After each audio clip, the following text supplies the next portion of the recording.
finished your Git source control training. Thank you. The next step is learning about the fast inverse square root algorithm used in Quake 3. Here is a video, meme. Your mom asked woo yeah. Oh yeah, hey, did that motherfucker, was he working yesterday? Where is he? Oh, look at him, Matt Roseman, what a god. Unban PLS Senpai. I don't know why you're banned.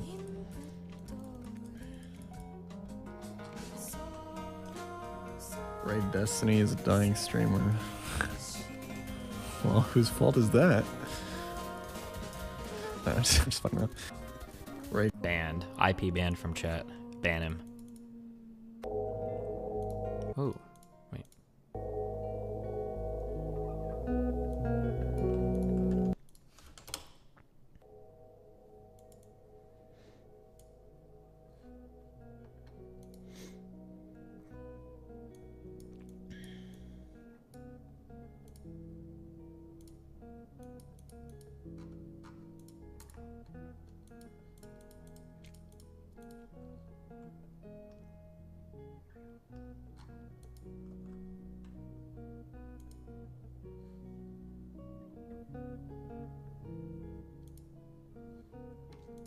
You gnome fuck! Keymoot alert.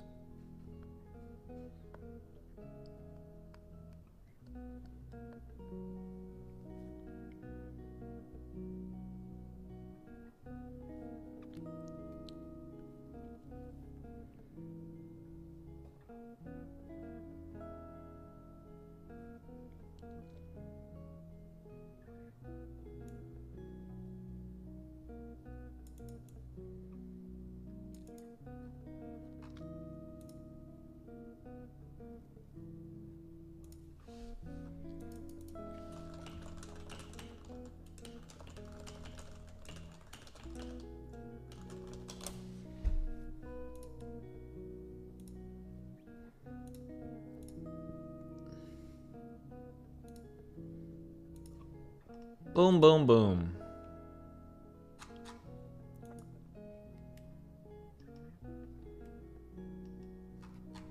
Greasy, sticky, slimy game residue. Speedrunning has changed. Back when I began this hobby, I knew the best of the best poured blood, sweat, and tears into perfecting their craft. Each runner, each game, with their own stories of being pushed to their limits. However, I did not foresee my own speedrun being pushed to its limits by use of my own, literal, sweat.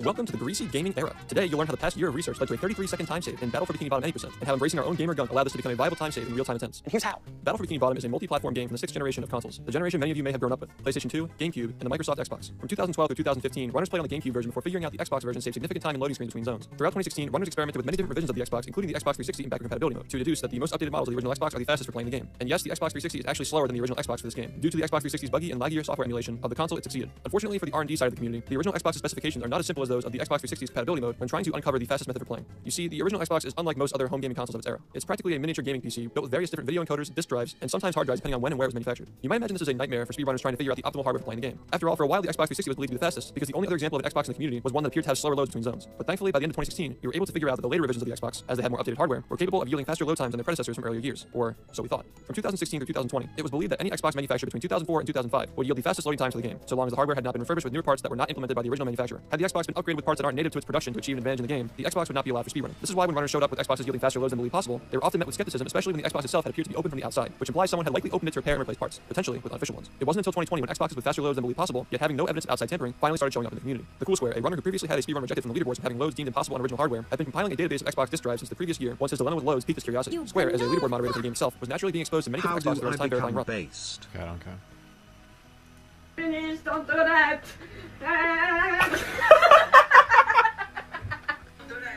Don't do that. Please don't do that.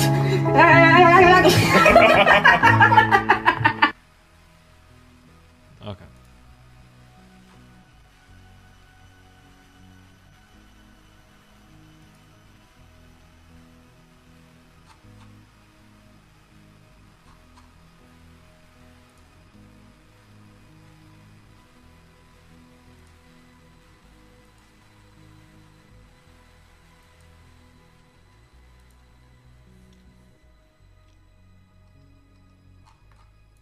Maybe it's a little weird. It's fun. There's no thing I walked around the forest, as Mika said. Yeah, to get raped. Jesus. No, I'm just kidding. You gnome! You know, there's a lot of serial killers here. He's a little older, I noticed that. Yeah, you know, I'm the funny one. Alright, I can lay a fucking pickup line on you. You remind me of the 20 letters in the alphabet. U-R-A-Q-T. Aww. But it's 26 actually. You can get that D later. Ah! Jesus Christ. It's time to go now.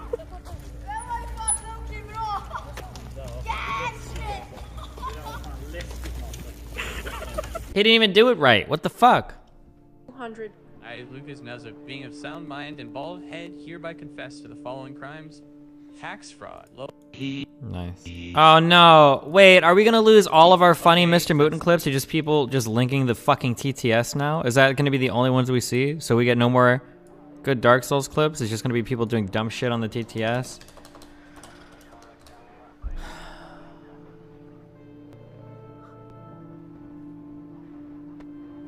For like a week. Alright, well.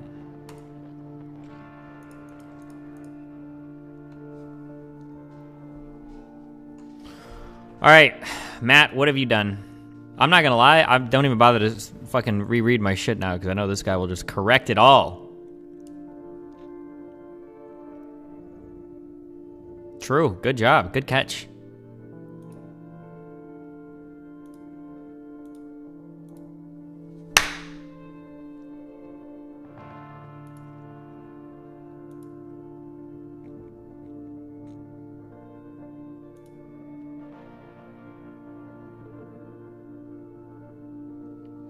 Where's Cake at? This guy should just be able to just push right to the main branch. He shouldn't even need permission. This guy's just that good. Cleaned up weird sentence. Excuse me.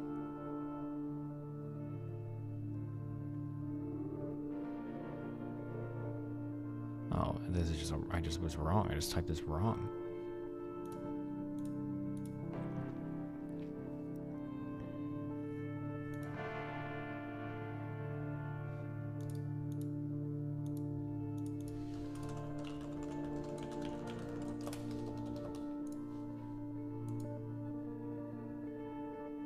Steven.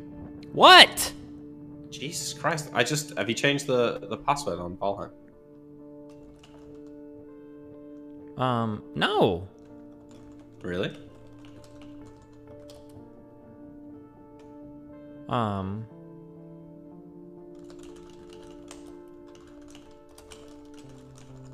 Well, when you say it like that, now you're making it sound like it's different. So if the password has changed, just say, "Hey, the password's changed. What is it?" Don't try to ask me a question like you're trying to trick me. Okay? I'm not trying to trick you, mate. Sorry about that. I didn't mean to give you that impression. I just typed the password and it didn't work. So I thought maybe you'd kick me off the server or you've changed the password. Well, did you do something to be kicked off the server? Do you think you deserve to be kicked off the server? No. Okay, let me check. Okay, hold on. That's so kind of you, you know.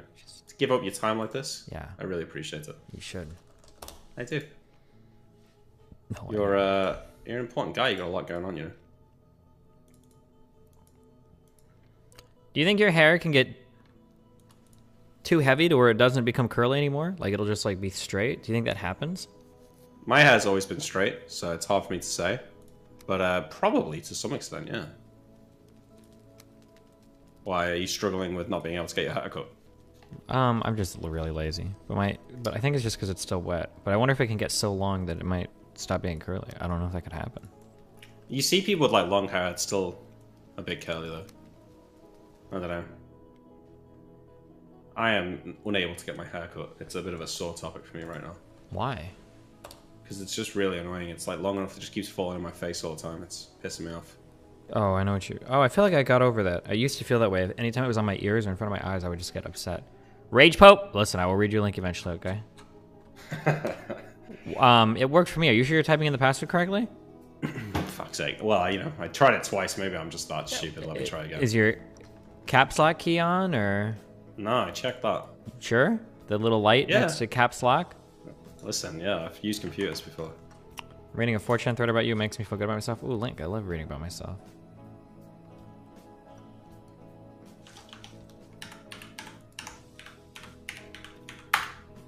I'm trying it third time. Yeah, wrong password. I don't know. What, can you type to me what password you're typing? Yeah.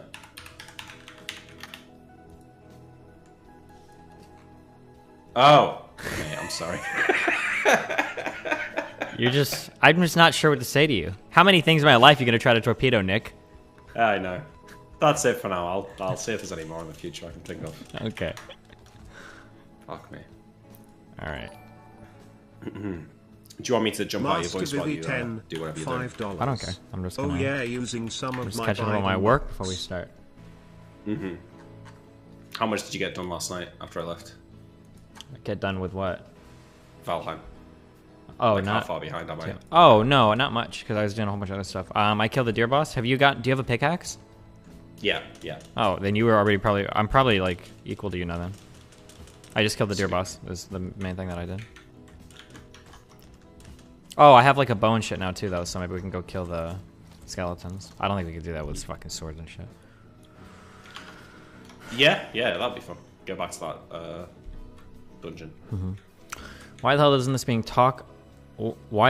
this being talk about this? Big Papa Fascist Andrew completely annihilates liberal capitalist destiny, economics, immigration, automation, and birth rates. Destiny tells videos as if he had won and his idiotic fan base pretending this is true. Oh my god, wait. How can you even listen to that conversation, even if you hate me, and pretend that that other guy... I actually listened to that today. Oh god. He was floundering. Holy shit, yeah, Jesus Christ. The rich people and poor people and the having kids part was so hard. Oh my god.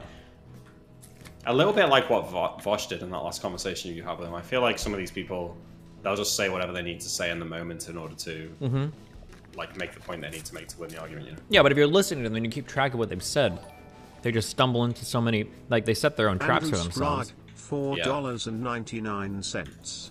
Hey brother, just watched your debate with that Andrew dude. I wondered if someone had pointed out the German policy of Kindergeld and its failure. What is Kindergeld?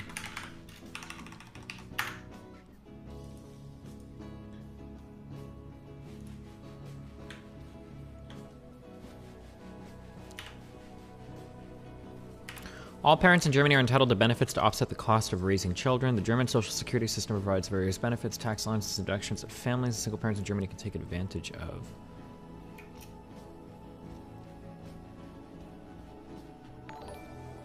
Does this exist now? Show late, $5. I get wetter every time the bass hits. Bonus meme, every time was never one word. You misremembered. Joe Faps, $5. DGG is the CIA. Joe Faps, $5. Fop fop fop fop fop fop. Denchik, $5. Rob Muir is dedicating his stream today to ranting about your video with him. Wait, who's Adam ranting Murray, about? $9.99. I see you trying to transfer your debate tactics to Call of Duty, however I don't think eating on cam has the same effect when it's not pizza. Okay, I'm muting these for now. I might have to turn off YouTube Super Chats for a little bit, guys. Holy shit. So I finally contacted the Streamless people. They said it's not on our end. Apparently YouTube changed something in their API specifically with Super Chats that won't let them recognize duplicates, so it just keeps wanting to repeat everything over and over. They're working to remedy it, but they would say turn off Super Chats in the meantime.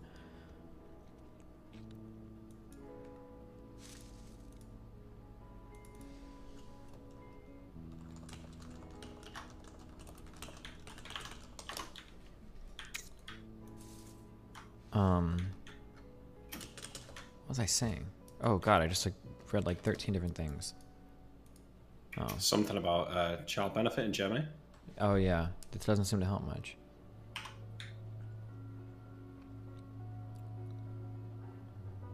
Does that not exist in America? We don't even get paid time off like maternity leave. Really? Yeah. There's no maternity leave? No. What the fuck? It's company by company. If you're lucky and a company offers it to you, you can get it, but none of it is federally guaranteed, which is in stark contrast to, I think almost every EU member state has like a federally guaranteed. But then you guys also, past having kids, you guys also get like anywhere from 4 to 6 weeks of guaranteed annual vacation as well. That's also not guaranteed in the US anywhere. Yeah, I know that. Like, friends that I've got in the US get like a handful of days off a year if they're lucky. Yeah, if you have like a week or two of paid vacation, that's like, well, at least back when I was working normal jobs, that's gold. Maybe for like white collar work or whatever, maybe it's different, but for like service work or lower level work, if you get like a week or two off a year and it's paid, that's like unreal. That's fucking awesome. Yeah, it's kind of crazy to me. Yeah, it's not getting that. In France, it's even more than in England. I think in France it's 6 weeks guaranteed paid vacation every year, regardless of job. It's crazy.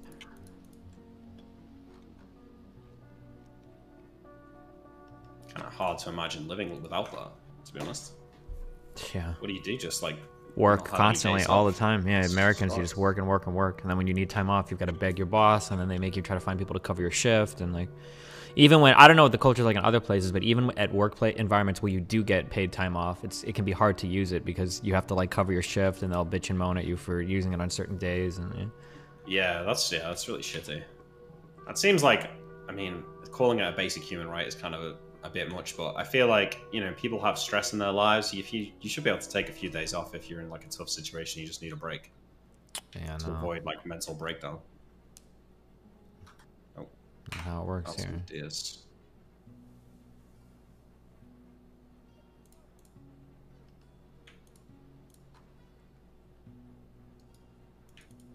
You have to cover your shift when you're on holiday. Maybe if you're lucky, you have to cover your shift on holiday. On a holiday. If you're unlucky, you just don't get to take the holiday off. Most places that I've worked at usually say you either get Christmas or Thanksgiving, or New Year's. I think you have to pick like one or the other. You can never take like 2 or 3 of those. I think it's normally Christmas and Thanksgiving are the big ones. I think, because I think on New Year's, I think it tends to be pretty slow business wise, or at least in the places I worked. I think. Why do you think that is that America has such weak, like workers' rights? The pendulum just swings and swings. I don't know. And then we do things and we haven't done. I think America used to be built on like really, really strong union culture, especially like in the time period after World War II. And then I think over time, unions have just kind of eroded slowly in the United States. And we didn't really do anything federally to pick anything up. I think, I'm just logging out so I don't get hungry in the game. I think in the United States, it seems to me, I'm really bad with history, so I might always get every single thing I say wrong. It seems to be in the United States that we were very big on like kind of like local action on everything. So like we had like churches and unions and like all of our local communities were really big on making sure everything was like taken care of and everything was like set up correctly. But to get rid of a lot of the racist shit that happened in the US, that took the federal government. So the Civil Rights Act was like one of the first big times where the federal government was stepping in and saying like, hey, listen, unions, I know you guys like to do shit a certain way, but fuck you, we're going to tell you how to do this because you guys clearly can't handle this racism shit on your own. And every time we try to set like a new regulation or a new restriction, you guys try to find a fucking way around it. So eventually when the federal government started to step in more and more and more and do that kind of like regulation from the top down, I think that certain groups lost a lot of power, but we didn't get enough like federal regulations in place of that to make sure that the power lost had been like restored or regained in some other way. It seems to be the case. So it's what sort of like all the political capital was kind of spent on the racial rights kind of thing, and there wasn't enough left to do the workers' rights. Or it started to. I think just as unions in general have subsided, nothing has like stepped in to really replace them. We don't really have a strong union culture in the United States. Yeah, it's same here. The unions are definitely so much weaker than they were right after the war, which I guess the same sort of factors played in the US as well. But yeah. And then people hate, like, the good unions that exist in the United States. People hate them because they're good unions. Like, people hate, like, police unions, for instance, because they're really good. And it's funny because, especially for left-leaning people fucking hate police unions. But the reason why they hate them is because they're so effective. Police unions do a really good job at negotiating for their shit. And they fuck over the other side of the deal quite a bit. And people get so fucking ass mad at it. The left in the US seems very anti-law enforcement, which kind of makes sense. Seems anti-what? Law enforcement. Wait, what does that mean? Law the police. enforcement. Oh, law. Oh, I thought you said Lauren Faustman. Law enforcement. Gotcha. Yeah. Yeah, the more extreme left, the online people and the political people are. But in general, most people in the United States have favorable views of law enforcement and firefighters. The average person. Mm-hmm. Left or right. That's yeah. good. There's a pretty positive view of the police here, but it's the protests in the US have kind of bled out over here, and there's been a falling support for the police. And there's been like a falling of the police? A falling in support for them. Yeah, there's been a lot of protests just recently, actually. Some girl was abducted and murdered recently, and the police are catching a lot of flack for it in a way where they wouldn't usually. Although, actually, I suppose, I might die here. That partly might be because she was killed by a policeman off duty. So I suppose that doesn't help. Yeah, probably not. Fuck, I'm running into a lot of shit here. Where are you at? Yo, mamas. Yeah, she's not into that kind of thing. As far as I know, Moon, maybe you know better than me. Holy shit, there's a lot of dudes. I'm kind of like southeast from the start.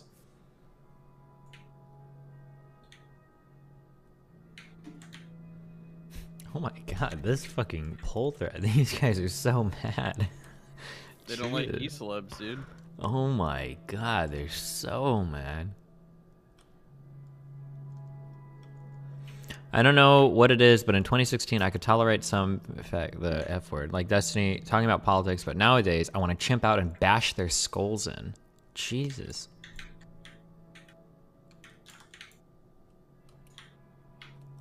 Bow broke. Oh my god.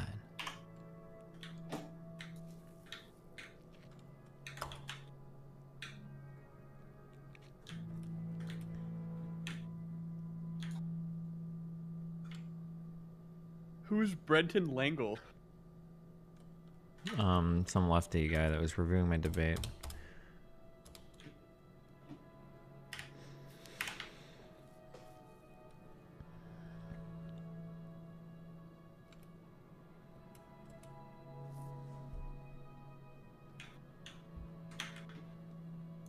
The Bose thing's still scheduled for today, yeah? She talked about it, but I don't think I'm gonna have time for it today because I have a talk with that dude in like an hour. So I'll probably do it tomorrow. Unless she wants to do it later tonight, but I don't know how many people will be awake. What's the hotkey to use the power you get from killing the boss? Do you remember? F.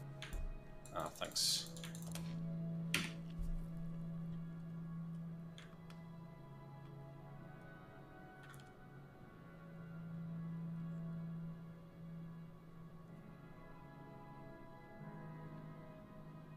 Are you in the server, Lucas?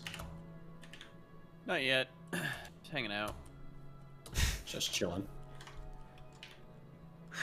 Oh my god, dude, the cope in this thread. It's hilarious. Alright. I don't need any more of this. Jesus. Just a bunch of angry people writing angry things. Yeah. Apparently we can't use terminally online. Oh, I saw that tweet. He's only got like 700. I was almost gonna retweet this guy this morning and like make fun of it, but he doesn't have very many like likes on like whatever. I saw this. Thank you. Funny picture. Very funny, chat. Very funny. Are you saying, Stephen, that it's not worth taking the piss out of someone unless they're well known enough for it to be funny? Well, no, I'm trying not to like lose my mind by thinking that like people think things that they don't, because I'm just finding like stupid like outrage accounts on Twitter. So I try to focus only on things. It's like this person has like a lot of engagement or there's a lot of movement around this particular tweet, so that I'm not, because otherwise you can get lost in these crazy holes where you think that like people are more insane than they actually are. Yeah, it's like 20 people. I will say I was reading a thread yesterday. One of the Ben Burgess reply threads or whatever, though, some guy in that thread was critical of me, and then another guy jumped on.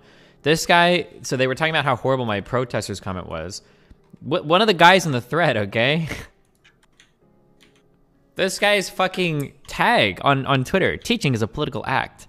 And he lists all those like little education things, blah, blah, blah, blah, blah.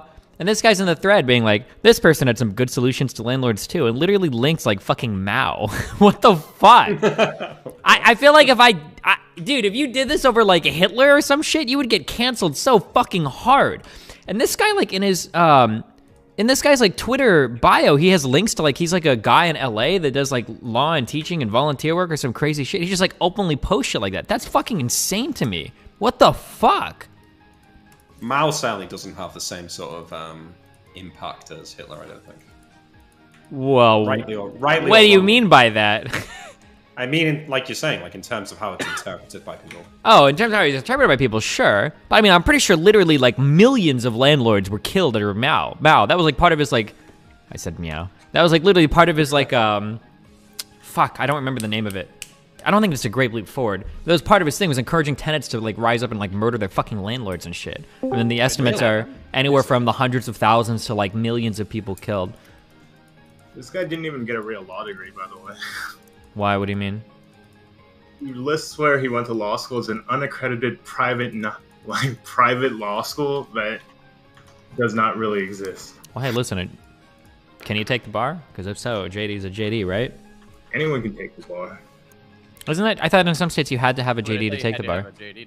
LA. I mean, California. Not in California? Yeah, that's why the fail rate's so high. Oh. GD, is that like a high school diploma, right? JD stands for Juris Doctorate. Never mind. Two sweats to me.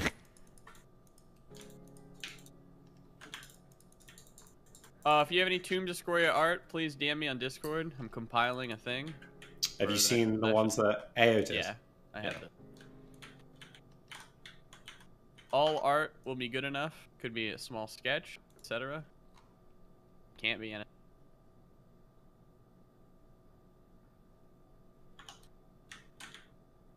Keep using the askers to bully me and I'll ban you.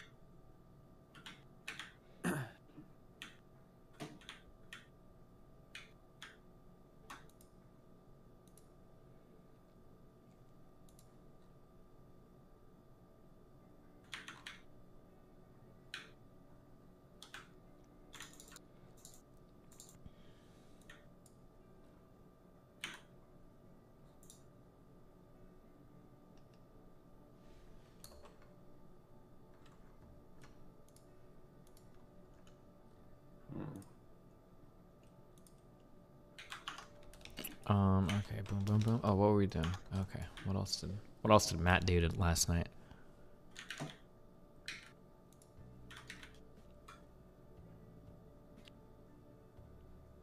Oh, good job. Just give this guy access. Wait, whoops. Can you like merge all? I wonder if that's possible. I don't know.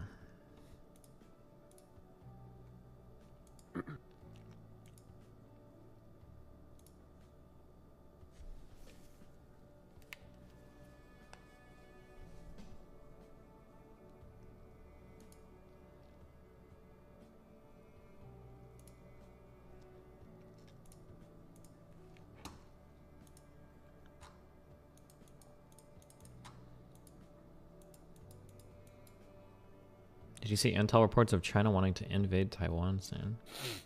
Jesus. No way. That sounds like some Russian shit, not some Chinese shit, no? Thoughts on Biden blocking... What? Sorry. China wanting to invade Taiwan. Yeah. Is that what you were saying? I think they might do it. Really? Not like soon, but one day. I reckon they're planning it. Well, one day maybe. Thoughts on Biden blocking 3.3 million vaccine doses that were supposed to ship to Sweden? Link me. And based Biden. Base, that's our shit. Fuck Sweden. Fuck off. Fuck you guys. Buy your own. Jesus. Was he just meant to be sending them for free? They probably did buy it, right?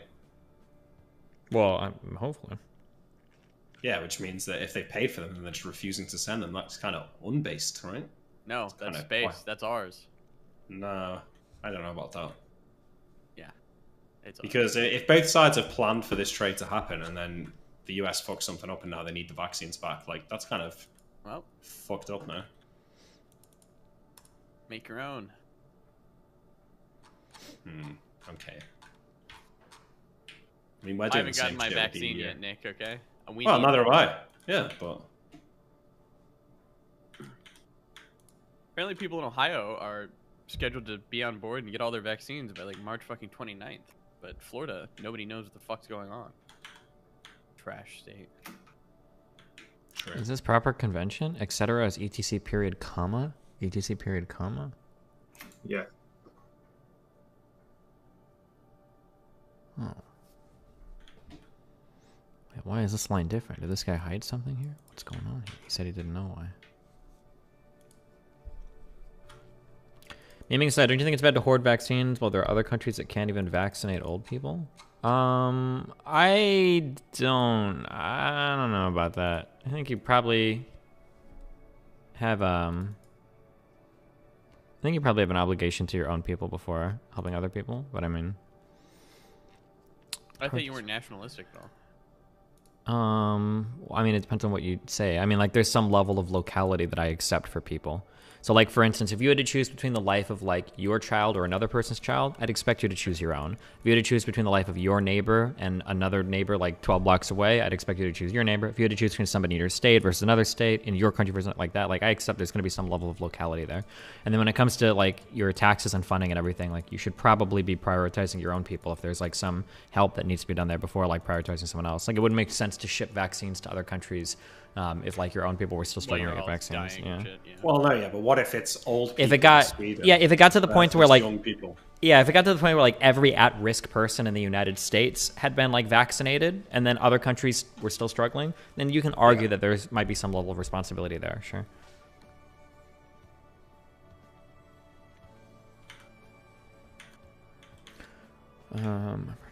Remove from public sponsors, so I fix the hyperlinks to reflect that. Wait, which hyperlinks? Oh, good job.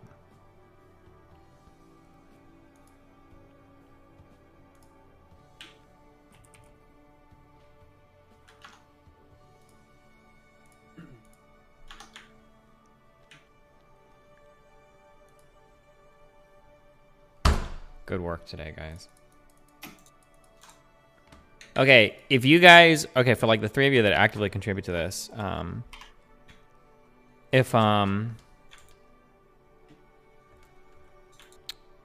was I saying? What?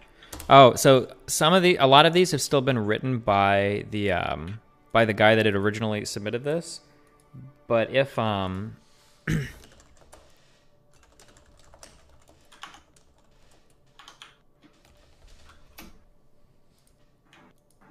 if you see a section that I've, like, updated and it's, like, relatively new and I've written it, if you see links that you can add anywhere to, like, support anything I've said, then do that. Okay, that would be like the next step to be, like, really helpful. So if I make a claim about how some people say, like, a certain thing, usually when I say that, I'm referencing things that I've heard, like, in my own videos for arguments against people. If you remember any of that, like, link or, like, throw like a recommendation for that, and then I can tag it in the I can tag it somewhere here, and that usually makes things a little bit better. Because it makes the claim seem more solid rather than me just saying, like, oh, well, somebody said this at one point. I can say, like, oh, well, here's a conversation where somebody said this particular thing. Yeah, every single word should be a hyperlink. True. What's the manifesto on this time? It's not a manifesto. I'm just trying to, like, accurately keep track of things that I believe in on my website. So when people argue over whether or not I'm not, so I can just throw them a link and be like, oh, well, here you go. Argue with this. Yeah, it's pretty smart, I'd say. How do we contribute if we want to help? Try to contribute to the Git. I don't want to contribute. Guys, it's crazy. How can I afford $50 on a thumbnail? Douchebag, thank you for the $50 gifted. Thank you. Guys, I can't afford it. All right, you're. Wait, he's memeing, right? He's memeing. Breaking my. I'm bent over a barrel here. I cannot do it. Master, thank you for the prime. Pickles the Panda, thank you for the prime. Guys, I'm sorry, but $20 is literally as high as I can go. It'll break the bank. I will not be able to afford food. If I pay even $21 for this thumbnail, you will bankrupt me. That's a bit. Misha, thank you for the prime. Pickles the Panda, thank you for the prime. I will say, though, $50 for a thumbnail, that's way too much. $20 sounds kind of high for a thumbnail. Like,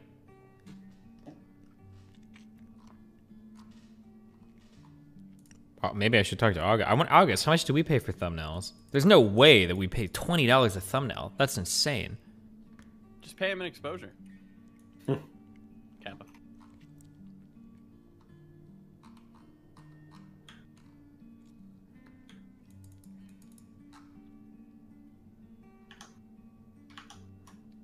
I'd say like $5 to $15 per thumbnail is probably more.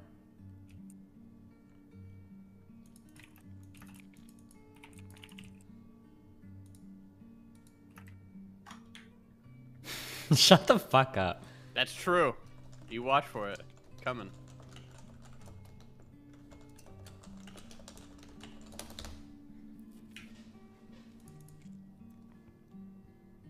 Check Michaela drama today on LSF. No.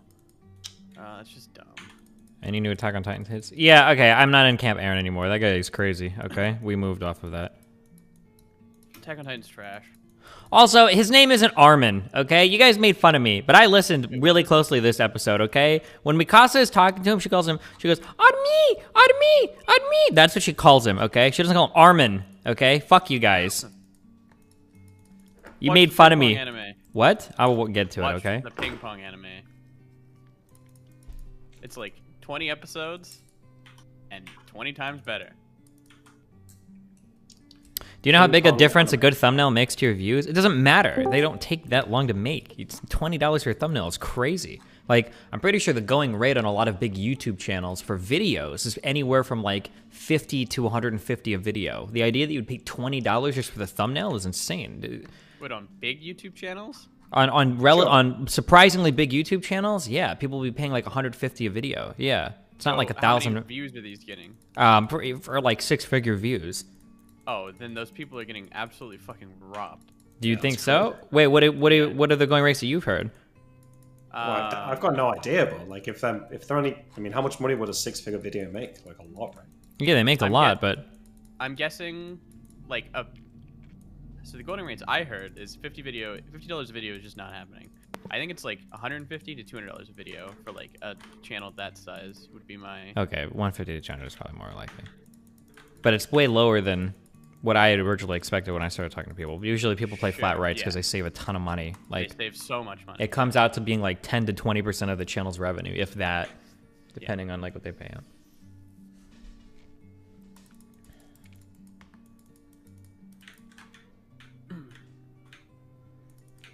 I got bored halfway through the season 3 of Attack on Titan. Should I pick it back up? No. Trash anime. Don't do it. Watch the ping pong anime. Give us the rundown of what the ping pong anime is about. It's about ping pong. And yeah, I knew you were going to say that, but apart from that. The thrill of sport. Okay. I'm completely uninterested. So what pulled you off the Aaron train? Because he got crazy, okay? I thought he was going to do some cool base shit, but now he just wants to, like, literally kill and destroy everything, okay? Not base. Sorry, the thrill of competition, Nick. It's about the spirit of competition. That's the best way to put it. It's a based anime. It's a 10 out of 10. If I give an anime a 10 out of 10, that's what it means. You better believe it's a 10 out of 10. Yeah. Mob Psycho Season 2, 10 out of 10.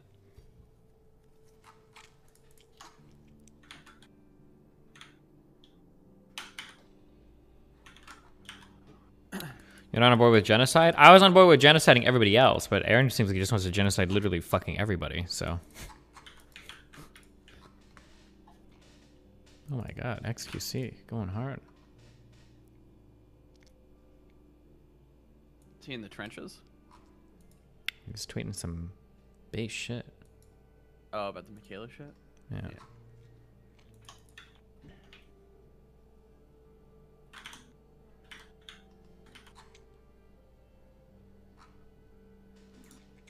Wait, what? He's genociding everyone else, though? Paradise is being left alone? Maybe. I don't know yet. I haven't read any of the manga, or not too many manga spoilers, so I'm not sure.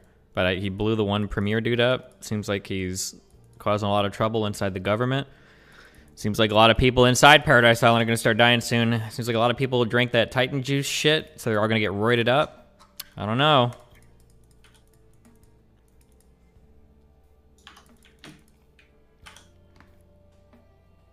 Destiny, he didn't blow him up? Wait, what? Didn't the Jaegerist people blow up the premier guy because they thought that he was getting ready to replace Aaron's Titan power? Why? I feel like G-Scat. I feel like I see you. I have your name associated with constantly typing incorrect, stupid shit. Like I feel like I have that association with your name. I don't know if you were doing it with the GitHub stuff yesterday or what, but I feel like I have an association with almost every time you type some shit. It's always like wrong or stupid. Jesus, fuck. All right. Probably true. Could be.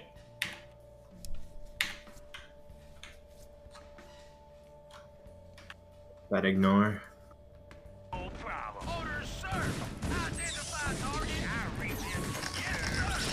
No! Wait, what just happened? Oh.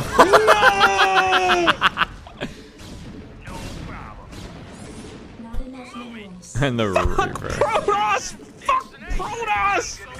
This is so stupid. They win with one fucking mine so often. I actually had him.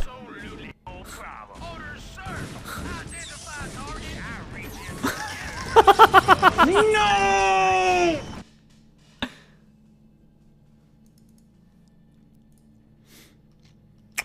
I don't know if Aaron planned it, but they did it in his name. Okay, if he didn't plan it, then the anime is a dog shit anime in how it presents itself, because the way that the anime is presented in itself, Aaron is like masterminding, at least in conjunction with Zeke, a lot of shit going on right now. The idea, it's like, you're selling me this story, they're like, oh, well, they happened to kill him. Oh, Aaron happened to get out of jail. Oh, he happened to walk to an area where a ton of people were waiting for him. Oh, they're happening, like, no, stop.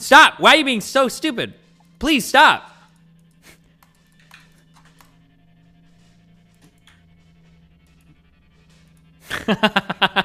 What the fuck? Melina killing Mutin. Rip. Wait, what? Where? Oh. Decent meme, I guess. You know what? I'm gonna take it one step further. You know who probably killed the guy? I think it was Armin that did it. I think it was Armin. I think he actually planted the bomb. Guaranteed. I think he's in on it the whole time. That's why when Mikasa wanted to go back and listen in at the door, he was making up bullshit excuses. He's like, don't do it. Don't go over there. You can't risk it. Because he knew a bomb was about to explode. 100%. Can you say Mikasa's name again? Mikasa? Problem? Problem?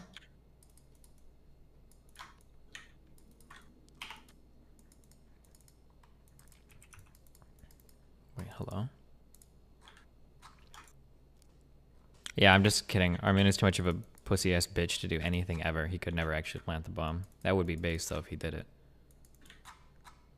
Show dies when that one Chad fucking captain or whatever dies. Levi? Instead of Armin. Yeah. Levi is never gonna die, okay? Oh my god, No, spoilers. not Levi, the other guy, Wait, Who Levi died. dies? Instead of Yes, Armin. next the other chapter. Guy. I don't remember his fucking... You're talking about Erwin. Yeah. He was also a god.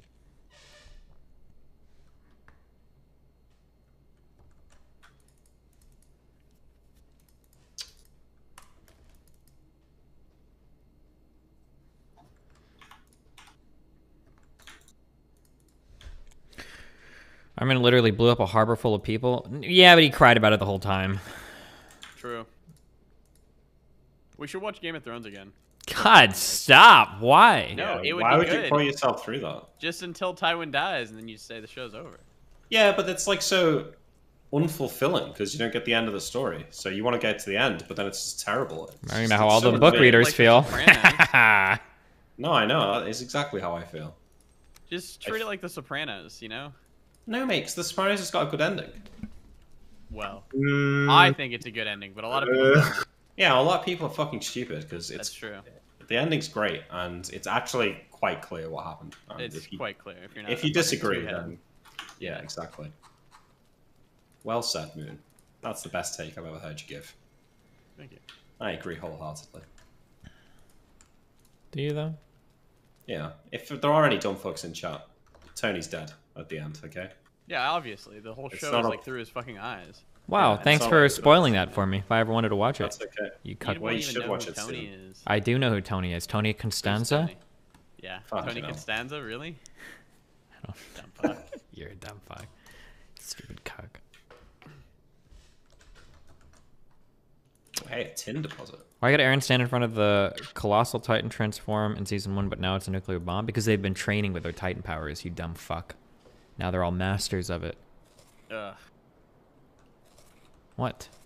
Problem? It's such a Troll face? overrated anime, dude. It's so overrated. So anyway, I wanted to like it. go That's watch the thing. ping pong anime, guys. It's so cool. You Only me and like should 4 watch other the ping people have pong heard about it. anime. It's so fucking No. underground, bro. When Oh I talk my about god, the ping pong bro. anime, I get godsended by the weebs. That's how you know it's good. Wow, well, if the weebs like it, that's great. Wow, how many underage It's protagonists not are in just- it? Are they all in no, high it's school? not. How old are they? It is. They are in high school. Of course but they that's are. not Okay, what nice. it's about. That's not what it's about. How many times does he win over the love of some ooh girl?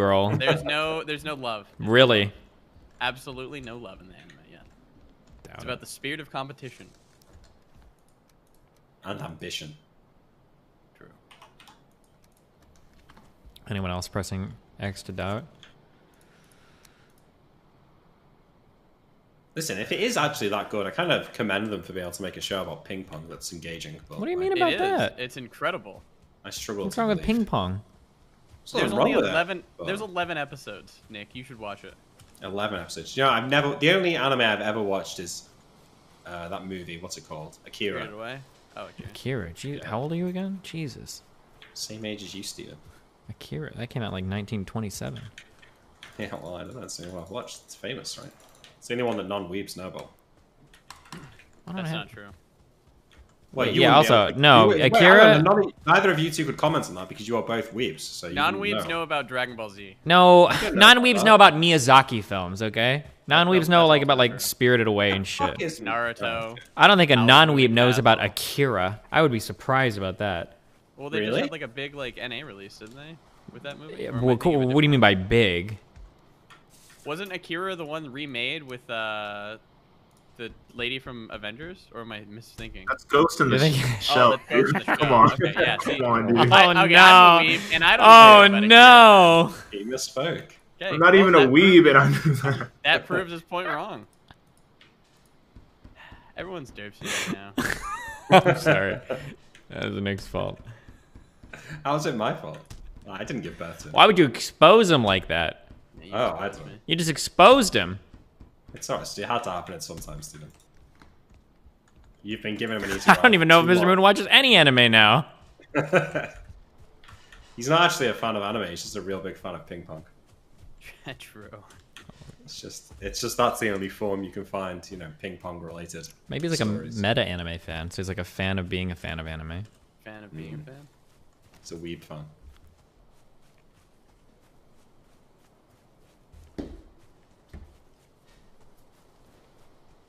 The new season of One Piece, however, absolutely fucking godsending. Oh my god.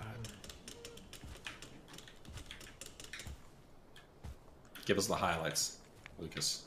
Well, incredible starts animation. off the tournament arc. No. Goes into a slice of There life actually arc. hasn't been a tournament arc in One Piece. How's that make you feel right now? Wow, like a dog shit anime. Well, how could you have no tournaments? No tournament arc. What is a tournament arc? Sorry, is that just? Oh, don't worry, you'll know because we're gonna do one soon in D&D. No, the Davy back shit is not a tournament arc. That is not a tournament arc. Wait, what arc? No, there's dumb fucks in chat who are trying to argue, but they're just dumb. Wait, what do they say is a tournament arc? They're trying to say Dressrosa or the Davy back stuff is a tournament arc, but it's just... Oh, okay, Dressrosa has a tournament arc. That's okay, that's true. But it's Ooh. minor. That's minor. Oh, a tournament arc with minors. Okay, Oh, okay. That's then. minor. Okay, I was wrong. Is that what you wanted to hear, everybody? I was wrong. Go ahead. I'm not sure Mr. Moon watches any anime now. I'm big enough to admit when I'm wrong. I was wrong.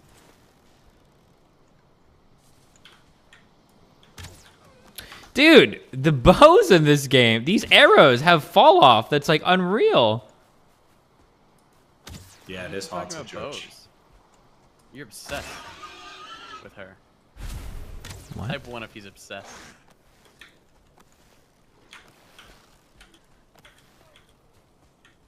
It's a lot of ones. Oh, I need.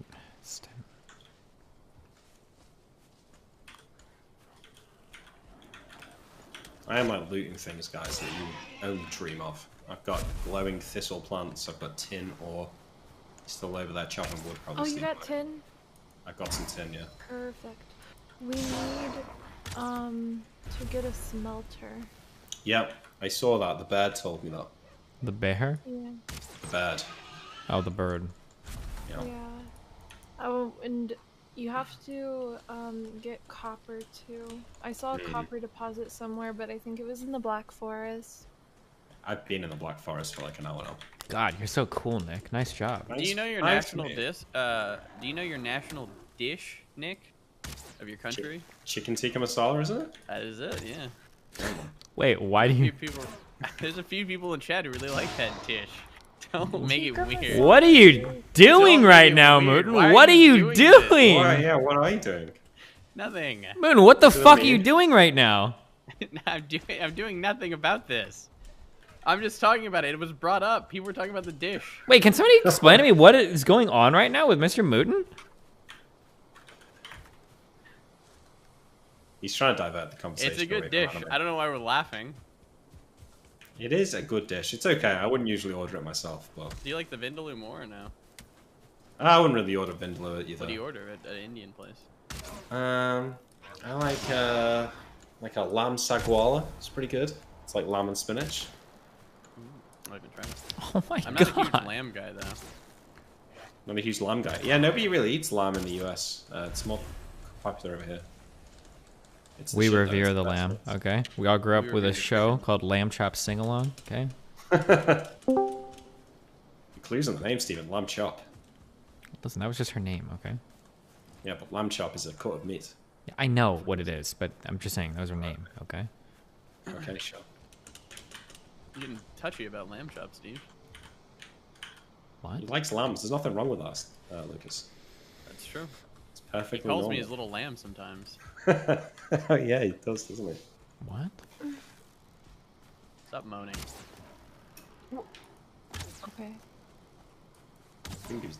Wait. I hear you guys talking food. Yeah. Yeah.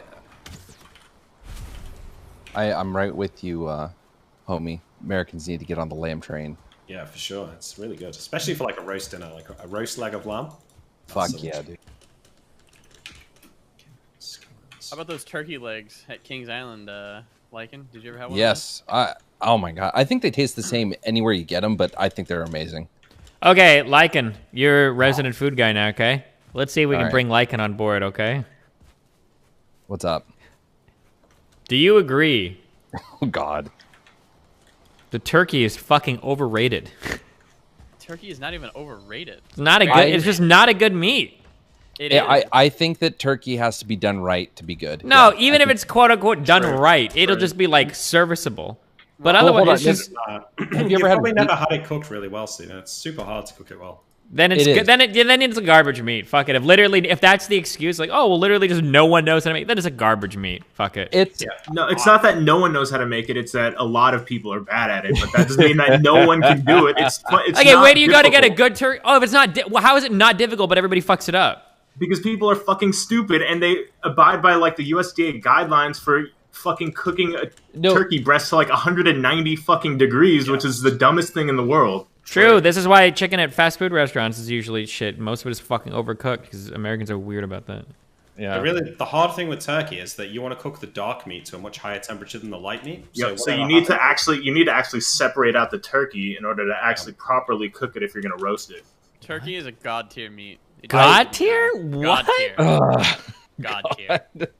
If somebody were to offer you a plate and it was either delicious turkey, chicken, pork, or beef, why the fuck would you ever choose turkey in this Okay, plate? well, I can tell you, I can not choosing the fucking chicken or the pork either. Okay. It First of would all, be the pork beef. is godstonny, okay? Wrong. Chicken prepared Pork well. is like the best. Pork is so good. And then Like, chicken, it's so especially good versatile, fried dude. chicken, oh my god. It's godstonny, okay? And Fried then chicken's far better than turkey for sure. fucking turkey. It just is That's true. sleepstony. That's literally what it does. It puts you to Cranberry sauce with sleep. your turkey, Oh, that's what you want. disgusting. The sad thing is that you need the cranberry sauce. Really. yes, you do. Yeah, because turkey is a dry, nasty meat. No, it's only dry if you cook it like shit. It's only Like, dry they're if you really- cook it perfectly, it's actually like almost edible. Fuck out of here. To be fair to No Steven, way. like if to cook it properly, like Michelin star chefs do weird fucking shit, like put wet towels on the breast meat so it cooks. Or you could fucking differently. deep fry it. So Yes, it tastes like a deep fry is giant amazing. chicken. It Yes. tastes like a fucking giant fried chicken. But then I Oh, so the only time turkey is good is fried when you make fucking it taste like a fried chicken? Is that what you're trying to say? No, That's what it sounded like. That's what I just heard.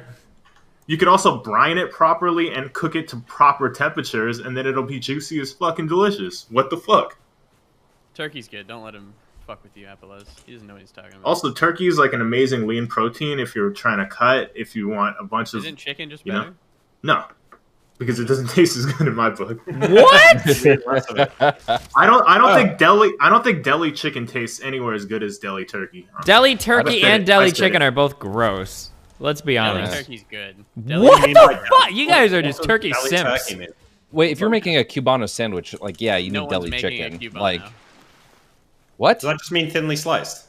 Yeah, you just need Cubano. Don't you need pork? You need pork and chicken. No. Yeah. I thought it was just pork and ham. Pork, chicken, mustard, pickles on a French bread. Fucking roast beef, pastrami, ham. These are all like a million times better than. Okay, I'm done with bows. When do we get melee weapons? These items are so horrible to use. Holy shit! When do you get melee weapons? You've got melee weapons. A club? Use your axe. No. No, make a spear. Make a spear. A flint spear. Yep, Cuban food's trash. I'll go one extent further. Sorry. Can't say that. Yeah, I just did. Steven's Cuban though. True. Do you know That that? is racist. You were just racist He to me. doesn't care. I was not racist. You were racist. Oh, so you were also Cubans are racist to another racist. person in Cuban chat people earlier. Why don't you talk about how you were being racist? So Cuban people are a race. Then. You want to say that? Yeah, they are. Well, you can't play that game. It's like, oh, I'm not racist because Islam's not a race. Yeah, okay, Donald Trump. Yeah. Give it a break with this. Come on. We all see through. Yeah, we all see through your racist bullshit. The Queen's gonna see through your shit, Nick. When we're fucked. And The hung, Queen is right? gonna see through your shit, The and Queen we're is throwing gonna you under see the through your bus. shit, Yes. Fuck you two. All right. I had your back. You were going to kill that guy. You're gonna When have you want take to give the crap written out. passage to the fucking family. Sorry. Jesus Christ. Just learn to use the bow. It's not that bad. Is anyone gonna help me here? I'm like questing against a million fucking grey dwarfs and. no one cares about you. Yeah, but why not? We live in the same house, you know? I collected all the fucking tin and shit. It's all gonna get dropped in the woods. Fuck, what's it called? Imgur. What? What did you call him? No, Imgur. Imager. Don't be weird.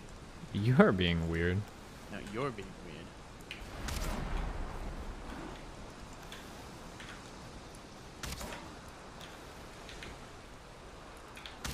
Dude, these I don't know if it's the enemy AI that turns them into fucking Neo from the Matrix. I think you just need to aim better. Just use the melee weapons up close. Shut up. I'm learning with the bow. I'm becoming the master bowsman, okay? That I always knew I could be. Christ. Do you even get anything for killing the 2-star dwarves? Satisfaction. What, Mooten? Leviosa. Oh, God, Leviosa. What do you mean by that? Wanna die.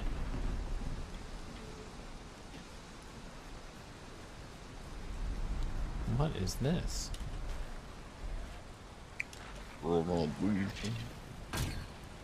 Wait, what are the giant towers that have skeletons?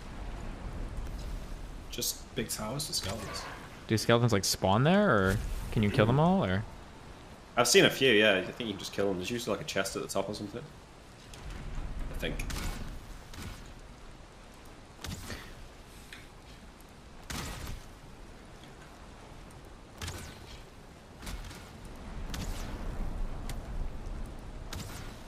I think I'm just shooting the stair. Dude, I can't. It's alright. We're gonna get a better bow, guys, and then it's gonna change. Why Everything's... didn't you make any melee weapons? Because I really like Legolas. What? I just wanted to be an elf, You don't an know what elven Legolas archer. is? When are we gonna go talk to the elves, Nick? Why are we talking to the elves? I don't know. They might be able to teleport us to Solid to find the Dragon's Bane weapons. That would be That's pretty not. That's never happening. Well, I don't know why. I mean, fucking that. I don't think there's any real reason to speak to them. Outside of high-level magic, it's probably the only thing. I think high level. I think they'll give us high level magic, or maybe turn us on to some more items. Yeah, maybe. I think we talk to them after we kill Azeron. Wait, why would the elves help us again? What incentive do they have to help us? Scoria lives literally like a mile, maybe 2 miles away from their border, and I'm sure that she's fucking with them. Sounds like they don't give that much of a fuck then. If they're still all alive and well, no. Well, they're not all alive and well, I don't think. Like Scoria, like killing them?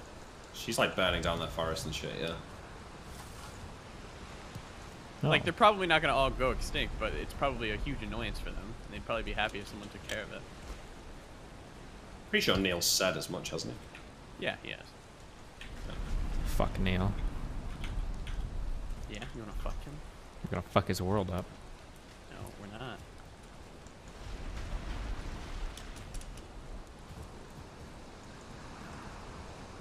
Hey, what time's your chat with that dude, Steven?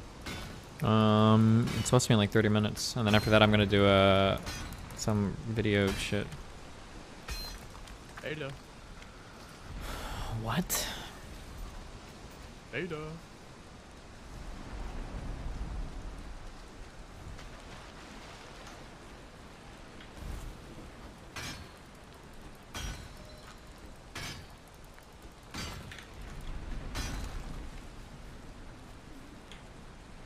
What's your first official decree going to be as king, Steven? Executing the firstborn of every family, just to put them all in line. That's based. Excluding yourself, I assume. Well, obviously. What do you mean? I'm the fucking king. Why would I execute myself? Are you going to institute prima nocta? What is that? Look it up. Seems like a policy you might be interested in. Why would I'm not gonna look it up. Will you just tell me what it is? What is prima nocta? No. I don't want to tell you because you're gonna try to meme me. What? No, wait. You just brought something up. Just tell me what it is. Okay, prima nocta is a thing that probably never existed. That It's a good start. Basically said that the king could like fuck the woman on the night of the wedding before the husband. Like in Braveheart, right? Wait, so you're talking about raping? So you want me to institute like that just because it's roleplay doesn't mean it's not like weird or rape, right? Here it is. Steven taking it weirdly. It's not that weird, Lucas. Oh, what? Rape isn't weird, Nick? No, I'm saying Steven's criticism of it isn't weird. Huh. Yeah, I think it's pretty normal for me to not be comfortable, weird, Nick. Especially when we're trying to bring more players into D&D to make like such sexually suggestive like roleplay. Yeah, no wonder it's like only guys playing. Yeah, Jesus, Lucas. Can we get the people of Critical Role to come comment on this, on his take here? Critical Role. So we just became royalty in our D&D world, and we would like to institute prima nocta because our youngest member really said it would be cool to add to RP. How do you feel about this? Let's see what they think, okay? That's not what I said. I said that the main character, or the king, would probably do it. It fits him. That's what I said. It fits Tyrael to be a rapist? I'm sorry, how many people have I raped this campaign? I don't know. A lot. My character doesn't follow your character around all the time. Hey Nick, are you in the cave? No, I'm just wandering around the dark forest. All I I'm get gonna to go into it, but I can't get. It's too dark. All I'm gonna say It's is called the Tyrael Dark had a Forest, disguise, and he tried to get his brother with some sleazy fucking half elf or a full elf. I'm just teaching you a lesson, okay? Oh yeah, and I feel like Tyrael tried to rape my character. What? Yeah, you came in the room dressed as that elf, and you were trying to hit on me. That's And hitting on you is rape now? No, you tried to seduce me. Maybe Tyrael wanted to explore. Fuck! Did you die? Oh, I thought I killed them all. There's a fucking... I'm sorry for shouting. Fuck's sake. Are you sorry though? Yeah. I interrupted someone talking about some stupid shit, distracting me. Holy shit. Damn. I was kicking so much ass. well, not enough. Yeah, alright. Just call her the B word, Nick. You know. Oh no, you can call her cunt. You're British. It's not as bad for you guys. No. Not as bad. We respect women. Call me a cunt. Yeah, do it. No, Nick. no. You've got to earn it. No, You've got to earn it, okay?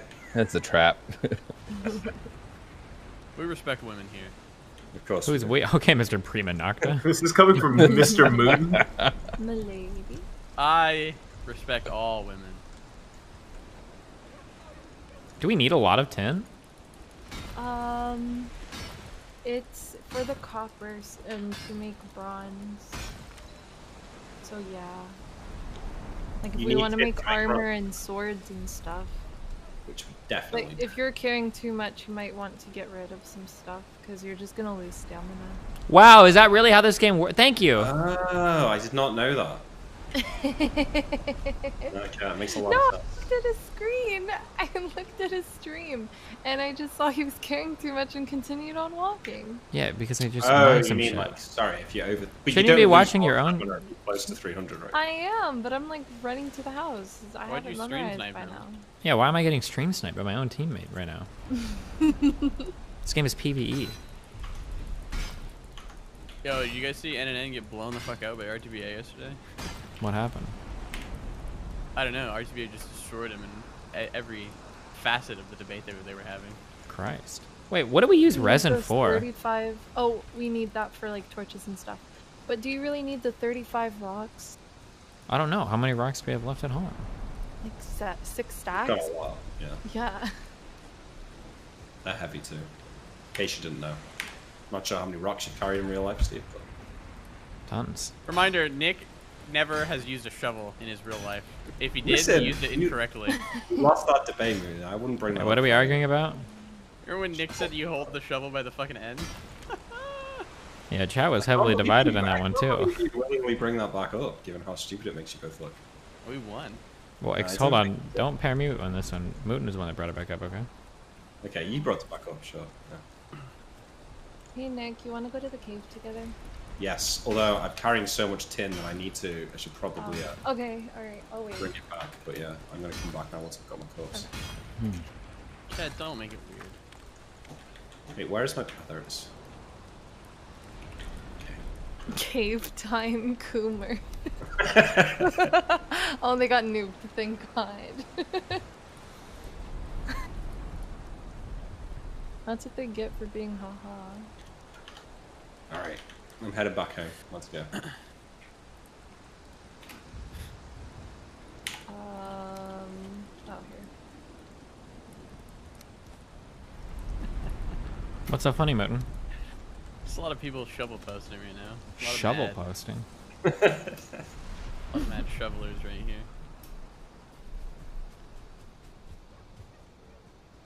When was the last time you did a day of manual labor? Either of you? Out of interest. Probably moving to this apartment. That don't count. What do you mean it doesn't Probably count? doing my I'm parents' talking about like digging garden? a hole or making something. Gardening, okay. I guess that Gardening, counts. I guess. You think moving doesn't count, but gardening does? Moving is for sure manual labor. Okay, no, it is. What kind of Everyone gardening has- are you doing? Are you everyone digging up has- trees, Paul Bunyan in your backyard? What the fuck? Everyone has to do that, so it doesn't count. I'm talking about like shit that you don't have to do, you know? Like moving, you have to move once every 3 years or something. You don't have It to. is the worst though. Just pay someone. I did. That's what I did, to be fair. But That's what I did, and it was the best. mate, use it of was my literally money. the best money I've ever spent. Yeah, best money I've ever spent. Yeah, literally. sure. It's the worst thing, fucking moving day.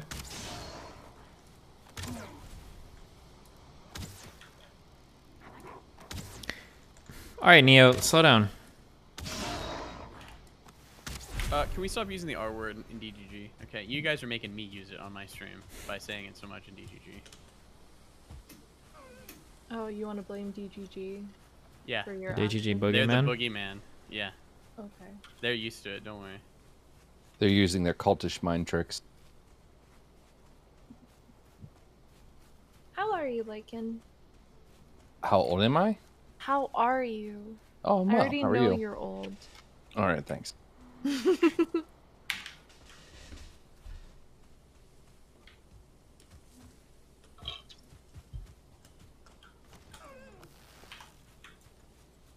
Are we still looking to kill deer, or are we kind of done with that now?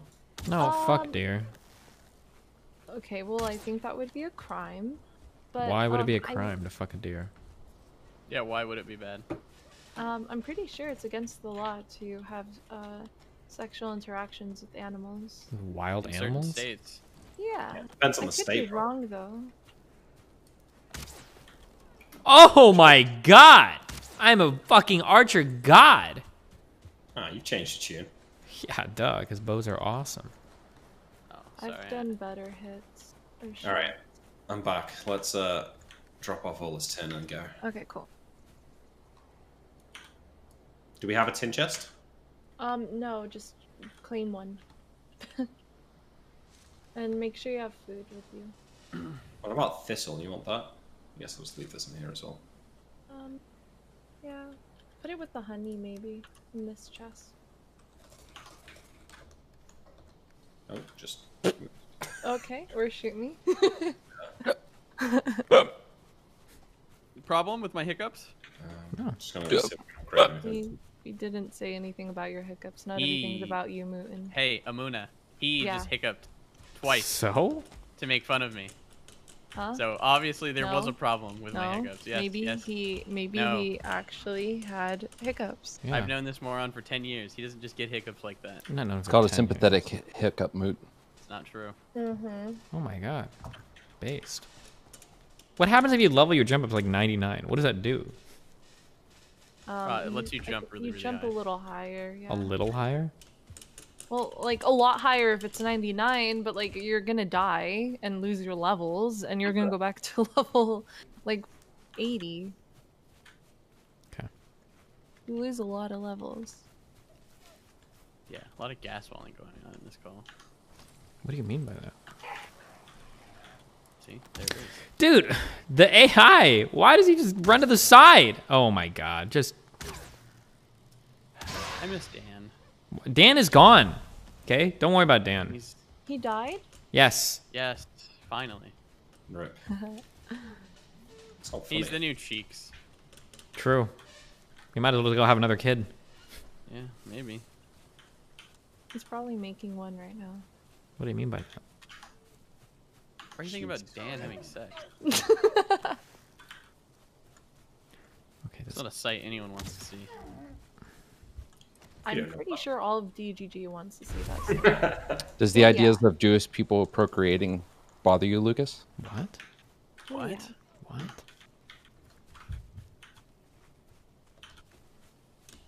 Oh, come on. Keep walking. You can make it, baby. Alright, I'm almost ready, sorry. You're good, you're good. Take your time. Oh, you need help carrying some stuff? Or are you good? What's so funny, Lucas? I'll link it in the triad group, I guess. I picked up the It's not that tin. good. Just Tyson and NN fighting and everyone's cheering him on. /vote. Whose side are you on? Put the tin. Use the chest from right to left, guys, so we don't have to like dig through every fucking chest to try to find. You don't have to dig through. It says if it's empty before you click on it, Steven. The tin is in this one down here.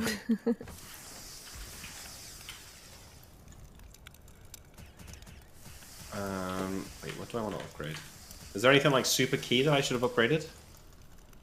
Yeah, your brain. Weapon. I did my shield as well. Yeah, I've got level 3 shield, level 2 weapon, level 2 bow. Ooh, I don't even have a level 3 shield. Hold on, wait. I think I saw. I need more deer hide to upgrade my armor, unfortunately. But maybe I'll just hold out for bronze armor. Oh yeah, true. Wood and resin. Huh. Wood, resin. Alright, let's fucking go. Do we have a flint chest anywhere? Oh my god, you guys have so much flint. Who collected all this? Me! You're welcome. What a nerd. It's so easy. Tyson, do you agree to a gulag versus NNN? NNN has challenged you. Uh-oh. Destiny, are you coming to the your dungeon? You know what, dude? I can do that, okay. Just fucking do it, yeah. Let's go. Hold on. Do we have leather scraps anywhere? Oh, I made another frick. I think there might be a few leather scraps around somewhere. I made an no, I only have one scrap. How do I do the gulag command, chat? I made another shield on accident instead of upgrading it. Oh, here, I'll use it. I don't have any shield at all, so. It's in the chest there in front of me.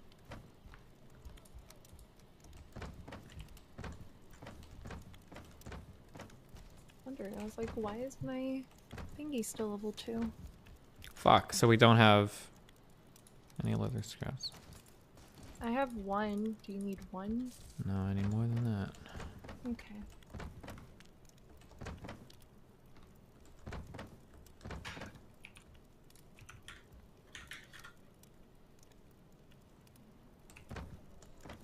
You're not wearing pants. God, I don't like pants.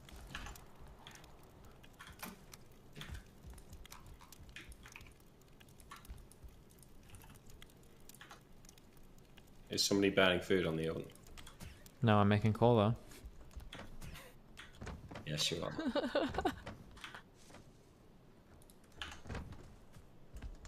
I put it in the first chest for you, Steven. My coal? Yeah.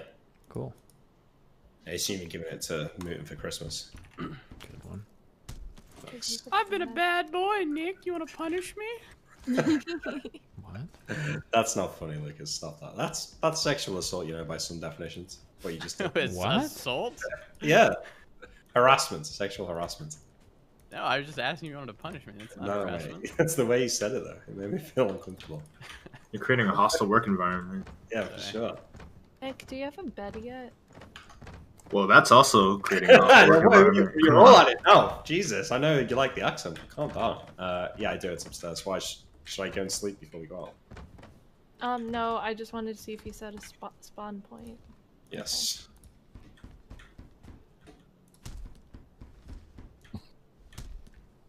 What does sleeping do? It just puts you where you spawn when you die. Do you have to sleep there, or like you just right click and, or you just like click it and set the spawn point? You just click it to set the spawn point, that's it. So there is no You can't sleeping in the sleep bed there. then.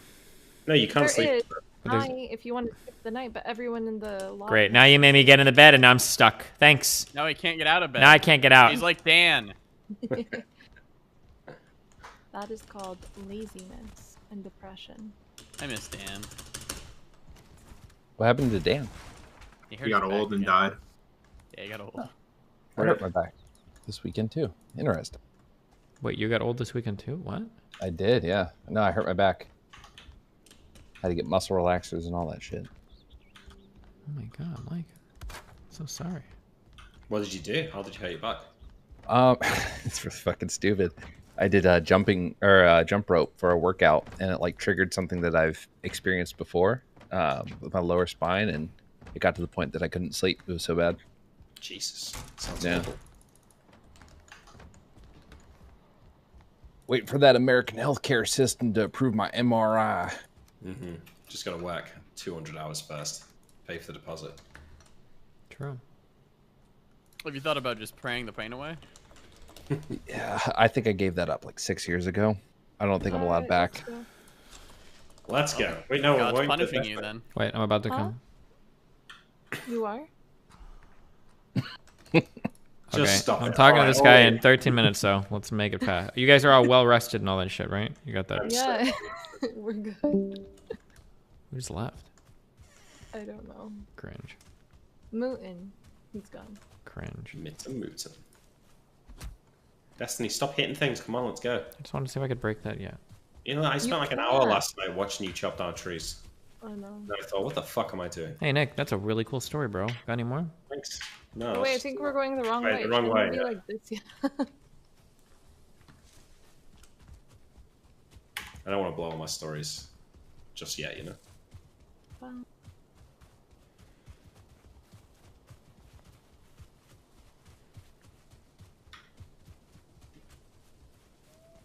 Why are you guys so slow? We're reserving our stamina. yeah, exactly. Oh, well, monsters. Okay, we'll keep running. Run faster, Destiny. I am running fast.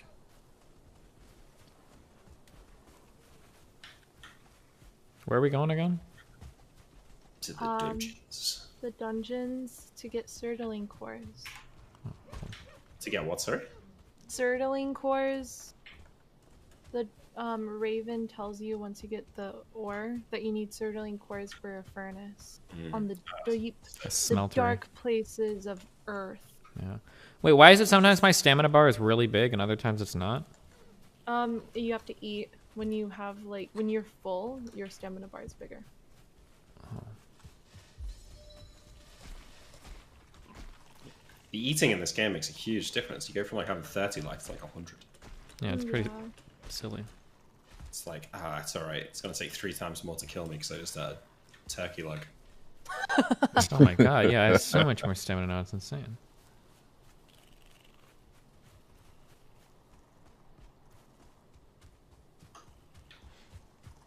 Now, can you optimize what you eat? I know it limits, you know. Yep. Okay. Nick, what are you doing? Just killing that wall. Need leather scraps, don't we? Oh, another boar. Where? Right here. Hello. Right. There's some deer. Ah, freaking Nick! I gotta talk to this guy in like 10 minutes, so. Let's go. Go. Okay. What are you talking to him about? About my debate, I guess, I had with Albert Guide. And their coverage of it, I'm assuming. Wait, feathers. Is that a bird? Yeah. Good job. Nice shot. Yeah. Archer God. Duh. Ouch.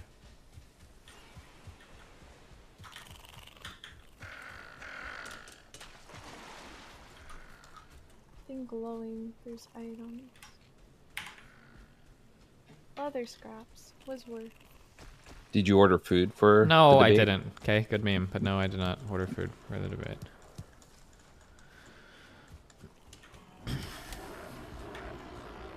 Oh, skeleton.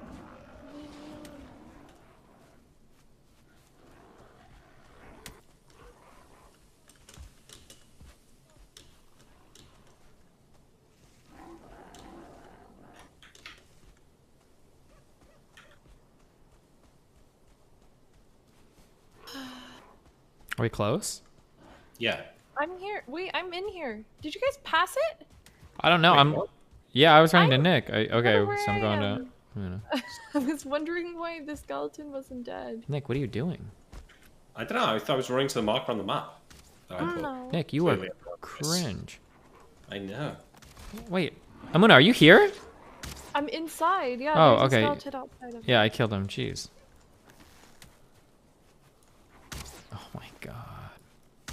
Alright, okay. There's a bunch of skeletons when you guys get here. Please help me. Yeah, that's the whole point. It's called a dungeon for a reason. We're coming. Please. Okay. Wait, ouch. Oh my god. Shit, you ain't joking. I told you. What is happening in here? I don't know. Steven, provide long range support. Yeah, I'm providing it.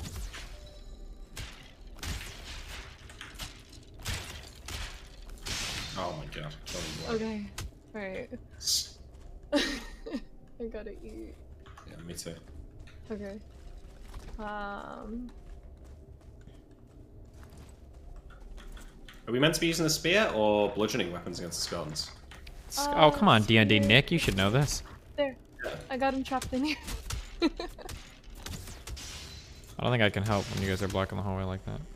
It's alright. Fight them one at, like down the hallway one at a time. Come here. Bait it inside. No, I'm pushing in.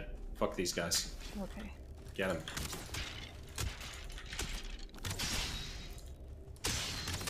We need our thief to be able to shoot them in the back. Okay. Chest. Yellow mushrooms. Don't mind if I do. Do you know which arrow you shoot by default in your inventory? Just It's the one that's highlighted. Oh, I got a. in your inventory. Oh, I just got Nice. 10 Sterling cores. Cool. No, it was one. Can I have it real quick so I can have it in my recipe too? No. Thank you. Right, can I and have then it? here you go, Nick. Thank you. Yeah. So we can have the recipes for everything. Here you go, since it's yours, Steven. Okay. I mean, we're all sharing it at the end of the day, right? In our commune. Sure. Glowy skeleton, guys. Whoa, that guy hit. Two of them.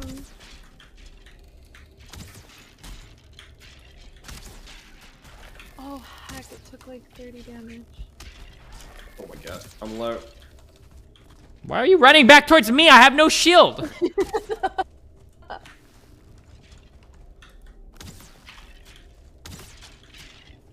What's up, Nick?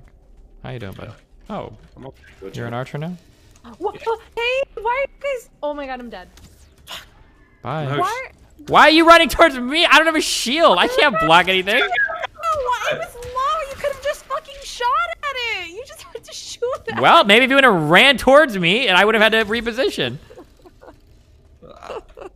You want to die to the poison? You're gonna die to the poison? Okay. I'm okay. I'm okay. I died to the poison. I was 10 health. Well, now we know for next time. Don't run to the Just archer. healing up. All right. Well, now I know for next time, if the person has no shield, they don't even shoot either. Oh, look at this. We're fighting this guy big time. Oh my god. What a shot. All right, he's almost dead. Boom. Good job. Thanks. Oh, you can steal people's shit? Okay, jeez. Please don't. Please don't. I'm taking all of our items. Which ones do you want, Nick?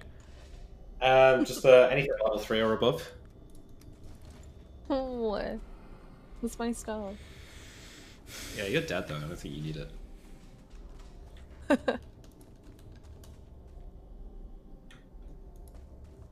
It's always going to be bludgeoning damage as being better against skeletons, right?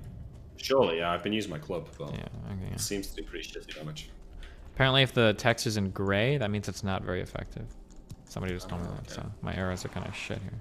Oh shit, there's more skeletons here. Wait, is this a purple skeleton? Oh, wait, shit. Oh my god. That's a ghost.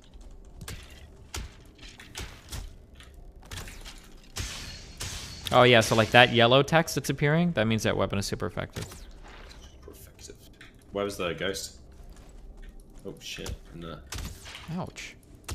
Okay, I'm gonna get some shots off while you melee this. Oh my god, my club is so much worse than yours. Excuse me.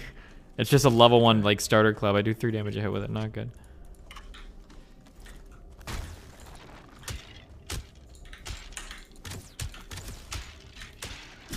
Okay.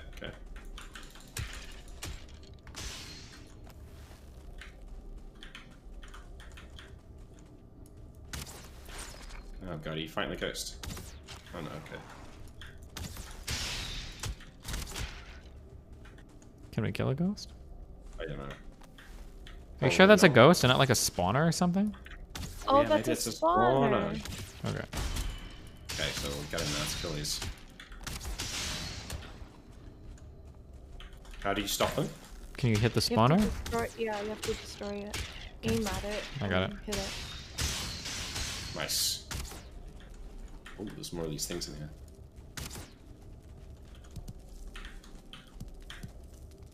God, so much stuff. What's this? Oh, did we get this the like next boss? Nice. That's the Yeah. new. Yeah. The Elder. Sick. Is it sick, Nick? I don't know, this was pretty fun, yeah. I like this game. It's a good game. Wait, Amuna, where are you? I'm here on top of the cave. I'm coming. Did we leave a call? Okay. Have we explored everything in here? I think so. Because there's closed doors. Oh. Then I guess not. The yellow mushrooms are 20 health instead of 15. Oh, that sounds pretty good. Okay, I'm assuming we've explored everything here. Look, doesn't seem like there's anything else. Okay. Wait, people are saying I missed something. There was a core, but I picked it up. Oh, okay. Yeah, I think we got everything.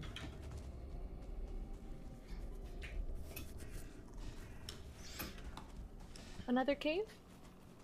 No, I'm sure I gotta run back, so it's gonna be you two.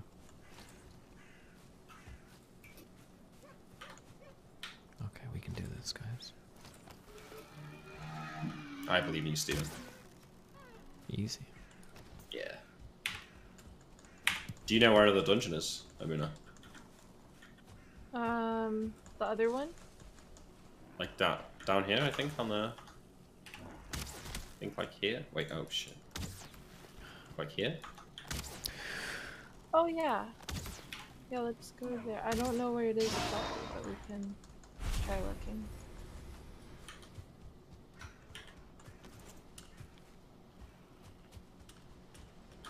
How many cores do you have? I have 2. None. Okay, we've got 4 in total. Cringe, bro. No, that's not cringe. It's the opposite. No, that is actually cringe. No, disagree. What's cringe about it? Explain. Practice debating, you know. It's cringe because we lack the necessary number to build Are you saying he has to practice debating because he's bad at debates? our smeltery. No, it's just like a warm-up, you know. Oh. Yeah, he's good at debates. God, where did those leather scraps go? I could be able to find them now. There's like nothing here though, I don't know. It was marked on my map, but I'm not sure why. Oh. I'm sorry. It's okay. How many Sirtling cores do we have in total? 4, he said. 4. Oh, I think, is it 5, chat, to make a furnace? Yeah, I thought it was 10, Oh, is what it said you needed. And we also need a smelter too, heck. Oh, I thought it was 10 for the smeltery. I don't know. I have no idea then. Need 10 total? Frick. Okay, then we do need to stay in caves. Yeah, so how do we find them? Either look around and, you know, not miss the hidden ones, or if a skeleton approaches you and there's no building around you, that means, there's a cave. Because skeletons don't just spawn like normal dwarfs. I found a copper deposit. Okay. Cringe, bro. I did too, actually. I just found it.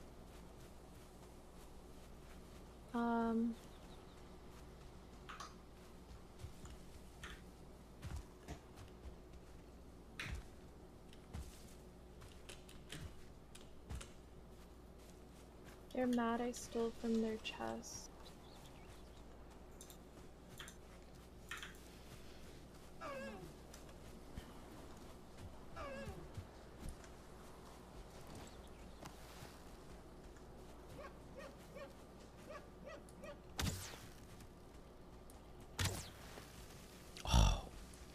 Did I not kill it? Oh, I did kill it. God, that's so good. Bows are so good in this game.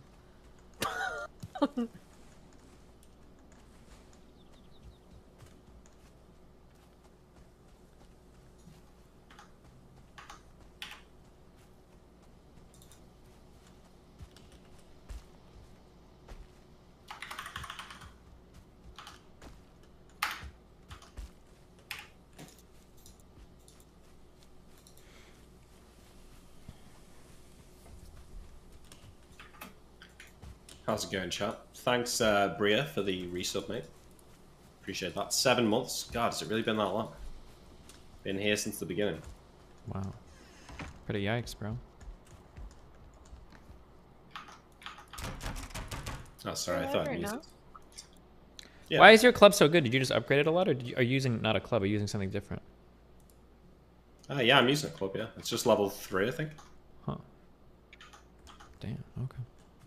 Yeah, I know. Absolutely not cringe.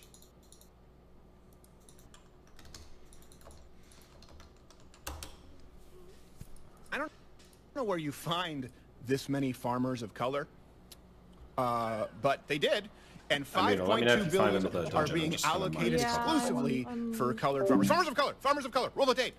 We begin today's show looking at a major provision in President Biden's $1.9 trillion COVID relief bill that aims to address decades of discrimination against Black, Hispanic, Native American, and Asian American farmers who've historically been excluded from government agricultural programs.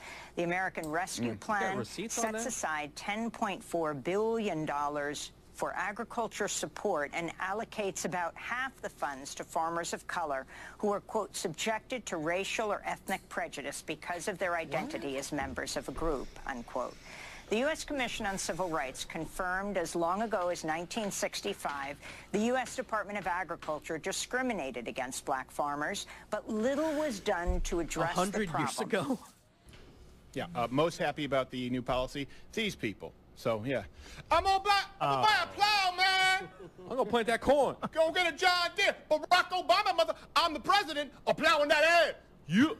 I thought the last thing they would want to do was be farmers. Wasn't that a big problem for hundreds of years? Yeah. Isn't that why Arsenio Hall called himself the urban man's Johnny Carson? I think Holy so. yikes, I don't know. fam. People, Jesus are Christ. People lining up out in the middle of cornfield, Iowa for new dunks? How would you prove this, by the way? Like, how would you prove that you've been discriminated You don't against? have to, you just Well, I didn't say get that so. loan. Sir, you had no credit. Well, that should not have stopped me from getting the loan. I planted a Hennessy tree, but it's not growing. Well, technically it did grow, but that shit ain't XO. I put it in the ground. I planted a VSOP XO tree. I'm getting in some niche esoteric cognac humor, motherfucker. Don't white people just go to their neighborhoods and build urban farms and ruin their communities? Isn't that what Jesus that's how it works? Christ! Turns out the soil content is a high level of meth. Yeah, crazy. Whoa. Wow, I didn't know. That and teeth. There's random teeth littered everywhere. And Isn't meth a... I thought that was a white man. I thought meth... Excuse me, Crowder. Are you selling our culture down the road to black people? Meth is a white man's drug. That's our thing, okay? Fuck you. What the fuck? He's self-hating. Jesus Christ. Okay, I'll be right back, and then I'm gonna be talking to this Brenton guy soon. And then after that, we're gonna look at the COVID relief bill. Okay, I'll be back 1 second. It's no. It's more. Oh shit! Oh, you know what? I see it. You see it? Okay. Yeah. Oh shit! It's seen me. Oh, it's a 1-star troll. Oh, is it? Oh heck. Steven's getting pizza. I have pizza. Yummy. Is he actually? Mhm. Wait, are you saying that because chat's spamming it? Yeah. No, it's a meme. Oh. It's not real. Fucking tree branch.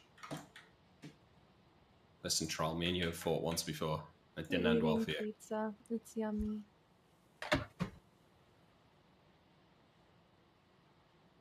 It's going to take me a long time to kill this, so... Yeah, I'm on my way. So I'll help you kill it. I have like 200 bows in my inventory. Or, yeah, 200 arrows in my inventory, not bows. Yeah, I was going to say, that sounds inefficient. Holy shit! Yeah, it just hit me so much damage. What the fuck? Yeah, don't keep your distance from it. Don't at all give it a chance. Holy fuck. It hit me mid-air. I was trying to jump away. Don't give it the chance to hit you.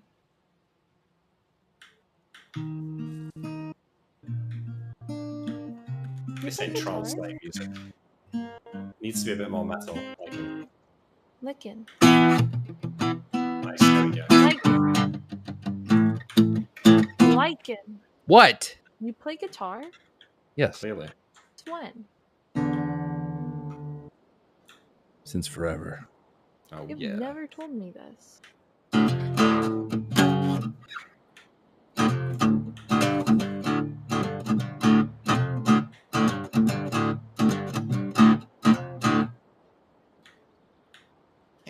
Right in the back.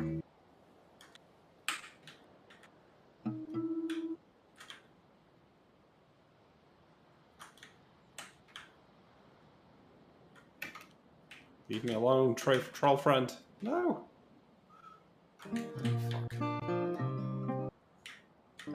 How far away are you? Pretty close. Pretty close. Okay, good.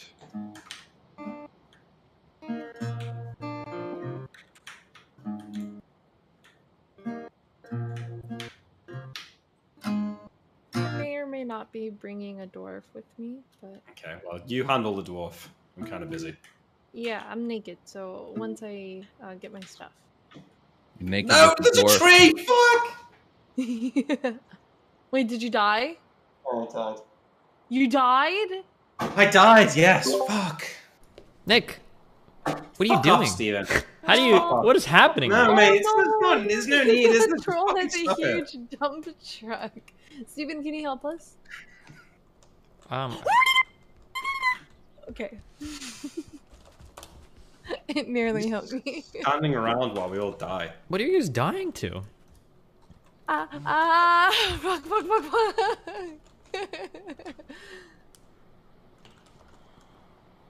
Steven, get over here.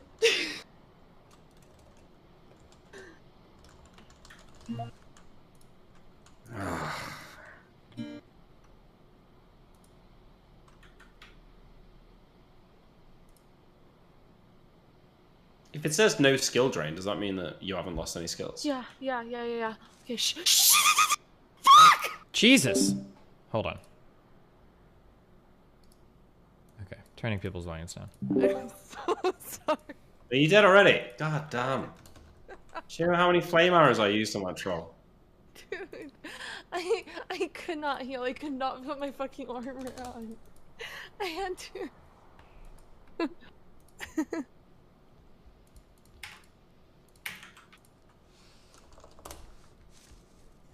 I'm sorry.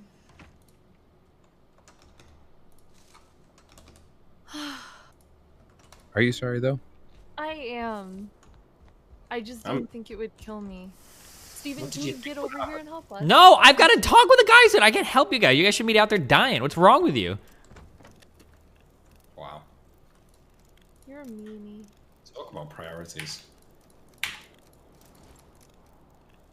Okay. Dead body.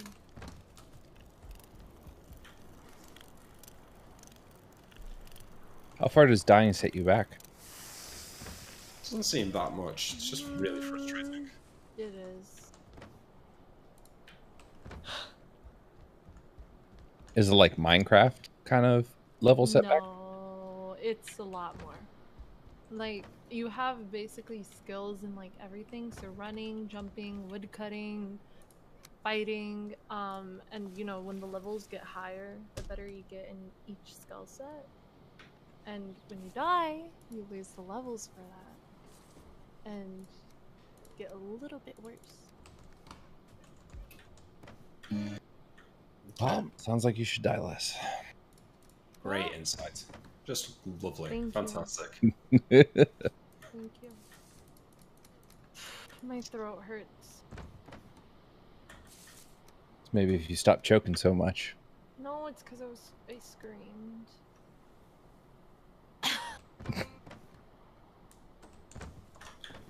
No. Do you ever unlock better chests in this game? Because, oh my god. Why? What's wrong with these ones? They're just AIDS. They're so small and you can't label them and...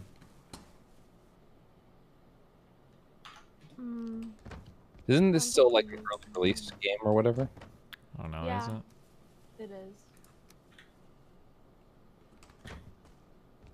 it is. Amuna, guess what I'm eating tonight? Pizza. Falafel. Oh, nice. Why are you telling me that, Lycan? Is Why it do you because I'm Middle Eastern? Yeah, wait, why would you tell her that? Why do you think she would care about that? Is it because I'm Middle Eastern, so you assume that I like falafels? Yes. Whoa. And what? So next thing you know, you're gonna tell me you're having lamb and hummus too? Yes. Sounds great. I mean, the next time I have a proper Sunday roast, I'll tell fucking Nick about it too. Yeah. Okay. That's very Sorry for rare. thinking about you. Sorry for thinking about you. There's this place by my office Don't that you think can amazing. don't think of me as a falafel Lycan. I don't like falafels. Why not? They're okay. I used to live in the Middle East for like 3 years, and so I had falafels that were fresh and like the best of the best every fucking day, and I just started to hate it. Like I got sick of it. There's a steps missing in that story because that sounded great, and then you said you hated it. Yeah, well, because if you eat something every day for 3 years, it doesn't taste good anymore. I don't know. Why do you think I struggle being in a committed relationship? Good one. Thank you. That was top quality. I have to go back to repair my bow, otherwise I'm going to run out of arrows and shit before the troll dies, so... Oh no, the Pepe mods are slowly coming back. They never left. They've never left.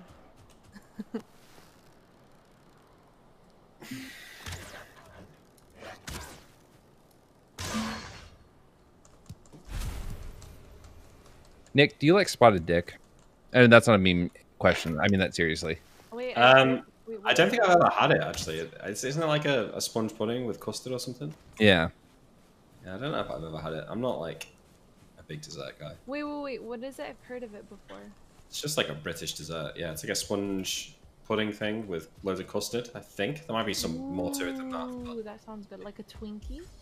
Kind of, actually, yeah, in a weird way. There's a creme anglaise if you're trying to be French about it. It comes with it comes in a can in America, in the British aisle. Oh yeah, I think you can buy that in the cans here as well. You know what? They sell it in, like little corner shops. The Brits have one awesome, really fucking awesome candy. You know, you ever have a drumstick, Amuna? You know what I'm talking about? Ice cream? Yeah, so they have a candy that's just the ass end of a drumstick, which is the best part of it. What is it called? I don't know. I can't remember. Wait, what's what a drumstick? Explain to me. A drumstick is like one of those pre-made ice cream cones with the little chocolate like nugget in the bottom. Oh yeah.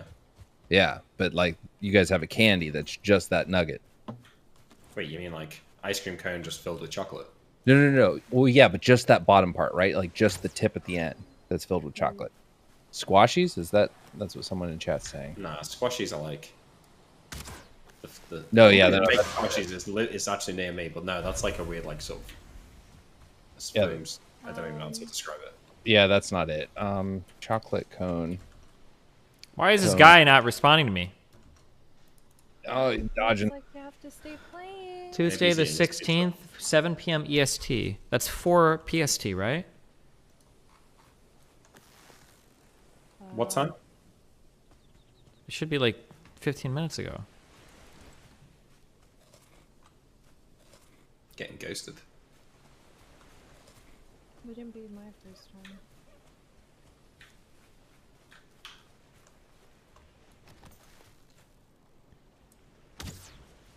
DDG would never ghost you, Amuna.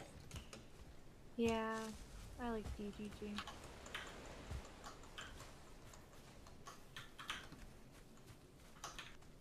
Does the boss drop anything good besides like the pickaxe or the antlers to make the pickaxe?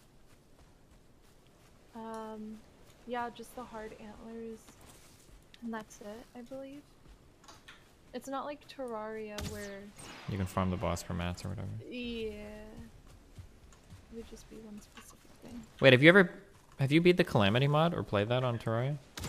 No, I asked you if you wanted to play that because I had just finished Terraria. Yeah, and then found the Calamity mod.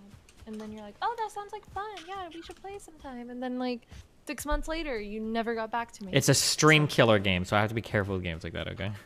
Oh, okay. So this is not Stream Killer? These types of games? No, because it's usually not about the game. Usually I play these in the background and I talk about politics or something, so. Oh, okay. So wait, what's the name of that mod? Calamity mod. Why is that a stream killer compared to just playing Terraria? Terraria was a stream killer. Okay. What was that last one you played? The Dyson Sphere? Was that not? No, but that's because I would talk politics during the thing. Okay. Yeah.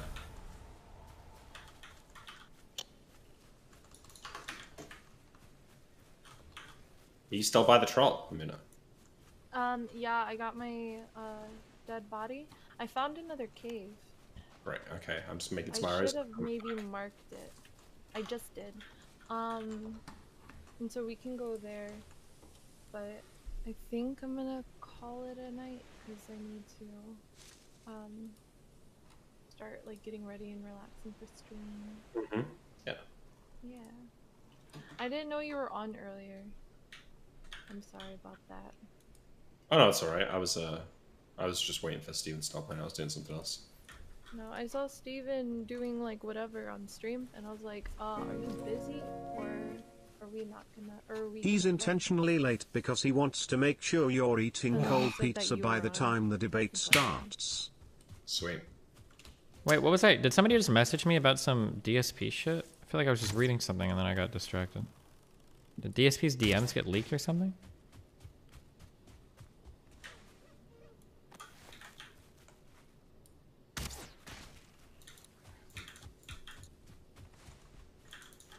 LSF thread on it. Someone link that LSF thread in chat.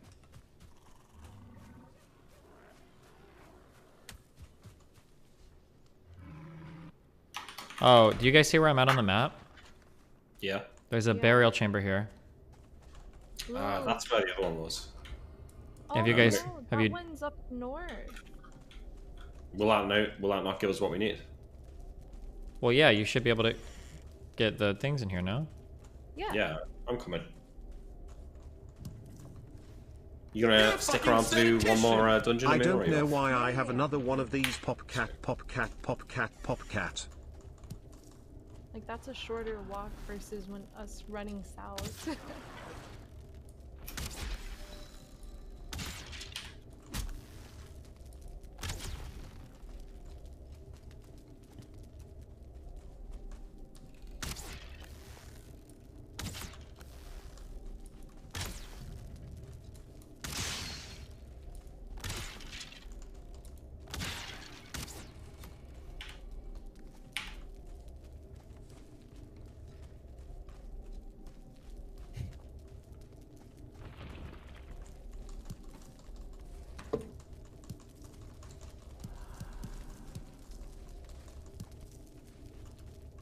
Yeah, like, and I still not sure what you're talking about with this candy, as you call it.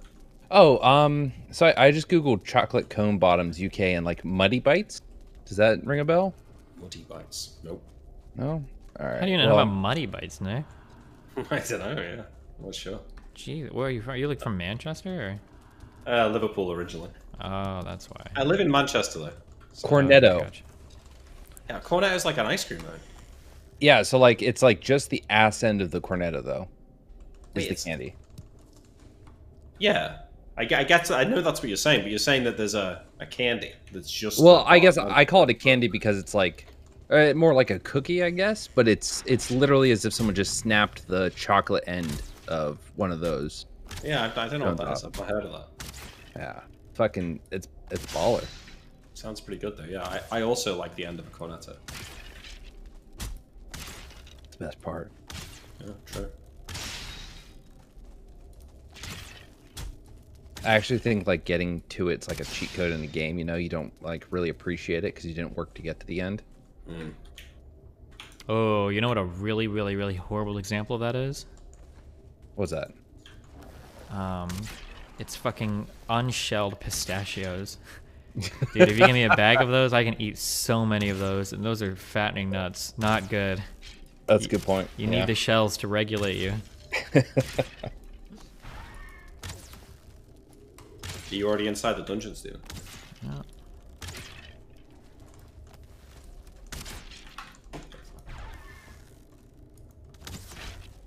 It's a big fucking skeleton.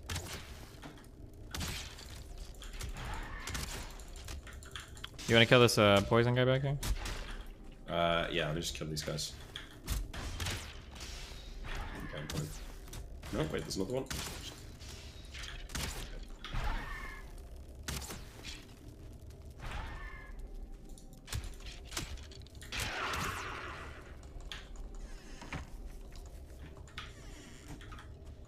Have you looted everything in here? Yeah. Yep. I went over there.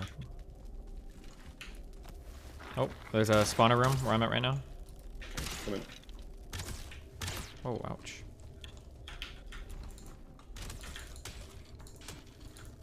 Oh my god, this guy chased me. Alright, it's dead. I might die. Never mind. Nope, you come in. Alright, the Did you break loot's the spawner? Yep. Okay.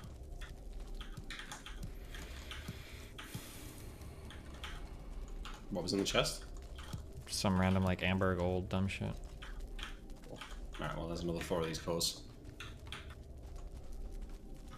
Another 4? Yep. Oh, holy shit. Okay, I'm holding 1. So. Oh, nice. Another chest in here. None of the cores then. So we've got 9 now, I think. How many do we have back at base? 4. You sure we only have 4? Mm-hmm. Okay. So let's see if we can find one more in here. Do the chests just never contain those items? Oh, found some more skeletons.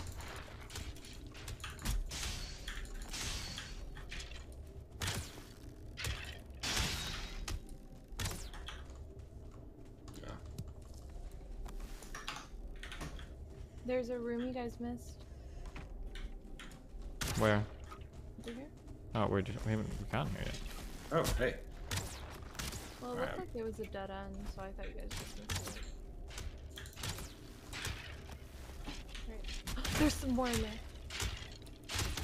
Oh, cool. So we have enough for the smelter and everything. Boom. Nice. Amber pearls, more amber pearls.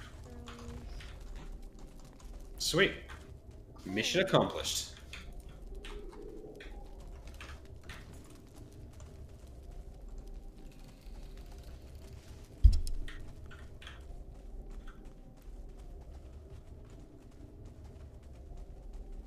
Wait, people are saying 14 total is ideal. I don't know why. How many are you holding right now? 6. 7, 8. So I have 8. We've got 4 at base. So we need 2 more. Do we have 4 or 5 at base? You said 4 at base? 4. Yeah. Okay.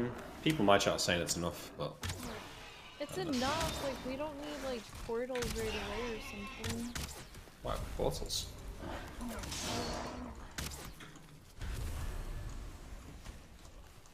Because people in chat are saying for portals. Okay, I'll probably find another one of these while I'm out here. I hear the troll. You might want to run. Where's the troll at? Wait, let's kill him. I think on the left kill it. side. Let's kill him. Oh, okay, straight ahead then. I hear him. Frick, it's so foggy I can't see.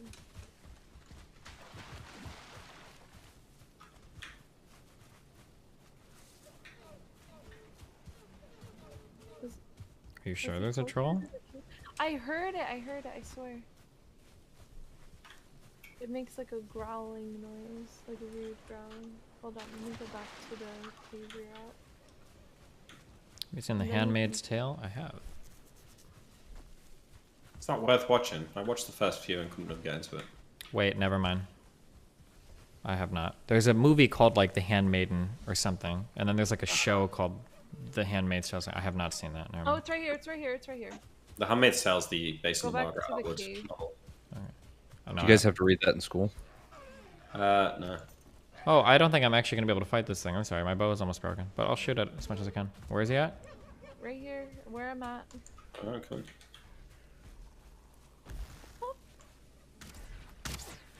Oh, there it is. Oh, this guy's fucked now. That's a big fucking troll. Did you guys ever see that Troll Hunter movie? Yeah. Lord of the Rings? No. Some Scandinavian film. It's literally called Troll Hunter, right? It was good. So, I mean, the special effects are pretty fucking cool. Like those giant ass trolls walking down in the distance. Yeah. Nice. Wrecked. Easy.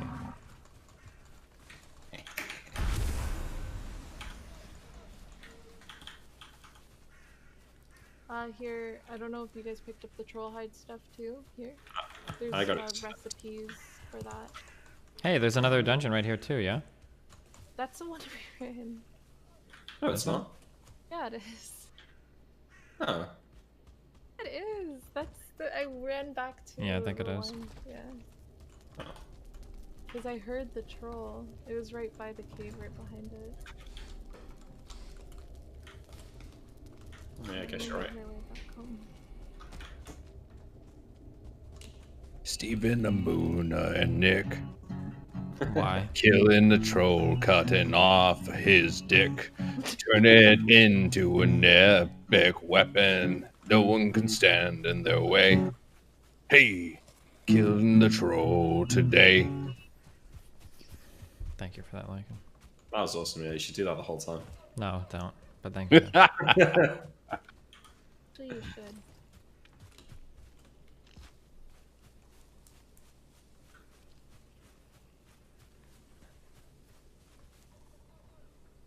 So you're not doing your debate thing, Stephen, or what? I don't know. He went. His thing turned to green on Discord, but now he's not like responding to me, so I'm not sure what's happening. He's scared. Is this guy like a big deal? Not really. It was just him and 2 other people reviewing a debate. I thought their feedback was really stupid, so curious if he wants to bring any of it up. He's probably chicken shit. Well, I mean, I want to just assume that. I was actually really looking forward to it because after all the shit he said, I wanted to see him get like, that up close and personal interaction. Wow. Yeah. That's pretty toxic. Well, no, I don't mean I want you to bully him. I mean, I want him to be confronted with, that criticism firsthand. Yeah. Easy to talk shit on the internet, isn't it? About somebody. Sure is. So you say something about Destiny, and the next thing, he's in the DMs saying, "Debate me." Oh shit! Now he's messaging you on Discord. Oh god! Quickly go offline. Oh no, his chat's posting memes. What are we gonna do?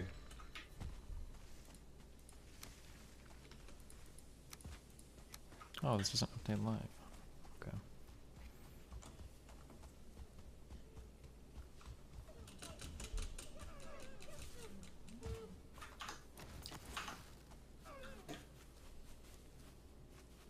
What do we do with the troll's head?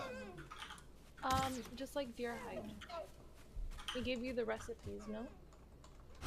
Yeah, I think so. Yeah. Yeah. So we need a lot. Okay. What about its head, though? I mean. The head? Oh, the head is just for show, I think? It could be wrong.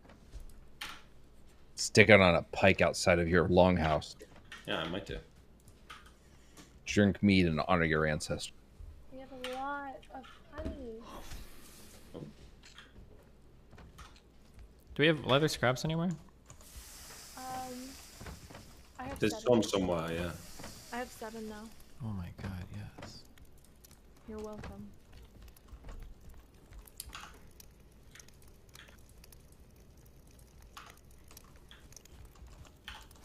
Oh, here's Steven.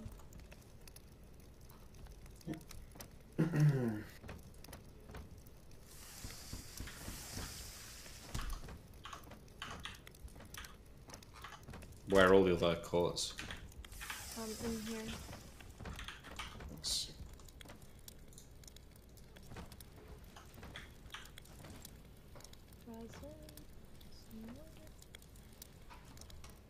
I'm doing my inventory. Oh, same. Ready when you are. Where is this guy at? Oh! No, I burnt my food. Why? I forget about it. What are you making? I was making meat. Making meat. Yeah. Any specifics there, or just you don't distinguish between? The boar, maybe deer, but they both look the same. So. All right. I don't know why. I'm just being stupid and thought you were talking about in real life. Oh no. No, I never. Seems wildly stupid now that I think. I never mess up on food in real life. Nice.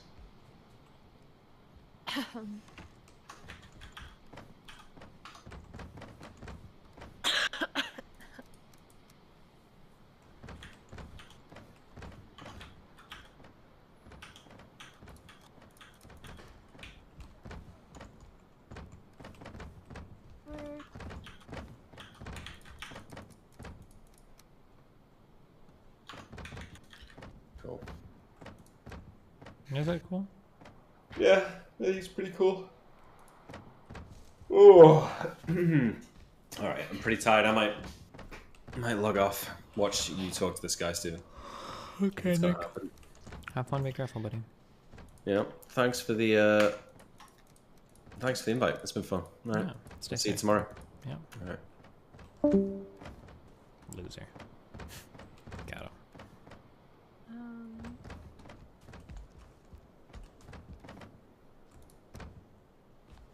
What? What? What? You said I Finish the don't know. thought. I do that sometimes just to. Yanni. Huh? Yanni. No. I just said Yanni.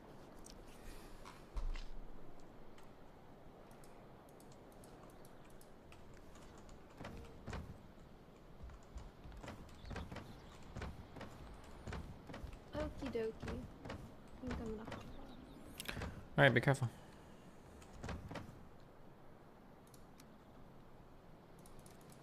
Okay, cooking.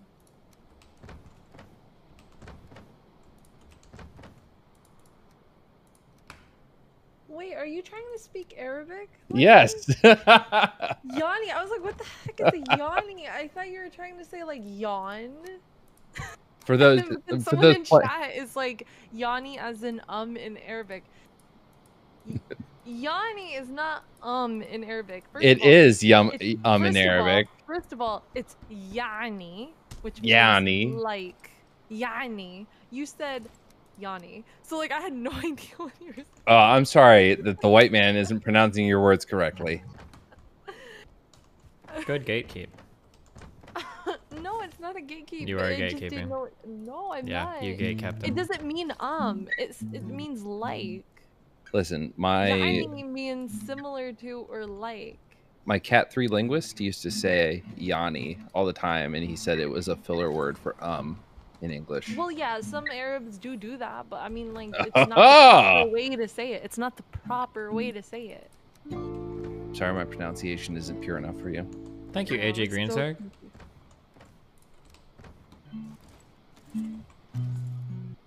That's Nick. Wait, what? AJ Greensburg is Nick? I don't think so. Does this dumb thing have to go outside? Yeah, it's So stupid. cringe.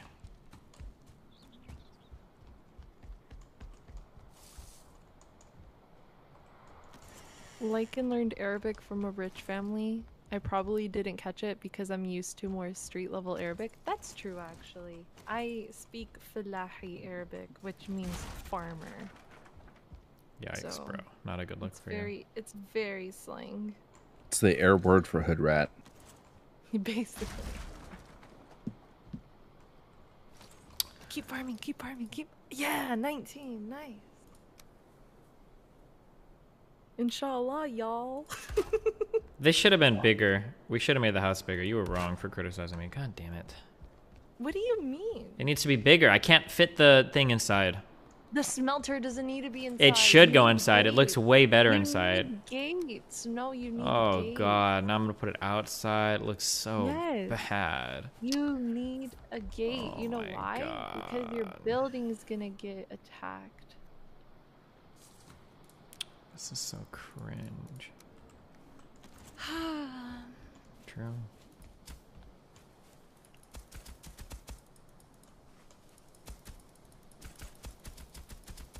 Oh, I'm literally gatekeeping. Haha. Oh, he's typing.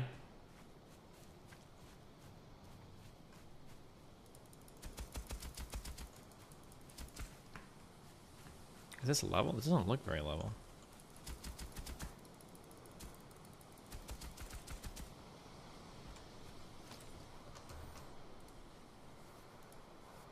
Hey, ready to talk? Yeah, ready when you are. Okie dokie, I'm gonna go have fun on your debate thingy. Okie dokie, have fun. Bye. Bye. Bye. What? By the way, posture check and hydration check for all of you. Hey, by the way. Hey, Bye-bye. Taban, Amuna. Huh? Nothing. Have a good night. Say it again? Steve, good luck. Oh, okay. Thank you. Bye.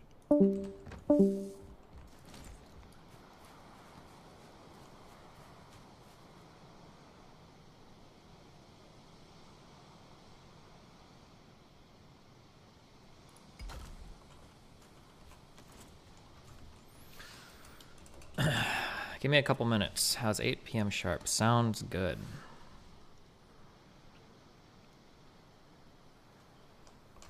Oh, to be fair to him on Twitter, he said sometime after 7 p.m. EST. He didn't say at 7 EST. Okay.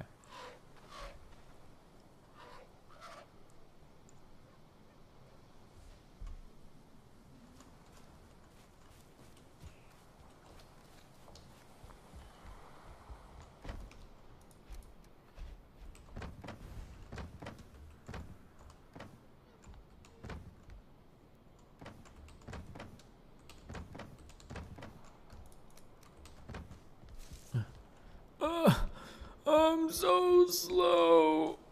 You don't have any goal.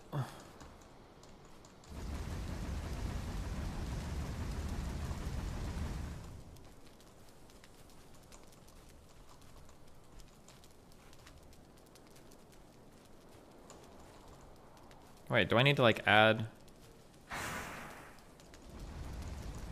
Oh, Christ.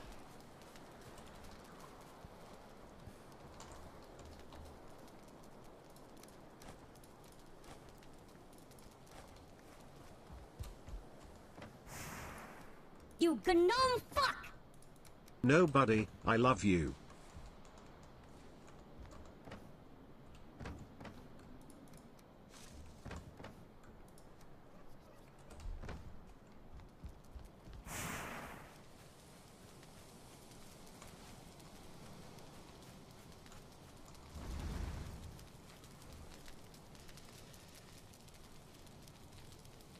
When does the chat start with that dude? In 20 minutes.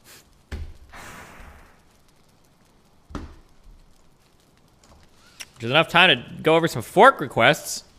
Or not fork requests, sorry, pull requests.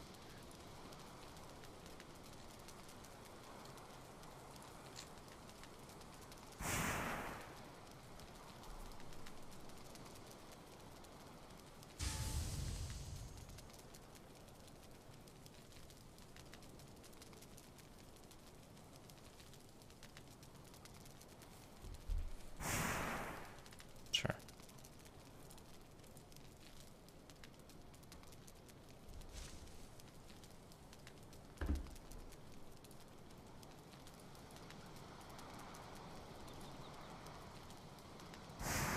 Added spell check to the process and fixing some typos. Wait, what?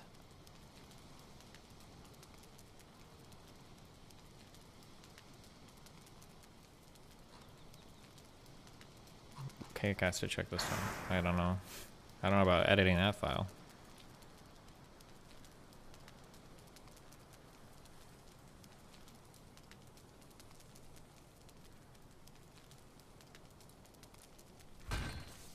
Whoops.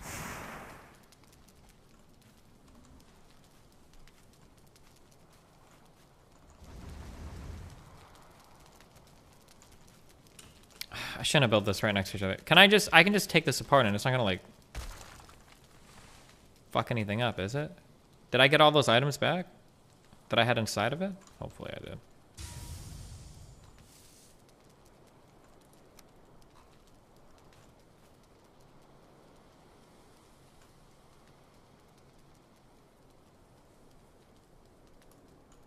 Missing her. Oh.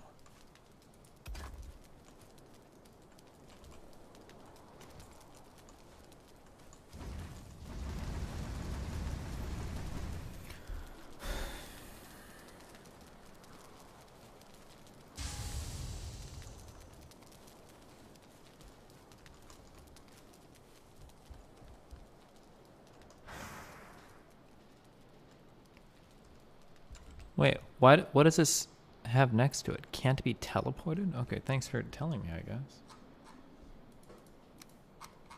What is the point of tin? Can I make anything out of it?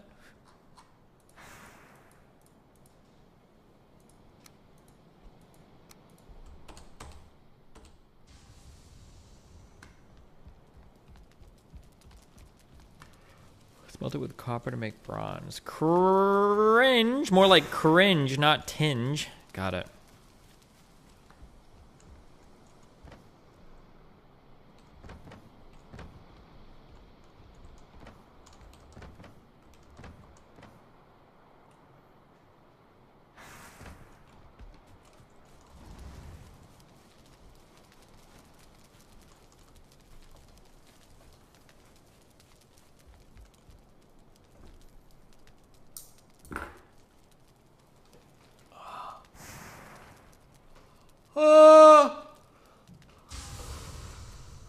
Ah.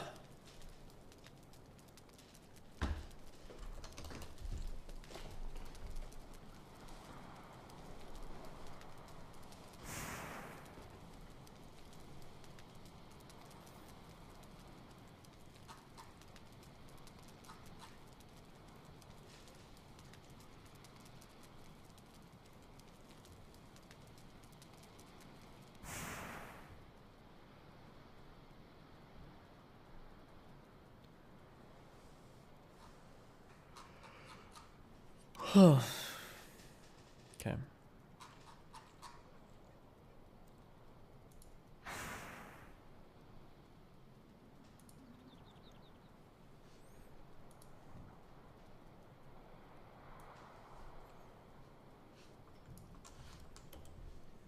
Socratic method either, but okay. Okay, well, you just ask more questions in response to somebody's point. I mean, Just you asking can keep questions doing isn't it. the Socratic method. Well, no, but that's one of the basic tenets of it. You just ask another question. Well, if this means this, well, why are you not for this? I mean, yeah, Okay. I mean, it's standard. I mean, that's my view on what you do, but gotcha. You know, we could just. Let's get this next guy. Sure. All right. Dick Masterson, host of the Dick Show. How you I doing? mean, it's not Ralph. It's not this. Wait, how is this while claiming fathers fucking daughters? This isn't a good timestamp. Socratic method either, but okay. Shower handle. Okay, well, you just ask more questions in response to somebody's Keep watching. point. I mean, Just you can asking keep questions doing isn't it. the Socratic method. Well, no, but that's one of the basic tenets of it. You just ask another question. Well, if this means this, well, why are you not for this? I mean, yeah, I mean, it's standard. I mean, that's my view on what you do, but Gotcha. we could just. Let's get this next guy. Sure. All right. Dick Masterson, host of the Dick Show. How I you mean, doing? it's not Ralph. It's not the Socratic method. If you're talking about dads fucking their daughters, is it? Is that what we're? Oh, why not move this timestamp up? This is so far back. Maybe. So basically, with that clip, you're saying, is there any arguments for someone fucking my child, Destiny? Jesus Christ. I guess this is kind of context. He's introducing the clip. Yeah. All right. We'll let it slide.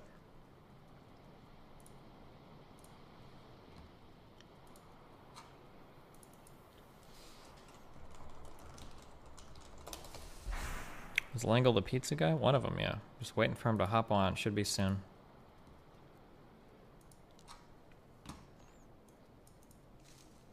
Why is this taking so long to build? Okay, what is cspell.json? What is this file? What is it? What is this? I added spell check to the process of the build, so it won't be possible to merge typos anymore. Is that gonna like make it so that things take significantly longer to build? Do we want that?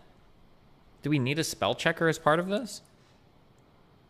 Or what if there are like words that aren't in the spell checker that we want to merge, but now we can't because there's a conflict with this? This seems like not a.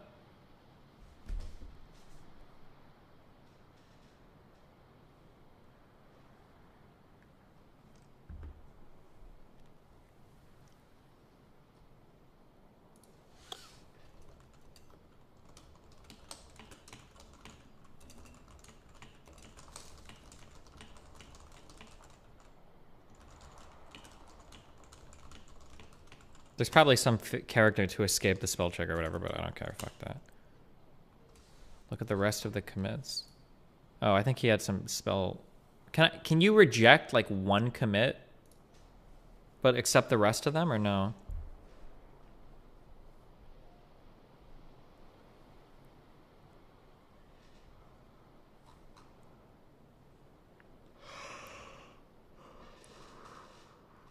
You can ask him to edit in the.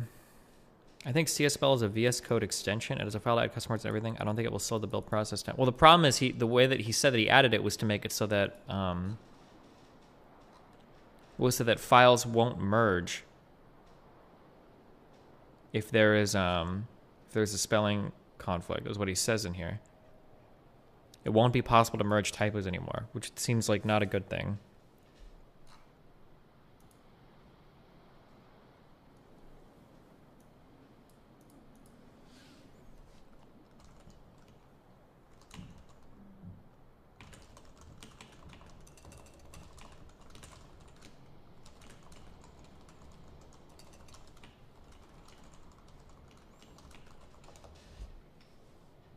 Why do you not want that? What if an article comes out and it has to do with like, I don't know, what if there's like a term or whatever that I use that's not like an official, like why is he adding these things to the spell checker? Does it not recognize proper nouns? Like if I put a proper noun in, like a name, is it seriously not going to recognize it? And then you won't be able to merge something because of, that's what the list is for. So every time I want to add a term to the site that's not like already in a dictionary, I've got to update the spell check list. Why this sounds like a nightmare. Why would you ever want to do this?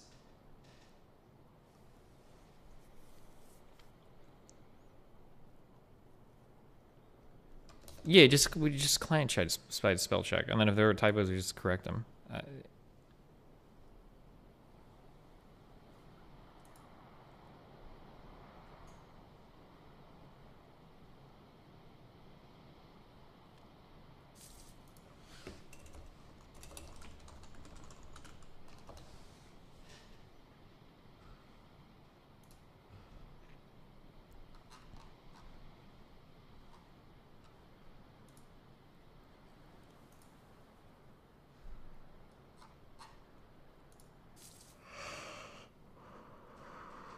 Oh, fuck, and then this guy's probably gonna already...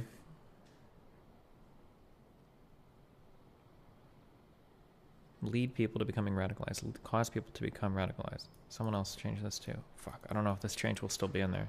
There might be a conflict. That's okay. Alright.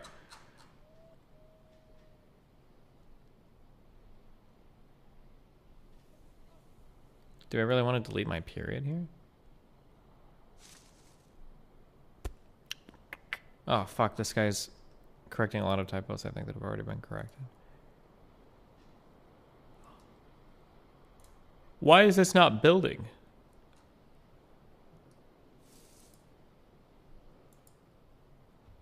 Huh. What's taking so long? This was submitted over an hour ago.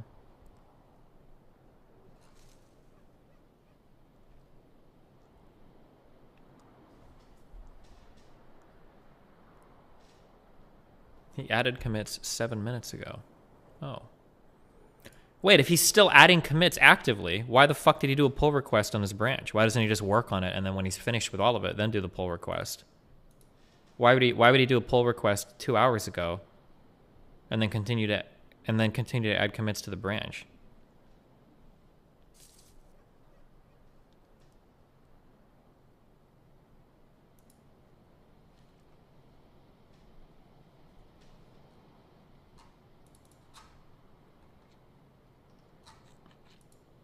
Which of these presidents only served in one term in office? Bill Clinton. Yes, that's it. Yep, that's the one. Is it? Oh no, rip. you were so close. Oh well, I really didn't see that. To be fair, I don't think I would expect him to know this, right? Why would a Canadian know Clinton was a 2-term or 1-term? And he's like 20.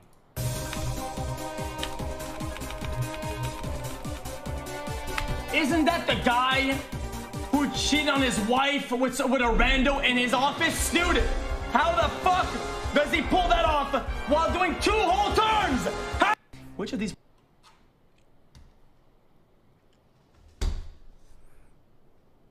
Seven minutes. No time for a pizza, boys. Oh shit, I should probably be not dying in this game. Do items disappear if they're left outside long enough?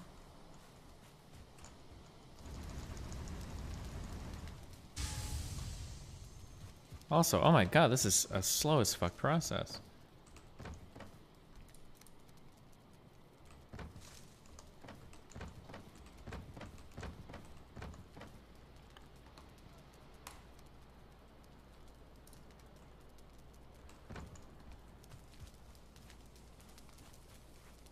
Sleeping can speed up the process? No way. Really?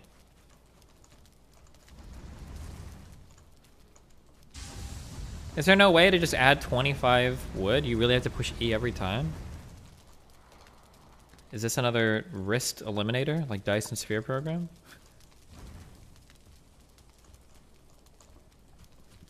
Sleeping speeds up real life too? True!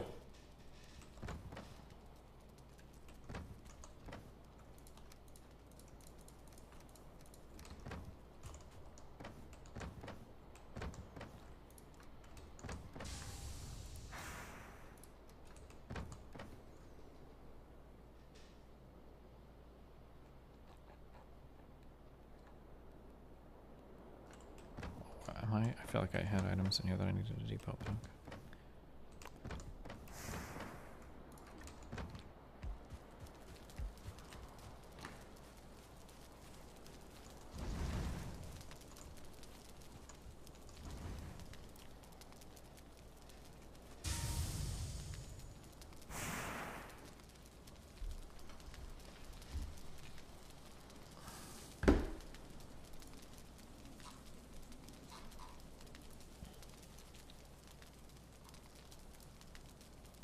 Oh god, wait, did that other guy delete his pull request? Oh no.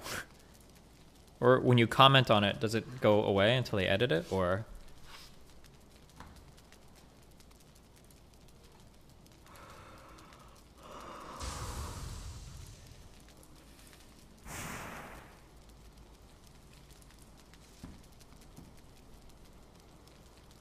Look at the closed section.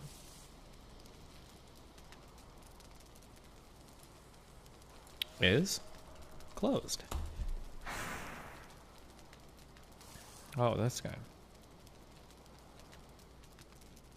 Oh, he closed it 2 minutes ago. Closing for now. Don't close it. Just change it immediately, you cuck fuck.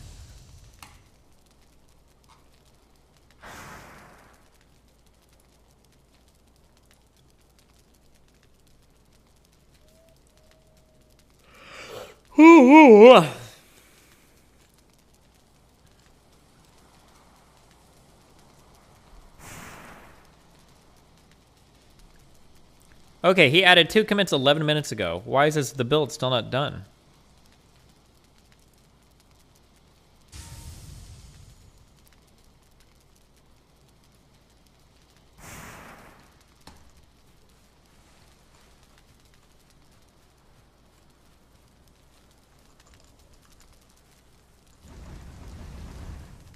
Click on status. All right, hold on.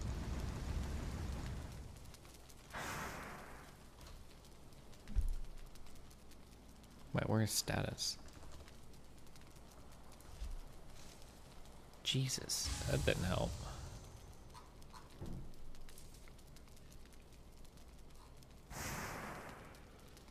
Huh.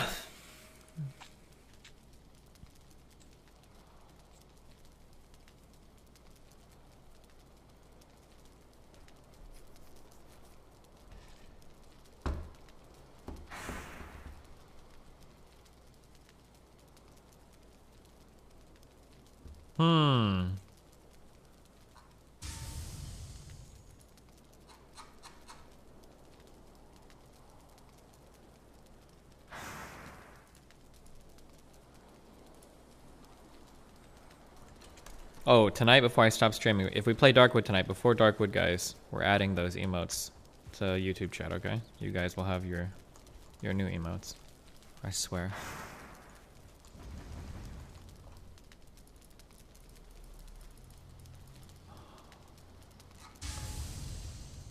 Jesus. I don't know. Oh, we saw this. Whoops.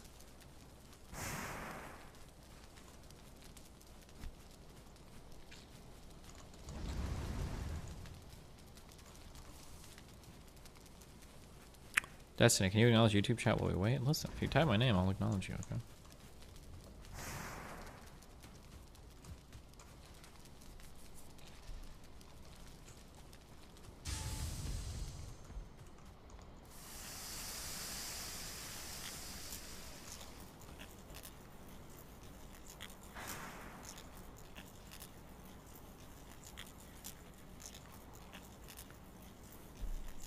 Not on DGG, okay? Destiny sits what he pees? Only in your mom's face. Got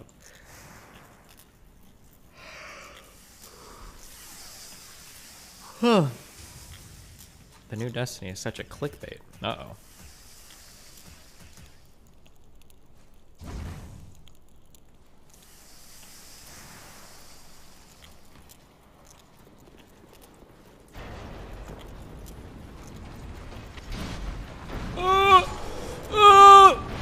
Oh, nice dodge.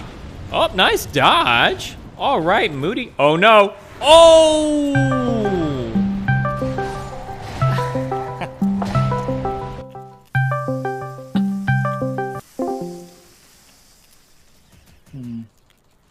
Hello, hello, hello.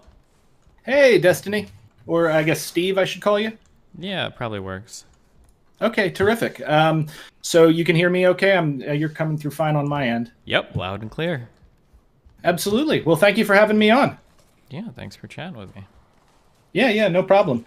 So, I think I should probably start out by apologizing on last night if anything seemed weird. I thought about it afterwards, and I was like, we were kind of trying to go through the debate more of like, I guess in the same way you might talk about a boxing match or something. But it occurs to me that, you're a person, and it must be weird to have somebody scrutinizing everything there. So, yeah, my bad on that. Oh, I'm used to the internet kind of blood sports stuff. I don't think I care if people are scrutinizing it. I guess the only disappointment I had is it wasn't very much like subject matter. It seemed more to focus on like my name and my pizza, but. Yeah. I mean, that was a very prominent thing about the debate. I think, and we can get into that if you want to. I guess I suppose since you're the one who invited me on here, do you have any questions for me or? No, I guess I always get really frustrated because I feel like when I listen to people review my stuff, usually the criticisms made are not done in a very charitable way. And then I'm just curious sometimes if I can ask a few more questions because I feel like sometimes people will, on the face of things, like immediately disagree with something. But then if I ask them like one or two more questions, it seems that we're either in full agreement or they just weren't thinking too much about the prior criticism. So that's basically all I'm curious about. Okay, I mean it's very likely to make a point with the pizza thing because a lot of people have latched onto that. And by the way, if someone can send me that Death Note meme you had with "I'll take the pizza and eat it" that I saw on your stream last night because I watched your reaction, I would love to see that. That was freaking hilarious. Sure.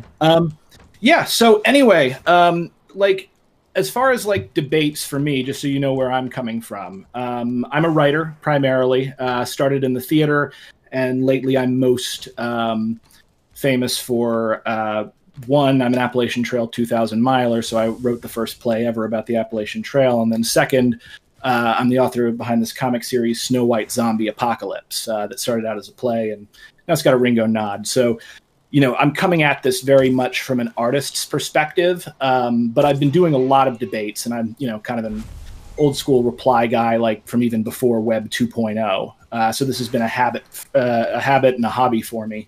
Anyway, that's how I met Ben, because we've been doing a lot of stuff on modern day debate. Okay. I should also, I should also preface this, by the way, in that, longtime listener, first time caller, I actually owe you quite a bit. And, I could consider myself a fan, even though I have disagreed with a lot of things recently. But, I did a debate. I was challenged to a debate by J.F. Garapé. Okay. Oh, Jesus.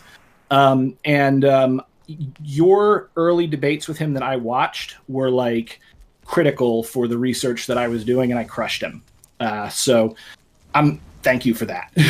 Thank you for your service. Yeah, nice job. That guy's, I don't know what he's been doing lately, but that dude is pretty insane. So. Oh, yeah, he's out of his mind. Luckily, he's living in like a crazy cabin somewhere up in Canada, and I think that's probably the best for him if he can just extract himself from the white nationalist communities built around himself. But, Did he had like another woman, didn't he find somebody else to...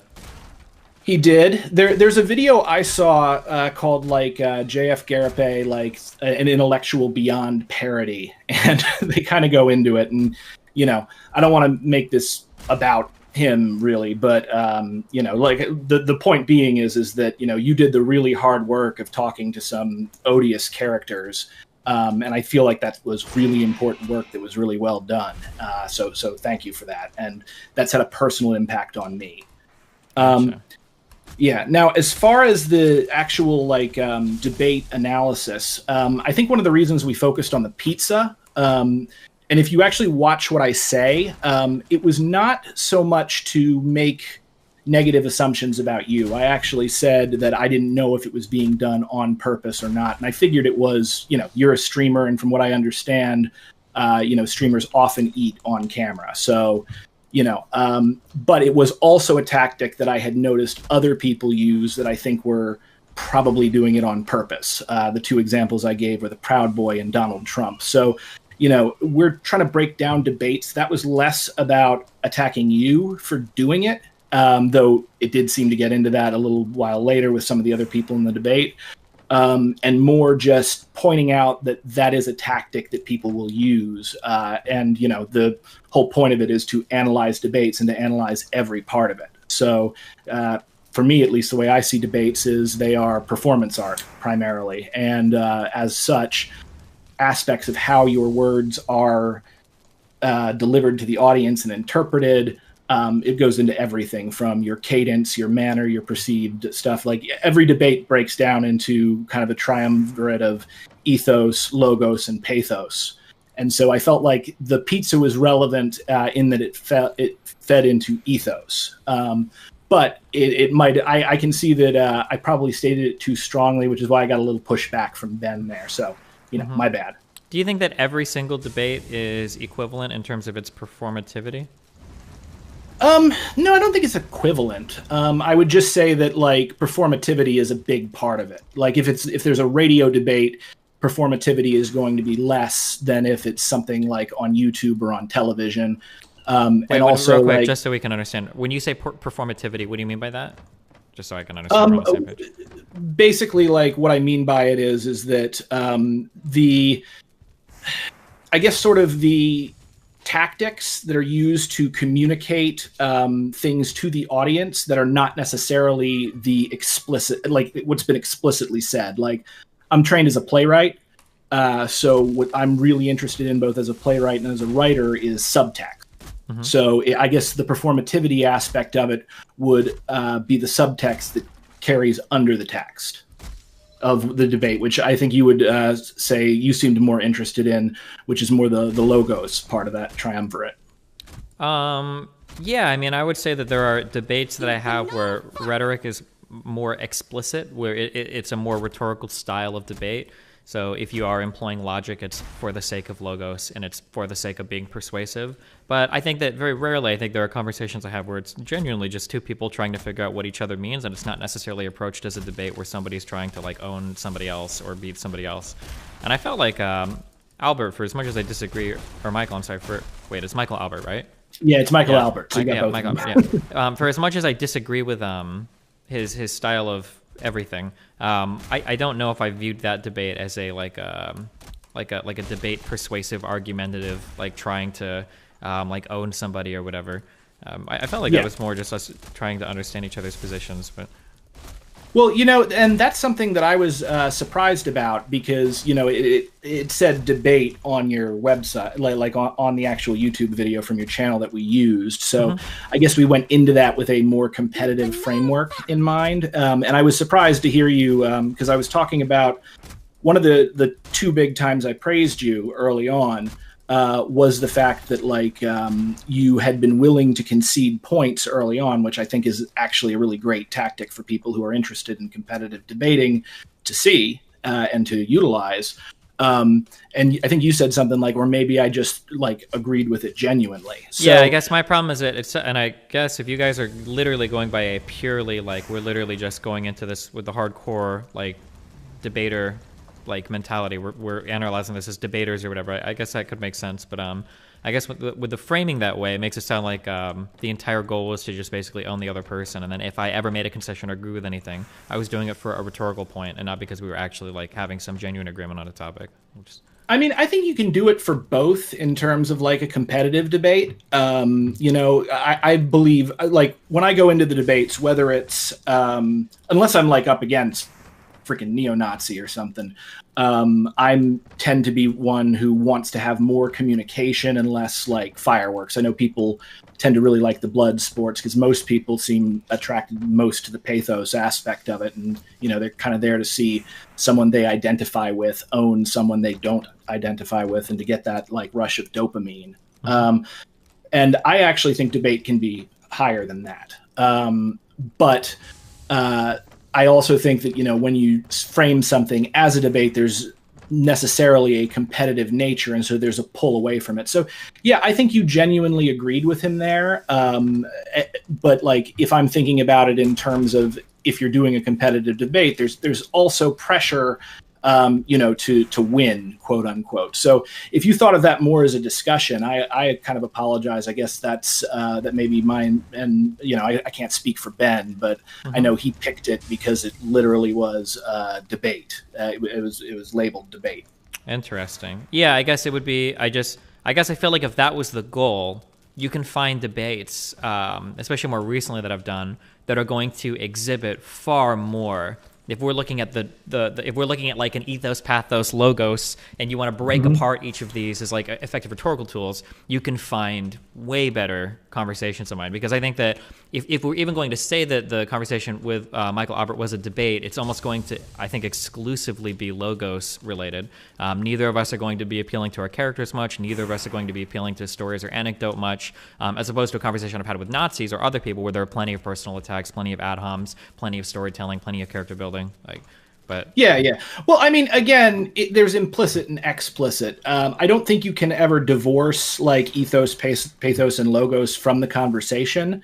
And that's again kind of going back to the pizza thing. That even though that I don't think that you were intending to do it, that still will have that subconscious effect. It's like, you didn't notice it, but your brain did. That kind of thing. Sure. But I would agree there probably are other debates that would be better, and maybe you can recommend some.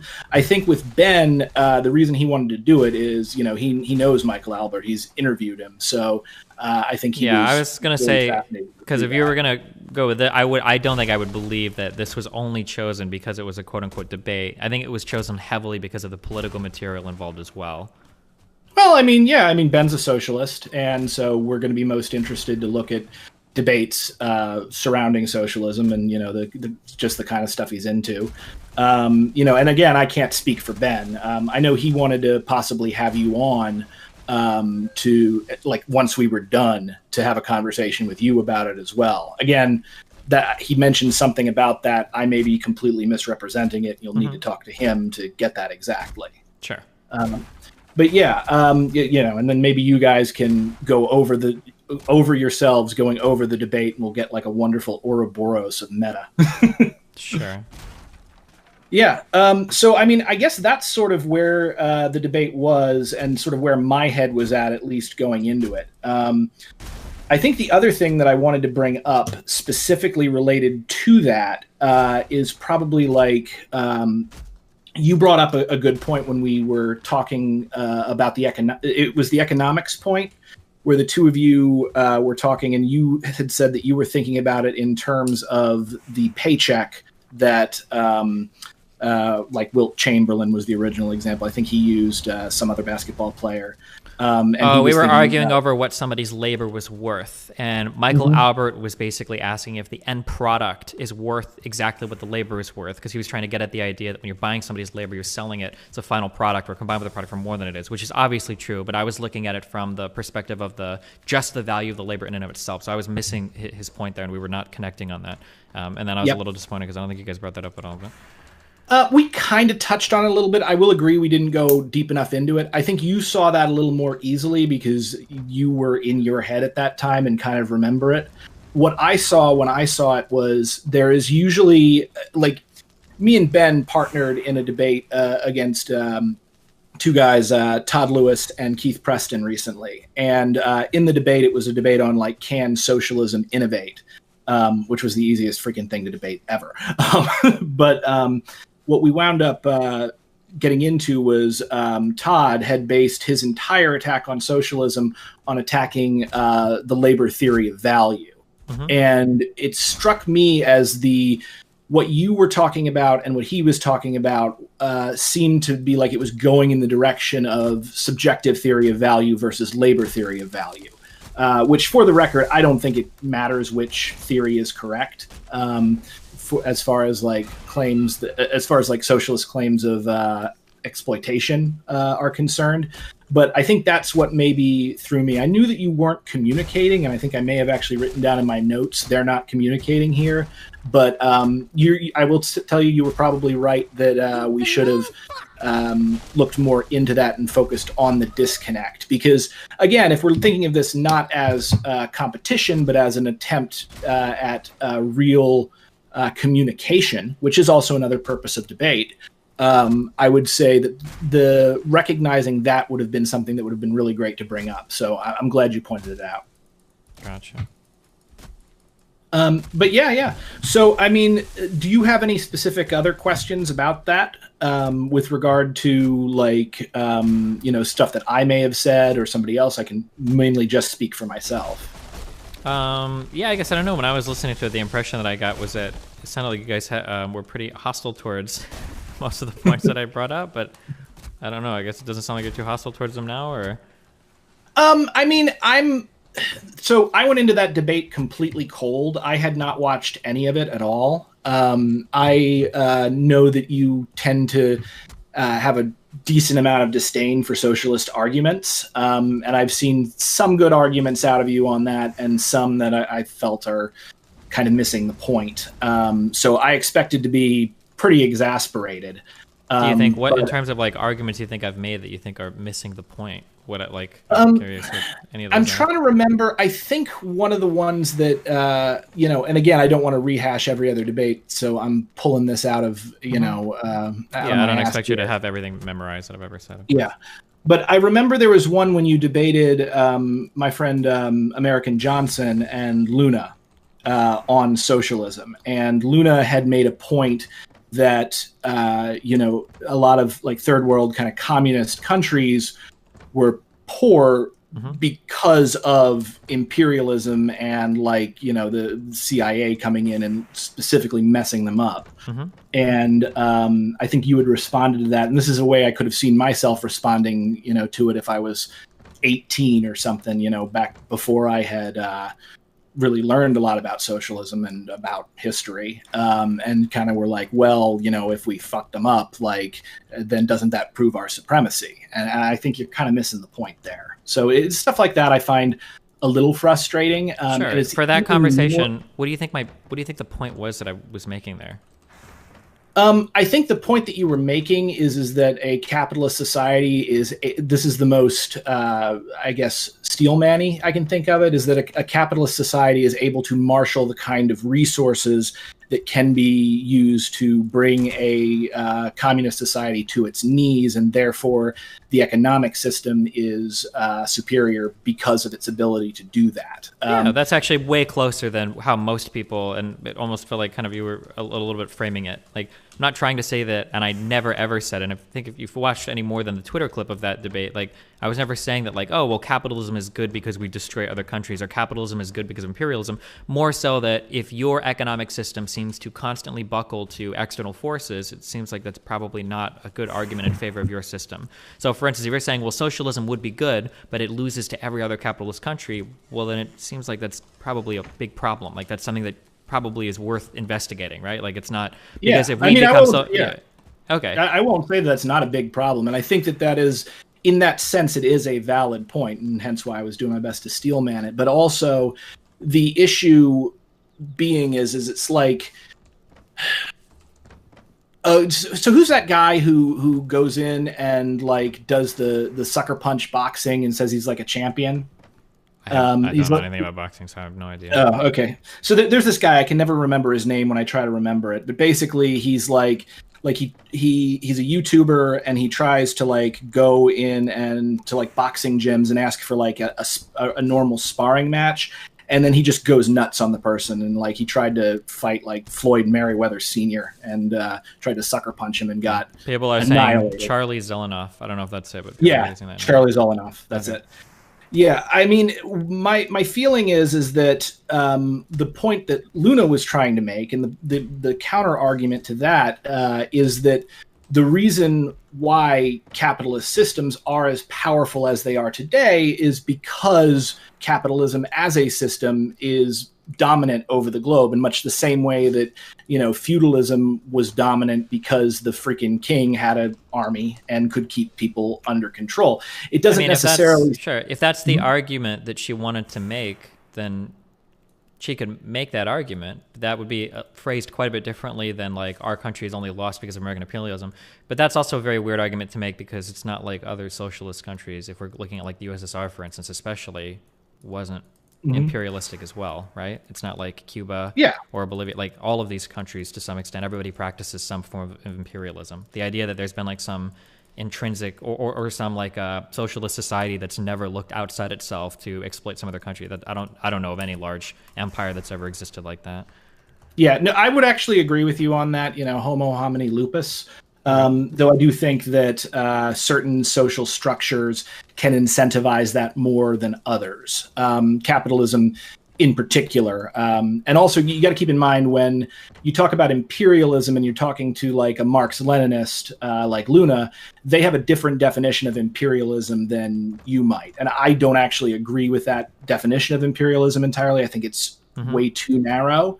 But again, this is if people aren't communicating, this might be an example as to why. Sure. So this is a huge frustration that I have when I go online, and I'm not going to dig through your Twitter history or anything because I don't know if you've said anything about me, but my feeling is that, I don't know if you've done this in particular, I would assume it though, is that a lot of people have looked at that debate clip, the 20, 30 seconds of that piece of shit American dipshit. I hate that guy, by the way. I don't know if you like him, but I fucking hate him. That's fine. But that guy, that clip that got posted out, is people are essentially trying to make the argument that I'm literally making a moralistic argument relating to exerting might over other countries. Destiny says that if somebody has more military than someone else, then they ought to dominate them, and that might equals right. I don't think that's a fair reading of anything I said in the conversation. I think even if you listen to that conversation, that's not what you're going to come away with. But a lot of people seem to make that argument. But now when I'm talking to you, who I believe you are significantly more left than most people that I talk to even compared to other lefties, is my understanding of it. I think even you agree basically with everything that I've said, that like if your country is constantly whittling to external factors, that is like a legitimate argument against your system, or something that like demands some sort of like respect. Like you need to have a solution for that.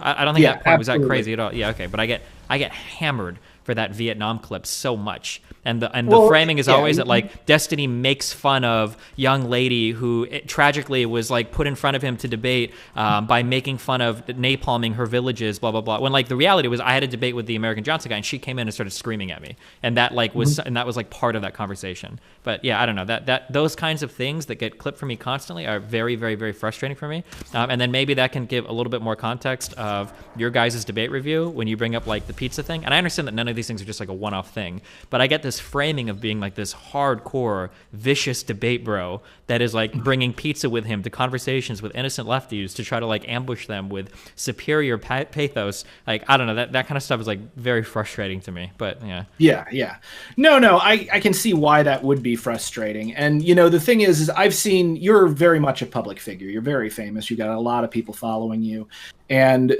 I had a little bit of fame as my writing has taken off, and I was like very active with Occupy Wall Street, been on TV a couple of times doing debates. I was actually going to debate Milo Yiannopoulos right before you did, but I stepped down because I didn't like the topic. Sure. Yeah. But anyway, like I suppose I've got friends who are way more famous than me. That I see kind of inside their lives, and I see how people react to them online with like very little bits of information and huge extrapolations. And that is definitely really frustrating. And so I can see why you might have felt the way that you did. I did think that like a couple of times, like within the debate, and again, must be weird, but like within the debate, you also seem to misunderstand a lot of the arguments that we were making. And like a few times, you kind of assumed bad faith on stuff. I'm curious, like what arguments do you think I was making bad assumptions about? I feel like I was understanding all three sides of this. My side, Michael's side, and then I feel like your guys' criticisms for the most part. But if you think there's something I misunderstood, I'm curious. Yeah. There was one. This is. I can probably. I don't remember the exact words of this one or exactly how you reacted, but it had to do with. I think we were talking around that point about viewing a corporation as being like, as having an internal planning and using like bringing that out to a country. and which is somewhat valid. And, so this is just, I hate this argument so much. So the problem with central planning, if we want to talk about central planning and the calculation problem specifically, the problem is that it's very, very, very hard to decide by committee, or to decide more specifically, absent market forces, how to like choose which goods or services are being produced in a society. So when somebody appeals to like the internal market of a corporation that's still externally relying on price signals to determine like production, it's a kind of a frustrating way to pretend that you've solved that problem and say like, oh, well, look, well, corporations do it. And it's like, okay, sure. They might do it internally, but they're still relying externally on price signals to figure out, you know, those calculations. Sure. But like, I think there's a bit of a nirvana fallacy there, in the sense that even in like the most hardcore socialist system, I think that you can imagine, there would still be some element of market forces, because markets are something that humans just do. Well, but so like not in Michael Albert's system though, in particular to paraeconomics, right? I mean, to tell you the truth, like as much as I know about Michael Albert's system, I have not read enough into him to like really make that hardcore assumption. But what I can say is that even like there's the system that it may exist in Albert's head, but that's not going to be that system in reality. It's just whatever we imagine can't exist exactly as we imagine it within physical reality, because nothing is perfect. So, yeah, I mean, I can understand that. I don't think it's fair to call what is arguably one of the largest criticisms of centrally planned economies, to call that just a nirvana fallacy. I don't think that's fair. I don't think it's I would say to use that criticism to dismiss would be a nirvana fallacy. Well, I would dismiss like centrally planned economies that don't have any solution to the calculation problem, right? I think. Well, yeah. So I should preface this with, I am not the kind of leftist who favors a centrally planned economy. Gotcha. So then you would still be okay with like market forces. I mean, yeah, as long as they're, I mean, I hate to go to the store, so I have a kind of a visceral dislike for market forces. But I recognize that, you know, that some people really like them, and it's something that we do. So yeah, I mean, as far as I am, you can kind of go for like central planning within society, but that sort of requires an authoritarian state. And I am much more sympathetic to the anarchist, like classical anarchist positions than authoritarian socialist positions. Gotcha. Okay. I'm just trying to clarify a lot. I'm sorry. So I did a lot of reading for Michael Albert's stuff before I debated him, because I wanted to understand the system. So my understanding is that central planning doesn't require authoritarianism. So I think the way that Michael Albert wanted to do it was, he was saying that, and we might actually get to this in part 2 of our conversation. I know you guys haven't gotten that far yet, but Michael Albert was saying that there would be committees basically in neighborhoods, and that like every year a committee, like you would all submit like your request for what you would need at the beginning of the year, and then that's how you would determine which goods or services would be produced in a given year. So like that type of democratic planning can be done that's not authoritarian, that's still like quote unquote centrally planned, or you're not relying on market forces at least. Yeah, I mean, I wouldn't really consider that centrally planned, because if you're doing it on like the community level, yeah, it's centrally planned for that community, but all those communities are still, you know, communicating with every other community. So even that is a little more democratic than usually what people are thinking of when they're thinking about a centrally planned economy. And like you hear the ANCAPs come up with, you know, like they'll say, you know, calculation problem, like that actually ends the conversation.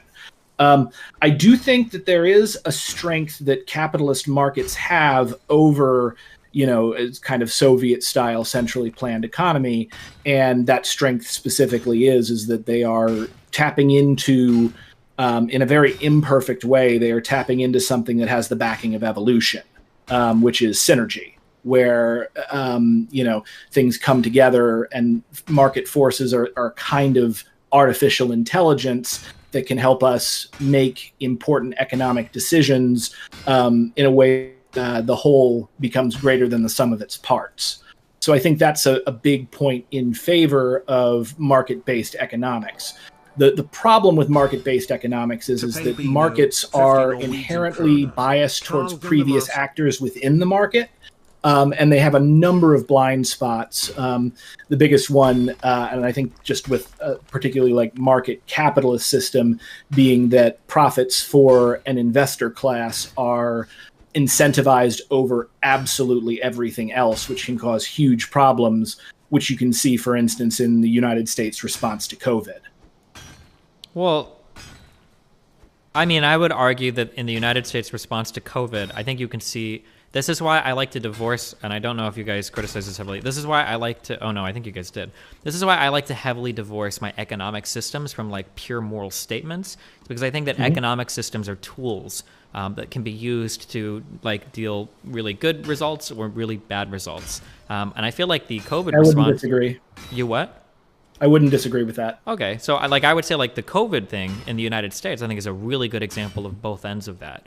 That prior to any proper incentivization from the government, like we had a really bad time getting out tests, we had a really poor response just in all manner in terms of like dealing with our what was a public health crisis in the beginning, right? And it didn't seem like capitalism or whatever was helping at all with that. But it seemed like afterwards, especially with the warp speed program or whatever, the promising to purchase a ton of vaccines from companies if they manufacture them. It seems like afterwards, it seems like the United States is doing incredibly well when it comes to the manufacturing and distribution of vaccines, which I would argue is we have the infrastructure to do that. So yeah. Well, but the infrastructure, which is, what's another word for infrastructure, right? It's capital, right? A lot of that exists because of the massive investment of other like private individuals and private parties and private firms that are working like for profit. Like, so I feel like it can be levied either way. Like, yeah, there are definitely times where it can be destructive, and there are definitely bad things about the system or ways that it can be used sometimes. But I don't think that it's like wholly bad. I definitely don't think it's wholly bad. I think it's very bad, and we should be moving past it as quickly as possible. But at the same time, no. There, the very fact that capitalism has remained the dominant global system and has proven so resilient, much longer than I think most of the people who were predicting its demise in Marx's day, including Marx, thought, is kind of a testament to the system's ability to adapt and to serve human needs. That said, there are still some really, really major problems. The United States was great at, and of course, you could consider Operation Warp Speed a centrally planned, quote unquote, response to a market failure. So the government is the one coming in and providing this particular incentive because the market does not provide that incentive to these companies. Yeah, so I mean, I would wholly disagree with that. So I would say that government incentives are trying to basically distort market signals to get markets to function in different ways. I wouldn't consider that to be centrally planned. I would consider that to be a way to get for instance, cap and trade. I wouldn't consider that to be central planning. I would consider that to be altering market signals to make other types of behavior in a market more advantageous. But I don't think that's centrally planned at all. It's not like the government was taking over these corporations and expropriating them and then doing the manufacturing, or it's not like the government was just telling a corporation to do something in a certain way. They were still relying on markets to do it. They just provided different incentives to kind of guide those markets along. I think the issue here is that we're thinking of this in terms of all or nothing as opposed to a gradient. I think anytime you take human intelligence and use the power of the state to try to distort or overrule what a market wants to do, that you're appealing to the same kind of tendency that I would say, I guess, central planning, Soviet-style central planning, is a extreme form of. So, if you listen to some Marx-Leninists, they'll talk about how they want to do away with the irrationality of markets and replace it with human intelligence. They want to take direct control of the economy, and that's an intuitive idea. But again, I think it has some very serious drawbacks. So again, I would say that is maybe, if it's not central planning, and I wouldn't actually go as far as to say it, I would say it has elements of central planning. But my point about COVID was not really about the production of the vaccine. It was about our inability to meaningfully lock down, even though it would have unquestionably saved hundreds of thousands of lives, and it also would have been better for the economy in the long run. A good example of this, actually. Okay, great. But I don't think that had anything to do with capitalism, though, right? South Korea is a super capitalist country, but they seem to lock down and do everything just fine. I think New Zealand is capitalist. Australia is capitalist. These are all capitalist countries that sure. And we had a unique failure of leadership on top of everything else, and I think that's why we did very, very poorly compared to pretty much every other country in the world, at least at a similar level of development. But I mean, what I might point to actually is Vietnam. Vietnam had, I think, last I checked, and it may have changed, a total of 35 deaths from COVID total, and also a loss of, I think they only had something like 1,500 cases, period. And not only that, but their economy, which is, somewhat market-driven, but still, has heavily socialistic elements to it, their economy grew all 4 quarters as well. So they were able to basically, this wasn't like a win-lose situation where they traded their economy to protect their citizens. They were able to protect their citizens and protect their economy specifically because they were not a wholly capitalist system. The issue with capitalism as an economic system is that it relies on constant investment and reinvestment of capital in a speculative kind of manner. And whenever something happens to stop this, when the market doesn't grow, when we don't see an overall larger return than what we previously had, this class of capitalists that basically has the lifeblood of our system take it and retreat back to their bunkers and their gated communities, and we have a recession or a crash. So one of the big criticisms of capitalism is that it's an inherently unstable system. And so what will happen is that even though we have every ability, because we could have easily done everything that Vietnam did to lock down and more and better, because we have so much more capability and we have so much more capital, so much more technology, we still didn't. And part of that was a failure of leadership, but another really big part of it was the fact that when you act against the interests of profit within capital, that causes an economic crash. And when that causes an economic crash, that causes the people in power within that society to be voted out of office, usually.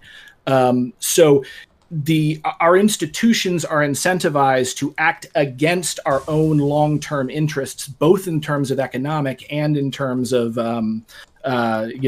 humanitarian, because everything is subsumed to the need to constantly generate profit. It's not like an evil person is making this happen. It's just that that's how the machine works, and I would like to fix that aspect of the machine. Yeah, I mean, I guess I think that under a different leader, I think it would have been way different. I seem to point to leadership a lot. I guess my big problem is that we both acknowledge that capitalism has a bunch of positive aspects to it, and we both acknowledge that there are times when capitalism can lead to very bad things, but it feels like with good leadership, a lot of that can ideally be mitigated, and that you could continue to reap the advantages of the system. I guess my biggest issue is that it feels like so many people are so quick to demonize that system, but then any of the alternatives or solutions provided are either wholly inadequate, entirely theoretical, or just have no empirical foundation or reason to think they would work at all, is the more frustrating part. And then you get screamed at or called a shill if you demand a little bit more evidence or a little bit more theory on the other side to see something that would actually possibly work. Yeah. I mean, and that's perfectly reasonable, and I have encountered that particular version of very online leftist before. And you kind of got to understand, when you're talking to radicals, people become radicals for a reason. And it's usually because there's some major aspect of the society in which they feel alienated. Some aspect of the society is not serving them on a very, very fundamental need. And not all of those people have the knowledge, temperament, and capacity to even express that. And so it can take the form of severe anger and frustration. Then, and also, don't forget, activists are kind of nuts. I spent And by the way, I'm including myself in that group there because, you know, I'm out of my mind. But, you know, I spent a lot of time at Occupy Wall Street in New York. I was very active in the movement. I got kneed in the spine and thrown into a motorcycle by a cop. And I also interviewed Cecily McMillan when she was in Rikers Island, which is something I'm pretty proud about. But like while I was there and when I was down at the park, I heard a lot of dumb arguments, but I also heard a lot of really, really smart and really salient arguments. And a lot of the time what I saw was the press was pulled instantly to the worst aspects of the movement and were like, there was a point to bring people I don't know if you remember Ketchup, who was on like I think the Colbert Report with another guy. I think the other guy was Justin Wheaties. This was like 10 years ago, so you may not remember this at all. Oh, I don't, but go ahead. That doesn't mean anything. I might have just missed it because I wasn't paying attention. Yeah. Okay, so like there was a girl called Ketchup, and I guarantee you one of the reasons they picked her to appear on the Colbert Report was that her name was Ketchup. And, you know, when she came in, they were talking about kind of the zanier aspects of Occupy. And this was well before anybody was really taking trans issues seriously. So she was talking about how she was like a female-bodied person. And that was the nomenclature that the far left was using at the time. And like this was all brought out by like the media machine to mock her and to therefore attack, you know, I guess if we're going to go back to the ethos, logos, pathos, to erode the ethos of not just her, but everyone involved in the movement. It was a very disturbing thing to see. So, you know, when you're talking about like, when you're talking to like an angry socialist online, you know, you don't know what's going on in that person's life. They might have just tried to get a house and been denied a loan, even though they were able to pay, you know, way more than what the mortgage would have been. And that frustration can come out in a way that just doesn't always express itself very well. I try to be like the anarchist you can talk to, just because it's something that I think I'm fairly decent at and it's kind of fun. But I can recognize that like there's a lot of people in radical circles who are hurting a lot, and also maybe don't have the education or don't have the skill or the learned media training to actually express that. Sure. So, I mean, like, I can be relatively sympathetic towards what you're saying, but I guess my problem is that, like, right now, I view a lot of these more radical left spaces as being harmful to any type of, like, progressive movement in the United States. And that's, I think, the main problem that I have right now with, I guess, with that type of ideology. So, like, a lot of these big quote-unquote leftists online. I don't know how far left they have to be if you're considered leftists, but it's people like Jimmy Dore, people like Kyle Kalinske, people like Jamie or Brianna Joy Gray, or like all of these people are like harmful to these spaces on the left where they're like detrimental to progress, or they try to be, where they push for harmful ideas that won't achieve any of their ends, where they purity test people outside of the left. And I don't know how much this is starting to make its way into real world politics, but that kind of stuff, I guess, frightens me, where you have like real material conditions on the ground that are being damaged by people that are purity testing from, you know, behind the gated communities they live in the suburbs with, you know, them and all their white friends. Like that kind of stuff, like really, really, really bothers me. No, and you know, it bothers you. It's right that it bothers you because there is a lot of very toxic stuff about the community of the left, and it goes back to a lot of things. Some of it's COINTELPRO, you know, and actual, like, you wouldn't have believed like some of the stuff I saw down at the park. Like, I saw a person like try to convince people. We just had like a big speech to everyone about how it was very important because we were going to do like a subway protest, and it was very important that they pay for their tickets and go through the thing and not jump the turnstiles, because New York really cracks down hard on that, and minor crimes can really seriously get you in trouble. And then immediately after that, there was a guy who was then yelling from the back, "Oh, jump the turnstiles, jump the turnstiles." And I kind of turned to him and I was like, "No, that's stupid." And he's like, "No, it's a great idea." And I'm like, "Okay, you know, motherfucker, you jump the turnstile." And he's like, but I have a ticket. And I later saw that same guy at the Million Hoodies March for Trayvon Martin, and I watched him pull an egg out of his pocket and chuck it and hit somebody in the back of the head and try to start a fight. At the same time, like one of the people who was with Occupy Wall Street at the park was later revealed to be an undercover NYPD detective. And we learned about him because he was infiltrating a biker gang and got swept up in it and wound up like physically attacking a family on the West Side Highway in like a traffic altercation. So, you know, whenever you're dealing with any group of radicals, you've got people who are there because they're alienated from society.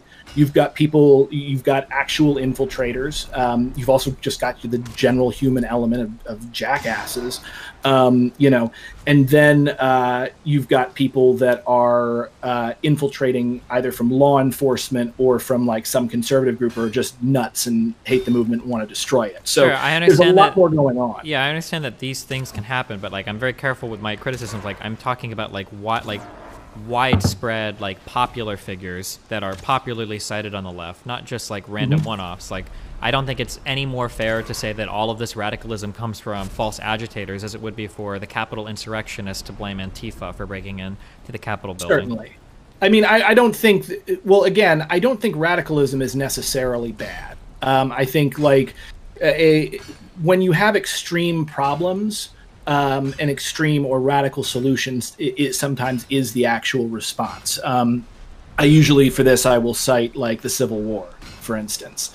I don't think it was. I don't think the moderate decision of which I think the moderate position at the time of the Civil War was to gradual emancipation of the slaves. I don't think that was the correct thing. I think the radical thing at the time to emancipation, full emancipation now, even if it means war, is the more ethical, reasonable, and important choice to make.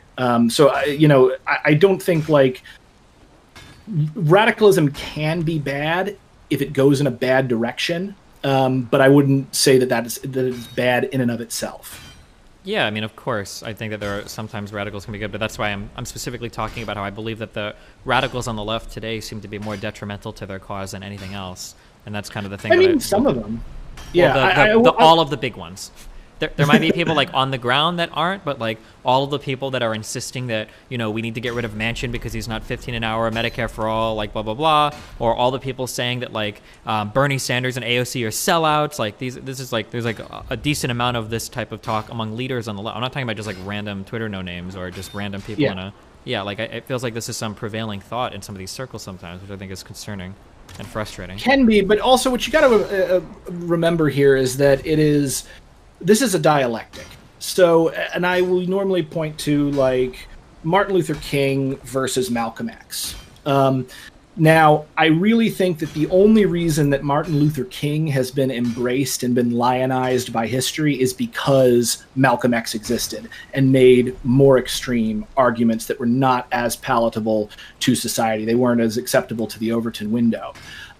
I think if Martin Luther King, and you can see evidence of this in like the papers at the time and how they covered the civil rights movement. If Martin Luther King had just been there and Malcolm X had not been there making that radical argument, I think Martin Luther King would have been treated as though he were Malcolm X. So yes, I think that's a really big jump. I don't know if we could just assume that. Like I feel like, and this is something that even holds true today.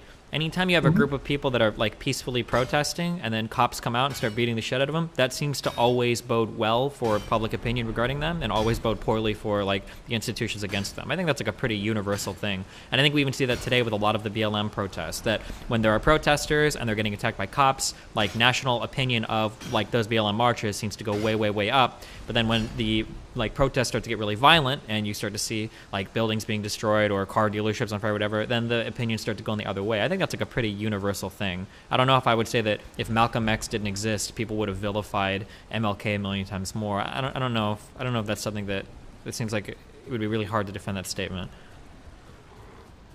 Oh, hey, sorry. You cut out. I couldn't quite. I got up to where you were talking about protests getting violent. I'm saying that anytime a protest is relatively peaceful and cops start cracking down on it, that seems to always bode well for public opinion relating to those protests. But when the protests get violent, it seems like public opinion starts to turn. I think that seems to be like a pretty universal thing that's like seen across like countries across the world throughout history. I don't know if I would say that just because Malcolm X existed, MLK was treated nicer. I think that's I think that'd be a really hard statement to prove. I think it would be almost impossible. I think, but you can certainly see there to be merit in the statement, both because of, like, if you look at, like, there's a famous political cartoon that goes around where you've got Martin Luther King sitting there, and the cartoonist had drawn a bunch of stuff burning and broken behind him, and he's saying, oh yeah, we plan to have another peaceful protest like tomorrow. So there were definitely elements of the press trying to cast Martin Luther King and his nonviolence as essentially a shield to cover up, chaos goblins. Yeah, for sure. But I think when you try to do that, I think if they're nonviolent, you look really bad. I think that's part of what goes into it. Is that, like, people can see, like, if it's not violent, like, people will take notice of that, and then you end up looking like the idiot there. But then once things start to become violent, well, now you're legitimizing a lot of the complaints of those people, and then the public opinion seems to turn against those particular people. Yeah, I mean, to a certain extent, I think you're right. I will point out that one of the major reasons why Occupy Wall Street was a thing is that there was that viral video of the 3 young women being roped off, and the officer, I believe his name was Tony Baloney. Don't quote me on that, but allegedly, but I'm pretty sure it was him. You just watch him mace the 3 of them. Yeah, with the red spray, whatever. I remember back when I was in school. Yeah. Oh, dude, cops are. What was horrifying about what happened to me when I was arrested was like the freaking cop.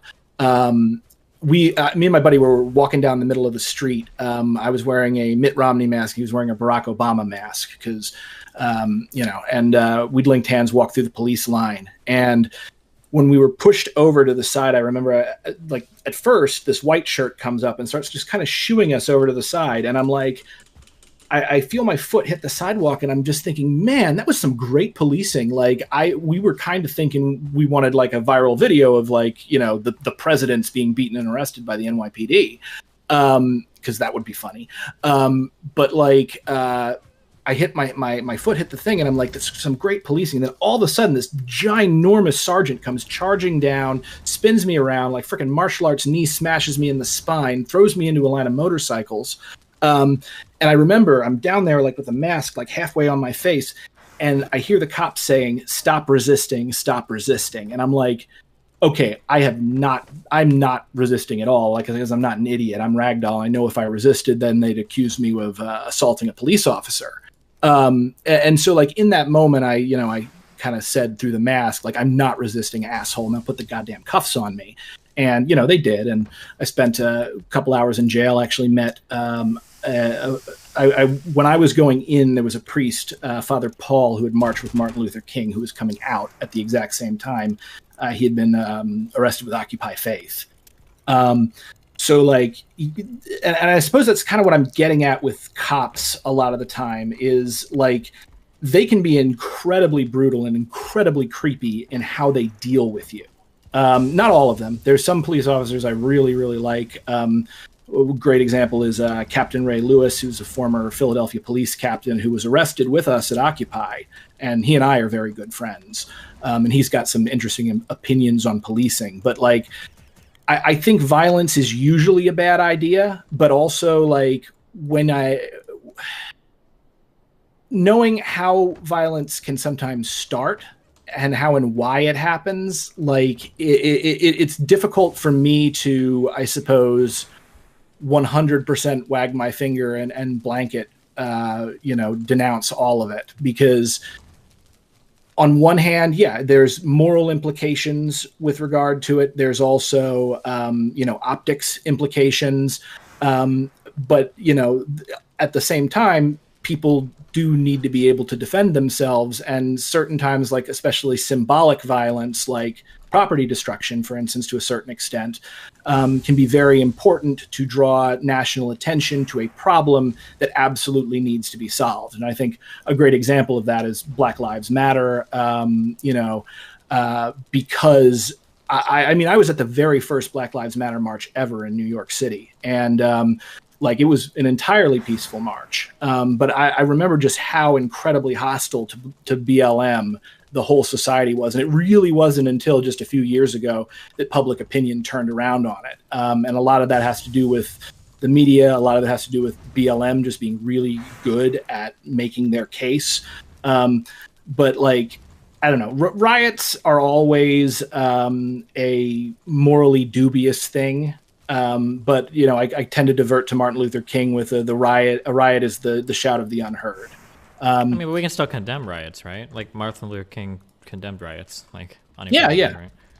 I think we can. You know, again, it's a very complicated situation. In much the same way, like what I would. So, imagine, for instance, you've got a woman in a home dying of a gas leak. Obviously, it's moral to break the window in order to save her life from the gas leak. So when you extrapolate that out, if you've got people who are dying from structural violence, either like physical structural violence, as in like a plague of police violence against their community, or a structural violence in the form of being denied necessary food, medicine, housing to live full, productive lives. Like, I'm personally fine with breaking a window if that draws attention and helps people fix the problem. Yeah, but my problem is that that doesn't seem to happen. It doesn't help anybody. It just hurts like the entire movement. It sets everybody against it, and then it makes everything worse off. That's my biggest problem with it, I guess. Yeah, I mean, I would say that's a simplistic way to look at it, but I will agree that it does alienate a certain group of people, and we can even see that. Well, I mean, do we feel like burning down any car dealerships like furthered like BLM's interests, like where people like all of the polling started to turn the other way, especially in the closely affected communities. We even saw that after the MLK riots, that polling started to turn against those types of more progressive or civil rights era causes. Like even for the next presidential election, like people were pointing towards those MLK riots as potentially being the turning point. So I mean, like I don't know. I don't know if I don't know what nuanced point of view I could take where I'd be like, oh yeah, well sometimes rioting against private property is good. It seems like it's always something that's bad and should probably be condemned. Yeah, or it's not effective. I would say. I would say that it is. I would say that like, and I would probably equate this with like burning an effigy. One of the key things that's really important, and one of the reasons why I wanted to actually talk with you and debate you on Modern Day Debate about your moral system, though we can debate about anything that you want. I'm actually really enjoying this conversation, by the way. Is like one of the core suppositions that I tend to have about morality is that people are always more important than property, with one caveat, and that is if that property is actively keeping someone else alive. So, for instance, you get pissed off, you throw a trash can through a Starbucks window for whatever, or that happens by someone acting out during a larger protest movement. If that act gets people to pay more attention to the protest as opposed to ignoring it, and if what the protest is seeking to make clear is then suddenly the problem is identified and the problem is solved, I think, as much as it sucks that the Starbucks window got broken, I think, the benefit outweighs the negative consequences. Do you think that the people, do you think that the people, do you think that the people that were losing their business during the LA riots, so the famous example is the Korean communities, and the Asian communities where the police officers basically just left. They were like, well, good luck, figure it out on your own. Do you think that those people should have just stepped away and they should have just let the riots burn and they should have just lost their businesses? No, certainly not. Why not then? What's the difference there? Well, here's the thing. I don't think you should step aside from, protecting what's yours and what you have. If rioters come to my house, with an intent to, the very first thing I'm going to do is to try to talk to them, to identify with them and to let them know. Okay, but let's be more realistic. I don't know how much video footage you've seen of the LA riots. I don't know if they would have been in a position to have like a cordial community. Like riots are a very messy, violent thing. It's not like people are walking around, you know, with maps and their phones out. It's like, okay, well, let's go ahead and tactically engage with this business in order to maximize our effectiveness. Like they're usually far more visceral than that, right? So I don't know if I mean, they can be. Like what I would say with regard to that is, yeah, things can get messy, and there are situations in which, you know, talking simply won't work, and then self-defense becomes justified. Well, but it's not self-defense; it's defense of property, right? So let's say, assuming during the LA riots, people were mad as fuck. There was a lot of damage. I think, what was it, 50, 40 people killed? I'd have to look at exactly. Like, I don't know, 63 people killed. I don't know if those Korean people, would you have obligated them, like with arsonists or people coming to their property, that they should have like tried to step out and have a conversation and risk life and limb to do that without knowing what their intentions were when people were actively being killed in these riots? Or I would say morally they are justified in using force to protect their property, but they are not justified in taking a life. So what does that force look like? Or do the old Korean ladies need to go out with baseball bats and try to fight hand to hand, or? I mean, to tell you the truth, honestly, I think people are going to be very reluctant to attack old ladies when they know it's an old lady. Well, and in fact, we have got over 60 people were killed during those riots. So I don't know, like, do you just send her out and you hope that they're gonna feel reluctance, or because no, or go ahead. I'm not. What am I? Am I her? Am I like her commander? Like, well, yeah, you're the one giving them. You're giving the moral prescriptions here, right? So we're saying like, how ought we expect people universally to act in a society given a certain situation? Because so my position is, I wouldn't expect like an elderly person or a small person to go out and try to hand-to-hand combat to protect like their property. I would never levy that expectation, not against somebody that's being aggressive. No, but I think you can appeal to someone on a human level. I mean, again, what's very important to understand, like when it comes to riots and protests that get out of hand, is these are still people. They're not chaos goblins. You know, a good example I can actually give you is from my own experience with Occupy.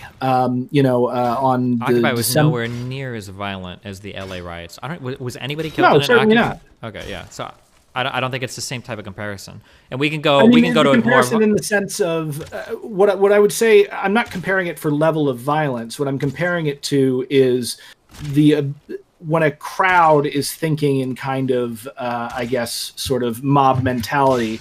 And there's a lot of problems with the concept of mob mentality, but I'm just going to use that because that's what we all understand. There was a march that we went on that I remember where we went down and around and we came up against a wall, and it was just a random wall that had been set up in New York, and it had nothing to do with what we were trying to do, but people got confused, or maybe there was some agitation, or maybe just some idiot. And everybody started pulling on the wall and like trying to pull it down, because suddenly people were like, oh, we're pulling down this wall now? Okay, let's go do this. You know, and what was able to be used at that time was we had what's called the people's mic, where you would yell mic check 3 times and then everybody would echo your words. And that tactic was because the police would not allow organizers to use bullhorns. If you tried to use a bullhorn, you'd get arrested. So we did that by amplifying everybody with their voices. And the person was able to communicate to the crowd, this wall is irrelevant. You know, there is no reason to do this. And so the crowd immediately changed their tactics, and we continued our march, and things remained peaceful. Okay, that's great for that particular instance. But again, like if we're pointing towards like riots that are way more violent than that, like how I guess how do you, what I'm asking is, how do you feel comfortable compelling a more vulnerable member of society to go out and risk life and limb to a potential attacker? Like, I don't understand. Again, I'm not compelling anyone. I'm simply talking about what I feel is the most moral response. I'm not even necessarily saying that there should be legal consequences. Well, but we're saying there should be. So when I say compel, I mean like a moral compulsion. Like you're saying, like you ought to act in a particular way. So to be clear, so my position is that if you are a vulnerable person and you don't have the ability to go out and like hand-to-hand fight somebody, but somebody's coming to destroy your business, I think you have a right to defend that business. I think you have a moral right to defend that business. But I think your position is that that's not the case, that you should be obligated to engage in some other form of... No, I mean, there are ways to defend the business that don't involve killing anyone. Sure, so that's what I'm asking, like how? Like what are their alternatives there besides firearms?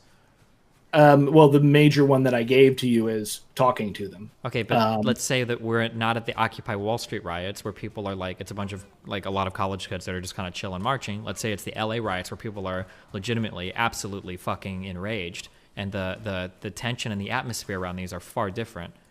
Yeah, I mean, what I would say is I didn't live through the LA riots. I think you're younger than me, so I don't think you did either. So I have not experienced what that is exactly on the ground. But what I can compare it to is the time I was mugged. Okay, well, I understand. I understand that you've experienced a lot, but I'm just like, you could acknowledge that there are different levels of intensity around like different types of riots, right? Sure. So yeah.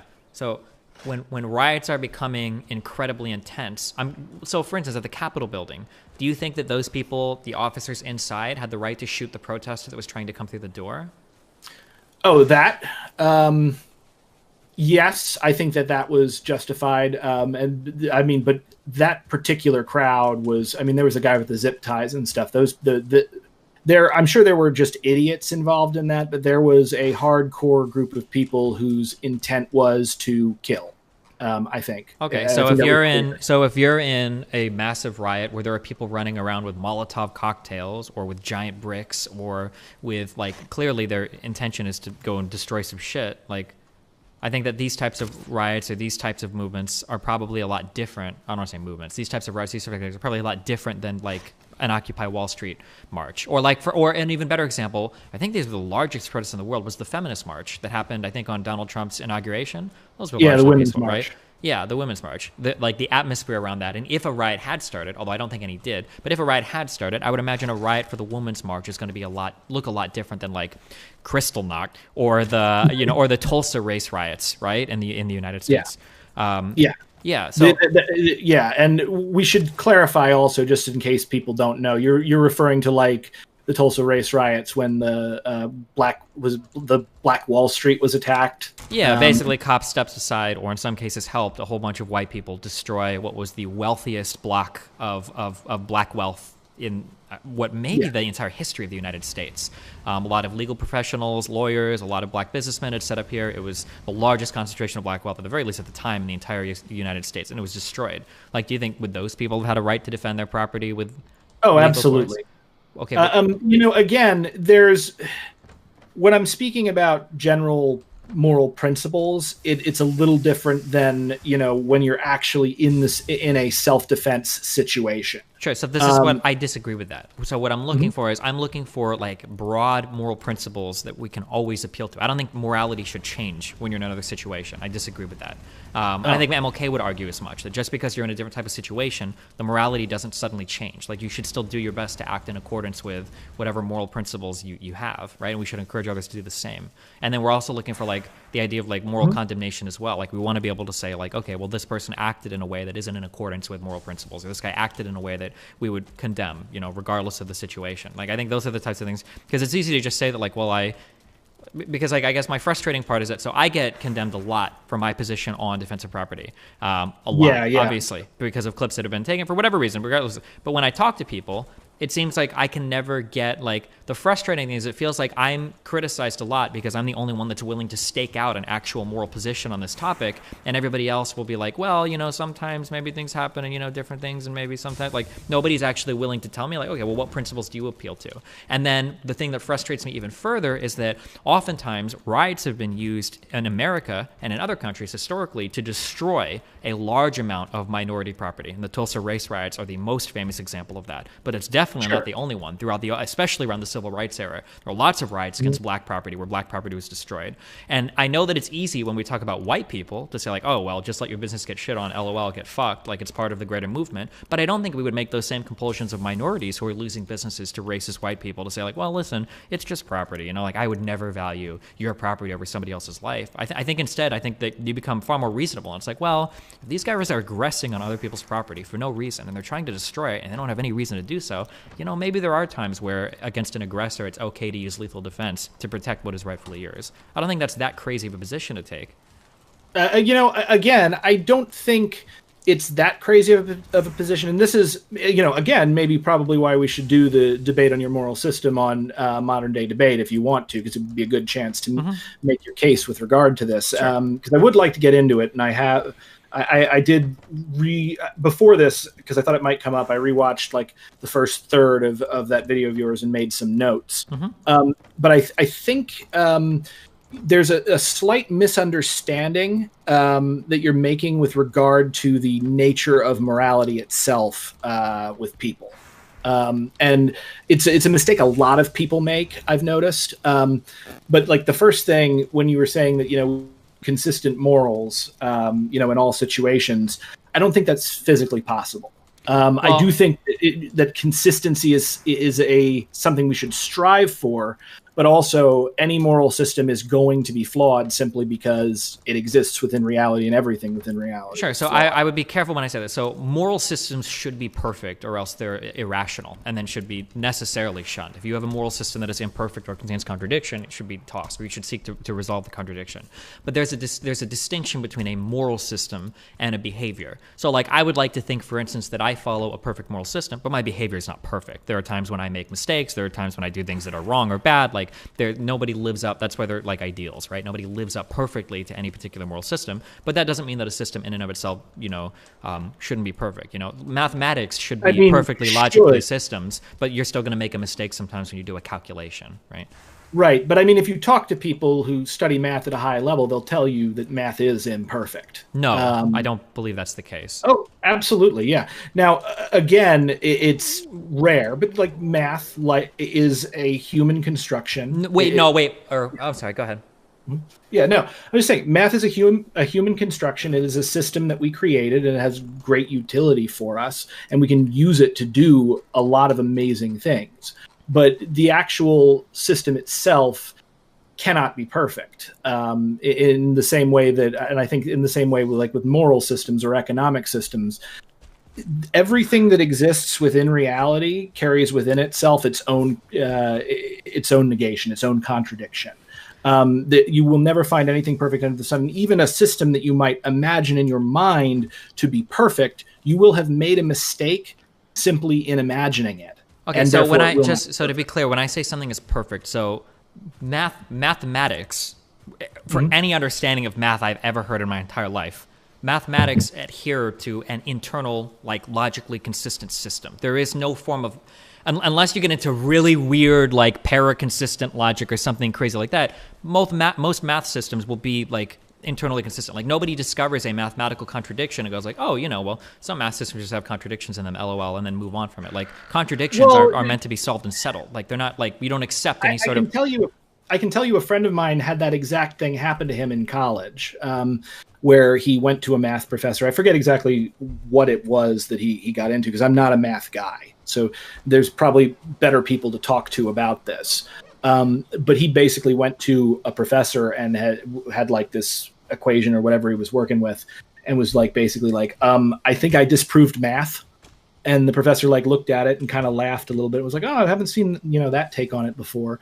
But basically the professor explained to him again that mathematics as a system is very, very useful, but it is flawed, and there are flaws that can be found within it that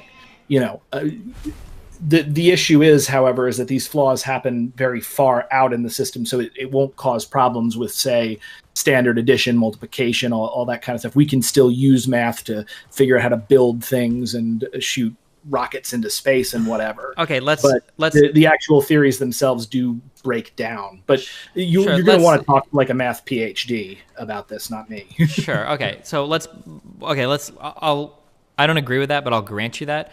Even if I do grant you that, though, we don't just accept contradictions willy-nilly. If we were to accept a contradiction, it would be like a last resort, and it would be something we would seek to rectify or solve, right? So our moral systems, even if they aren't necessarily perfect, we would still hope that they would approach perfection. And if there were glaring contradictions, then we would try to solve these contradictions, right? No, I agree with you entirely on that, and I think that should be the approach. The issue then being is that when you get into a portion where you've set up a moral system with specific principles, and you think that you can't deviate from those principles in every possible situation. And so basically, like, there seems to be two ways that people usually think about morality. And I think you'd agree with me on this. And you get people who are more consequentialist and people who are more deontological. So you talk to a libertarian, especially like an anarcho-capitalist, they're very deontological, rule-based. They'll come up to you and quote the NAP and then declare to you why it's actually okay to engage in cannibalism if the NAP is not violated. And that's ridiculous. But it's the kind of ridiculous stuff that will happen with it because of their philosophically weak moral system, because of its over-reliance on deontology. I don't know if I'm comfortable enough to agree that deontology... Now, I consider myself to be a consequentialist, but I don't think I would be brave enough to say that deontology is weak. I'm not about to go argue against the conscience and say... Yeah, no, their version of deontology is weak. Okay. And I'm just throwing shade at ANCAPs because I've been arguing with them since like 2014. Gotcha. Somebody in your stream mentioned I did a debate against David D. Friedman, who's an awesome guy, by the way. But yeah, it's like I argued with ANCAP so long I eventually fought the final boss. Gotcha. Okay. Yeah, but like, so then you've also got like consequentialism, and I think if you take consequentialism and only consequentialism and you take it too far, you can also come to some similarly monstrous ideas. It was kind of what was brought up when the guy was talking about societies that only produce as maximum guns and butter. Mm-hmm. Yeah. Now, do you like comic books at all? Are you into? I swear this connects, but not much, no. Okay. Have you? Then I guess you haven't read Watchmen. No. Okay. So do you mind if I spoil it for you? I don't care about spoilers. Go for it. Okay. So Alan Moore's Watchmen, it's held as not just one of the greatest graphic novels of all time, like one of the top 100 novels of all time, period. And the trick that Alan Moore does at the end is one of the reasons why people like it so much, in my opinion. Because you get to the end of Watchmen, and essentially what it does is it pits two human moral systems against each other, consequentialism and deontology. So Rorschach, who is, kind of like a crazy right-wing preacher, is pitted against Ozymandias, who is sort of your ultimate like liberal technocrat, who believes very much in consequentialist morality, whereas Rorschach literally has a line, never compromise, not even onto doomsday. The whole world is racing towards nuclear war.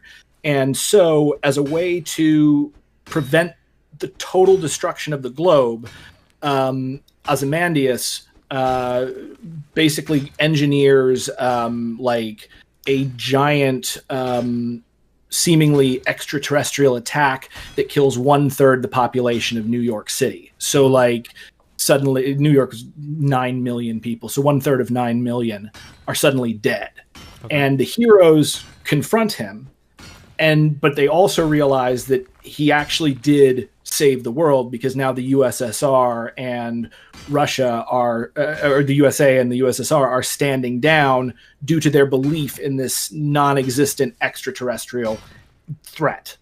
And then, of course, you have Rorschach at the end, who's basically like, I'm not going to compromise, and he gets killed for his trouble in order to preserve Ozymandias' trick. And the main characters are sitting there and they don't know what to do. And ultimately they're stuck in indecision, and the other they just go off and have sex and move on with their lives. And Ozymandias gets away with what he did. Now you look at that and you finish it and you're like, some people will be like, oh man, Rorschach was totally right. Ozymandias is, even if it would endanger the world, you need to expose that trick. And then other people would be like, no, it saved the world. Ozymandias, even though he did it through evil means, he saved many more people, so therefore he's a hero. And I got to tell you, the trick is it's forcing people to think in either deontological or consequentialist ways. And people tend to be emotionally one thing or the other. The answer to that question is punish Ozymandias, but keep his ruse in place. Because again, when humans actually make real moral choices, we don't pull from consequentialism or deontology on their own. We pull from both, and we also pull from compassion and several other things. So an individual's and societal moral judgment is like a storm. It's a confluence of a bunch of different forces that come to what we consider a moral outcome. Or at least that's part of my sort of theory on morality. So, that's kind of what I've been getting at, like, through this whole thing. So I worry when someone cleaves too hard to principles or cleaves too hard to outcome. It's because of a fundamental misunderstanding of how morality works with regard to humans. So the reason why I hold on very hardcore to consistent moral principles is because the problem is that when you become inconsistent, I don't actually believe that there is an inconsistency there. I think that what's actually happening is people are appealing to a deeper system that they either aren't aware of or they're not being honest about. That's my problem. So, that's a possibility. But that would be my belief. So I would say, because it seems like sometimes if somebody gives me like a particular thing, it seems obvious that if I can think of an example to break their moral system, it doesn't seem to me that they're like just changing it this one time. Instead, what I'm thinking is this person probably doesn't believe this because I think that this person is actually appealing to a different moral system, and I'm going to ask them a few questions to kind of get to the root of that. So for instance, if I'm talking to somebody that eats meat and I say, well, what do you think about animals? Do you think that like we should be allowed to torture animals? And they're like, yeah, actually, I don't think anything's wrong with torturing animals. I think eating meat is fine. And then I go, okay, well, what if I want to torture your dog? The reason why I'm asking that isn't to just like make them trip up or whatever. It's because I think that they do believe that torturing some animals is wrong. They just aren't aware of that, or they're not enunciating that. So you ask some questions to figure out like, okay, well, hold on. I think that like pets should be protected, but farm animals shouldn't, right? And then once we've gotten down to a deeper principle, now it's like, okay, this is something that I think you're going to consistently follow. So to bring this back to the argument about riots, the reason why I'm uncomfortable with people just blanket saying like, well, no, hold on, property is always worth more than lives. It's like, well, really? It's very strange to me that lefties say that, and then they'll go on and they'll either praise Mao for killing landlords to take property, or one of the entire tenets or one of the central tenets of their beliefs is the proletariat rising up and seizing capital back from the bourgeois. And the only reason they do that is to improve their material conditions, right? So this is killing people for property, one form of property or another. Now, I'm not making a judgment on whether I think that's right or wrong. I just find it very odd that a bunch of leftists have come up against me saying that property is never worth life, when a central tenet of a lot of these, especially ML beliefs, is the revolution of the proletariat to capture back the capital from the bourgeoisie, oftentimes at the cost of life. Mm-hmm.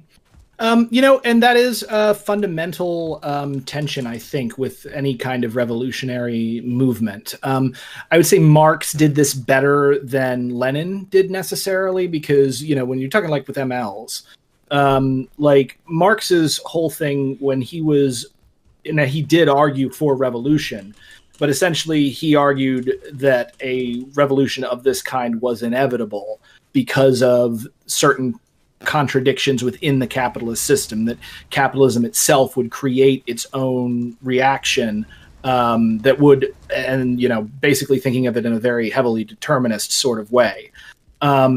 Whereas, you've got with Lenin, and I'm no expert. To be clear on this, I'm not using this to criticize like Lenin or Marx. I'm not criticizing those leftist ideologies.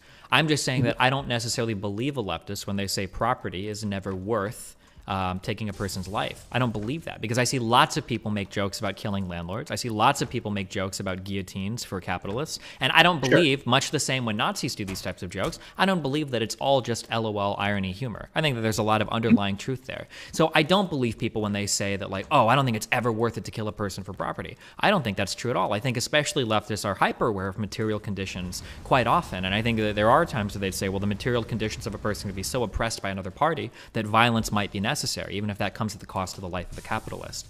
So that's the only reason why I push people on consistent systems, is because it seems like we want to be able to make I don't want to say virtue signaling, but we want to be able to make a statement that optically seems defensible, like, oh, life is never worth a piece of property ever. But the entire ideology that some of these people follow, maybe you included, seems to betray that very notion. In fact, it's like a central part of said ideology that sometimes violence might be necessary in the recovering of capital from the bourgeois. Mm-hmm. Well, I mean, I definitely don't. Just like for the record, so I'm a class. The but you know, I'm a special snowflake. Don't try to classify me, man. But the tradition that I'm most interested in at the moment, and have been for years, fascinated with, is anarcho-communism, anarcho-syndicalism. And you know, I've got a screenplay that I wrote and a comic series coming out, like set in Spain during the 1930s. So that's, you know, kind of the philosophy of it that I'm really interested in. But also another big thing that tempers the really revolutionary, that type of revolutionary spirit, is that I'm also a Nichiren Buddhist. And I have very particular beliefs with regard to, one, the use of violence, because violence does create negative karma. And that doesn't mean what most people think, but still it's something to keep in mind. If I don't believe you can kill your way to a better world. So what do you do in terms of building a more egalitarian or equal or equitable society, I guess I'll say, when capitalists aren't willing to give up that power? How do you get it back from them? Yeah, I think the first thing that needs to be done is that absolutely every effort needs to be made. So let's just skip all of this and let's be super charitable and understand my argument, right? So obviously you would exhaust all other measures first. Obviously you would exhaust making agreements with them. Obviously at some point, now maybe you're like the only leftist in the world that doesn't believe this, but I hear enough leftists screeching that, you know, liberals will go the route of fascism and blah, blah, blah, blah, blah. So a lot of leftists believe that liberals will need to be pushed with violence at some point to give up all of the capital that they've acquired. And I'm sure that even you to some extent would realize that there's no amount of negotiation that's going to get every capitalist to part with their capital. So at some point when violence becomes necessary, do you just drop it and say like, oh, well, you know, if they're willing to defend their stuff with violence, we have to give up and it's over? Or at some point do you say, well, the material conditions and the oppression of the proletariat that is necessitated by the existence of this capital class demands a violent response? Are you ever willing to say that? I would never say that it demands a violent response, but I would say, you know, if you're in that situation, the self-defense, it would be self-defense, because if material conditions are that bad that people are dying as a result of unable to access healthcare, unable to get medicine. I think to put this on an individual level, the sort of 6 stages of morality, the idea that is a person whose wife is dying from a curable disease, that the only druggist in town refuses to sell the cure for any price, is the man justified in either attacking him and taking it or stealing it from some way? Sure. I would say yes, because what you're doing is you're taking an action to save to save a life, even if it's in kind of an indirect way, right? Yeah, exactly. So I think indirect violence against people is as bad as direct violence, because or can be as bad if I'm being charitable, right? Not necessarily all the time, but it can be as bad for sure. And I would 1,000,000% agree with you, right? So now I don't disagree with anything you've said. So in actuality, I actually 100,000,000% agree with every single thing you said. But I think that with the precepts you've laid out now, I think that you're a hop and a skip away from saying, if somebody is coming to destroy my business, I have the right to defend that with lethal force. My business might be the way that I provide for my family. My business might be the way that I put my children through schools. It might be the only way that but you see what you're doing right there. What? Well, my business is the way I provide for my family. It's the way I put my children through school. What's happening is that the right to defend it is not coming from the property itself, but what the property does for the family. Of course. And thus, so it's really a question of life versus life at that point. Yeah, sure. But we've made that life part, that life for life, has gotten, like, it's pretty abstract, right? Where we're not just saying, so at this point, it could be defending property for life, but the property is like a way to sustain life. But then at that point, I think you're pretty easily on board with like business owners in Kenosha or in any other place saying, okay, well, we're going to defend our property with lethal force. Well, definitely not, especially if you're using Kenosha. Well, first of all, if you're using the Kenosha example, just to be clear on this, the business owner did not ask that militia to be there. And wait. Let's be general. Let's ignore all of the whatever of like, was a call put out? So there were messages that went out. I think at the end, he might have denied specifically that he called for Rittenhouse to be there. I couldn't tell if he was doing this for PR reasons or for what. But there were Facebook messages that had gone out for people to like show up and help, blah blah blah. But like, regardless, let's assume that had happened, right? right? You would still have to defend that then if they had put that message out. Or are you saying that like that's like the difference for you, that like, well, you were just opposed to it because nobody put that message out, but if they had put the message out, you would be in favor of it? I mean, my judgment on the thing with in Kenosha is that I personally think that Rittenhouse had intent to kill. Wait, hold on. Wait, I'm not talking about Rittenhouse. I don't care about Rittenhouse right now. That's not what I'm just saying that people in that area that wanted to defend their businesses. It feels like using all the arguments that you just laid out, that like you can use a business to provide for the well-being of your family, and that well-being can extend to like health and well-being, that you could reasonably expect that most people that own a business would have the right to defend that business with lethal force. Sure, I could say the legal right, but I wouldn't necessarily. We're not say talking the moral legality. right. We're only talking morality right now. We have nothing to do with legality. Okay. This is a completely immoral argument, right? Because we're talking about like protecting a potential life, right? In the case that if they do genuinely depend on that business for like if their family is like actually in danger of dying or suffering a severe impairment to quality of life, like extremely severe, like they don't rents and there's a real chance that they don't have food coming if that goes down. I don't think that would be realistic for anyone who is wealthy enough to actually be a business owner. Okay, I would push back there because a lot of people seem to miss it. So small business owners are not like ultra wealthy people. Like there are a lot of people that own small business. I'm a small business owner. Okay, so then I don't know why you would say that's extremely unlikely for a small business owner that if their business was completely torched that they would lose the ability to provide for their family.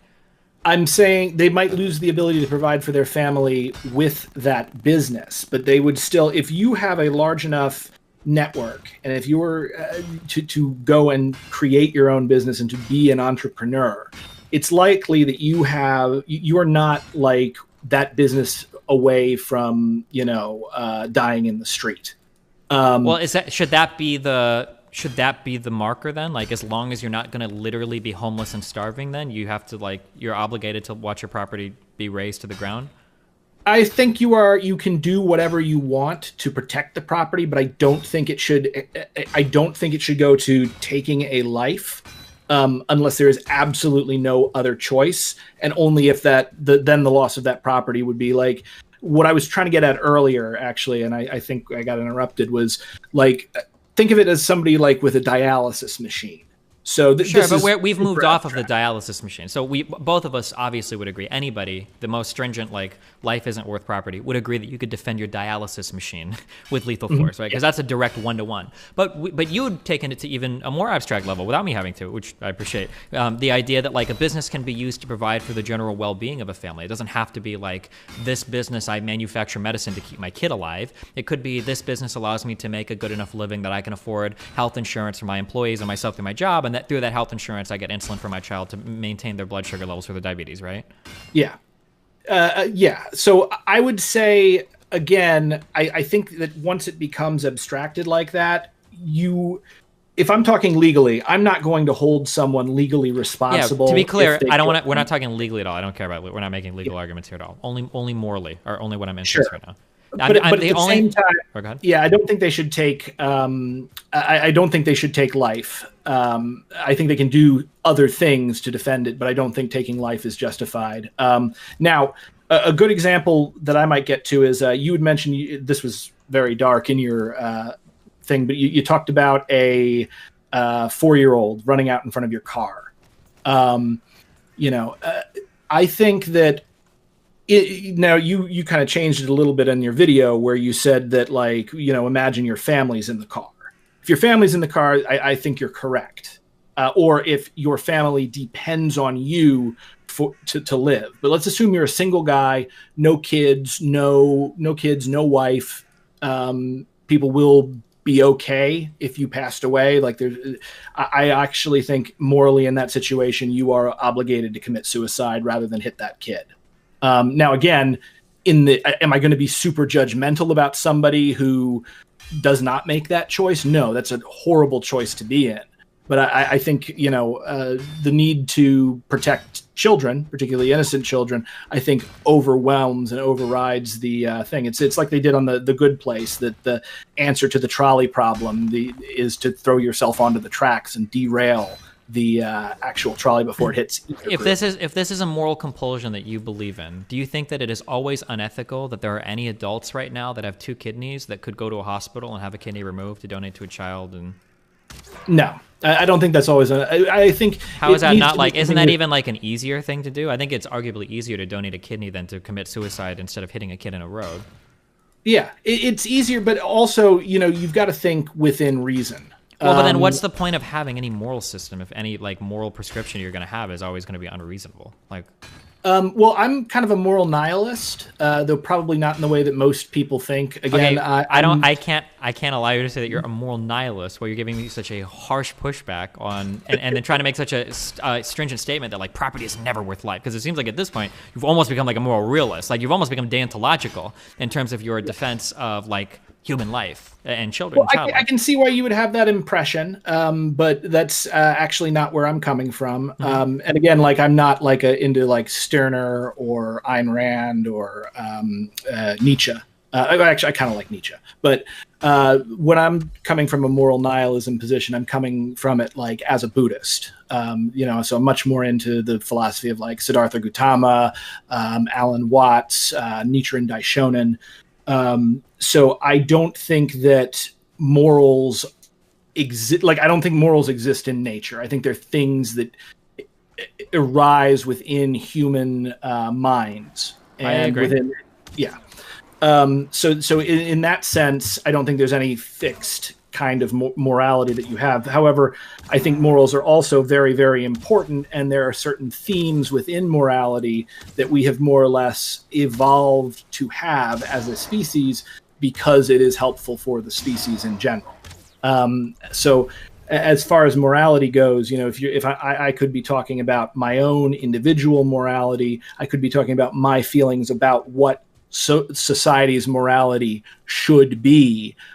Or I could be talking about like what I think ultimately like the sort of answer to moral questions is. I mean, if we're going to appeal to some almost, I don't want to call it biological essentialism, but if we're going to make this appeal to like what's preferential for society or what's most likely to be seen in society, I mean, wouldn't defensive things that you own be like pretty close to fundamentally true there? Like if I saw somebody from another tribe coming to destroy my treehouse or my my cave or whatever, wouldn't I want to like take my club out and beat him to death or whatever? Isn't that pretty normal? I mean, I think that is an instinct that humans have. However, I also think that that's an instinct that should be resisted for a number of reasons. And this why though? Yeah, that's what I really want to hear. Well, I mean, this is a deeper philosophical question, but as a Buddhist, I don't actually believe individuals exist. As in, I believe that like the actual physical person that you're talking to, Brent, I exist.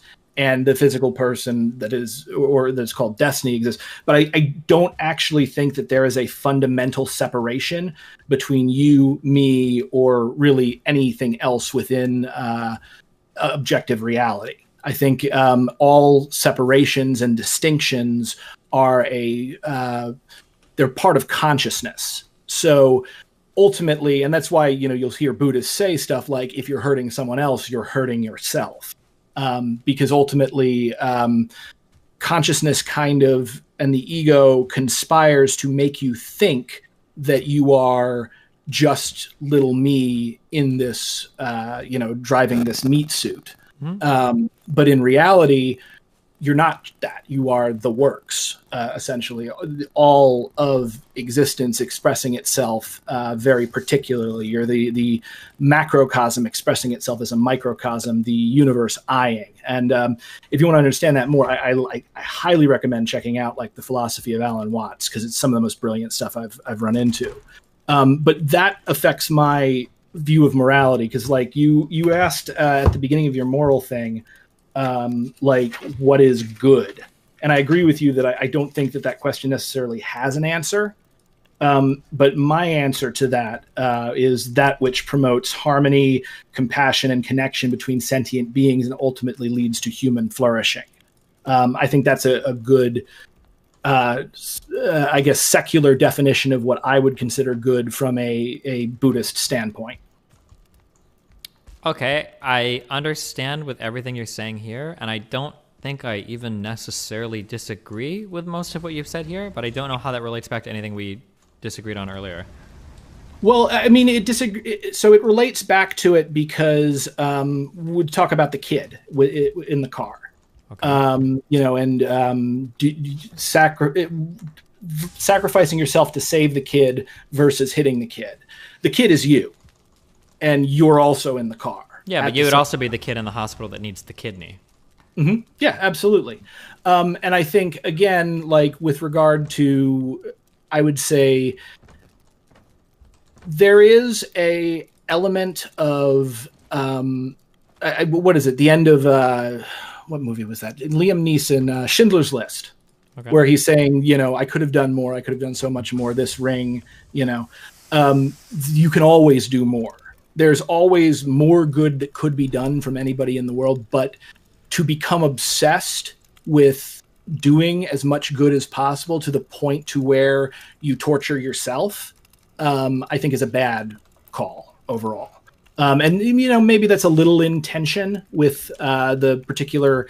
I understand what you're saying. Yeah, because Singer and people that deal with utilitarianism have, like, different things that they talk about, or similar things that they talk about with this. You can't be, like, a perfect good machine constantly, that nobody could live that way. But, like, if that was the case... Because now it seems like you're giving me definitions that are way more flexible with what you would consider like morally acceptable than what I would consider morally acceptable. It feels like you should be even more on board with the idea that somebody could kill somebody that was trying to like steal property from them. Because like you might not act in a perfect way necessarily all the time, but we wouldn't expect people to make these sacrifices all the time, that if somebody was coming after their home or business, that they should just sacrifice and let the other person take it. Like it seems like you're making even stronger arguments in that direction for people being allowed to defend their property with lethal force.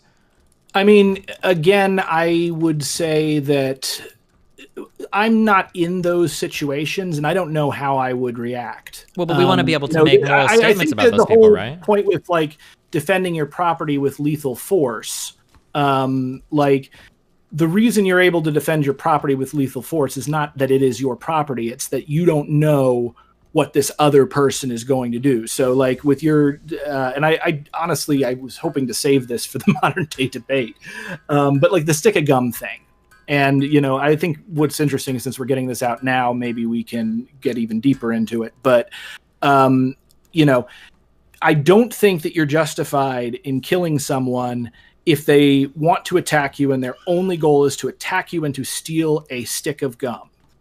So real quick, okay, so because I'm trying to focus more on rhetoric in 2021, I'm not comfortable with you exploring the most extreme end of my hypothetical, the most extreme hypothetical. Normally, I'm fine exploring hypotheticals. I like to. I think it's a good way to have moral systems. But I'm uncomfortable doing that when it feels like you're incredibly hesitant to give me almost any answer regarding very real-world applications of morality. So, for instance, when it comes to defending property, when you're willing to say something like, well, I've never been in this situation, so I can't ask. Now I want to talk to you about murdering somebody over a stick of gum.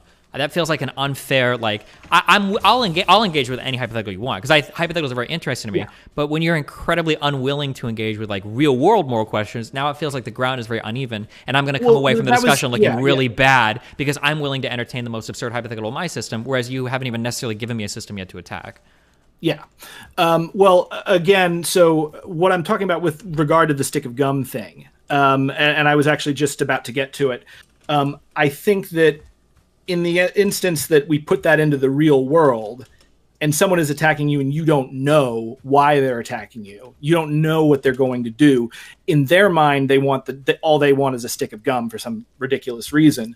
I can see why someone would be justified. I'm not sure I'd say it would be entirely moral, but I'm not going to be too judgmental about them making the call to use lethal force against an attack because they don't know. There's that instance of ambiguity. But if we had perfect knowledge of the system and you knew that the person only wanted a piece of gum, I would say it would be immoral to not just give them that piece of gum.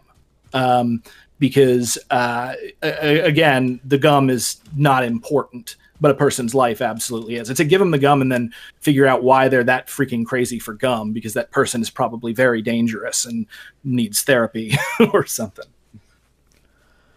Do you think that everybody's life has the exact same amount of value? Oh, yeah. Yeah, 100%. As in, and I think not only will I say that everyone's life has the exact same amount of value, I would say that everyone's life has an infinite amount of value. If everybody's life has the same amount of value, if one person steps into a bar to murder 2 people, why aren't the 2 people obligated to give their life to that one man? If the only way they can defend themselves is with lethal force, wouldn't the moral decision there be, if our lives are all equal the same and it's 1v2, that the 2 should always step down and let the one? I mean, there's actually like stuff in the sutras about this exact problem. The issue here, and again, this gets more back to. Oh wait! Oh my God! Buddhism Hold than on, real quick. reality. I'm sorry. I stated this backwards. I mean, if 2 people are going to kill 1 person, should the 1 person always allow the 2 people to kill him? Since there's 2 of them and only 1 other person. I stated this backwards. No, I think you understood the concept. And I think we can't help but be partisan to ourselves and our own lives. No. Wait, I'm just asking for moral principles, not like how would you react to the situation. Because so what I'm doing here is you've given me a statement that all moral lives are equivalent in value, or that all lives are morally equivalent in value. I don't believe that personally. I don't think that's true. I think there are things that you can do that might cause you to lose value from your life. So, for instance, threatening the life of another person, I think, can change the value of your life. But you are taking the stronger stance that all lives are equivalent in value. So I'm asking, if it's a 2-on-1 situation, 2 aggressors versus 1 innocent person, should the innocent person be allowed to defend themselves with lethal force, or are they compelled to submit themselves to the other 2 people, since those people arguably have twice as much value as they do? And then what I'm looking for... I'd say neither, actually. Well, what is the solution then? Well, this is ultimately a wash. Again, now wait, how's it a wash? It's 2-on-1. How's it a wash? There's 2 times the value on one end than the other.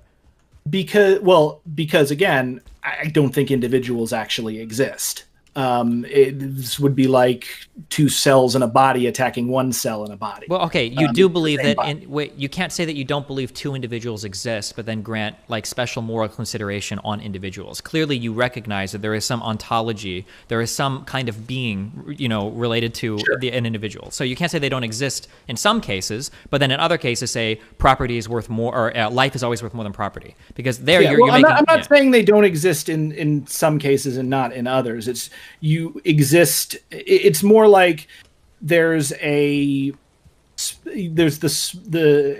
we use the term self, and this is getting into like some really like high level philosophy and spirituality and stuff, and it was really interesting too, because when you were talking about kind of like a perfect moral system that you were defaulting to, it actually kind of reminded me of like a lot of people's arguments towards God or ultimate reality or whatever. Okay, to be clear, I don't think that perfect moral, like the most like jerked himself off for a perfect moral system in the history of the world was Kant, who was very much not religious. So, I mean, I don't know if I would agree with that, but I understand what you're saying. Go ahead. Yeah. No, I mean, I think when you get to a certain level of, I guess, because of how philosophy works and because of how human brains work, when you get to a certain level of philosophy, like you're ultimately asking questions about God, whether you're an atheist or not, in my opinion. Well, sure. Okay, regardless of that, so backing up on all of that, I'm just saying that like you recognize that even if you think everything flows into itself, or you think that things aren't distinct objects, you are still recognizing a distinction between individuals and non-individuals, because you're willing to make statements relating to the value of a life versus property, right? Absolutely. I'm willing to make, I would say it's a subjective distinction, but it's an important one. Sure. So then my question is, so very simply, of earlier, and if you want to, and I'm not trying to trap you, so if you want to amend like an earlier statement, because I'm asking you a more particular question and you feel like your earlier statement missed the way to phrase that, then you can always reframe something earlier. I'm not trying to like trap you or whatever. But earlier you told me that you so you made it as though all lives were equivalent in value. And so my only question is if 2 lives are aggressing on 1 life, I'm asking why the 1 life morally isn't compelled to give their life to the 2 aggressors, as the 2 aggressors will have more value than the individual. That's what I don't understand. So in my system, I don't say that all lives are worth the same. So I could easily say like, oh yeah, well if there's 2 people and they're aggressing, the fact that they're aggressing on another life, in that situation would make them worth less than the person that's being aggressed on, is what I would say. So, but it seems like you say that all lives are equivalent, so you're not comfortable making that. So I'm curious how you would solve that, because I feel like intuitively, I don't think you're ever going to say or admit the reasonable conclusion of that logic, which is, well, 1 innocent individual should always submit himself to 2 aggressive individuals. I don't think that intuitively you're going to say that. That feels really wrong. So I'm curious how you justify that 1 individual fighting back with lethal force. Yeah, absolutely. And what I'll tell you is precedent. You're not simply like acting as yourself in relation. Your death is going to ripple through your community, and also a society where people, as a general rule, submit themselves to being attacked and killed by other more powerful people is going to eventually build a society that is very brutal. Okay, I don't disagree with you. This is literally verbatim my argument against that's the stick of gum argument, right? Like, because this is what I say is because people will say like, oh, well, if somebody's just trying to steal a stick of gum from you, like, is that really that big of a deal? Well, then my argument is that if we're going to take it that absurd, I'm going to argue that you've built a society where strong people are able to steal whatever they can get away with from weaker people because that person is always going to be morally compelled to give up that property to the stronger person. Sure, but also what I'm going to point out, and I will agree with you on there, and there is a precedent issue that I hadn't thought of that before. But, you know, I also don't think people are necessarily static. You know, and in the case of, you know, if we take this a little out of the realm of abstraction, we go to you know, political riots and stuff. I think what's important is to figure out why these people have been driven to the point where they think it's a good idea to riot.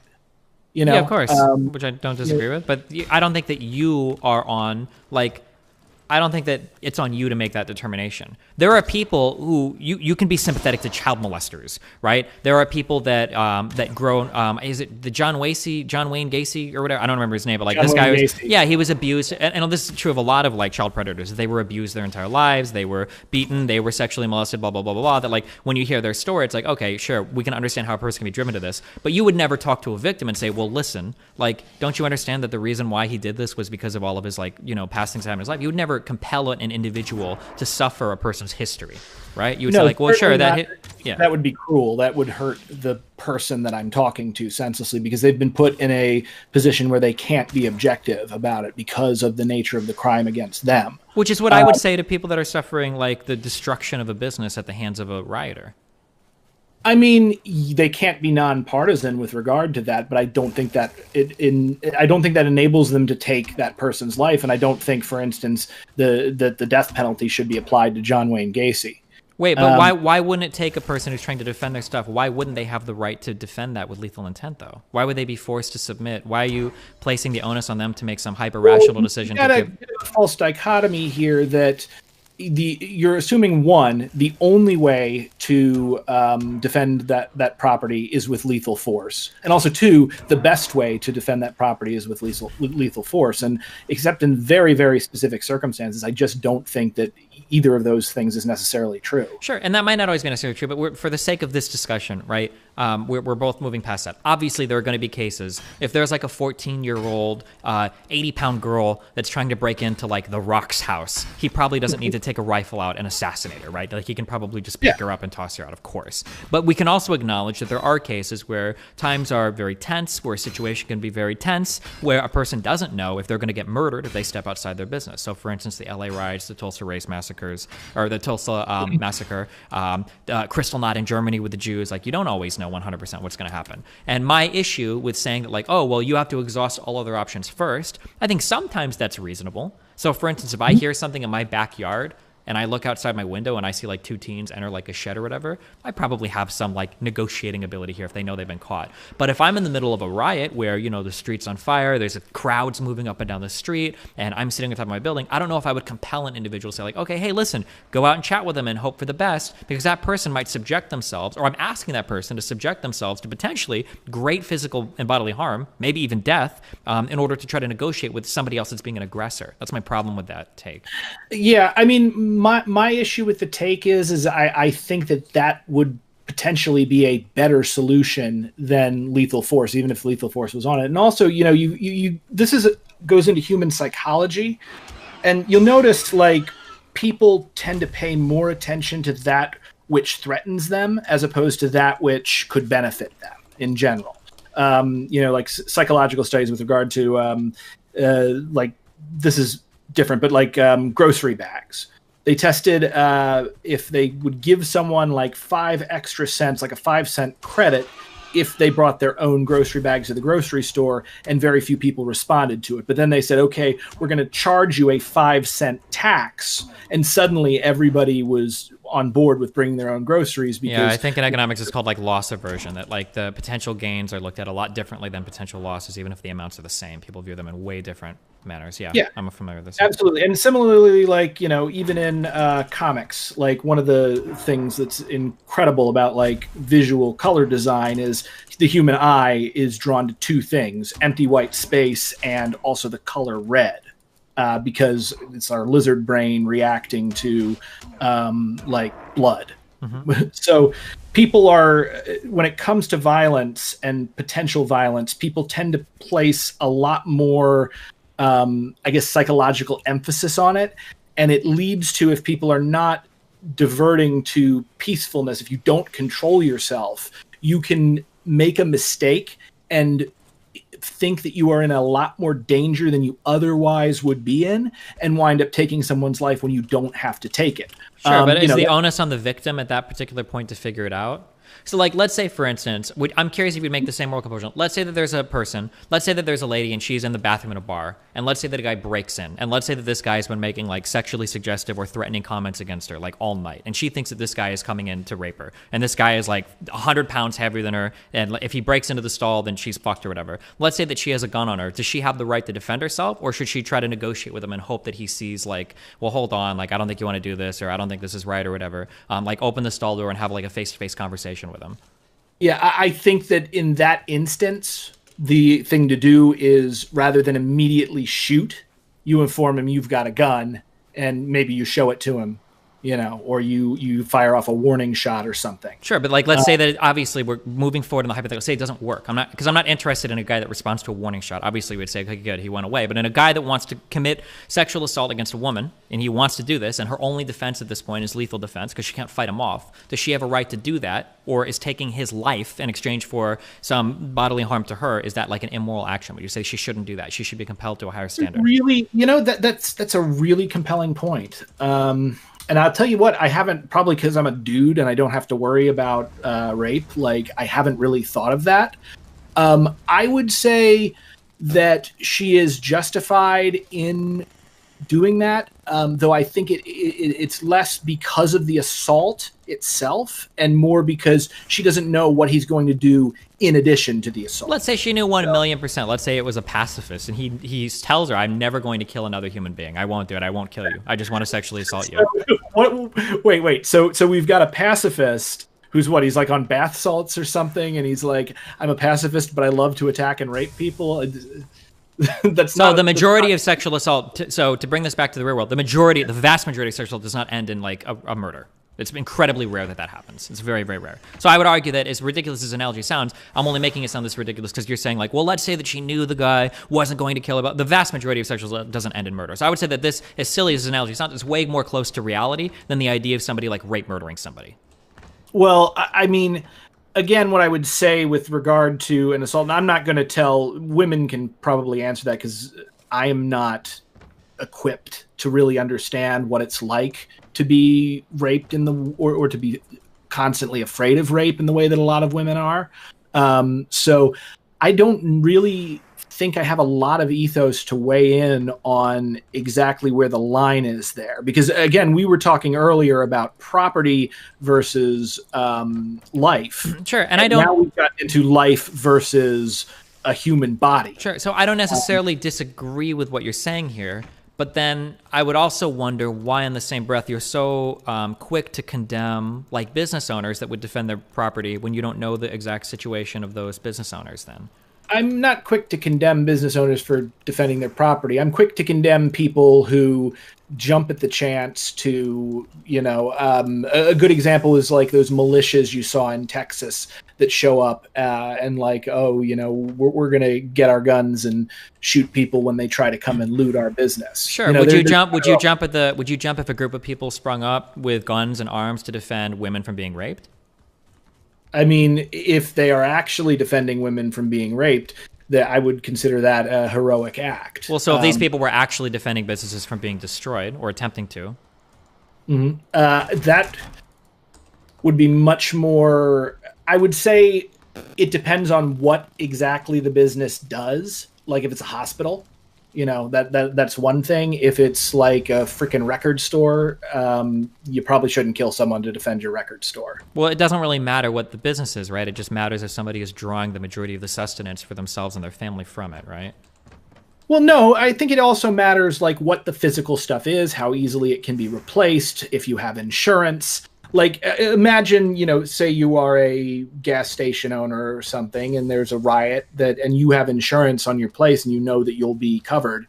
If you go out and you kill somebody to defend that. Well, but so we know that we're both American, I think, right? You're American? We know that insurance doesn't work that way in the United States. And we actually saw as much in the Minneapolis riots that most of those business owners that lost their business, they weren't compensated completely for it. But even if it doesn't work that way, the point is that the ability to use lethal force in defense of property derives directly from that property's effect on your life, and you have a weaker claim the less necessary that property is for the maintenance of your life. So, well, of course, but I'm saying, but I agree with that. But that's the argument you said earlier. But like, let's say one person owns a hospital, but they own like 30 hospitals, and then let's say one person owns a record store, and they own only one record store. That's literally the entirety of their like life savings, and that's how they provide for their family. Then one person probably has a stronger claim to defend their record store than another would to defend the hospital, right? Oh, I completely disagree, and I'll tell you why. Because the 30 hospitals, that has more life-saving ability. So I would actually say the person that owns 30 hospitals has more has a stronger moral claim defending that hospital than the person with the one record store. Even if the person with the one record store won't be able to provide for their family anymore, and the other person with the hospital will be able to replace it very quickly, or? Sure, because how many freaking people depend on a hospital to live? Like how many does like 5 minutes of going to a further away hospital mean for somebody like suffering from a heart attack or liver failure? Like, what if it's just like a small clinic where you go in and get prescriptions or whatever, I guess?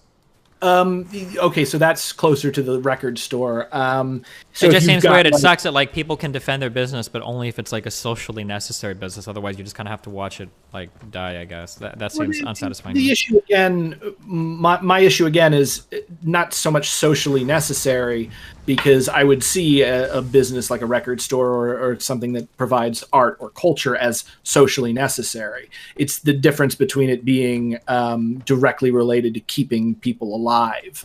Okay. So I would say if you own like 300 clinics and one clinic is going to get totally wrecked and there's not a realistic chance that someone will die or, you know, lose a foot or something as a result of that clinic not being there for them, I would say the record store owner has a greater claim on defending their property with lethal force.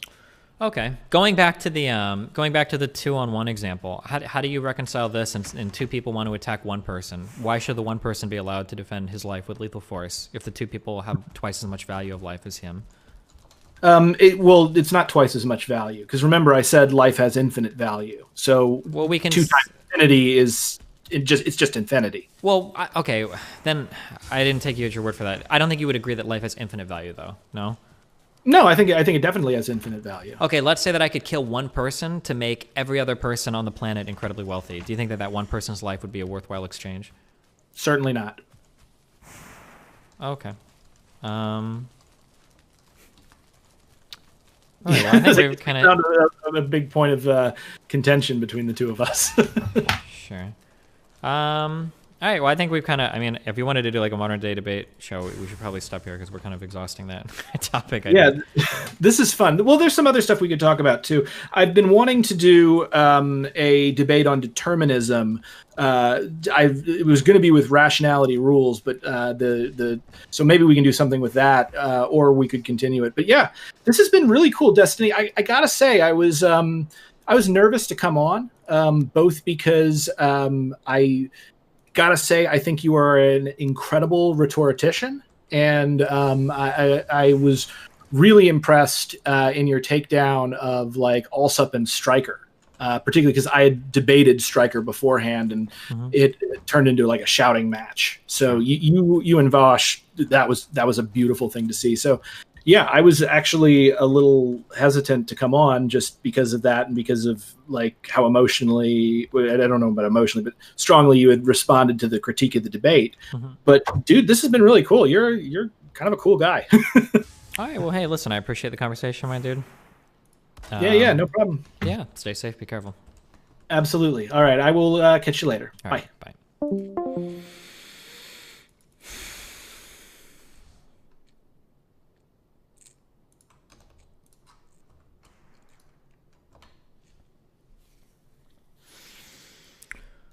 What was that guy's tweet? Somebody linked a tweet that he had said about my take on property shit on Twitter. It's never gonna not bother me how insanely aggressive people are to me on Twitter, and then how much nicer they get in actual conversations. But whatever.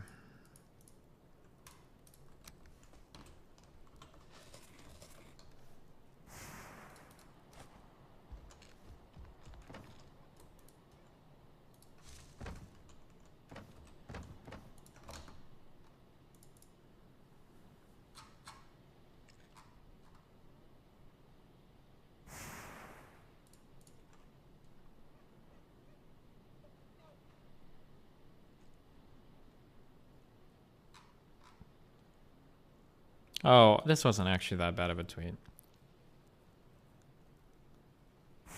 Or I've seen way worse.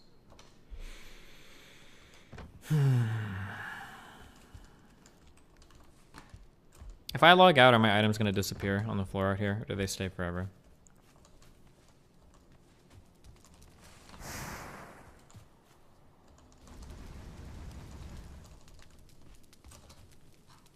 Oh, there was a tier 4 sub that I missed. Fuck. Oh, thank you, Maury, for gifting 20 subs.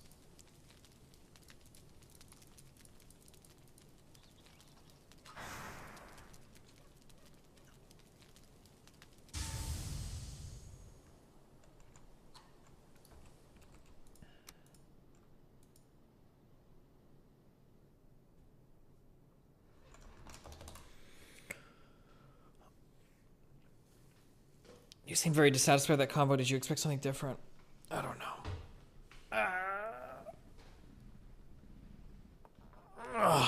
No, I didn't. Okay. Well,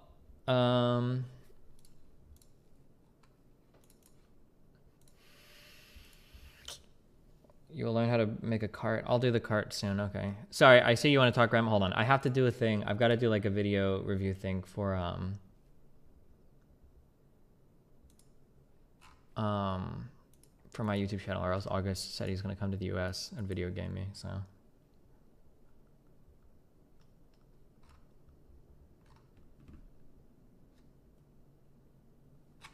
I am a property adjuster who handled a ton of ride claims. If you ever want to discuss actual real shit. Oh, that'd be interesting.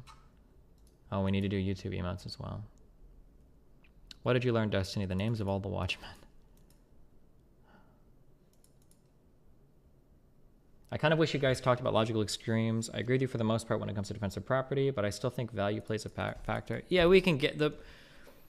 Honestly, what the whole I didn't want to get bogged down in boring shit.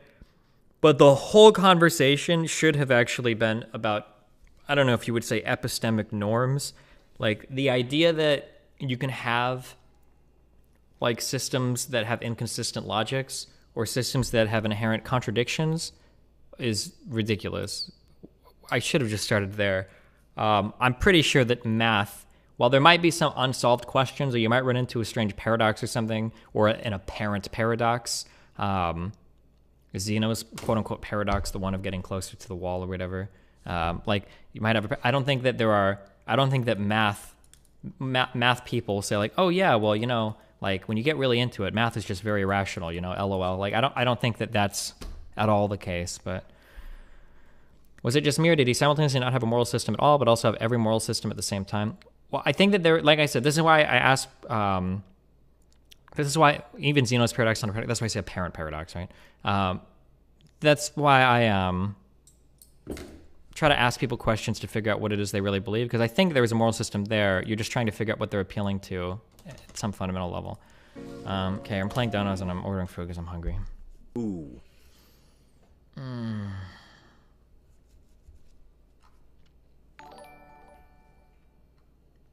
Crimson Waffles, $5. Even Destiny is getting bored of this idea. It's endless drivel. Look at his face, Lamau. Crimson Waffles, $5. Even Destiny is getting bored of this idea. It's endless drivel. Look at his face, Lamau. You gnome fuck! ECH, I just saw my name white in chat. Recurring sub now. What should I get for food? You gnome fuck! Dave's hot chicken. What? This? Oh, I said I wasn't gonna eat fried. I haven't eaten any fried food in a long time. Could we have one fried thing? You gnome fuck! Ferritello L. This looks so good. Oh, I've had this before. This place is crazy hot. I don't think I can eat the hot chicken from this place. It is way too spicy. Holy shit. This game's graphics and this guy's Oblivion tier dialogue fit so perfectly. No true solipsist, $5. This guy's moral philosophy is the equivalent of an infinite if-else chain written by a junior developer. You gnome fuck! Nice meme. Should there be a new Dono sound? I'm not doing it. We're not going to Dono sound competition? Nice meme.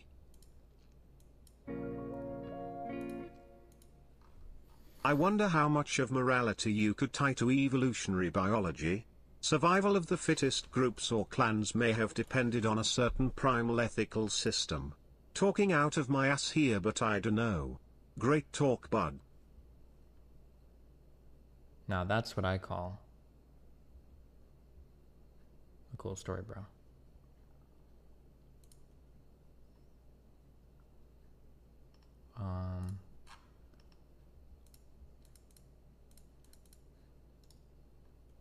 Okay, hold on. We got Waba Grill, Asian food. We had that. That half ham and cheese sandwich with the soup was really good too. Fuck. Oh god, the Dave's hot chicken. It's getting me. I'm ordering it. I can't help myself. Fuck. I shouldn't have looked at this. No. Smacking. Welcome to the Tier 4. No, we're not gonna do this. I'm sorry. We're not gonna do it. We're not gonna give in. No, we are gonna give in one time. Fuck it. We're doing it. 2 tenders with fries. Or 3 tenders with fries. Not 2, just 2.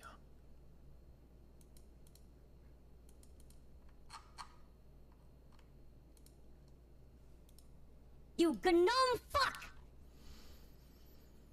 Okay, so it goes from no spice to Reaper spice. I think I can. You gnome fuck! I don't think I can do hot or extra hot in this place. This place is crazy. We're going medium, boys. You we can try hot. We'll do hot. Fuck it. All right.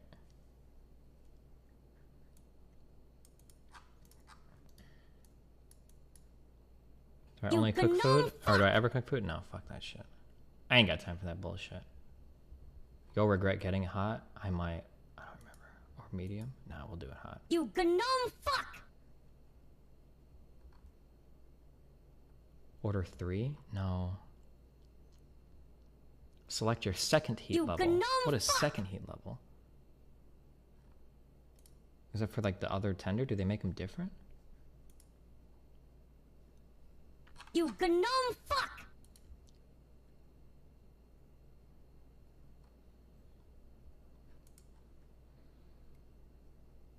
You gnome fuck! One is the breading and one is the sauce. Oh gosh.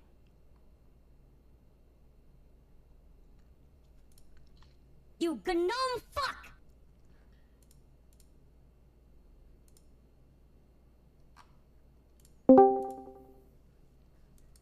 You gnome fuck! What? Hello? What do you want? What do you want? You asked me in here. Yeah, I just wanted to say hi. How's it going? It's going well. Hanging out. Yeah, did you take a nap? Early in the day, yeah. You I am compiling the D&D artwork that we're gonna show on stream. Oh yeah? Yeah, at the end of the session. A lot of good entries, everyone. You gnome fuck! Were there actually a lot of good? Oh my god. Were there a lot of good entries? There are a few. And You there are some other ones that, Guys, Why are you doing a pull request on every single little fucking edit? Start a branch, put a lot in it, and then do a pull request on the whole branch. What are you guys doing? Why are you doing this? Come on, dumb fucks. It's like you haven't used Git before.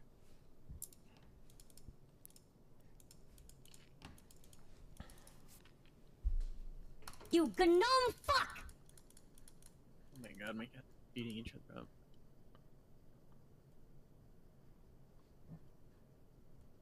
You gnome fuck! Isn't it good to do small PRs in general? No, because it's more clicking for me. I don't want to click. You gnome Just do all your changes in one big one and slip a meme in. Yeah, slip a meme in. You gnome fuck! Chat thinks you can't eat spicy shit. Listen, I've eaten the spiciest thing in the world, okay? So suck my dick, chat. Yeah, and you cried. I didn't And Lily actually. almost died. Lily almost died. You gnome fuck! Is that really the spiciest thing in the world? It's probably one of the spiciest things in the world. No, it was the spiciest thing in the world. How do you know? Have you tried everything in the world? You gnome Because they measure it with the Scoville shit or Scovilles? whatever, and it was like 4 million, or in a lot of it, or some dumb shit, I don't know.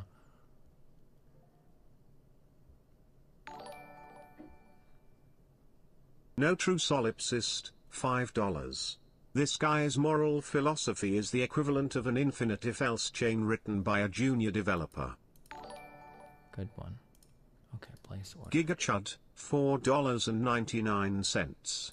This is why principles are important. Shut up, If your Dono. principles weren't Why, as strong as Mutin? they are, these lefties would you're have not made listening you to a them. right-winger I by am. now. So you know how important your principles are, dumb fuck. They're just they're donating to the wall. $4.99. This is why principles Who are asked, Dono? important. If your principles weren't as strong as they are, these lefties would have made you a right-winger by now. Oh no, Yeah, wait, did he delete absolutely. everything? Oh wait, Can't we you just didn't. agree to agree? Oh no, you bullied him. You gnome fuck! How does that make you feel?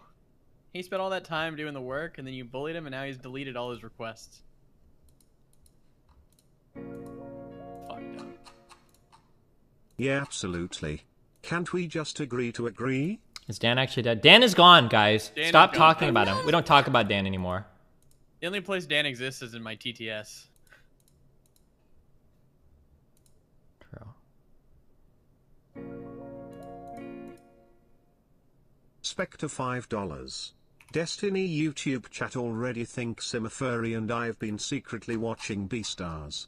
How do I convince them I'm not a Dan furry? Sweats tonight. Yeah, I'm currently filtering out the bad Jangajik, words, like $5. kids. In practice, human morality is probably Kids? just whatever the Wait, power why would you have to filter structure out governing kids? society says Because it is. people- we have fucking Even at the misusers, micro dude. level, might makes right. You're a fucking statistician.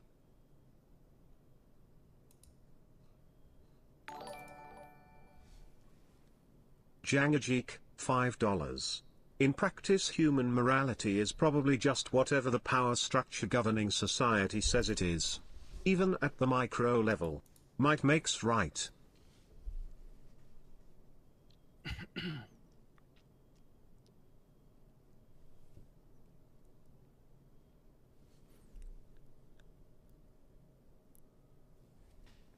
Oh, that sounds sick.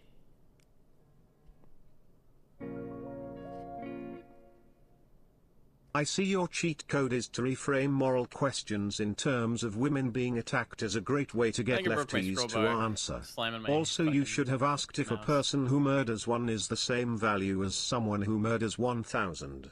Entertaining watch.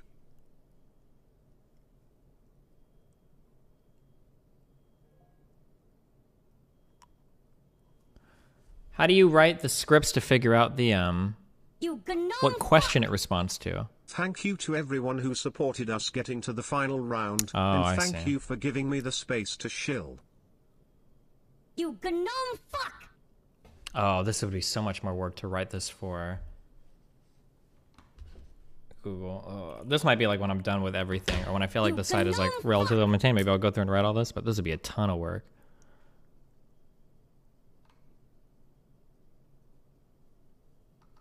You gnome fuck! Oh, apparently he's doing bad practice as well. Uh-oh.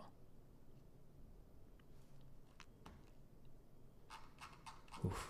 Guy got lit up. You gnome fuck! Where is Dan at, Mooten? Oh, Bastia, thanks for giving 5 subs, my dude. You gnome fuck! Where is he? Right now, you give me an address. I don't know. He moves around. But if you let me call him, no, You please. gnome fuck! No, just. Thank you so much for all your support, and thank you for giving me a space to shill.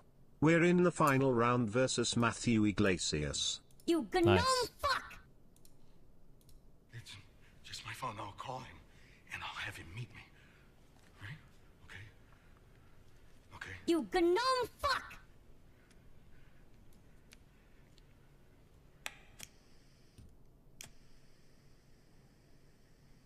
You gnome fuck!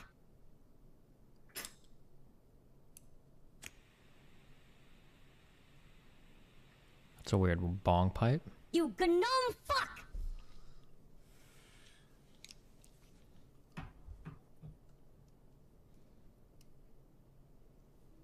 You gnome fuck!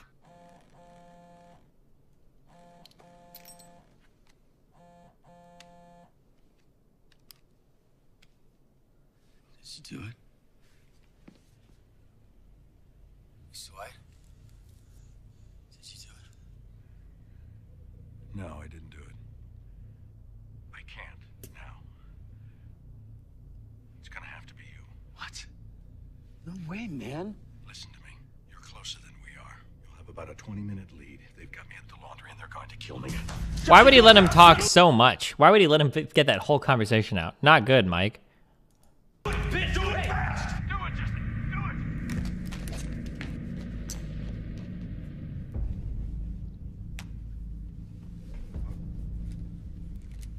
Just what the hell was that, exactly? You might want to hold off. Yeah? Why? Because your boss is gonna need me. 6353 Juan Tabo, apartment 6. Yeah.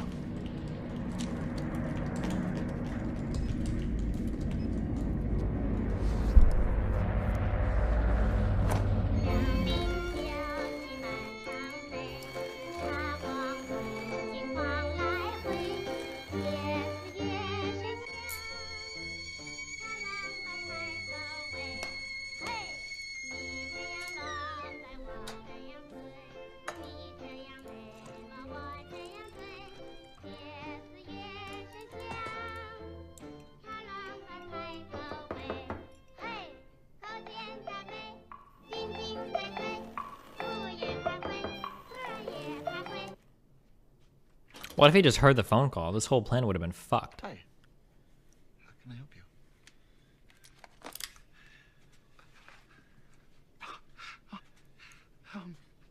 Take whatever you want. I have money. I got a lot of money. I have,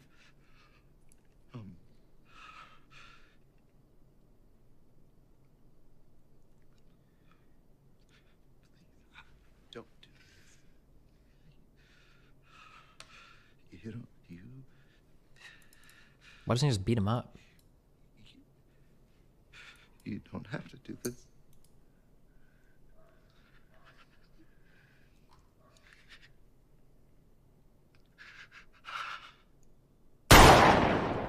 Doesn't even show if he shot him or not.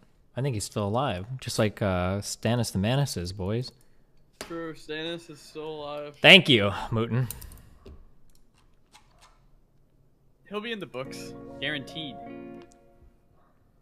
I believe people have infinite value unless you force me into a situation until I have to kill someone or die. Then I believe people don't actually exist at all, so my response doesn't matter.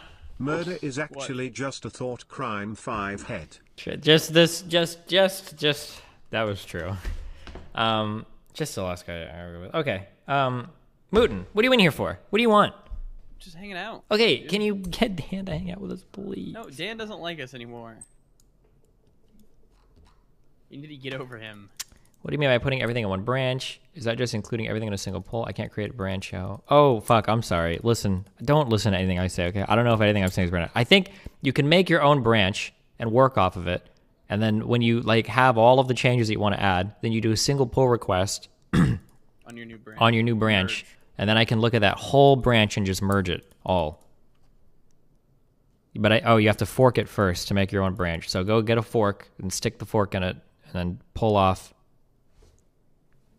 But I don't know if you can do that on the site. You might have to do that on, maybe that's only something you can do on your own bullshit. Just do what you do. Don't listen to me, okay? Don't listen to me criticize anything. I don't know what the fuck I'm talking about, okay? True. Just go fork yourself. True.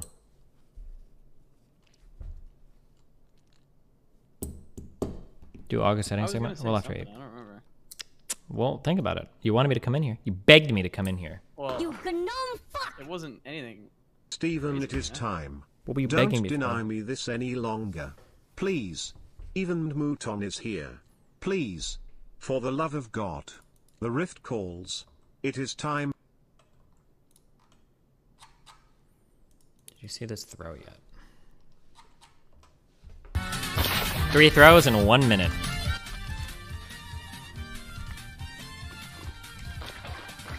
Zoomers LULW took a big step. What's hotter than being hot? Henrik Bjork, 59 Swedish krona. You Oh, should no. check the book The Subtle Art Oh, of Not wait. Giving A by Mark Hansen.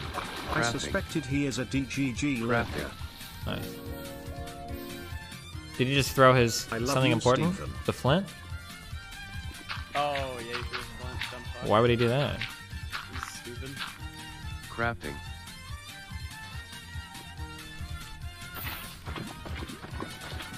Crafting.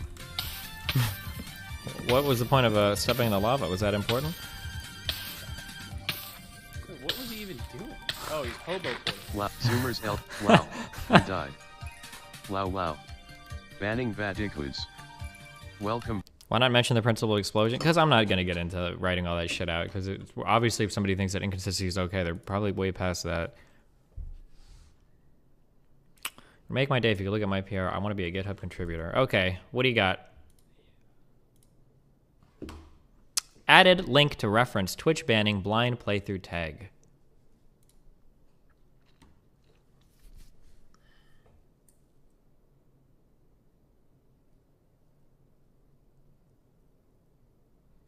Sometimes social justice can go too far. Jesus, I would definitely phrase this differently. This is not a part that I've written yet.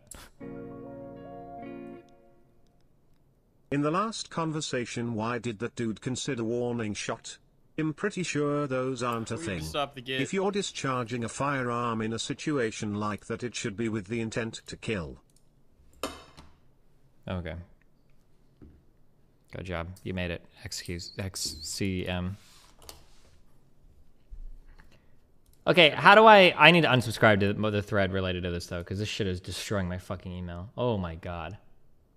What, the get? Yeah, every time somebody goes to request a change or pull their shit, my shit gets spammed like a motherfucker.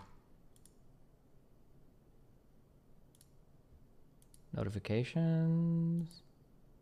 Oh, my PS5 came in. Yeah. Yeah. Oh, I know what I was gonna say. I did 3 bosses in Dark Souls today within like an hour, and they were 3 multi-bosses too. Wow. I was on it. I was absolutely on it today.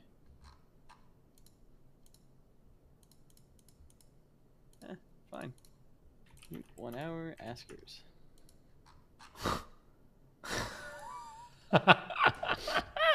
Dude, that's a bully emote, man. That is a bully emote.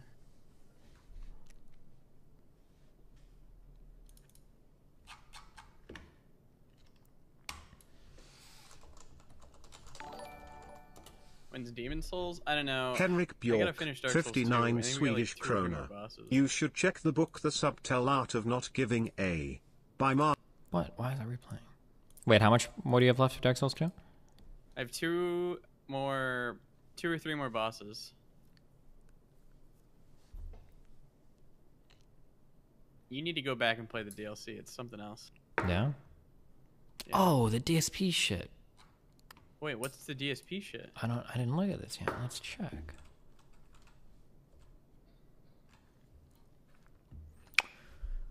Well, Phil has never expressed remorse for the constant actions of mods and fans. Even stealthily, he has maintained the veil of innocence. He was never directly involved in sharing or disclosing his personal data. Here's a message Phil discovered in the mod Discord showing us the driver's license prevent user who had it implied to return the providing. All right, hot take real quick. Darkside Phil has some of the most ardent hate watchers, probably of any streamer. True?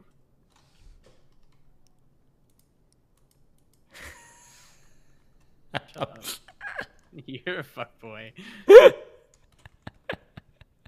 Fuck. You can't give my takes and call them. That's not even your take, is it? I haven't heard you say that. Why'd you aegis them? They're just gonna spam it. I'll remember this when you're playing League.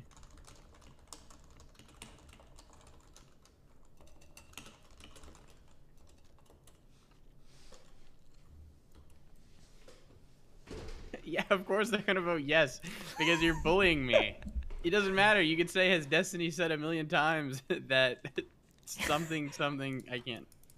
What I was gonna say was too bad. Did you nap today, or? Yeah, I napped. Problem?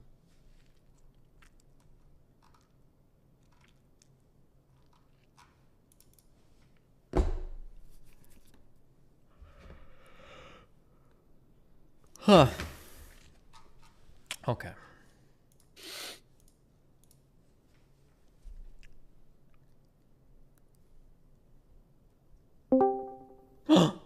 Who is it? Who joined?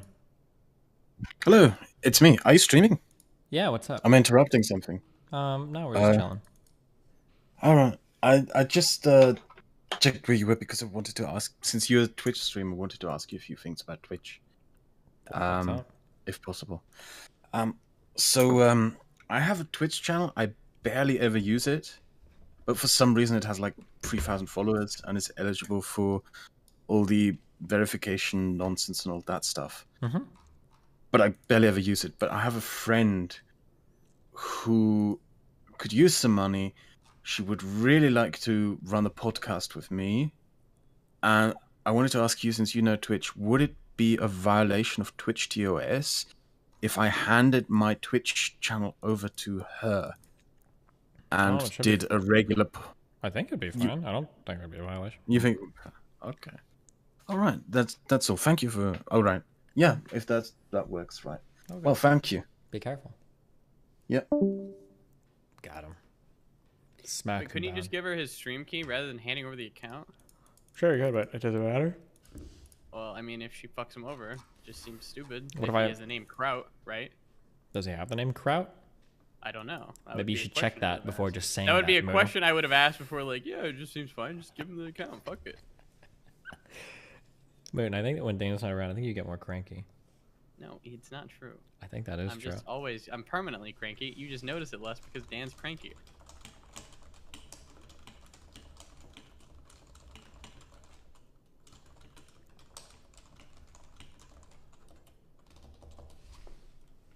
No, he's always cranky, too.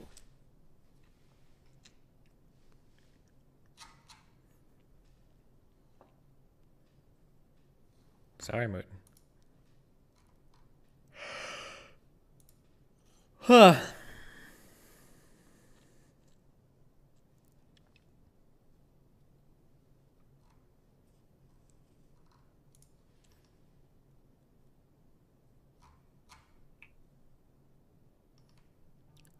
So what? Some dumb fuck sent his ID to Darkside Phil, and Darkside Phil published part of it in his Discord, or? Oh, fuck you, chat. Oh no, Mootin.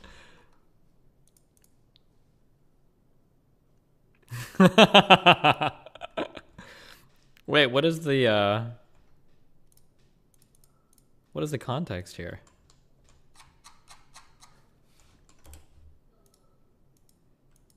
If you're soy or Darkside Phil shit. No, on this print screen. I don't know what it is. Oh wait, is that Celeb 7? Is it what? Oh, that's I know exactly. I know who that is. That's the Kog'Maw. That's the jungle Kog'Maw who broke me. That's the jungle Kog'Maw who broke me. Okay, this is the only time. One time, guys. Give me the clip.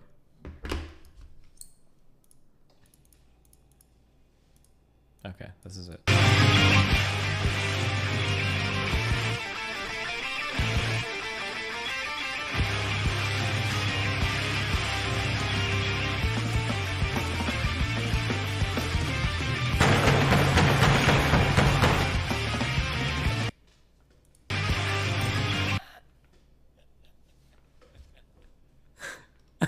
we gotta get back to the rift, Mooten. That was a good time. I don't even remember it, dude.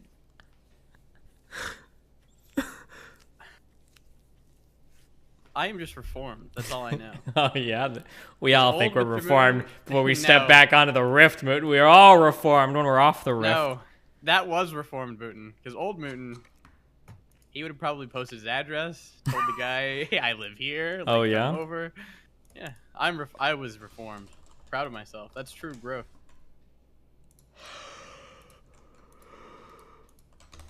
Huh.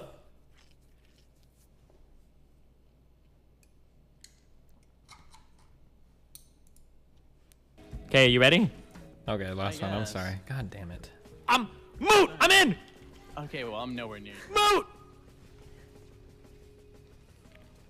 Oh, Moot! What are you doing? Get in there! I don't know what you want. Kill her! She EQ! Get W, Q. Don't have it up. You're. Now shut up. There was nothing I could do, you dumb fuck. You just ran in, and you're just like, "Where are you?" We're not on the same. Not on the same page, Moot. Rice. No, there's an even better. The best. This is not the best one. The best one is the Leona one. The Leona one is absolutely the best one. Well, the one where you come in, calls mid, goes dragon, jump. That one's pretty good too. I don't know. I see their car. They're halfway to my house, boys. Oh wait, is this the plasma goys? What are you doing? I told you I was running back for ammo. From where? Just wait, don't die. Jump down there. There's shotgun. The guys dropped like 3 shotguns. I already got something. Okay, well, there's more down in that blue hall. Yeah, in the I would little like to go there. Down there. You're lying! Why would you? Okay, I can kill you anytime I see you. Dude, we spent so long on these areas. We what beat was it. The one? I think we did. The hallway on the second level or whatever. Where we have the car? With the I think Warthog. we spent legitimately like 6 or 7 hours in that area. Yeah, probably, yeah. Oh, shit. But I think we probably spent like 4 hours killing each other. Yeah, true. You're not helping me at all. Yeah!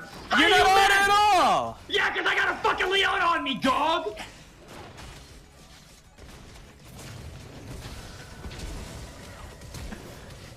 Hit him! Get her! Go down, foot down! Don't run away, thank you. Fucking kill her. He's gonna miss the W, and I'm gonna rage.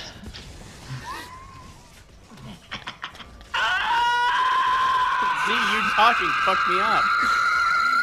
It's because you're yelling!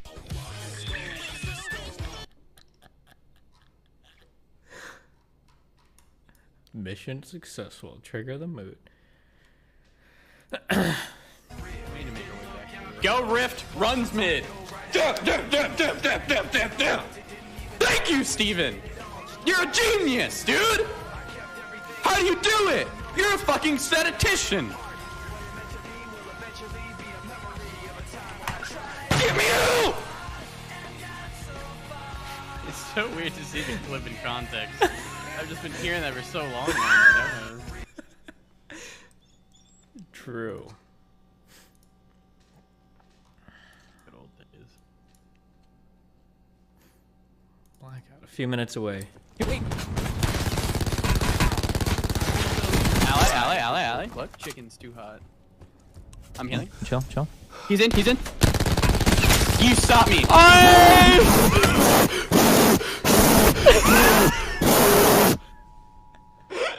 Dude, that was the best thing I've ever done, and it was all on.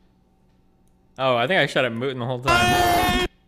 Oh wait, didn't you attack your allies in this game? No, but I was shooting at you, and that's why I wasn't killing the other guy. I was lasering you. I was lasering you. You stopped me. I must have been on God Gamer Mode. This is something else. I was just really bitch. Florida State. Okay, wait, hold on. I need to go get my food. Oh. Oh my God! Why do they put invisible walls over here? I just want to jump off.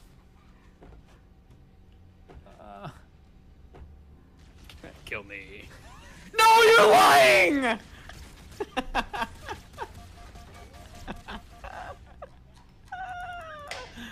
such a dumb fuck. You're such a dumb fuck! Okay, be back 1 sec. Don't care, plus you're white.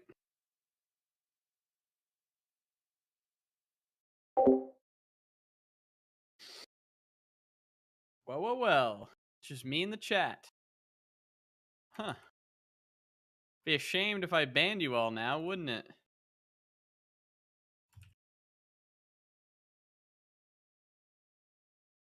You wouldn't notice either.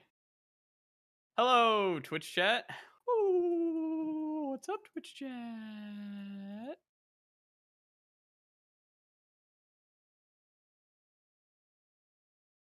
Yes. Hello, Baldies.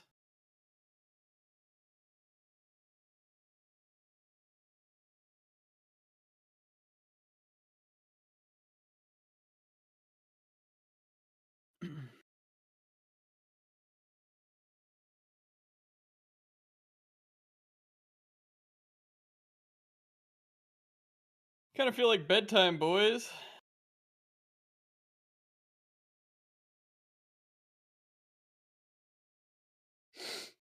You know, I'm off tomorrow. Maybe I'll turn in early. Lay down. Maybe read a good book. Ba-boomer.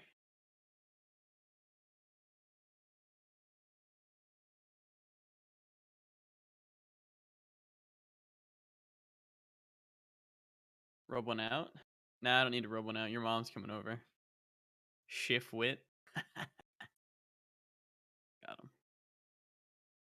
Come off it, you don't read? Yes, I do read. Big Bad Ferg, by the way. I've been reading A, my Dungeons & Dragons 2nd edition monster manual, and B, I've been reading a book about pirates.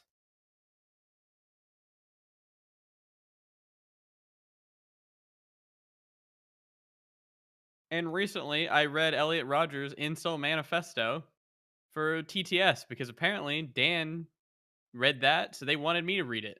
I don't know why, but that's what they gave me. Not funny, not a joke.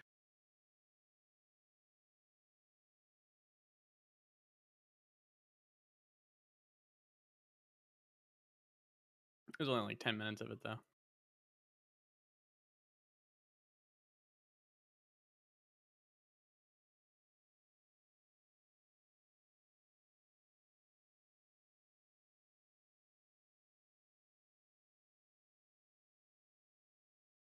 You know, manga doesn't count? First off, One Piece does count as well.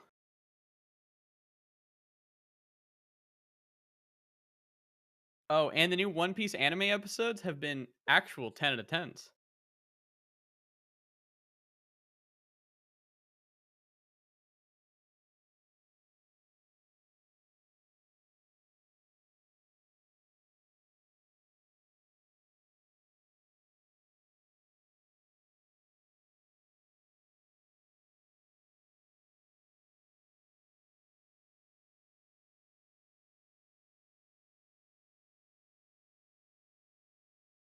Oh, also, the pirate book that I was talking about was not One Piece.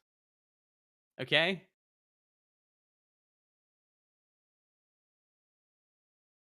The book that I'm reading is called... it's a general history of robberies and murderers of the most notorious pirates. Okay? It was a book published in 1724. It's now called A General History of the Pirates. All right? That's the one I'm reading about. Okay? It's not One Piece. Yeah, spam askers all you want. I don't care. That emote doesn't affect me.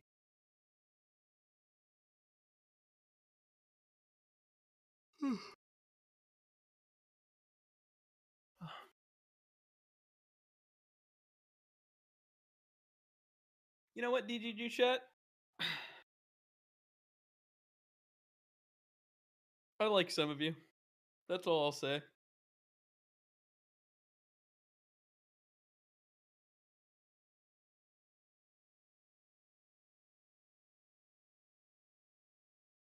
Let's just say, Teddy Pepe might be going to the farm up north, if you know what I'm saying. Have we even put the dance signal out? No, he's lost, Steven. I don't want to ask him. Dan, it's time. I have 10 more minutes, so I'm going to bed, so. Fuck you, Mooten. No, fuck you. No. No. Sir. Fuck you. Fuck you.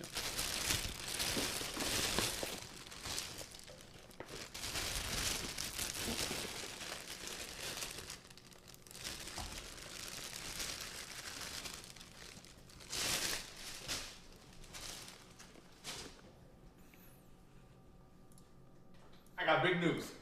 Big news. Oh, what is it? Listen, you know the #1 selling manga of all time, right? It just released its final chapter last month. You mean The Greatest Journey? Yeah. No. Yeah, we just got the rights. We just got the rights to animate it. No, we just got the rights to animate it. That's unbelievable. I know. I'm trying to contain myself right now, but I'm freaking out. I just wanted to come here and let you know, like, what was going down, because I'm already ready. I'm about to go work. Like, I'm getting things together right now. Now, hold on. Wait. What's up? What can we do to change it? What? What are we gonna change for the anime? You don't. Why would you want to do that? We could probably make it better. We don't have to make it better. It's already #1 selling manga in the world.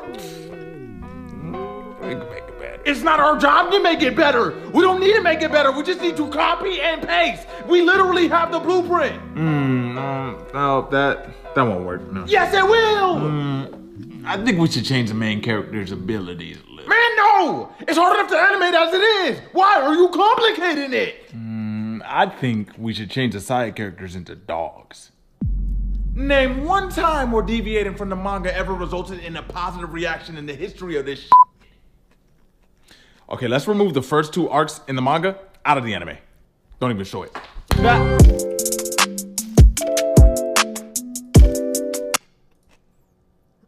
Good one, Mooten. Fuck. I misspoke. Oh my god. So when Shut up.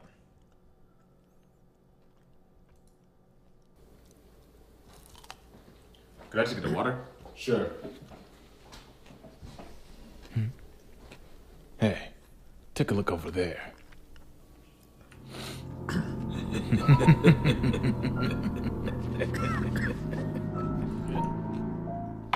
Thank you. Well, what do we have here? A new face. What? It looks like a little birdie took one hell of a wrong turn to wind up here in my turf. Alright, I'm pretty sure that every bad guy that's ever said that line dies immediately after. Can we not do this today? Oh, I'm sorry. Am I making you feel uncomfortable? I'll tell you what. You hand over everything you have in your pocket, and I might leave you alone. Wow, your voice is unbearable. Here's my question. Why me? Why? It's like, what, 620? Out of all the people that came through here today, why y'all pick me? What made y'all go, hey, look, that's a good target? Oh, come on, don't play dumb. It's because you're defenseless. I can smell it, and my nose is never wrong. I'm gonna stop you right there because you're digging yourself a hole right now, but no, that's wrong. I actually am literally coming from defeating 100 people that were attacking me all at once with the intention to murder me, okay? And I'm here and fine. Now, what do you think happened? Yeah, right. Listen, cut out the tough act and hand over your money. No, seriously. It's like #2 trending on Twitter right now. That's me. Dogging 100 people. You see? He's beating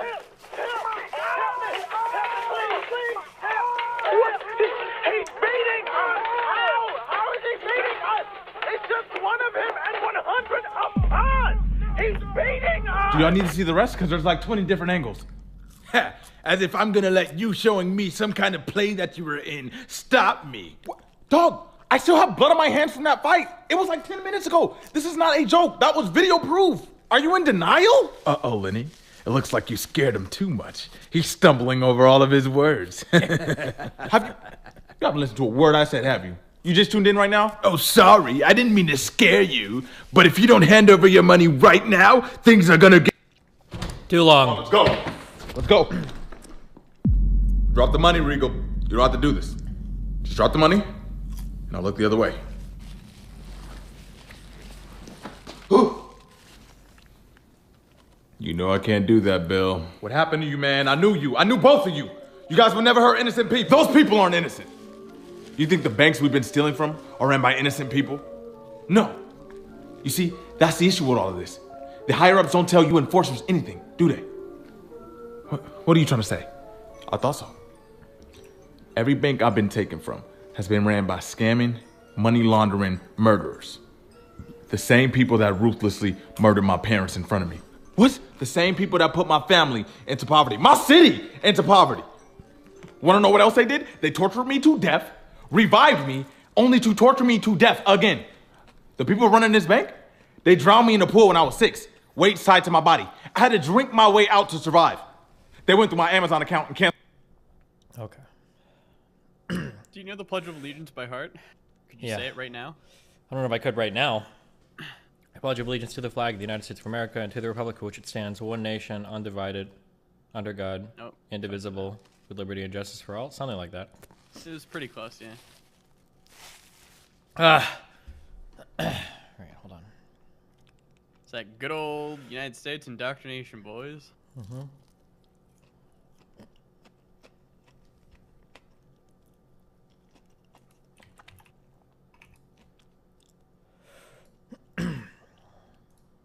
And now for something completely different.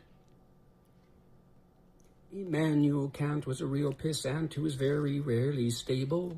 Heidegger was a boozy beggar who could think you under the table. David Hume could outconsume Wilhelm Friedrich Hegel. And Wittgenstein was a beery swine who was just as schlossed as Schlegel. There's nothing Nietzsche couldn't teach you about the raisin of the wrist. Socrates himself was permanent. I don't care about this. Okay. What's up, Boast? Save us while I eat. Well, let's do the thing. We can't do the thing. Dan's on here, and I'm going to bed. Yeah. Oh my god, really? Yeah, these guys. Oh, I'm sorry. I should have told you. These guys go to bed at like 6 sorry. o'clock. I was told today, Bose, that we weren't doing this today. I was told we were. No, doing it listen, because that guy said that he wanted to have a fucking debate with me, and I didn't know that it was gonna be at fucking 8 o'clock. I thought he was gonna be here an hour earlier. Okay. Okay. Yeah, and I woke up really late today. We weren't doing this. Well, today. tomorrow we're going to. What? Is that fine? Yes. Bose already said yes. Uh-huh. I didn't say yes. I mean, I was thinking yes, but I didn't say it. Don't speak for me, Steven. Yeah, Steven. Yeah, Steve. It's fucking 2021. It's the women's year. Okay.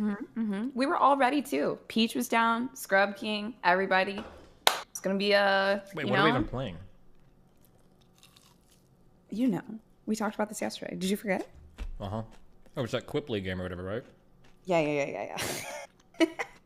Quickly. Okay, fine. We'll do it tomorrow.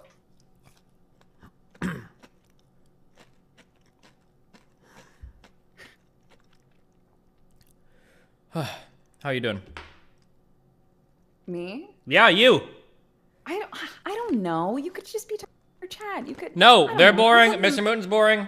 You're here to save us. Like that. No, I'm not here to save it. I don't have anything planned. All my shit is always planned, dude. I got nothing. Plus, I was tired earlier, so I got a little high, and I'm still residually high, and I just got no ammunition right now.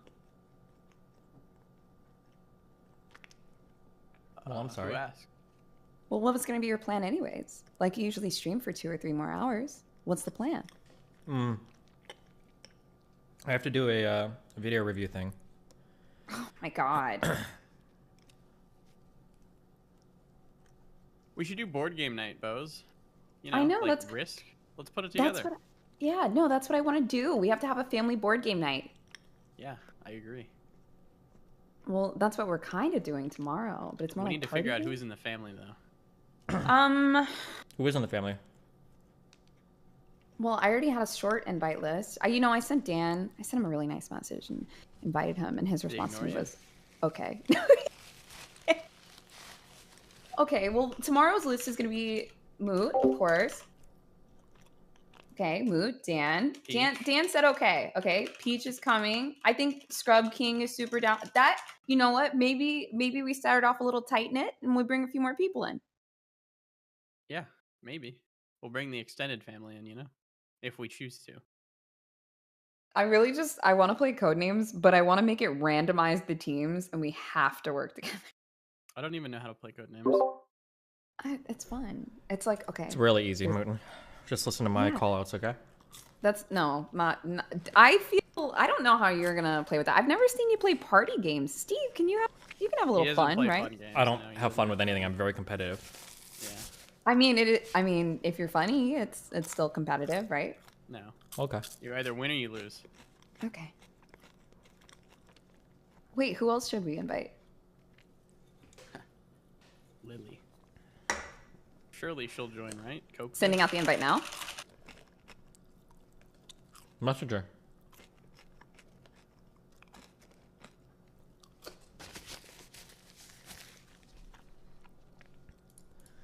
Yeah. Steven, I don't have anything for you unless you have like a fun little 2-player game that we can roll into. I'll do that, but otherwise I can't keep it going verbally right now. I don't have too much in me, buddy. I'm sorry, I was eating. Mooten, provide conversation. I love all people. I don't know. Why would you go there? Whether you did or not. Yeah, well, sometimes Dan says I don't like people, and That's fair. Oh, Steven, we made a whole e-girl gaming list, and I don't even remember what was on it. Did I save this? How can I not save my greatest work? Second greatest work. Hold on one sec. I'm sure the VOD is there. He's struggling. He was eating hot food. It was like KFC chicken, but like the spicy kind. I don't know. He's just very white. I did find the list, but I also found the first docket for the first Austin versus I did write all this out. That's so funny. What did you scream about in here? Hold on. I found the list. Are you drinking Voss water, Steven? Oh my god. I'm drinking fountain. He's or, rich. I'm drinking tap water. Water that you put back into the... Yep, that's what I do. bottle. Hell yeah. Rich, chat. He's buying Voss. Imagine paying for bottled water when you have a municipal water supply that's free.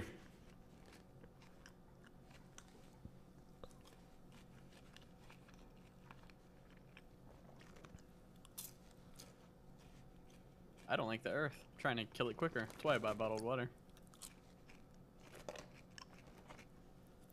You think it's a good joke, Mooten? I wasn't making a joke. I was being serious. Problem?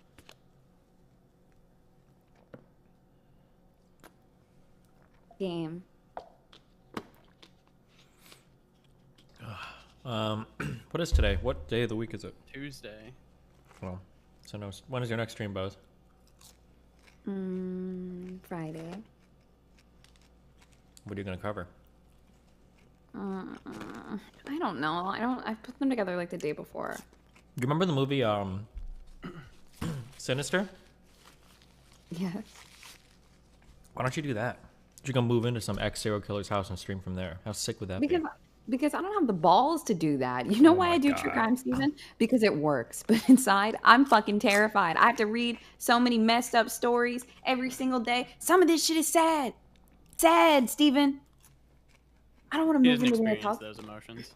You know, I did. I read one time that Trent Reznor from Nine Inch Nails, he moved into the one of the where the Manson murders happened. Yeah, because they recorded an album in there or something, didn't they? Yeah, but then later on, he was like, that was mad fucked up, and he like sold the house. That's, I don't know. Sell out. Yeah, maybe when I was like younger, I'd be like, yeah, that's just cool. But like now, nah, dude, I'm 29. I don't fuck with that. Oh my god. What? I don't know. One of my cats just fucking head first ran into the fucking light. They're suicidal already? How long have you had them? Like a month or two. That's cringe.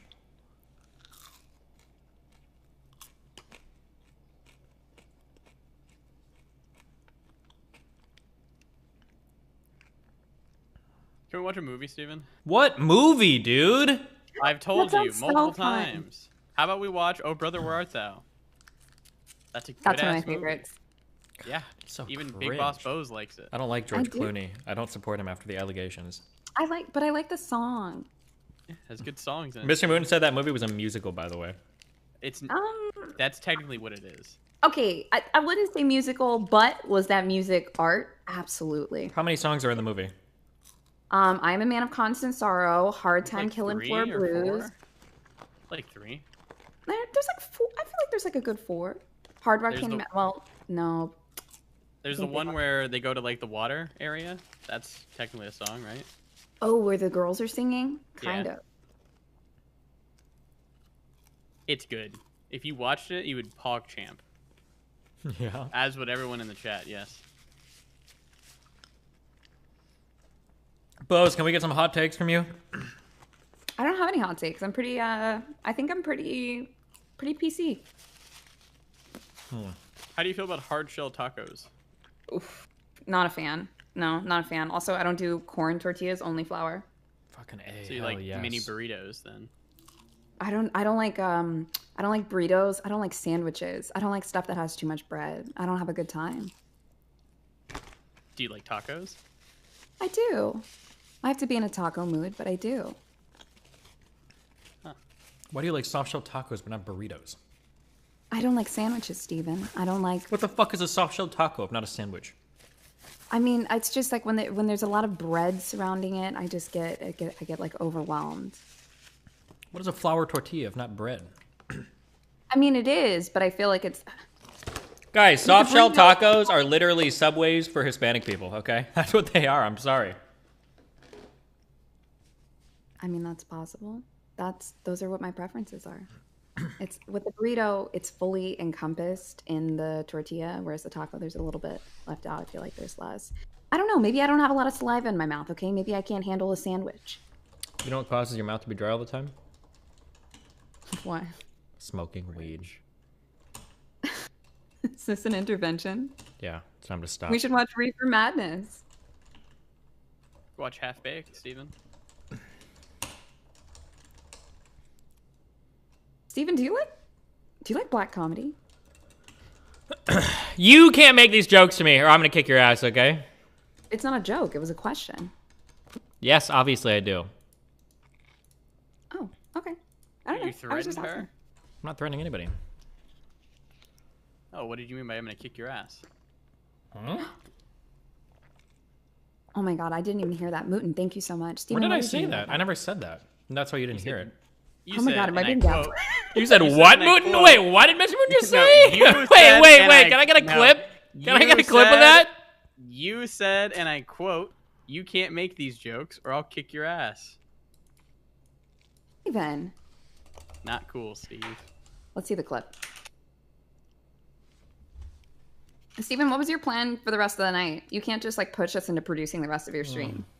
I'm getting off. He's getting off. Then I'm going over the $1.9 trillion coronavirus relief bill. Oh, okay. Goodbye, everyone. I know, fun. Yeah, Fuck you, sounds Mootin. good. Fuck you, Bose. But thanks I for didn't coming even by. leave yet. I didn't even leave yet. That was okay. I am gonna leave though. Well, thanks. Fuck.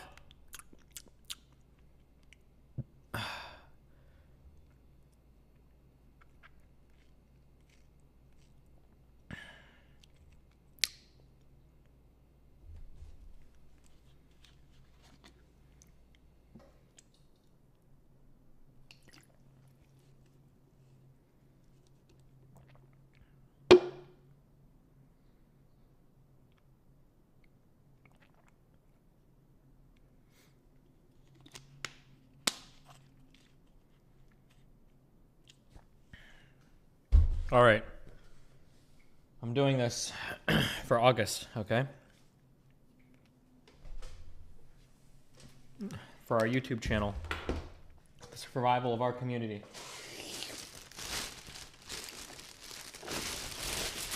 Ugh.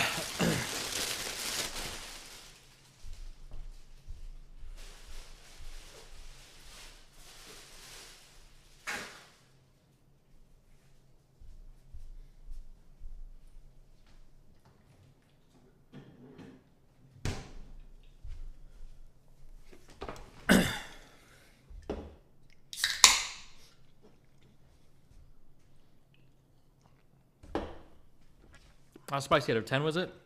The hot from Dave's Chicken is like a 9 out of 10. It's too much. I can barely do 1.5. Too much.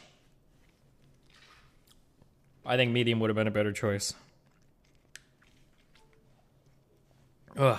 I've tried Howlin' Rays yet. I think one time before.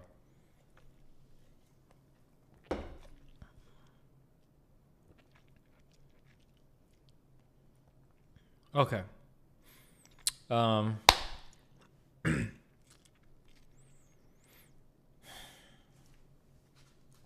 my nose one more time. 1 second.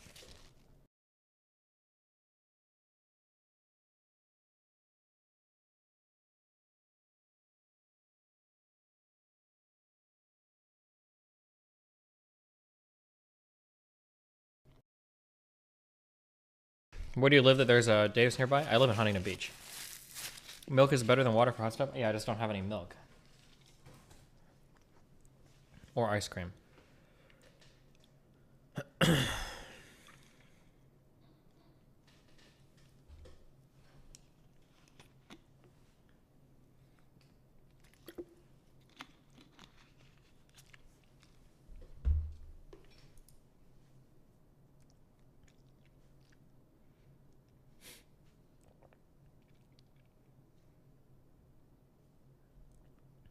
Why?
Okay.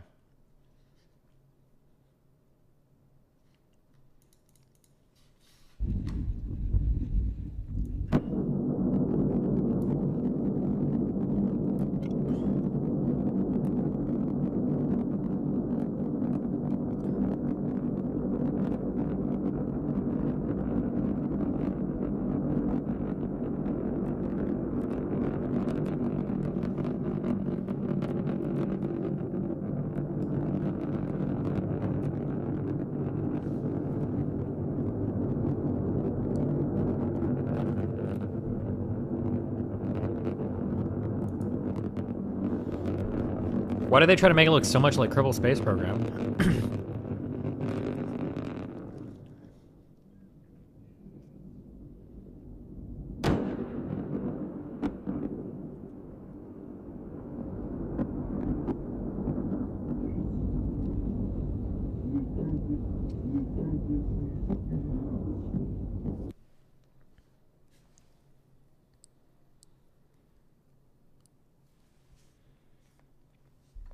Hi, it's me, Tim Dodd, the Everyday Astronaut. Space is hard.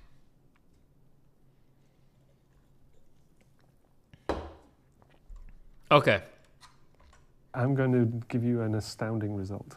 Astounding. An astounding result. So I'm just going to write down a little sum, and we're just going to see what answer it gives. 1 plus 2 plus 3 plus 4 plus and I include... This is one of those annoying little things that everybody that takes calc learns this and then they go and brag to other people. But, hey, look at that!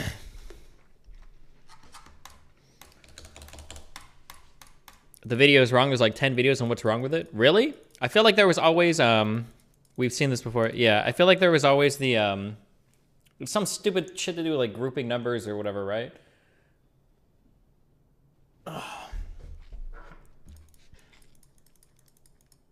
Or Raymond Sums, I don't remember.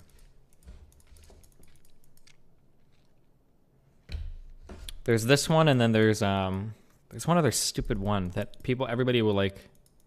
Did you know that if you blah blah blah that it equals this or whatever? Fuck. I can't remember any of it.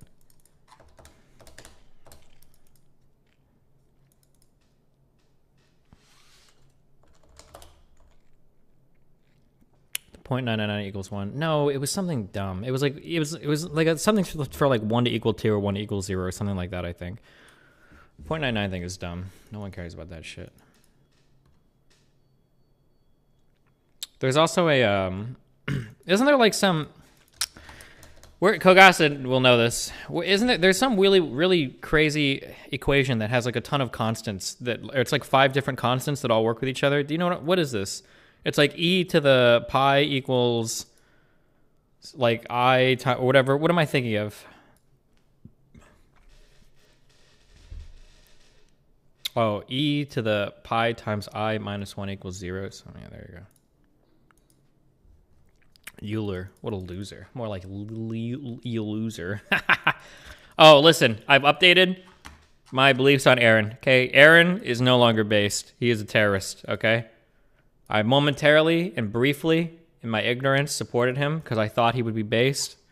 He became shredded and cool. And then he immediately got propagandized by Zeke, who is not cool and not based, and is in fact a hippie terrorist fuck.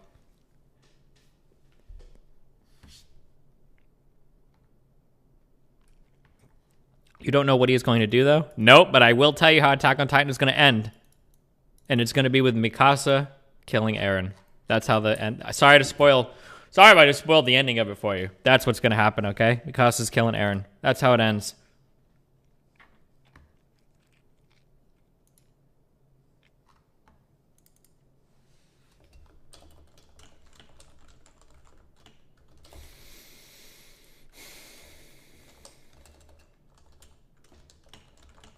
Also, another spoiler for things in the future. Are you ready?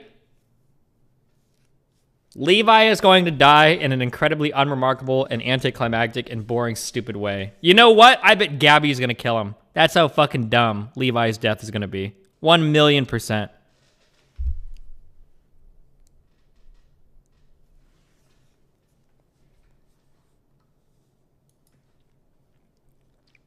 Or is he already dead in the manga? I don't actually know. Wait, oh my god. Wait, what is this? Wait, are these real spoilers? Wait, why is this stupid fuck random girl even in this picture? This is actually part of the... Wait, hold on. He doesn't... No, I haven't read ahead. Wait, does this happen? Wait, what is this? Or wait, not...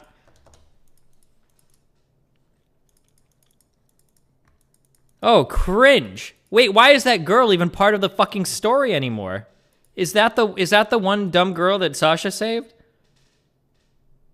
Wait, is she... You don't know that girl? Oh, she looks like the farmer girl or whatever. Okay, you haven't met her yet. Of course, because there's another new fucking character.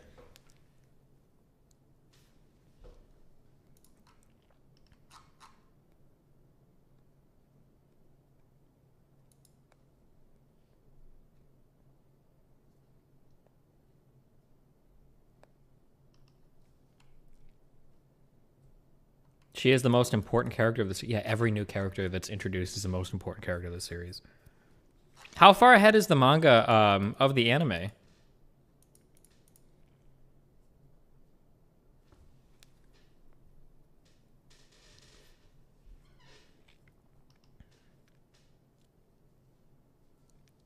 Like an entire season's worth? That is 1 chapter left.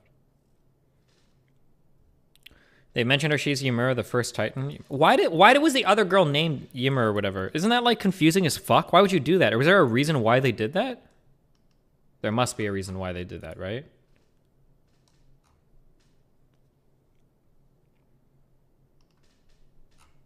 There is a reason. Oh, okay. The anime is at 114 and we're at chapter 138.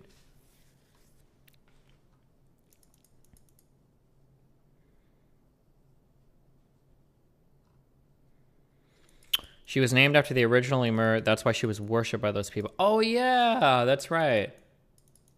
I'm sorry, I discarded all of it because she randomly got killed off fucking screen, and then I completely don't realize why they wasted so much fucking time on that stupid fucking character. God, fucking... God, this dog shit anime. I can't believe I got fucking dragged into it. Now I just need to see it end. Fuck. Why do they kill her off fucking screen? Why is it so stupid? As long as there's at least one more scene.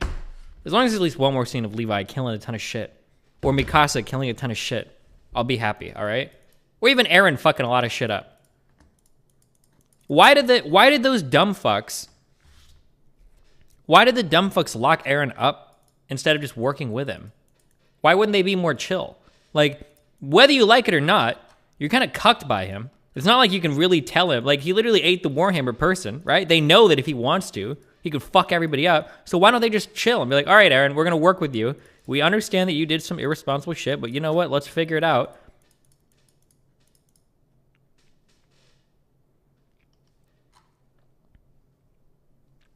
They didn't know what he did in his time in Liberia. They assumed he was already compromised. Yeah, but if he was, he's just going to fucking kill them all anyway, right?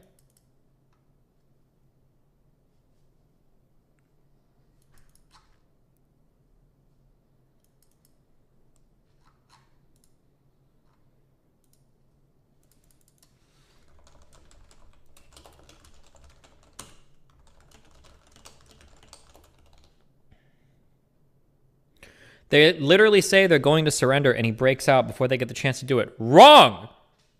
They are only going to surrender because he literally fucking kills the premier. And then they realize, oh shit, we're actually completely fucked. And then they say, well, maybe we should surrender since we have absolutely no other alternatives. But why weren't they just chill in the beginning instead of being crazy?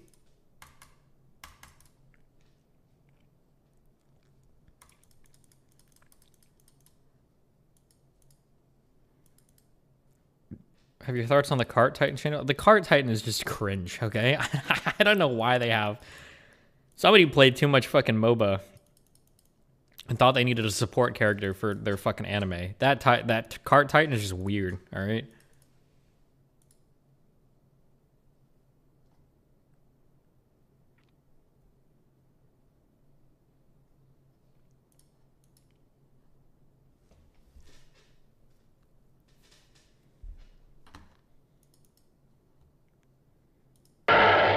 Watch it, you've got one on your tail. Oh no. Oh no. No, no, no! No!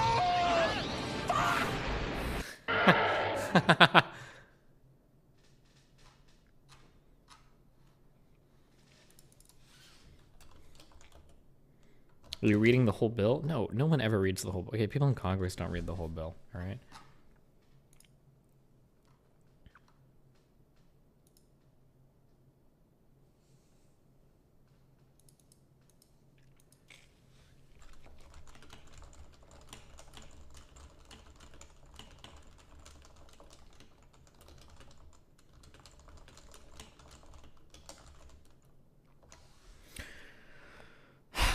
Okay.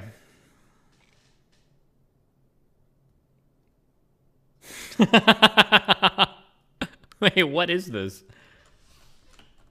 How did they learn how to use guns so quickly? It's not quick, Destiny. They had 3 years, dumbass.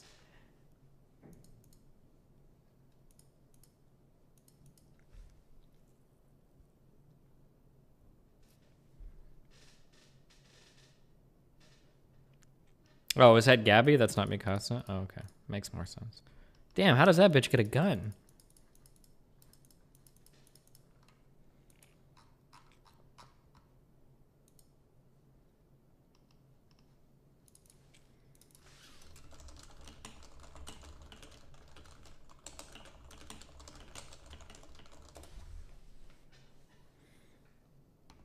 Why does stream sometimes skip backwards a few seconds? I have no idea. Twitch is doing some weird shit. No one cares. No one cares. Gabby is worse than Eren. You know what? I'm letting the Gabby Falco shit slide. I think that those characters are okay. Initially, I didn't like them because I was just getting so sick and tired of new characters being introduced every other fucking episode into the goddamn anime. But I'm okay with the Marley Duders. I think they were okay. I wish I could have skipped a whole bunch of other stupid, pointless, dumb fuck characters in the past, but...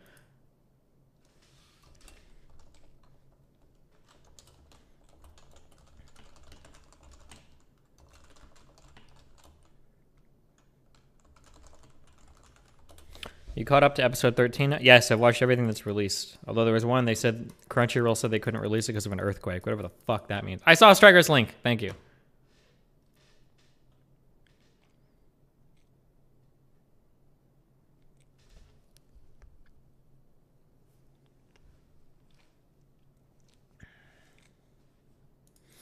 Hassan the Hun. Oh, nice. True.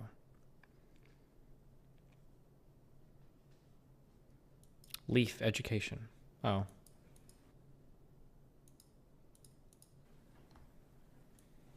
Kennedy.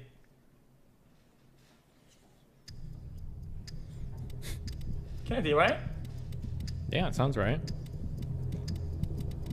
Didn't Kennedy get killed at the end of World War II, and that's what ended the war, I thought?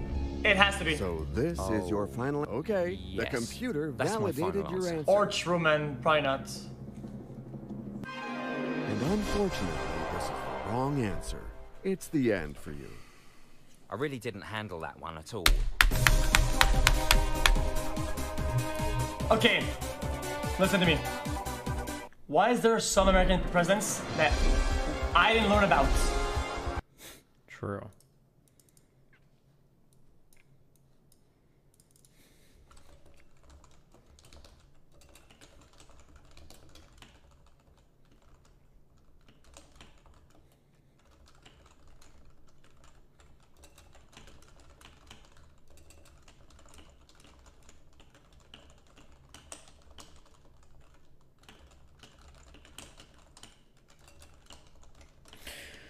Okay, stop. Linkers out. Okay?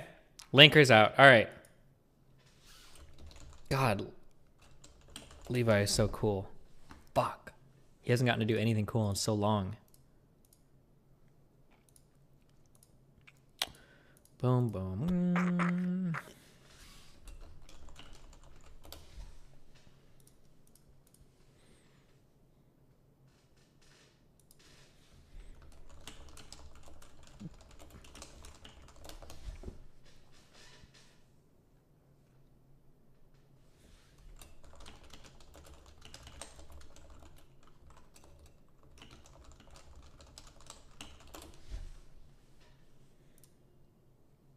Okay. Hold on. Jesus. Just chill.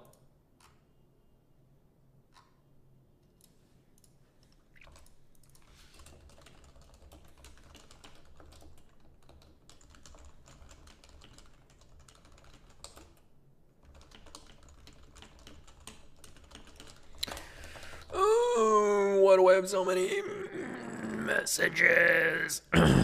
Hey, next time, do not listen to Brendan on Buddhism. The sect he is a part of is pretty much a cult, SGI.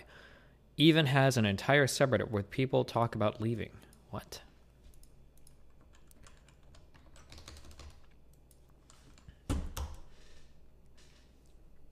The definitive analysis on why SGI is a cult.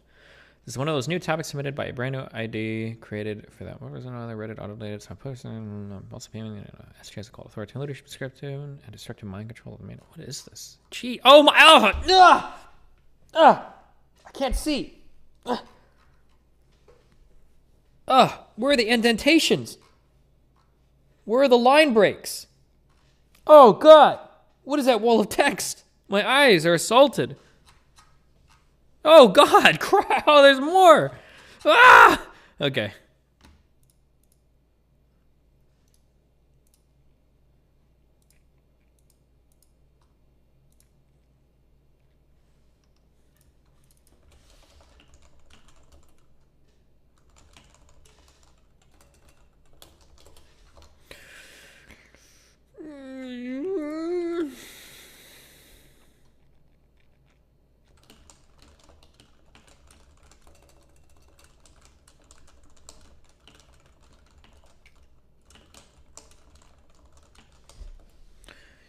Okay, boom, boom, boom, boom, boom, boom, boom. What is this? Dude, what's going on in the UK right now? You guys just like got rid of your... What is happening yet? Okay, boom, boom, boom, boom, boom. Okay, this guy.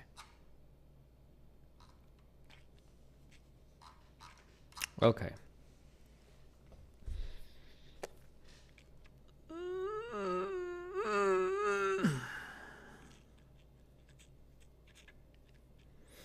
Okay. Trying content review videos. Okay. So we're looking at how all sides of the media are analyzing the COVID relief bill. Okay. Okay.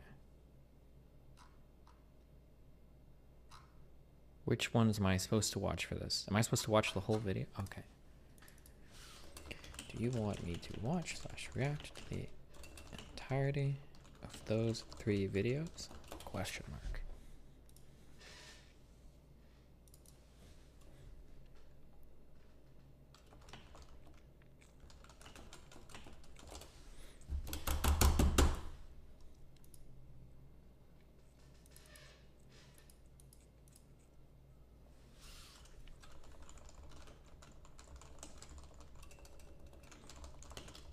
Smash it.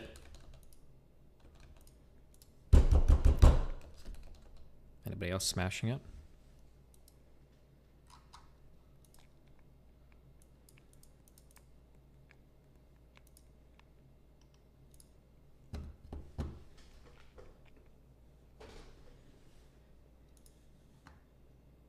Dude, this is crazy to me. This whole segment is holy yikes.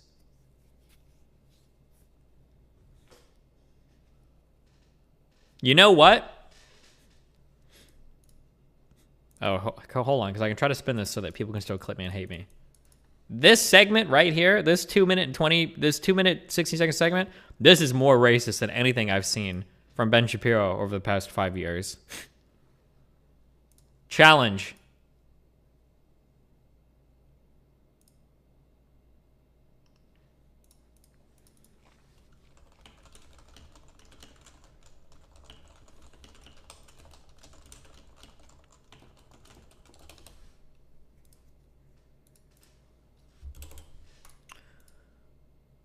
Okay. Do you know a lot about the bill? Because I think if you do, then you know. I don't know. I don't know anything about the bill.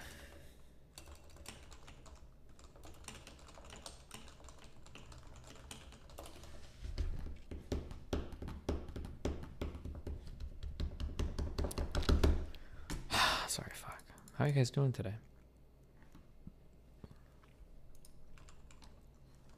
Who is this guy? 67%. Here's how many people it would help. Here's the minimum wage should be, if it kept up with productivity, over $20 an hour. And people are going to fight with us about... This is not true. Fuck! Okay. Don't. We need to keep a log on Kyle Kuklinski. I need to add him to my website for all the horrendously stupid fucking claims that he's made. The Crowder thing is also over a bullshit issue because black farmers have been hurt disproportionately due to systemic bias for like the past century. 1910 to 97, they lost 90% of their farmland. White farmers lost 2%. It's not an accident. Ooh!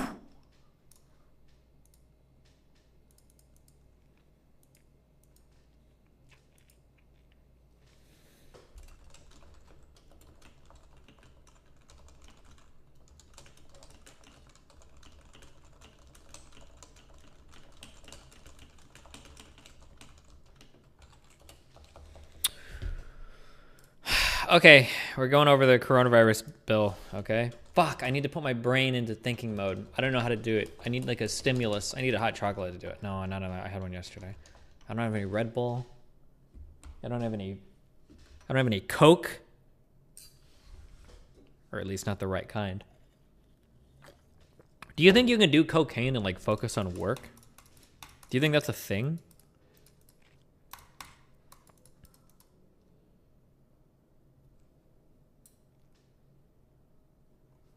Oh, we've got a lot of mixed answers in chat. We have a no, absolutely not, and then we got a Destiny yes for sure.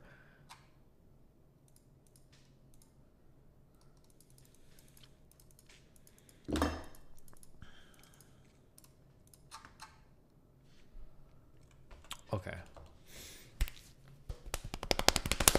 Okay, let's just do this, okay? All I want to play right now is Darkwood, okay? I'm fighting against that urge. I hope you guys are proud of me for it, okay? All right.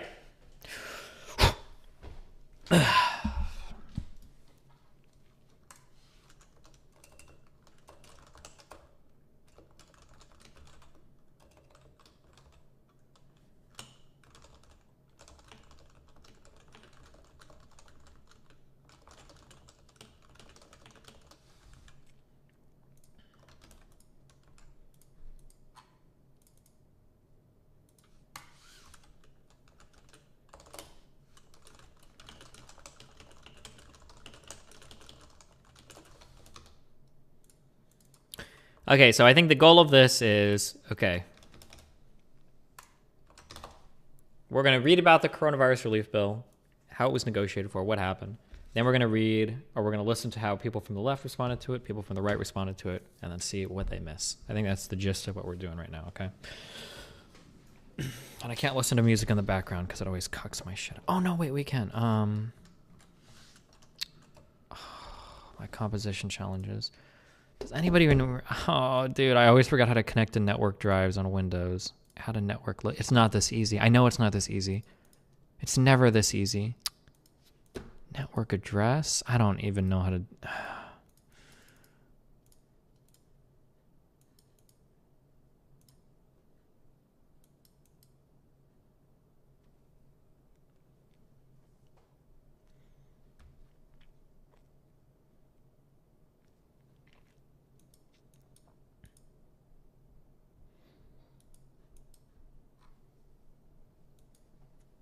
Okay, I'm not going to be able to... Okay. I don't even have foobar on this computer. Do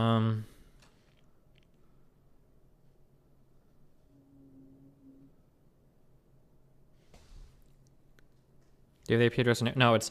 I have my gaming computer here and my streaming computer here. The streaming computer has the files on it, the music files.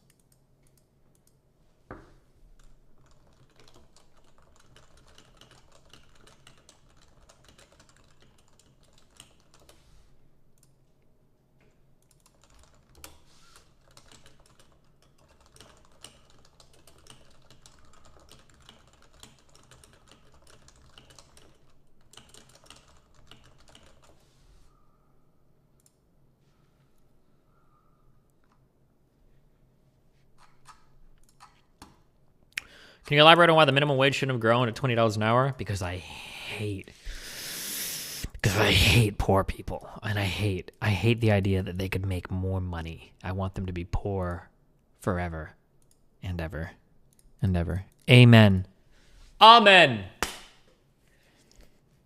One's in chat if you hate poor people. The actual answer is that people that say that productivity is increased and wages have stagnated, that argument is not really true.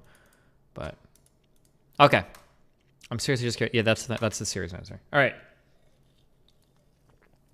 Okay.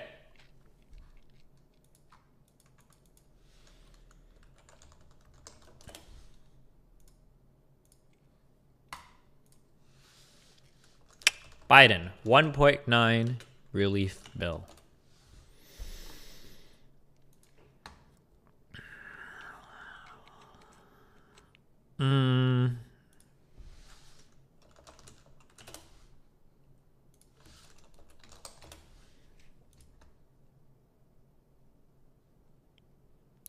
Where is it going? Wait, I have a New York Times account. What's in the bill? Oh, Wall Street Journal. Okay.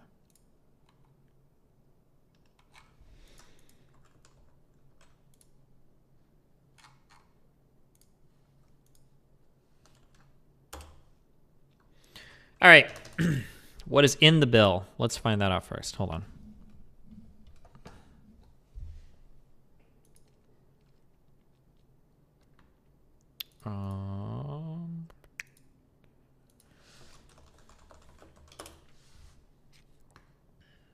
Cool.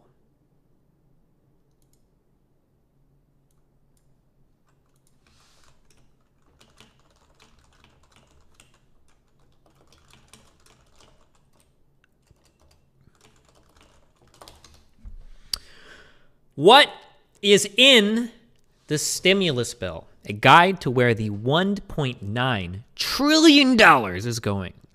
The measure passed by the Senate headed to the House for final approval before going to President Biden's desk. It contains money for direct checks, jobless benefits, state and local aid, and more. By Thomas Kaplan, Washington. President Biden's $1.9 trillion economic stimulus plan would have far-reaching effects on society as the country tries to turn the corner on a pandemic that has killed more than 500,000 people. What are we at right now? 550K, 549. Remember, the DGG analyst desk provided a prediction, a final prediction, 650,000 dead.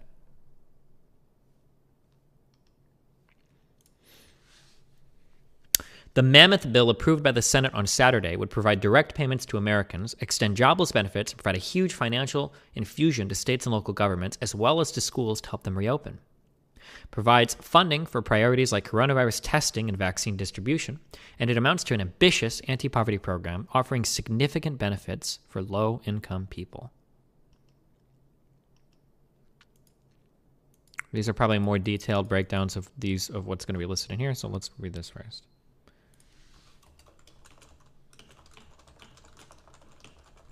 I don't know why my guy hasn't sent me my taxes back that I filed. I'm getting worried. I still have like a month, I guess. The bill would give out $1,400 stimulus checks. Individuals making under $75,000 and married couples making under $150,000 would receive direct payments of $1,400 per person. The bill would also provide $1,400 per dependent. Damn. Payments would gradually decrease above those income levels and disappear entirely above an income cap of $80,000 for individuals and $160,000 for married couples. Wait, what? I think that scaling benefits is very good, but I don't know why you would go from 75,000 to 80,000. I feel like it should probably be like 75 to 125, or maybe 75 to 100. But like 75,000 to 80,000 seems a little bit weird. That window is like incredibly small.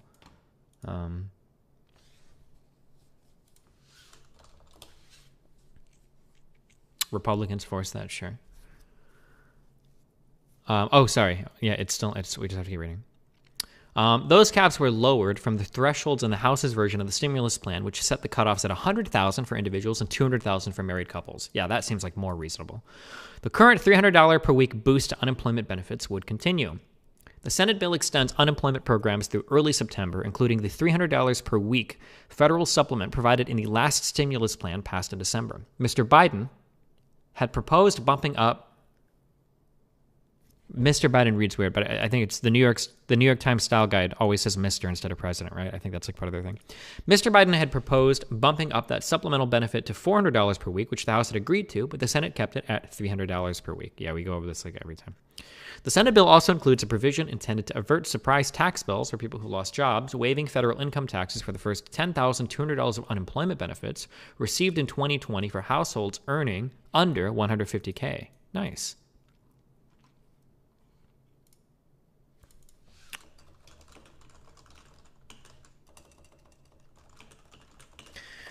The child tax credit would become more generous, among other benefits. For 2021, the bill would temporarily expand the child tax credit, which is currently worth up to $2,000 per child under 17. Did that get raised recently? I feel like it wasn't like that like 6 or 7 years ago, because me and Rachel would go back and forth on how to file like for Nathan or whatever.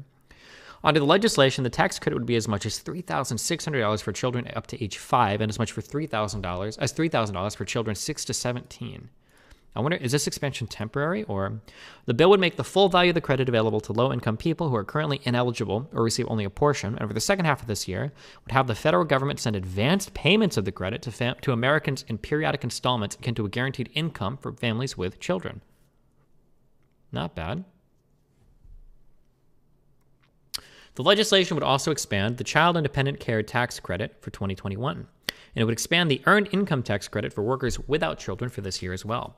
Through 2025, it would exempt student loan forgivenesses from income taxes. It would exempt student loan forgiveness from income taxes. Interesting. Money would go to fight the pandemic and help states, local governments, and schools. Is this setting up to do some form of student loan forgiveness? Maybe. Maybe. Money would go to fight the pandemic and to help states, local governments, and schools. The bill would provide funding for vaccine distribution, as well as coronavirus testing, contact tracing, and genomic sequencing. It would give money to the Federal Emergency Management Agency as well.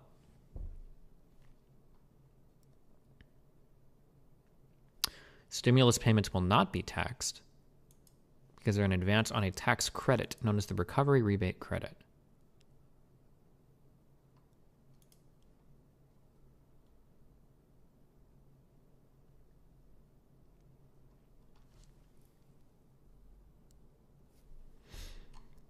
It would provide $350 billion for states, local governments, territories, and tribal governments, and it contains about $130 billion for schools.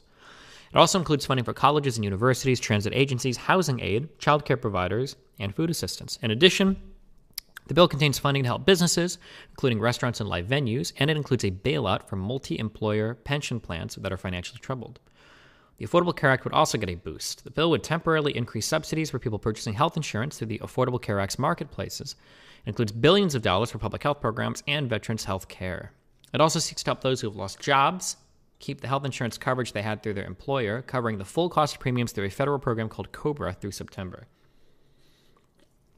COBRA insurance is usually pretty expensive, isn't it? I feel like that's my understanding of it, but I could be wrong. Every time you lose a job, you get those COBRA pamphlets, but I feel like they're woof.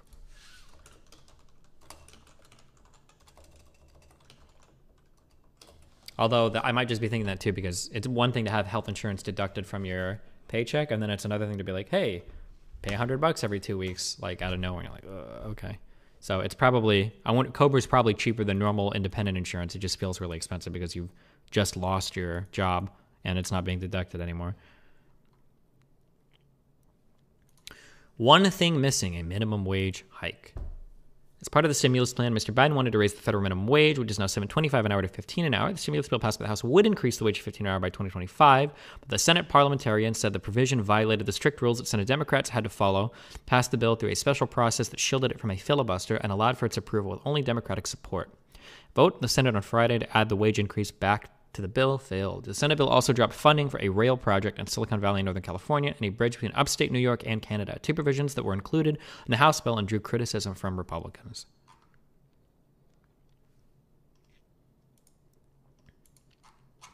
The ACA thing is actually crazy. Impact of key provisions of the American Rescue Plan Act of 2021, COVID-19 relief on marketplace areas.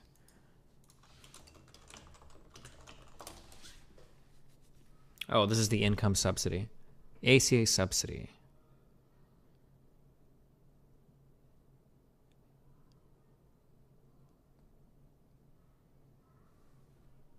Oh, how much of your percentage of income can the premiums be? Gotcha.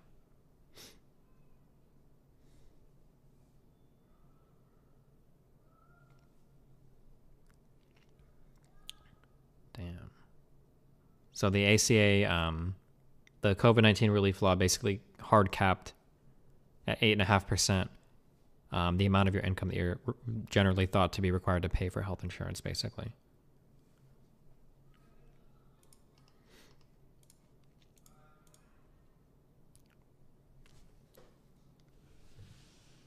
Who cares? Hold on.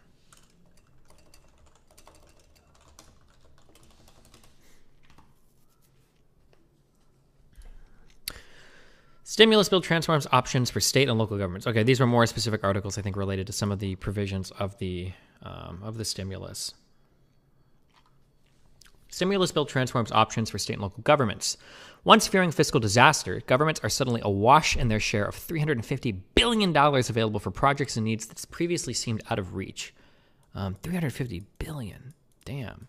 What is the, let's see, city budget LA? I'm going to guess $20 billion for what the budget of LA is. What do you guys think? That's my guess. City budget LA. Ooh, $10 billion. Okay. The entire 2020 to 2021 budget for the city is $10 billion.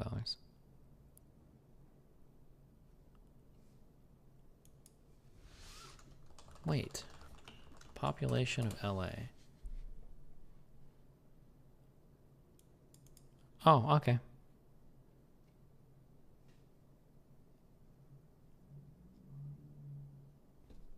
Yeah, tracks. All right.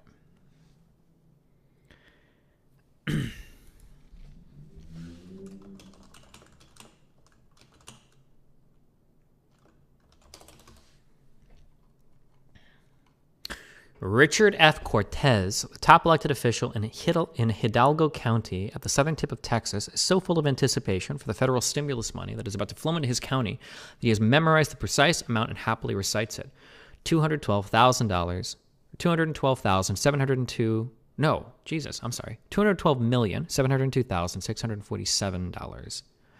Over the past year, Hidalgo, a border community that is one of the country's poorest counties, has lurched from one disaster to another. The coronavirus pandemic hit, unemployment skyrocketed, a hurricane swept through, and then came the winter freeze.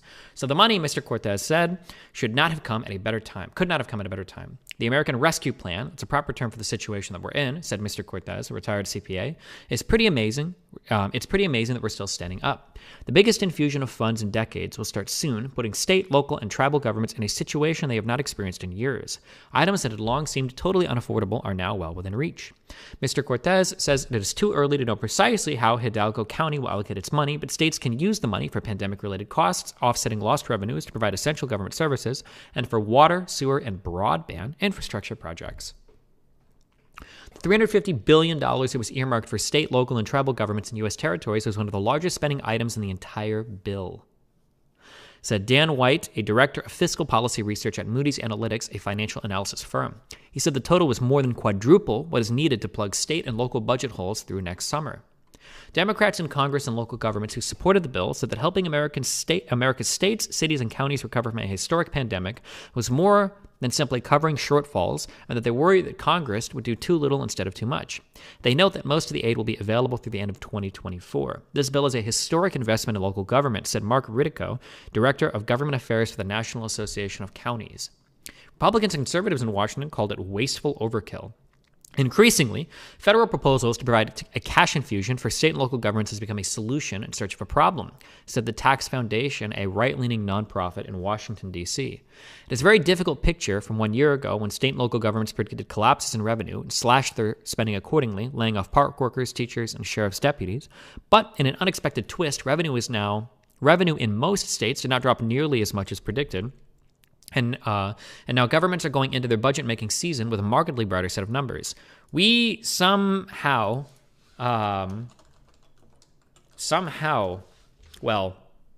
between all of the stimulus under Trump and between the unemployment benefits, I think most of America financially weathered 2020 way better than most people seem to think. This is something we've talked about on stream before, that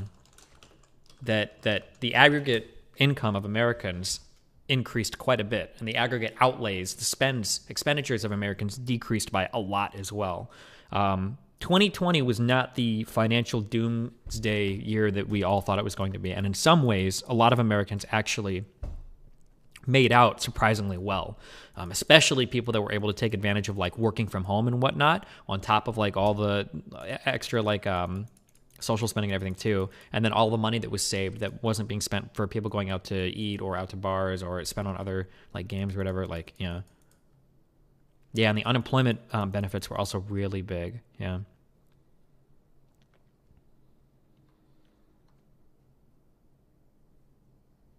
And then also from Moody's on how much we spend as a proportion of GDP compared to other countries, the United States, I saw, because people were pointing to this chart, Noah might have posted this, I don't remember, on Twitter. The United States we spent a lot of money for our relief, for the CARES Act and everything we did. We spent a lot of money and expanding the unemployment benefits and everything. This is including Biden's fiscal rescue. Even before the Biden stuff, I think, the United States was dramatically outspending in GDP per capita, or percentage of GDP, I guess, for our population. It was insane. Oh, this might have been the Noah tweet. With the passage of... no, this isn't what I was looking for. There was one, even under Trump, we were still spending, like, quite a bit. It sounds to me like the USA is based as fuck. Sometimes. Something that is really frustrating, I tweeted this out, is it feels like the United States has the opportunity to do more, like to just do an unimaginable amount of shit. If we just had like the political will and the social unity behind it. Like when you look at the vaccine shit, like why couldn't the United States do that for everything? I don't know, like that's like really, really annoying to me. The political division in the country. Like, I think we could have had like one of the most aggressively, unbelievably fucking insane responses to the coronavirus if we took it seriously. And I noticed it because there were some things that were happening that were pretty cute, but they happened like 10 months in. Like, I don't know if anybody had an iPhone, but I remember I got a message or a notification on my iPhone at one point that said something like, hey, like you have the opportunity to be, or you might have been automatically registered on like a contact tracing thing, where if somebody that else that has an iPhone gets sick and you make contact with them, that like it would automatically alert you. Like if shit like this was running from like day one, holy shit, dude. Like I feel like we could have done so much better in relating to this stuff than, like, we could have been more comparable to South Korea rather than the UK.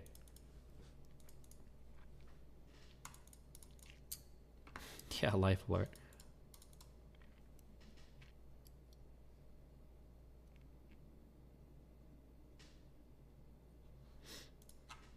Oh, this is the NOAA thing? December 22nd, 2020. The U.S. government gave out way more than the $600. Complain all you want where the money is going, but stop saying it's less than it is. Oh, sure. Yeah, okay. This might have been an article that I read before. And there are some, like, man, dude, there are some graphs for the amount of, like, relief that the U.S. spent. I remember saying this on stream. I think I said this the last time I had, like, a big rant to you guys about how, like, I get worried that, like, I learn a lot by conventional wisdom, and even it seems to apply well to common sense. And it's, like, the talking point of, like, everybody... Oh, okay. Maybe we weren't quite ahead of other countries, but like the amount of spending, or we weren't ahead of every other country, I guess. So Japan spent way more than us, but the amount of spending, people are making it sound like the U.S. spent nothing on economic aid. And I was under that same impression that like everybody's dying and we're not handing out any money. I think you've even heard me on stream say over and over and over again that like I can't believe, I've made the same joke that like I can't believe we only gave out $600 stimulus checks. That's insane. But compared to like average of like other OECD countries, the United States gave out more than the average, which I think he said down here. As an actual percent of GDP spent on COVID relief through the end of 2020, the U.S. has actually been a little above average, lagging behind Japan.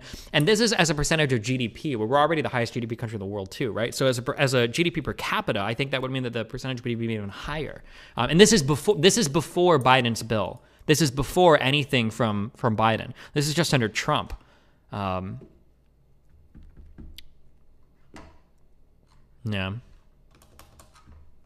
But like the CARES Act and the PPP and everything was...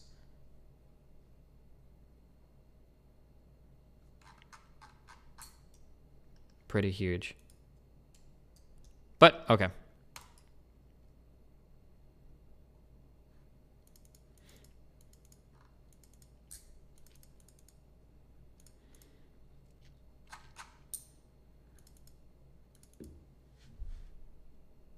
Okay.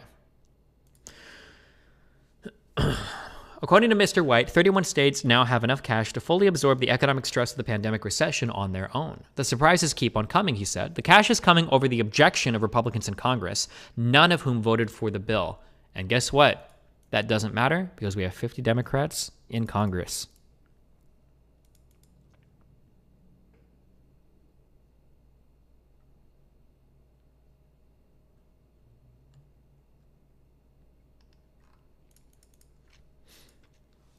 But some Republicans in local governments said the choice between people and politics was not particularly difficult. Mayor Jerry Dyer of Fresno, the largest city in California's San Joaquin Valley, an agriculture-rich region that is a conservative stronghold, was one of the few Republican leaders in the area who supported the bill. Mr. Dyer said that his city had been weighing potential layoffs of more than 200 city employees, including police officers and firefighters, and it faced a $25 million budget deficit. But the bill put an end to any layoff discussions. Fresno, a city of 531,000, was poised to receive $177 million. When you make those types of decisions and you go against a party that I'm a part of, it does feel lonely, said Mr. Dyer, a former Fresno police chief. You start wondering along the way what kind of impact that could have on you in the future. But the reality is, I felt I was making the right decision for the right reason to benefit the people of Fresno, not necessarily a party. The aid will be distributed to states according to a formula that is based largely on the state's unemployment rate, officials said. There are a host of rules on how the money can be spent. For example, the money can't be used to pay down pension obligations or for cutting taxes. Republicans in Congress argued that a funding formula based on unemployment, this is I wonder what the rationale is for this. but this sounds like really smart. You wouldn't want to use the money to pay down pension obligations or for cutting taxes, because then you're just giving people a bunch of money and setting them up in the future for failure. Like, oh shit, we got all this money. Pay down what we owe on the pensions, cut fucking taxes, and then like 5 years from now, it's like, oh my God, we can't pay for anything. Our pensions are fucked. Our taxes, our revenue is way too low. Like, that seems like a good... that was Manchin's idea, the tax cut ban. Oh, okay. That's real. That's a smart idea, I think. That's a good idea. Or it seems to me to be a good idea. I can't think of any reason why it wouldn't be. New from Jordan Peterson. Beyond Order. 12 more life-saving principles. How many more does he got? Why doesn't he just give it to us all? It wasn't Manchin's idea, dumb fucks. Uh-oh. MJ Kurt firing back in chat, saying it was not Manchin's idea. It wasn't Manchin's idea. Don't believe chat. They're dumb.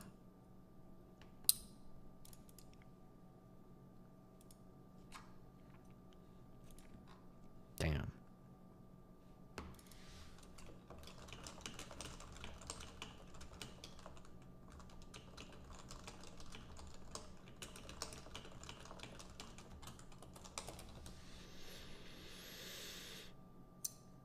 Republicans in Congress argued that a funding formula based on unemployment instead of population benefits Democratic-led states and hurts Republican-controlled ones. One analysis from Representative Jason Smith, Republican of Missouri, found that 33 states were getting less money based on the unemployment formula, all but 10 of them led by Republican governors. But many Democratic officials and some Republican ones disputed the notion of a partisan bailout. I think my residents know I don't give a hoot about party. All I care about is making sure the street sweeper runs, the police show up, and the water doesn't stop, said Aquianeta Warren, a Republican who is the mayor of Fontana, a working-class suburb east of Los Angeles, set to receive $52 million. Local governments have been hit harder than states. 3/4 of the more than 1.3 million jobs lost among state and local governments since February 2020 have been at the local level. Mr. White of Moody's found the vast majority of them from school districts. Counties, which are critical geographies for public services like emergency services, public health departments, and local jails, were ecstatic. Many had complained that funds from previous rounds of pandemic stimulus had not reached them because the funds were routed through states for smaller counties. This time, the checks are coming directly from the U.S. Treasury Department. The sheer size of the sums has shifted the scale of what is possible. Erie County, New York, which includes Buffalo, has for years struggled with barely functioning internet in its rural areas, which have been mostly bypassed by internet providers. People would drive to the library, sit in the car in the parking lot to get on the Wi-Fi, said Mark Polenkars, the county executive. You know what that means, boys. All of your rural friends better be subbing to Destiny now. If there's going to be broadband rolling out, tell your friends to watch me. I was somewhat of a rural man myself, okay?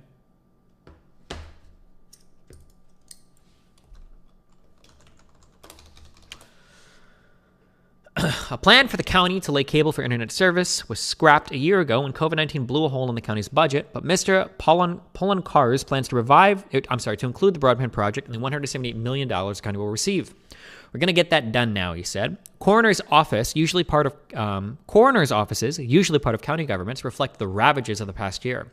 Dottie Owens, the coroner for Ada County, Idaho, which includes Boise, said the stimulus money could not come soon enough as a number of coroners in rural communities in the state were still without proper personal protective equipment. The needs go well beyond this moment, she said. The overdose rate in her county is up, as is the suicide rate, and there's an urgent need for more funding for mental health services.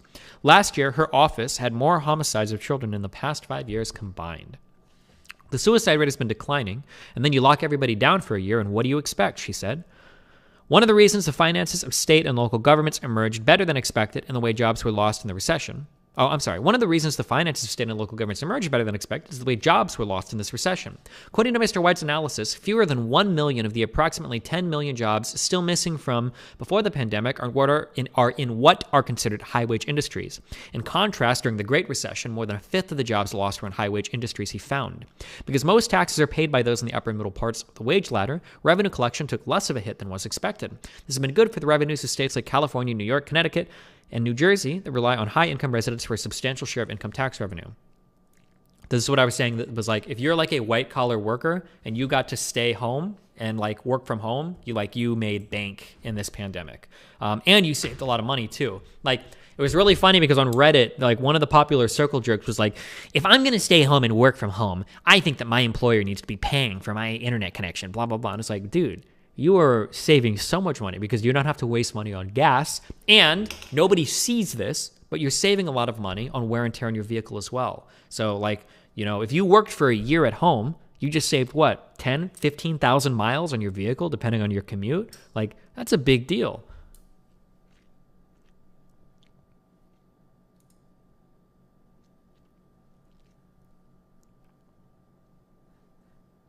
California recorded a surplus. Most stunning marker of the day, the California budget is so much money that the state would hit the GAN limit for only a second time since 1979.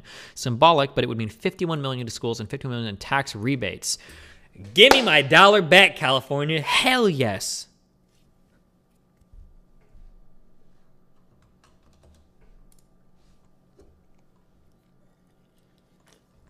Not to mention that if your commute sucks, you get all that time back into your life that you have to spend fucking driving. True. And you're probably saving money because you're not stopping at Starbucks on the way to work or getting fast food on the way home from work too. Yeah.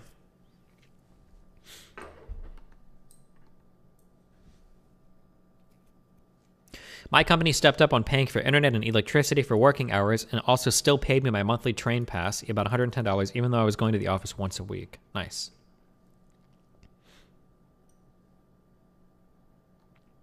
And is public transport shit in LA? No, because there is no public transport in LA. I think there are like 3 buses that drive around here every now and then.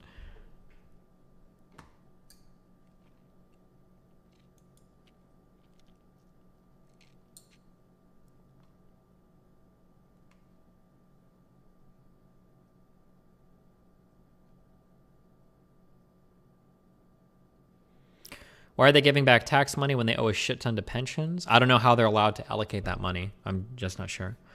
In California, the pot of stimulus money was so large, it put state officials on the defensive. The state government's direct stimulus intake, $26 billion. In its January budget surplus projection, it was $15 billion. State finance officials said the stimulus money was much needed because California's bump in revenues is not a sign of a complete economic recovery. The state lost a record 1.6 million jobs in the pandemic in 2020. Destiny, public transit is unneeded. Public transit is absolutely needed. It is a huge driver of inequality and just wasted life and time, and it fucks up cities, and like we desperately need more public transit in some of the larger cities in the United States.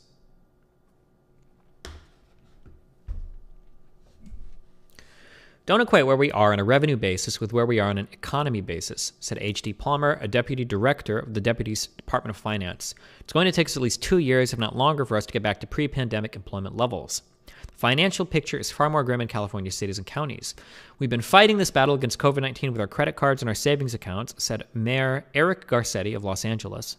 The city's budget shortfall was estimated last month at $750 million. The stimulus gives Los Angeles a $1.3 billion injection, almost double the budget gap. Some mayors were still in shock. It's unbelievable, said Savant Murick, a mayor of Ithaca, New York. He said his city would receive $17 million, an amount that is about quadruple the size of the deficit. Is the stimulus aid too much? No, he said, but the fight for funds will be fierce, with unions and neighborhood organizations and other interest groups all lobbying for a share. Honestly, if the federal government sent every community this amount of money every year, we'd be living in a cleaner, safer, more prosperous country, he said. The looming fight over the money, he said, is a small price to pay. Damn.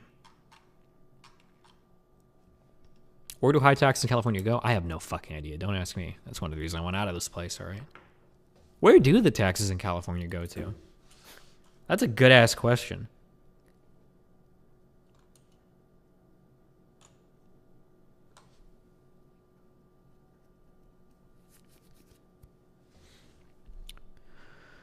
A last-minute add to stimulus bill could restrict state tax cuts. Republicans say Congress is infringing on state sovereignty by trying to limit the ability of local governments to control their finances. Washington, a last-minute change in the $1.9 trillion economic relief package that President Biden signed into law this week includes a provision that could temporarily prevent states that receive government aid from turning around and cutting taxes. The restriction, which was added by Senate Democrats, is intended to ensure that states use federal funds to keep their local economies humming and avoid drastic budget cuts, and not simply use the money to subsidize tax cuts. Oh, this was linked. So who actually was in charge of this besides Senate Democrats? Oh, so it was Manchin. Who pushed back against him? Senator Joe Manchin, a Democrat of West Virginia, explained why he pushed for the language in a briefing this week, arguing that states should not be cutting taxes at a time when they need more money to combat the virus. He urged states to postpone their plans to cut taxes. MJ Kurt.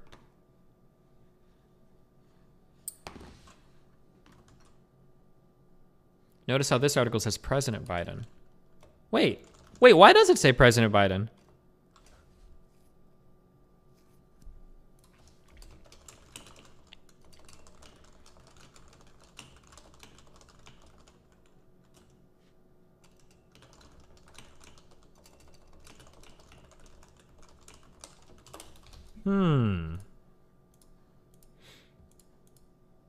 Style guide is to use president the first, them, then Mr. every time after. Oh, is it?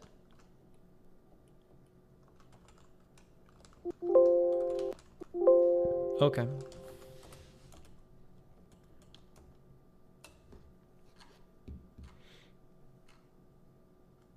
Oh, it is. So Senator Joe Manchin and then Mr. Manchin. Okay, we won't forget this for next time, okay? I swear to God.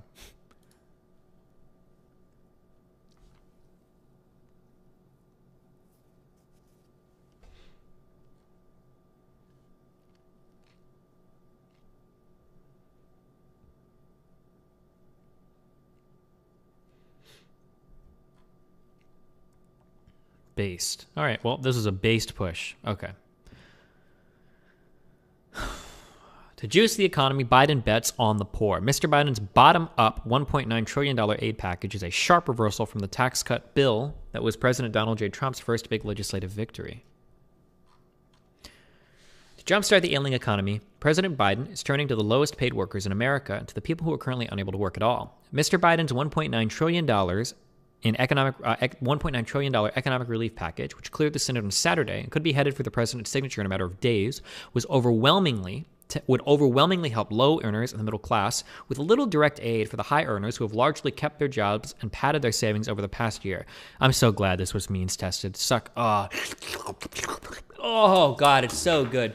I don't know. I think it was good. $1.9 trillion and all of it, or the majority of it, directed at people under $75,000 for an individual, $150,000 for married earners. Like, splitting this up more, what would the checks have been? Like $700 a piece, $600 a piece, $800 a piece? What do you think? I wonder what the per person would have looked like.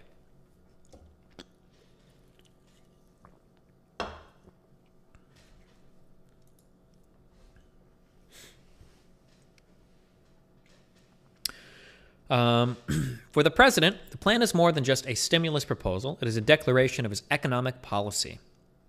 One that captures... Oh, this guy does use the M dash instead of the dash dash. Somebody went through and corrected all my shit. Apparently it's 0151. You're supposed to use this instead of the dash.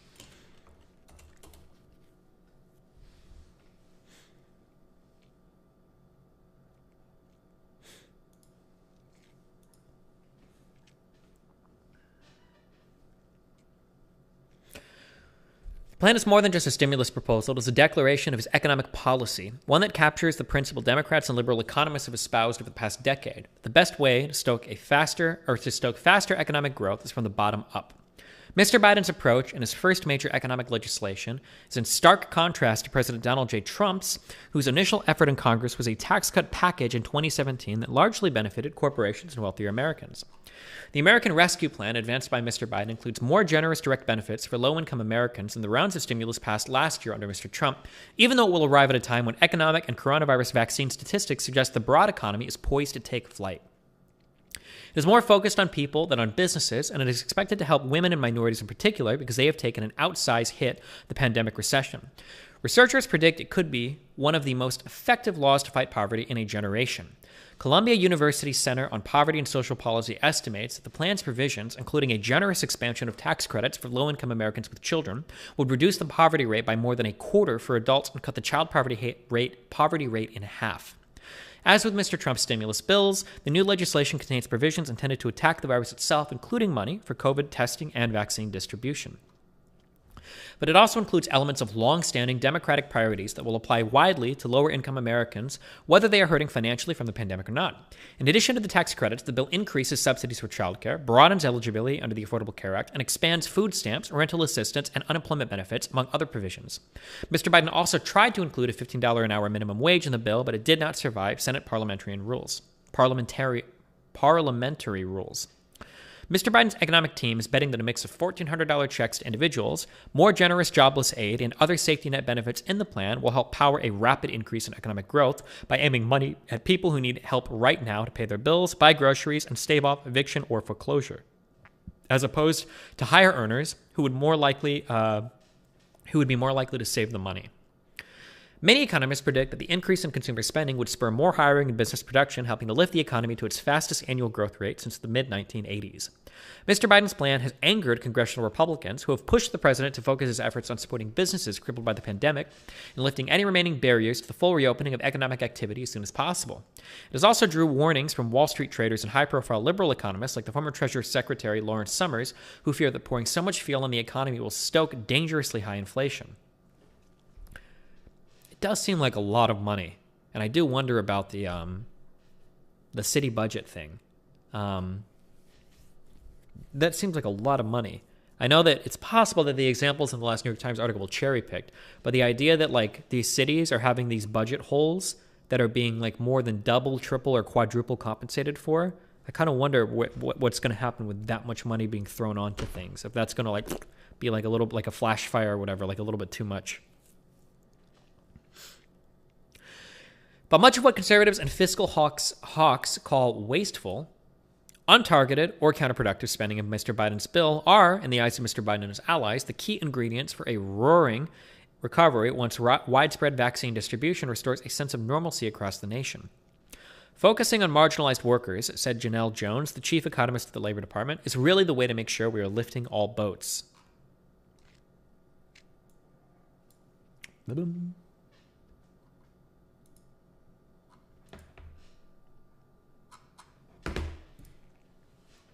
The good thing is that it's spaced out over a few years and not just this year. Yeah, sure.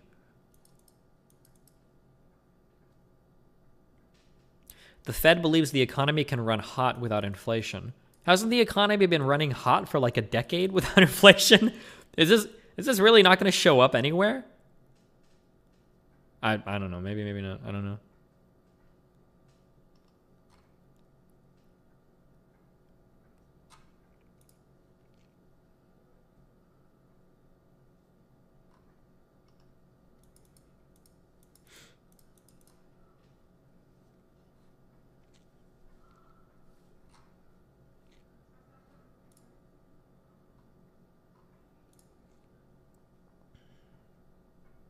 Krugman and Summers debated whether or not it would lead to inflation. Here's a summary article about that conversation.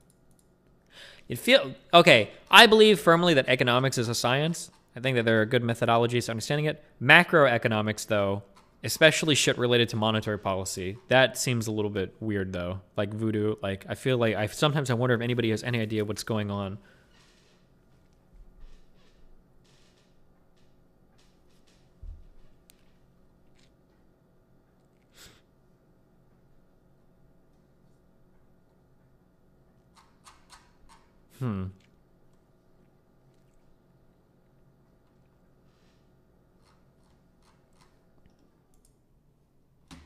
Wait, is this... Yeah, this is really big text.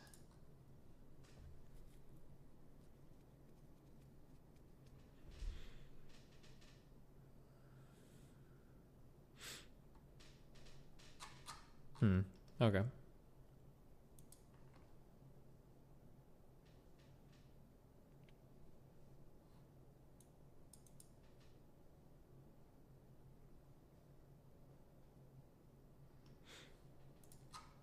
Wait, let me... Well, you know, the theory of inflation that I was operating under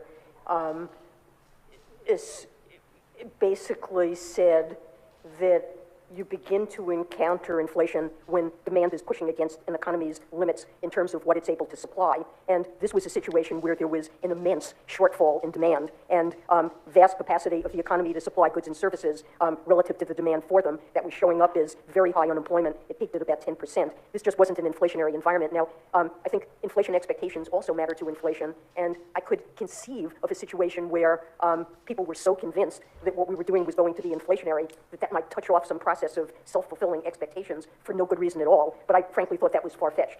But there always were, well, at least for many years, there were always a group of people in financial markets and in Congress and in the public who thought that printing money or creating reserves, even in a situation as depressed as the U.S. economy was bound to create inflation. And you could see that in financial market expectations. If you looked at survey measures of inflation expectations, most people thought they would be low, but there would always be a group of people who thought we were on the verge of hyperinflation. Now, what I thought was we were in something that, when I was in graduate school, it was called a liquidity trap. And a liquidity trap is a situation where short-term interest rates are at zero, and normal conduct of monetary policy, if the Fed were to go out and buy, say, short-term debt and pay for it by printing money or creating reserves, that would just have no effect on the economy at all. And it wouldn't create inflation. It might not even increase the money supply as people normally think of the money supply. Actually, so something, so obviously this is a topic too dear to my heart, so I'm going to have to watch not to keep on talking about it. But some of the people who were worried about in advance about this possibility. Okay, this is like an hour video.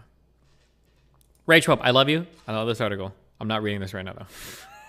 This is a lot, okay? But I love you. It's a good 10-page congressional testimony from a macroeconomist that goes over your concerns about macro, but it's probably not appropriate right now. Very accessible, worth checking out at some point. Okay, Eric. I'll check this out, too. Okay, thank you. Oh, and it's nice and triple spaced just for me. Thank you. Was Krugman on TV saying that, like, people need to get like, young men need to go out and socialize more instead of getting on trading apps? Or was it just a guy that I thought looked like Krugman?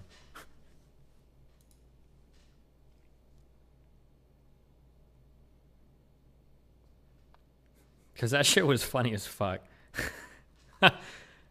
Oh, Scott Galloway? Maybe it was him.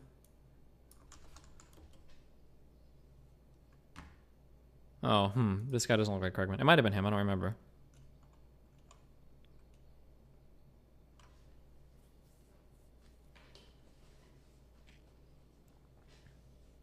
Okay.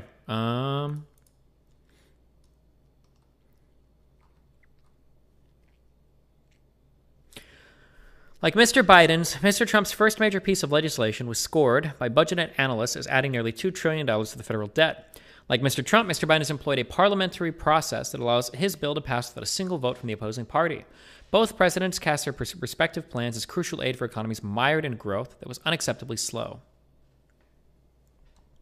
But unlike Mr. Biden, Mr. Trump pursued a top-down approach to reinvigorating economic and wage growth. He cut taxes for corporations and other businesses, alongside cuts in individual tax rates up and down the income spectrum. His advisors predicted that the moves would significantly accelerate business investment and generate a sustained economic boom that would in turn drive up incomes for low earners in the middle class, even though the direct benefits of the bill were disproportionately concentrated among the rich.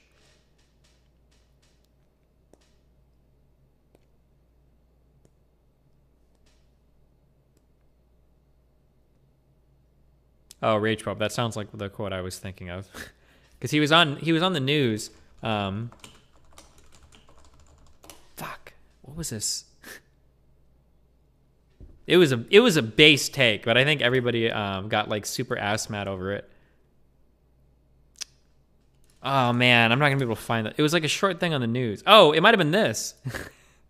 So in just a couple seconds, I want to lose 80 on in their parents' basements. You got to see this clip. Maybe you're learning here. Maybe it's fun, fine. Maybe it's a movement. But be prepared to lose 80 to 90% of it. And if it's still worth it, then have at it. But the biggest loss of capital here will be the human capital of young men who are sitting and staring at their phone and watching the price of Bitcoin or the price of AMC.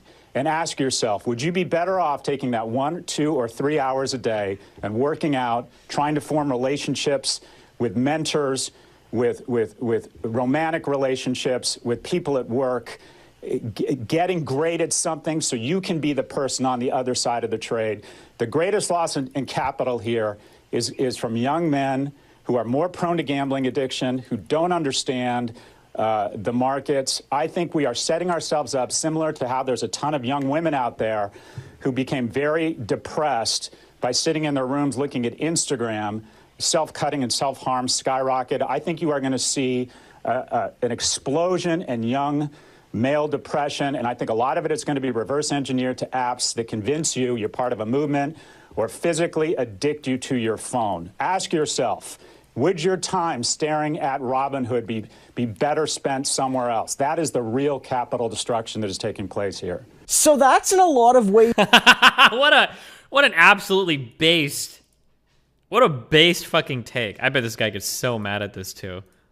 Is very similar to the Leon Cooperman clip I showed you last week on CNBC, where the guy was basically saying that stimulus checks were being wasted and that these people didn't know what they were doing and that this was connected to socialism and Bernie Sanders' call for a wealth tax and for fair share and how all of this is being done to hurt the wealthy. And this is the other line of the attack, which is to sort of suggest that basically people are hurting themselves, that this really isn't about hard.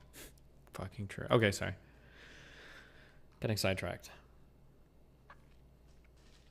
Stop trading on Robinhood, but keep watching Twitch streams though, okay? Be careful, all right? Unlike Mr. Trump, Mr. Biden pursued a sustained investment increase did not materialize as predicted, but economists generally agree that the cuts helped to temporarily bolster economic and wage growth in the year after they passed. High earners and large companies showed little sign of needing government help today. On the whole, the pandemic recession and recovery have made them richer.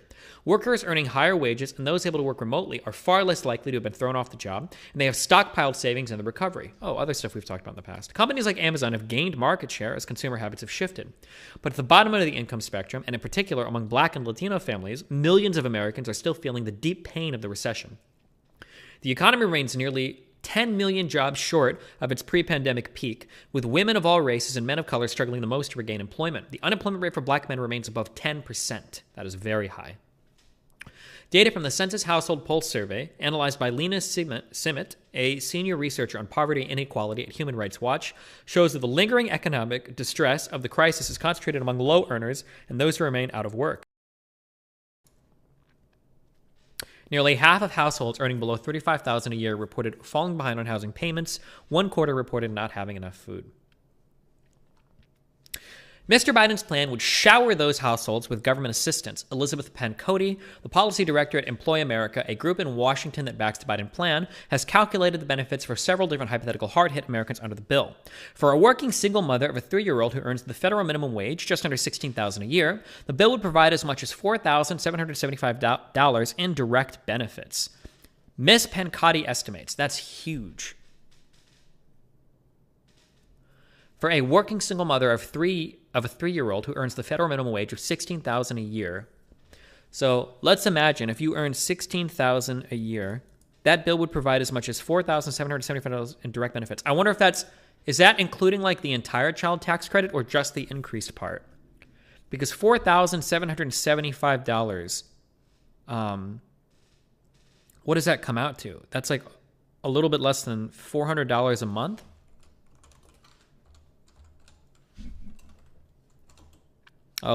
So yeah, $398 a month in extra on top.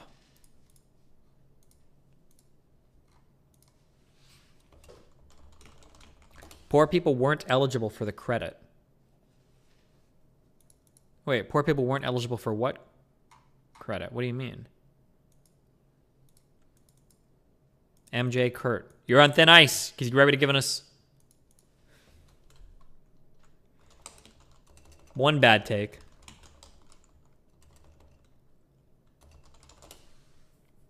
It wasn't refundable. What wasn't refundable? The child tax credit?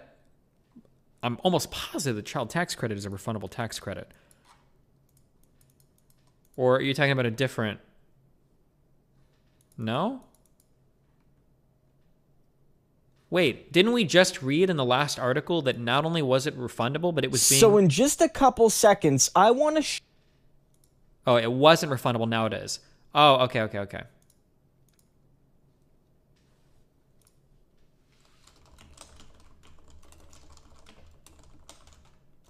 Refundable. Let me look that up. I don't remember if that's true or not. I thought the earned income tax credit is refundable, right? Is child tax credit refundable? I thought the dependent was a refundable tax credit, refundable. But it might not be. I don't remember.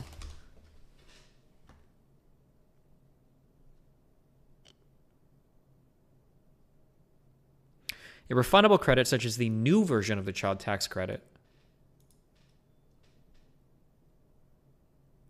it was previously not refundable. Okay, damn, that's pretty big. Jesus.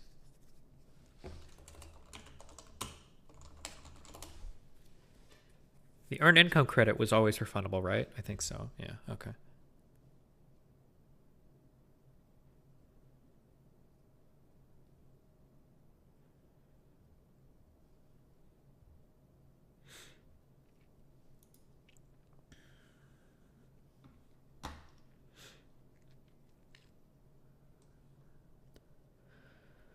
For a family of 4 with one working parent and one... Okay, wait. So that means if you theoretically, if you're a single working parent and you earn like $15,000 a year, you're never really getting the full child tax credit, right? Oh, fuck. Do refundable credit... Okay, I just need to look this up. I'm not going to answer. Do refundable credits apply before other credits? A taxpayer who has both refundable and non-refundable tax credits can maximize his total credit potential if he calculates non-refundable credit before applying his qualifier. Non-refundable tax credit should be used first to minimize the taxes owed. Only after should the refundable taxes be applied to reduce the minimized amount even further if possible to 0. Yeah, okay. Oh. So it just depends on your filing? Okay. Maybe? All right.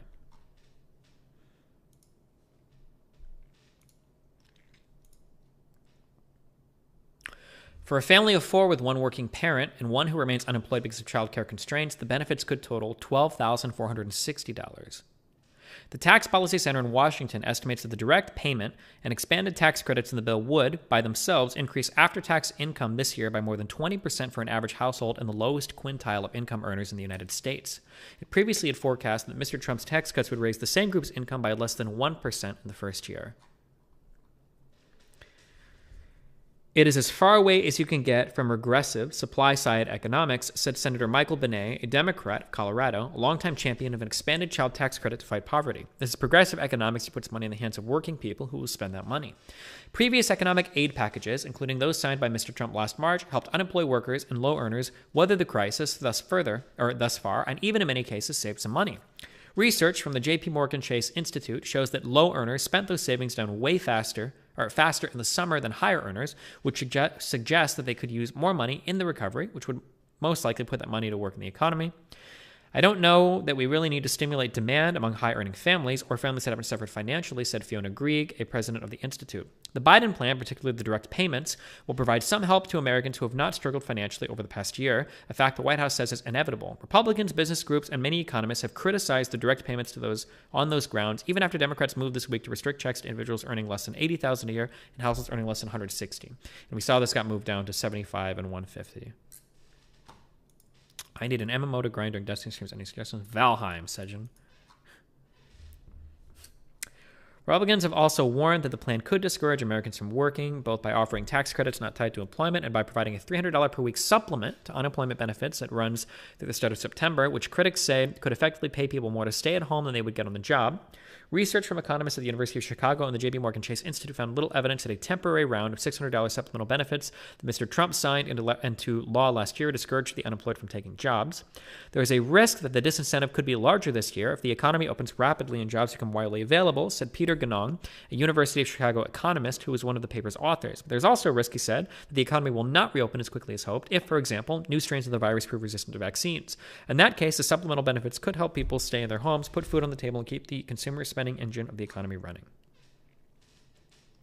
Okay. I feel like we should do a quick Wall Street Journal read, because the Wall Street Journal is probably going to be a bit more conservative. So maybe we get like a little bit of a better look from the other side.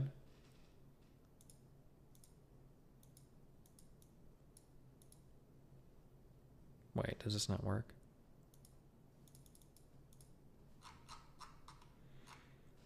Can't you make like Oh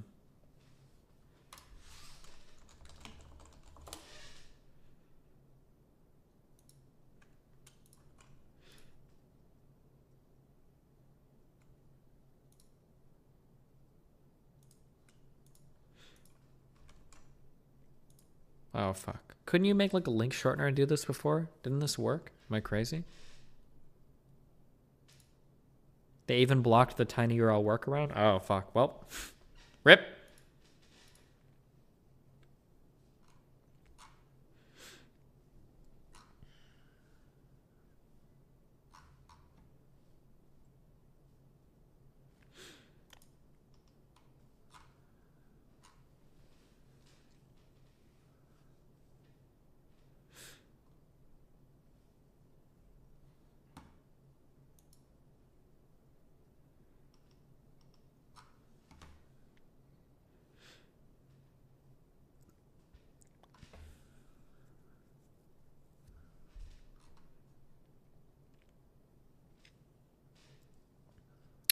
This is more or less what we read from before. 22 billion in rental assistance, 5 billion to homeless aid, 10 billion to help homeowners pay mortgages.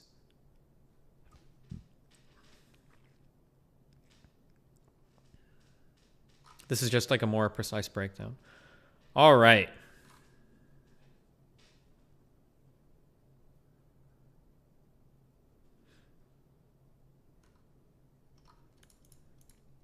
Okay. I feel like I have a better idea, relatively decent idea of what is in this bill. What do we got now for videos? How do people feel about it?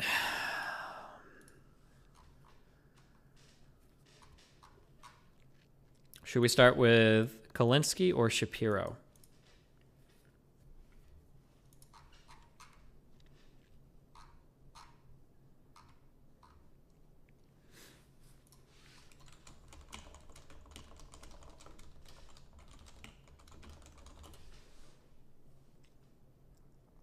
The mini summary, so we know what to look for in the video. So basically the $1.9 trillion, so a huge chunk of it, over $300 billion, is going to shore up state and local budgets, is number one.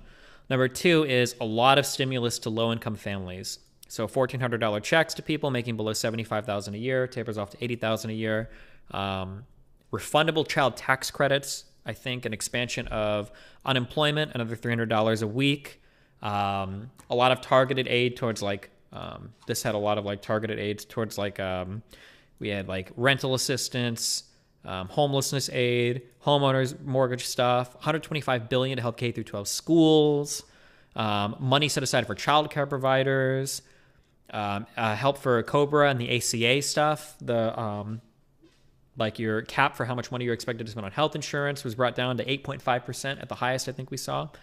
Lots and lots and lots and lots and lots of aid.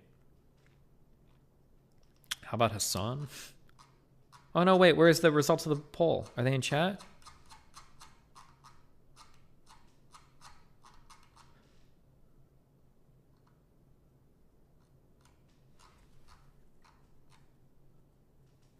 Shapiro got 70%. Biden stimulus. Democrats are so disappointing. I don't think I want to review Hassan. We're just trying to stick to people that cover politics.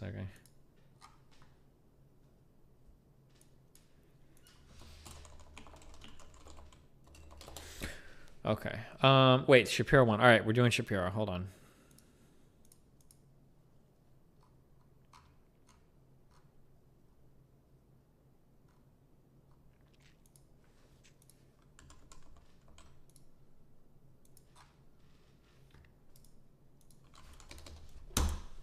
The stimulus 8 minutes, 30 seconds long. Oh boy. This bill that was just unleashed, this $1.9 trillion monstrosity that was just unleashed by the federal government, is a radical shift in the nature of the relationship between the government and the individual. It involves a massive bailout to all of the states and localities that have done a horrible job running their own business. It has also created essentially a brand new welfare program. Okay, the welfare program rolls back welfare reform. Welfare reform in the 1990s was designed to get people off the welfare rolls and encourage people to work. And there was a lot of talk at the time, well, this is going to create child poverty. It didn't create child poverty.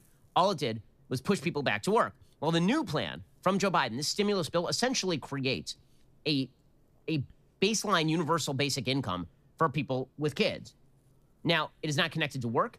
It is not connected to unemployment. It is not connected to anything. It's a new entitlement. Okay, and the way that you can tell it's a new entitlement is the way the media are talking about it. It's supposed to sunset next year, but Republicans are then going to be in the position of saying, okay, it needs to go away. And Democrats know this, which is why they passed it in the first place.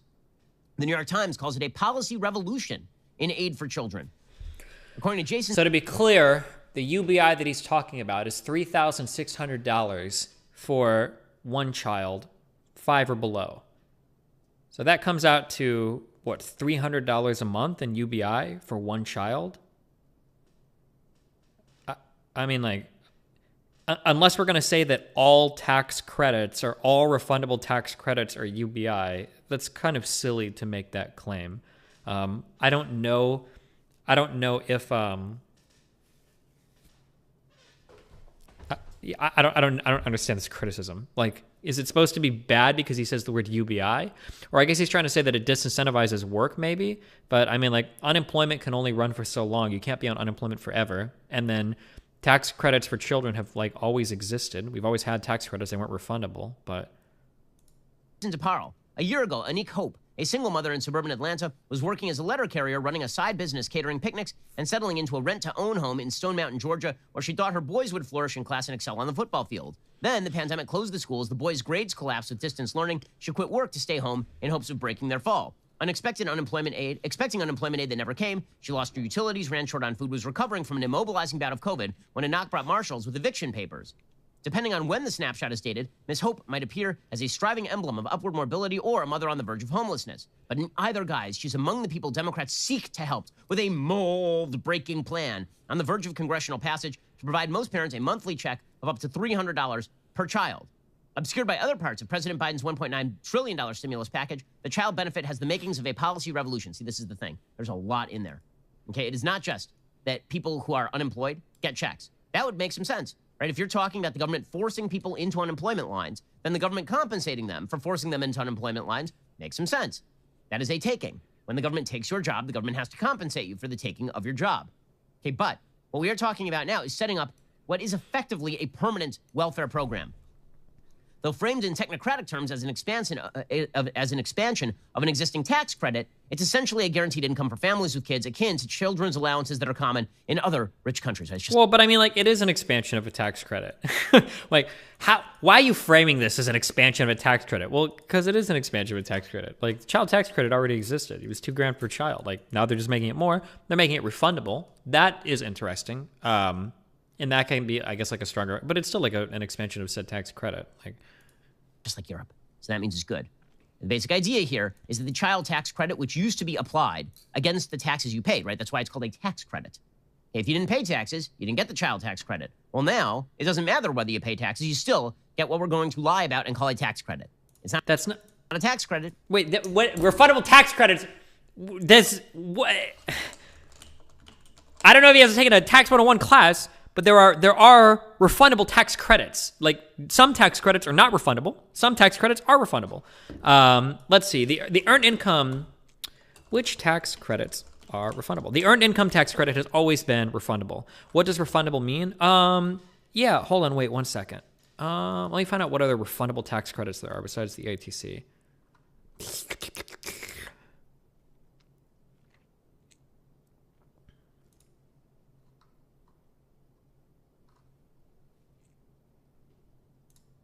Oh, this is just like all tax credits.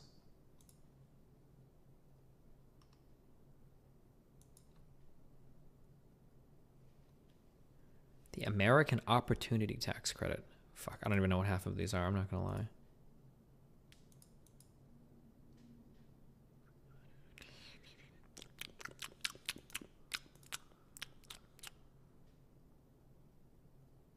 The American Opportunities for Higher Education stuff, yeah. I don't remember long ago for my taxes which ones were refundable or not, because I never had I always had some tax liability.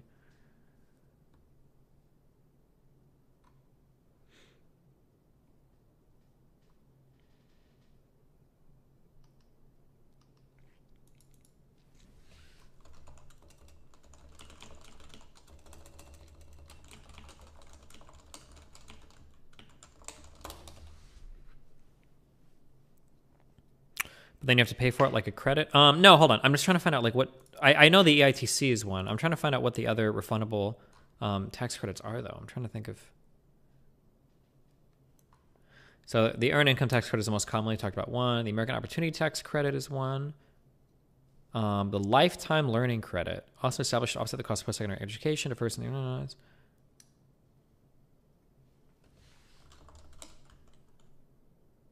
I don't know if that's a refundable one though.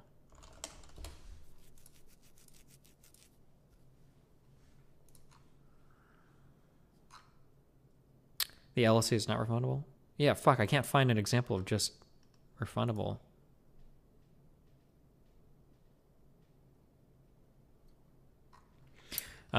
So let me explain this real quick.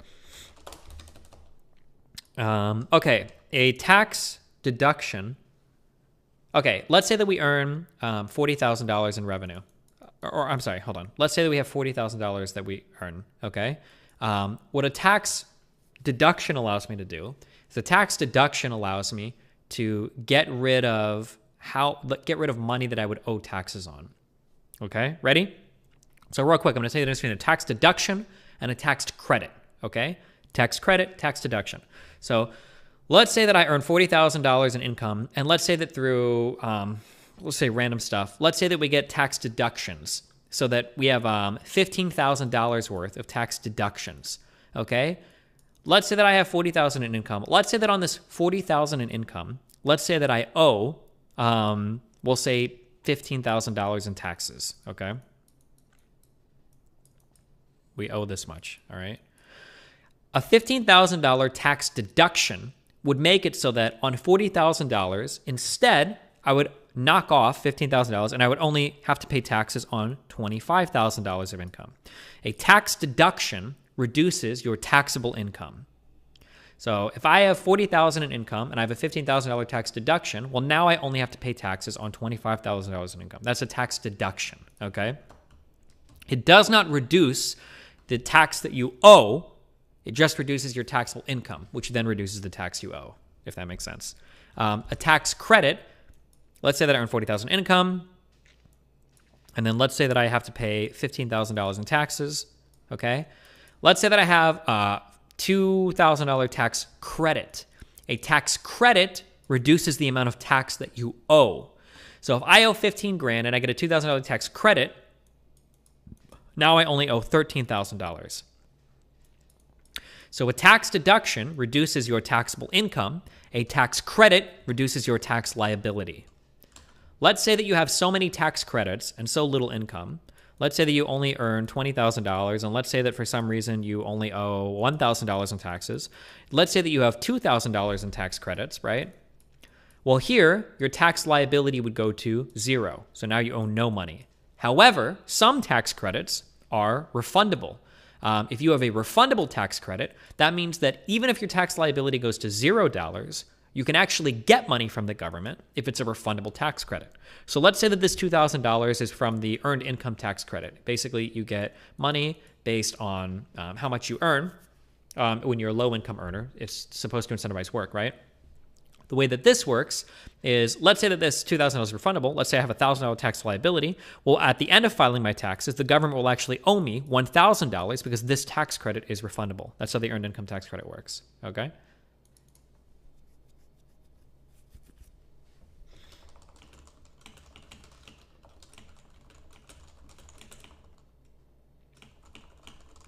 Okay, tax credit, refundable tax credit, tax deductions. Okay. If you didn't pay taxes, you didn't get the child tax credit. Well, now, it doesn't matter whether you pay taxes, you still get what we're going to lie about and call a tax credit. It's not a tax credit, because you're not paying taxes, it's just a redistribution check. The plan establishes the benefit for a single year, but if it becomes permanent, says the New York Times, as Democrats intend, it will greatly enlarge the safety net for the poor and the middle class at a time when the volatile modern economy often leaves families moving between those groups. More than 93% of children, 69 million, would receive benefits under the plan at a one-year cost of more than $100 billion.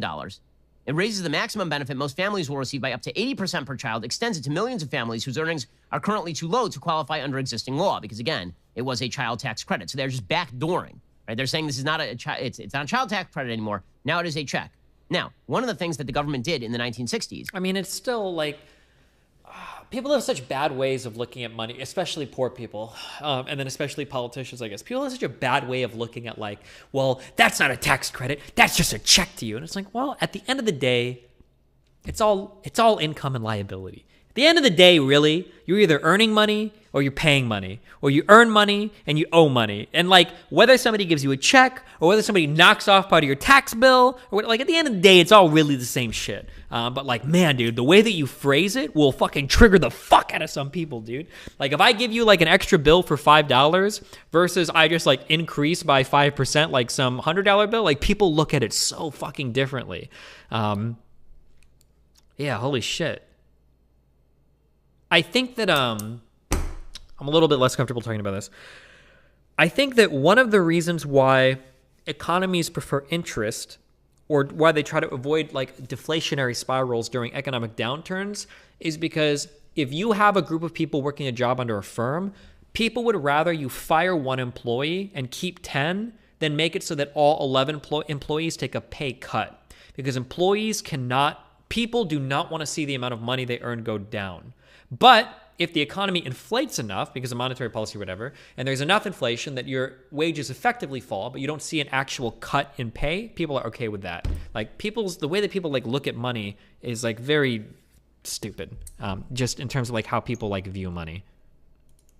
Is they dramatically increase the single motherhood rate in both the black and the white communities. In 1960, the black single motherhood rate was 20%. Today, it's in excess of 70%. In the white community, I don't think that's the point he's making. He's saying that they're trying to hide giving checks to people under the term tax credit, seemingly to make it pass more easily. In the end, he's just against giving them a check straight up. Yeah, sure. But then, like, I feel like you should just argue against that. Like, if you want to argue against that, just say, like, listen, I don't think there should be any tax credits ever for people with children. We shouldn't incentivize poor people to make children. Because that sounds like the argument that he really wants to make. But if you want to make that argument, then make that argument. Let's deal with that. Do you think that we should get rid of all forms of like child tax credits or child tax deductions or whatever, or dependent deductions? Should head of household filing be gone? Like, if you want to get rid of those tax classifications, then fine, yeah, do that. But why? But don't hide it with this like bullshit language. Like, oh, well, they're lying about expanding like a tax credit to give people checks. And it's like, oh, well, I mean, like, that's more or less how tax credits are anyways. The government giving you a check, you just don't really see it. It's at the end of the year, you have a lower liability, or you get a tax refund, right? Destiny, it's cool to hear you say that because my Econ 101 teacher told us basically that word for word. Well, cool. You know, we strive to do Econ 101 here, so.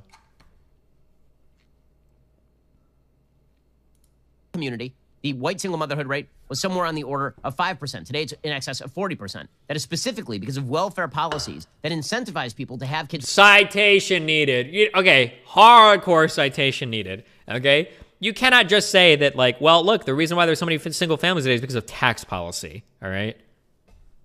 To not have a husband in the home. Because if the income got too high, you didn't get the credit from the welfare program. This is not quite that, but the similarities are pretty stunning. While the current program distributes money annually as a tax reduction to families with income tax liability or a check to those too poor to owe income taxes, the new program would send both groups monthly checks to provide a more stable cash flow. By the standards of previous aid debates, opposition has been surprisingly muted. The bill hasn't won any Republican votes, but critics have focused on other elements of the rescue package. Some conservatives call the child benefit welfare and warn that it's going to bust budgets and weaken incentives to work or to marry, which of course is correct. When the government becomes a parent and essentially is footing all your bills, then your incentive to actually create an upwardly mobile family unit is greatly lessened. You see less income mobility, less family formation, less productive, I would say less productive trajectory for children in a situation in which the government plays father.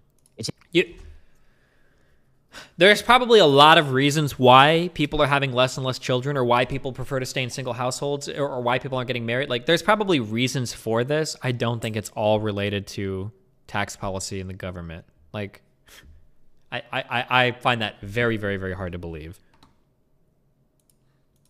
It's a problem. Okay, but Democrats are pushing that forward. So it's a reversion back to 1960 standards of how the war on poverty was to be fought. By the way, we have now spent $22 trillion in the war on poverty over the course of the war on poverty, and we have not budged the percentage of people who are living below the poverty line in the United States pretty much at all. The economic shock and racial protests of the past year brought new momentum to the plan, says the New York Times, whose reach, while broad, would especially help Black and Latino families who are crucial to the Democrats' coalition. Okay, so in other words, it's a specialized giveaway to a particular voting bloc that Biden wants to help out. Mr. Biden's embrace of the subsidies is a leftward shift. Okay, people always say this like it's bad, but like, that's kind of what you're supposed to do.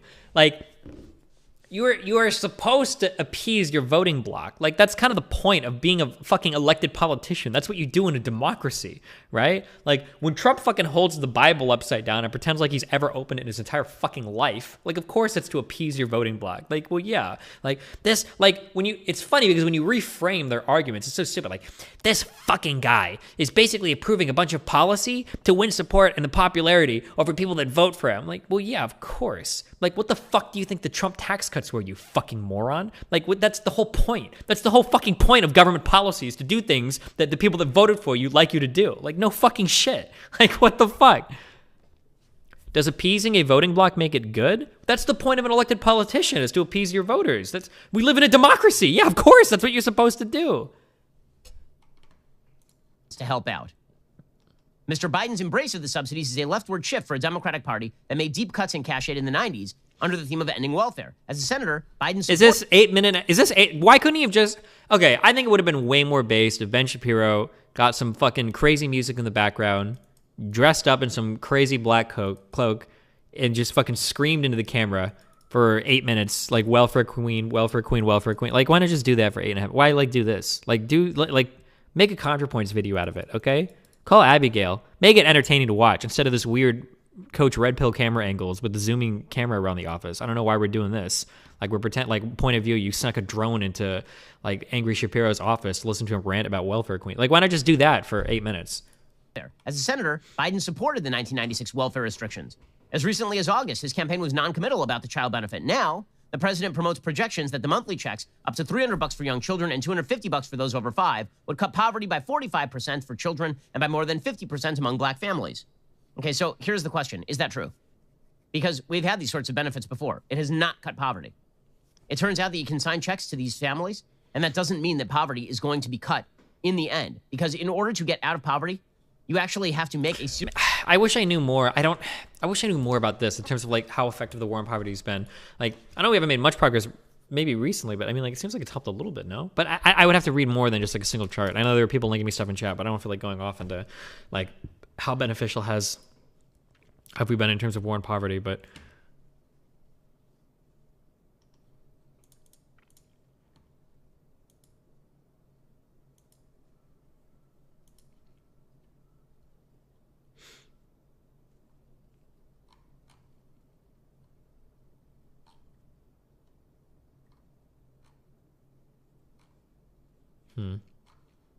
series of decisions that get you out of poverty over time. It is not merely a question of signing people checks. If it were merely a question of signing people checks, again, $22 trillion spent over the last 60 years in the United States would have been a pretty good way to alleviate poverty. It has not alleviated poverty in the United States. In fact, the black middle class was growing faster in the 1950s than it has after. This is also really boring, too. Because Shapiro was a smart guy. I'm pretty sure he is. Maybe he's not. I'm not sure. Like, I don't think anybody thinks that just giving people money is the way to fix anything, right? But it's also, like, it's probably also not good to just, like, tell people to get jobs either, right? Like, the way that you fix poverty is probably by improving, like, institutions in the United States and then getting people more engaged with those institutions. So having, like, a healthier labor market, having a better system of education, having more reproductive control and family planning access. Like, these are probably the things that lead to a more productive society. And I think that, like, certain forms of cash infusions can work to build that. So, for instance, if we look at the last coronavirus bill, all of the funding for education or whatever, like especially K through 12 and college stuff, things like that probably go towards building a better society, right? That's probably a direct example of it. After that, thanks largely to the intervention of the federal government in welfare programs like this. But again, this is the kind of policy that Joe Biden is now pushing, or at least his administration is, while he's asleep on the couch or at the Denny's for the early bird dinner. So that is a major policy shift for Biden. And of course, he's going to be championing that tonight. He's going to deliver a primetime address on Thursday. Is this literally the only thing we're going over in the stimulus bill? You just don't like the expansion of the child tax credit? Like... actually, marking the first anniversary of the virus restrictions. And he's going to champion his own role in overcoming the virus. Now, here's the thing. His own role in overcoming the virus has been pretty limited. And you want an indicator of just what Joe Biden has done on a personal level? There were supposed to be 100 mass vaccination sites set up by the federal government by the end of February. By the end of February, there were 7. The systems were in place. It is governors who have been doing the heavy lifting here. All the federal government could do was help actually obtain the vaccines and the dosages. Any federal government worth its salt would have done all of that. But the only thing the federal government did was it got the vaccines and distributed them, but it's been the governors that have been setting up the vaccination sites. I feel like that's probably a pretty big part of it. Like, all you did was get the vaccines. Like, okay. You're going to see a victory lap here by Joe Biden. And again, this is a heady time because we're spending all the money. And that's fine. We're going to spend all the money, and it's going to all be great because we're going to spend all the money. We did this in the 60s. I also like this line. Hold on. Any federal government worth its salt, women could do. These systems were in place. It is governors who have been doing the heavy lifting here. All the federal government could do was help actually obtain the vaccines and the dosages. Any federal government worth its salt would have done all of that. But I mean, it seems like people have had a lot of trouble getting the vaccine. I don't know about that one, Benny boy. I mean, like, you can say that. Well, any government would have gotten all the fucking vaccines. I don't know, man. It seems like there's a lot of our brothers, a lot of our pure white angels over in Europe seem to have a lot of trouble with that. I'm not sure. You're going to see a victory lap here by Joe Biden.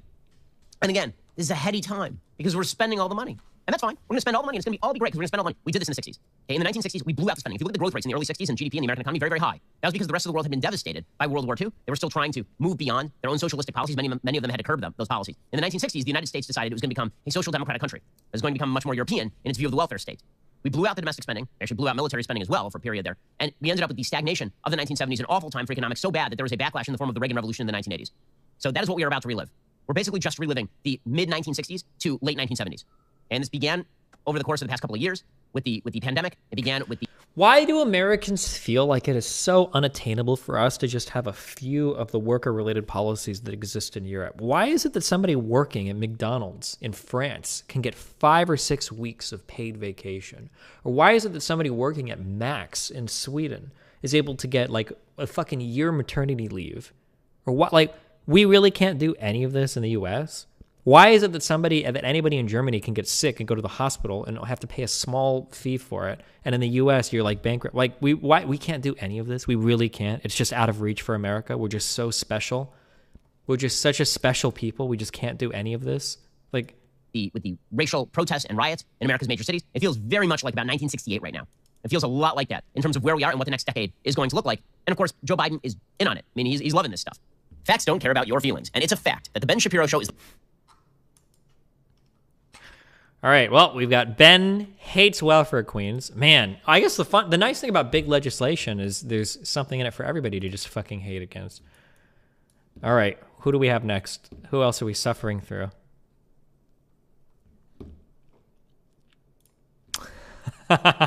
Oh, God.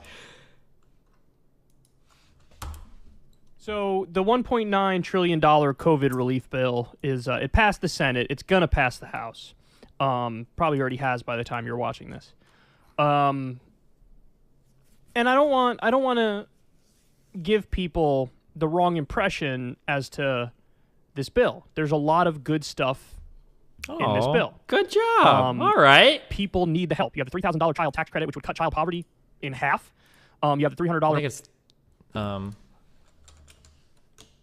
I'm sorry. I hate Kalinsky so much, so I'm going to fact check on every little thing. I think it's $3,600 tax credit for under age 5. Okay, $3,000 for I think it was 5 to 15 or something. Or was it under age 7? Yeah. Okay, we're everything Kalinsky said gets hardcore fact check, but we'll let him slide on that one. It's okay. He's for a month unemployment that was $400, but Joe Manchin weaseled his way into reducing that. You have the $1,400 stimulus checks. You have relief for states that were getting obliterated as a result of COVID. The other part that nobody really talks about, but I think it's one of the most important parts of this bill, is that it basically saves over 1 million people's pensions. So that's huge. So again, I don't want to give everybody the wrong impression about this bill. This bill, in many ways, is a phenomenal piece of legislation. And I'm trying to pull up, as I talk to you guys right now, I'm trying to... Okay, this is... Good job, Kalinsky. Not falling too far off the edge. See if I can find... There's a Jeff Stein tweet. Here we go. Jeff Stein of the Washington Post. Here's what he says. It's a new analysis of Biden's stimulus. Poverty falls by 42% for black people as a result of this bill, 39% for Hispanic people, and 34% for white people. Overall, the bill lowers the poverty rate from 13.7% to 8.7%. So listen, that's amazing. And I like what Internet Hippo said about this. He says, so the government really has a reduced poverty dial that they could just crank? Yeah, they do. They do. And so it's almost inexcusable that they even left 8.7% of people in poverty. We should eliminate poverty. You know. So the classic. True. It should have been 10 trillion in stimulus. Okay. Poverty is a choice. It's a policy choice that we've made. Now, thankfully, we made the decision to reduce it, but we could eliminate it if we really wanted to. So anyway, there's some good stuff in the bill, but keep it real, man. The two most important big ticket items that were the selling point of the bill are not in the bill. $2,000 stimulus checks, that was reduced to $1,400. The Weasley move where they said, you already got $600, so it's going to be $2,000 total. Nonsense. I want to talk real quick about this. Because AOC jumped on this too, and it's a little bit annoying. When Biden was originally promising $2,000 checks, what the promise was, before the checks came out, it was supposed to be $2,000. And then after the $600 checks came out, AOC and Ilhan Omar themselves suggested an amendment. Let's do it. Rashid Tlaib and I already co-wrote the COVID amendment for $2,000 checks, so it's ready to go. Glad to see the president is willing to support our legislation. We can pass $2,000 checks this week if the Senate GOP agrees to stand down. In Section 6428A of the IRS Code 1986, blah, blah, blah, blah. Okay, in subsection A1, strike $600, $1,200 in the case of eligible individuals filing a direct return, and insert $2,000. AOC's original proposal that everybody jumped on board was changing the 600 to 2,000. It wasn't 600 plus 2,000. That is just like not true. That's what the $2,000 legislative effort was in relation to. It wasn't that everybody got $600 checks and now Now I know 2,000 sounds good and that's like what's on everybody's like fucking minds, but like yeah, it's really annoying that people are like trying to turn this around as like Biden like lied to us or whatever. According to Bernie Sanders, we have promised the American people. We've said two things in the last month. We said we're going to get you $2,000, and that's $600 plus $1,400. And what we have promised the American, and what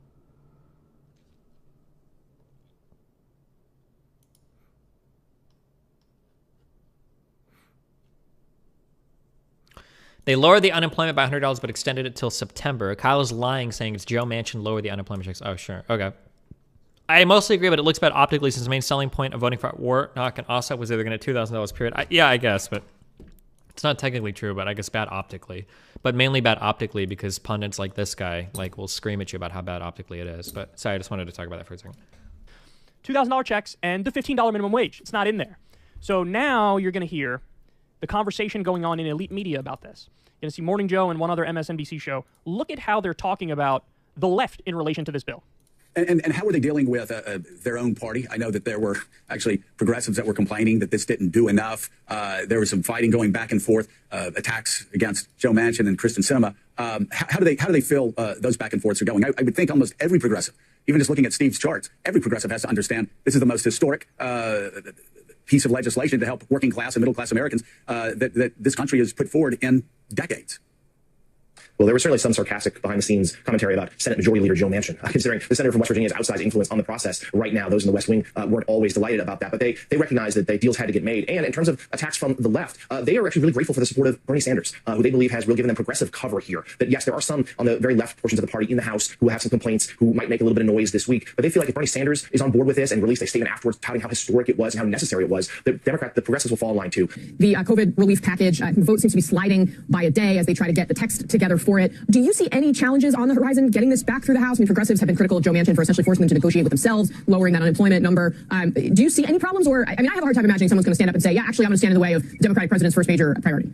No, I mean, if it were Republicans, they probably would, and they would hold out for that last $100 a week in unemployment insurance that Joe Manchin and Senate Democrats cut. I do think it's going to pass, Casey. I think it's going to pass easily. But remember, I mean, Nancy Pelosi has a 5-seat margin before she is in big trouble or before she can't pass a bill. But no, I do think the progressive left is going to stay with Joe Biden here and is going to deliver him his victory without much turbulence. I was a bit surprised about that. I thought that there would be more kind of tumult on the left, but there's not. And that's a big win for Nancy Pelosi, Chuck Schumer, and Joe Biden to get this bill across the finish line this week. I was skeptical, and we've talked about it before, that they would get this done by the March 14th deadline. But here we are, and it looks like they're going to. That is colossally depressing. It really is. It really is. So in the first clip there, they discuss how Bernie Sanders gave Joe Biden progressive cover on this bill. Bernie is giving his good friend Joe progressive cover. They say in the second clip, effectively, hey, the left is going to fall in line. There's a part where he says, quote, if they were Republicans, they probably would fight. If they were Republicans, they wouldn't fall in line. They would hold out for what they wanted. And then he starts laughing. Well, because if they were Republicans and you have a Democratic president and a Democratic Congress, then of course you'll hold out and fight because you know it would make the Democrats look fucking horrible if you stalled a coronavirus relief bill to try to fight for some relatively minor stuff in the bill. Talking about the $100 unemployment. Now, if you're talking about the 15-hour minimum wage thing, this is just never, ever, ever happening. I like how he's going to compare. I don't know if he's going to do it, but I like how he's about to compare. No, maybe he won't do it. It sounds like he's about to say progressives should fight like Republicans. Like, well, but the progressives don't want to destroy the entire Democratic agenda. They just want to push it further left. They don't want to be destructive obstructionists like Republicans are. But maybe he won't. Maybe Kalinske is about to surprise us with his political prowess. Okay, let's hear it. Hold on. He laughs. He's laughing at the left. He says, without much turbulence. Then he says, I was surprised. I was surprised that, the left is basically falling in line with a whimper here. Not much fight.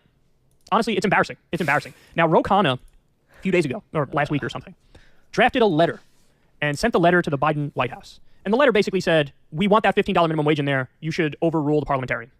Over 20 House Democrats signed that bill. Over 20. But then Ro went on in an interview to say, hey, if the $15 minimum wage doesn't make it into the bill, yeah, I'll probably vote for the bill anyway.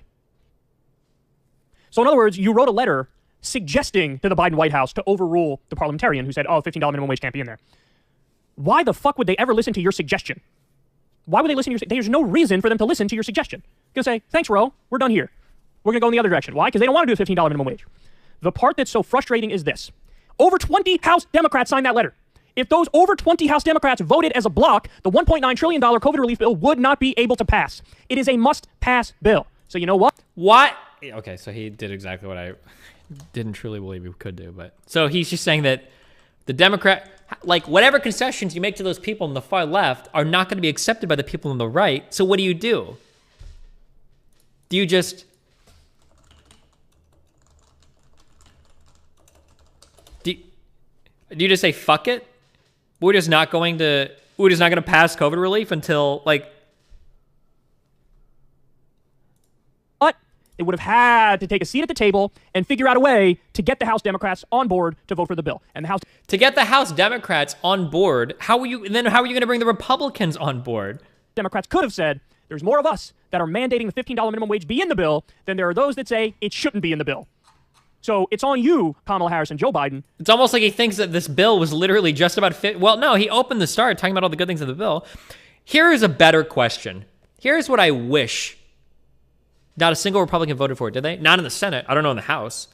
But, like, here's something that I wish you could ask Kyle Kuklinski. Kyle, what would you have wanted them to cut from the bill in order to pass $15-an-hour minimum wage? Do you want to cut the $135 billion to schools? Do you want to cut the $1,400 checks? Do you want to cut the $3,000 to $3,600 child tax credits? Do you want to cut the fact that they were made refundable? Do you want to cut the $330 billion to state? What do you want to cut? What do you want to trash in that bill to try to fight for your $15-an-hour minimum wage? Which, by the way, still has no chance of passing the Senate or the House, by the way. It doesn't. Like, what do you want to cut in that bill? Because you talk about negotiating all the time, all these lefty cucks always talk about, oh, you go to the negotiating table. What do you want to cut that's going to make that bill survive and get every single member of your party on board with it?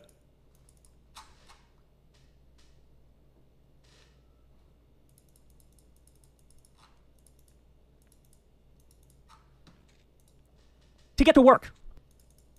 It won't pass the House. It won't pass the Senate.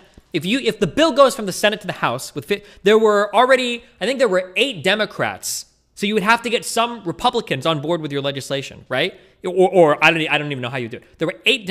My understanding is there were 8 Democrats that they wouldn't sign on to a 15-an-hour minimum wage. Hold on, we can check. Democrats, Senate, no 15-hour minimum wage. I think there were 8, weren't there?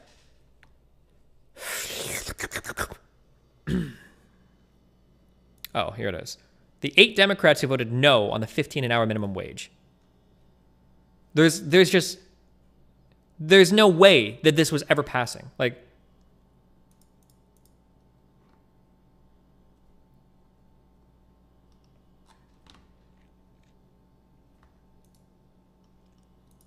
go talk to Joe Manchin. Go talk to Kirsten Sinema. Go talk to the 8 ones in the Senate. Oh, Chris Coons is supposed to be like a bestie of Biden. Go talk to your boy, son. Go talk to your boy. And you play politics. So you say to them, listen, We could be best friends or we could be worst enemies. What do you want in order to support the $15 minimum wage? You tell me and I'm going to deliver on it. What do you want? You want something special for Delaware, Chris Coons? Okay, let's talk about what you want. What do you want money allocated for? I got you. Go talk to Joe Manchin. Joe, what do you want, man? What do you want? You want some sort of provision in the infrastructure bill that mandates double the amount of money goes to West Virginia? Is that what you want? I can make that happen, dog. I can make that happen.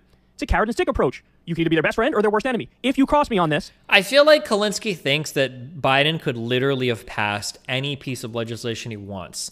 Like, Biden could pass the mandatory waifus that we all so want if only he would just wheel and deal in fucking Congress. Biden could pass literally anything he wants if he's just willing to wheel and deal a little bit.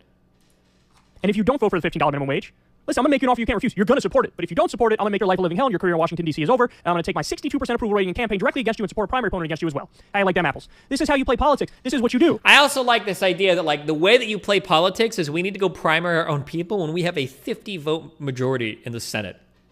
By virtue of the representative, we have 51 to 50 votes in the Senate, and he wants to talk about primarying other Democrats. That's what we're going to spend our time on 2022. We're going to spend our time in 2022 with the president going around trying to primary friendly Democrats, not expand our margins in the Senate, not get an actual margin in the House. We're just going to spend all of our time primarying other moderate Dems in West Virginia, by the way.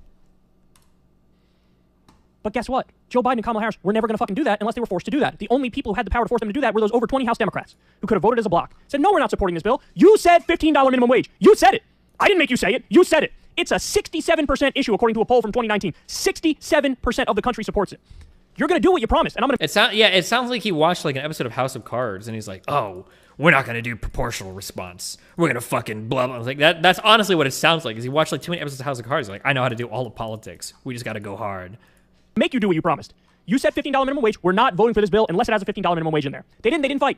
They didn't fight. You want to know why Joe Manchin always gets what he wants? Because he says, I'm not going to fucking vote for it unless it's what I want. So why are the House Democrats not doing that? You say you all want $15 minimum wage. Prove it. Fight for it. 67% of the country. If you're not going to fight on this, you're not going to fight on anything. And it's pathetic. Even elite corporate media. You heard how they were talking about you. Bernie gave Biden progressive cover. Thank you, Bernie, for folding and not fighting for the $15 minimum wage. They're gonna fall in line. If they were Republicans, they would probably fight. Oh, I was surprised that, with very little turbulence, that they're all going to fall in line.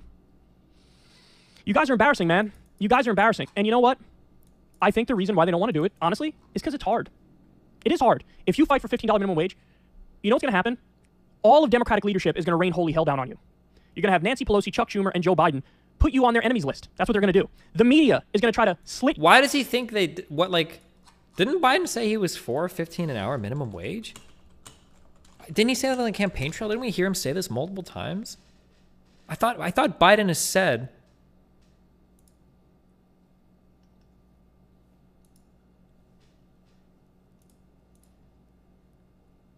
like listen. Yeah, like so I'm curious if I'm so curious what Kyle thinks about it. Like, does Kyle think that Biden lied about the 15-hour minimum wage and he wants to keep people in poverty? Or it's a big QAnon conspiracy? Which Jewish person is I'm going a little bit far, but I'm so curious, how conspiratorial are you? Why do you think he publicly states his support for the minimum wage and I want to know what the conspiracy is there in his brain for why he kind of supports it and kind of doesn't. I'm super curious about that. This is what populism does to your brain. Your throat. They're going to try to absolutely destroy you. But you know what? This is one of those issues where it doesn't matter how deep the propaganda is and how much they come after you. You are on the moral high ground if you fight for it, because you are representing 67% of the American people who don't want the minimum wage to not be a living wage anymore. You're fighting for the basic principle that if you work full time, you should make enough money to survive. That's what you're fighting for. You should love to take on that fight. You should bathe in the hatred of corporate media and the hatred of Democratic leadership. Are you kidding me? I would lean into this fight like you've never seen before. I'd say, I dare you to take me on this fight. I dare you. You want to debate it? Let's debate it. Did you know that if the minimum wage kept up with productivity, it'd be over $20 an hour today, and you're putting up a fight over 15? 15. They don't want to do it because it's hard. Sorry. Listen, I know a lot of these people who are the left wing What? Okay, sorry. Who is Sim Daddy Kane in Twitch chat is super mad. This guy is a dipshit. The progressive Dems in Nevada just won the Senate party, and the centrist Dems quit and took the money. You know why? Because they are not on our side, moron. Yeah, no shit, they weren't on our side. Because the crazy progressive wing in Nevada took over the fucking the party seat or whatever. Yeah, they transferred the funds and left. Of course they did. What the fuck? They raised that money. Why would they let a bunch of outsiders come in and squander it? The Nevada party system or whatever.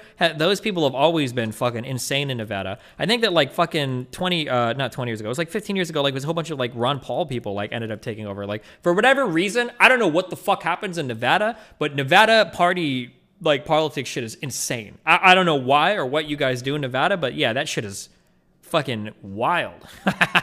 Holy shit.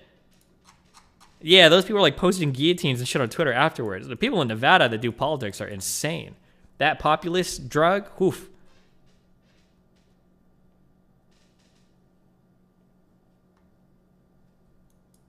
Congress people. They care about what the media says about them. They do. They do. They want positive press. They don't want negative press. They care about what leadership thinks of them. They want pats on the head from leadership. They don't want to fight with leadership. So then listen, just acknowledge and admit you're not leaders. You're followers. Admit it. Admit it's a fact. It's a fact.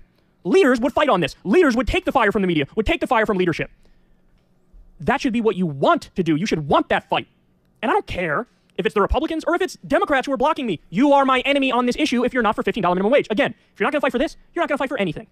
So pack it up. It's over. You know, the only stuff we're going to get through is the stuff if that you're not going to fight for literally what would be the most extreme. Is this what he does? Does he just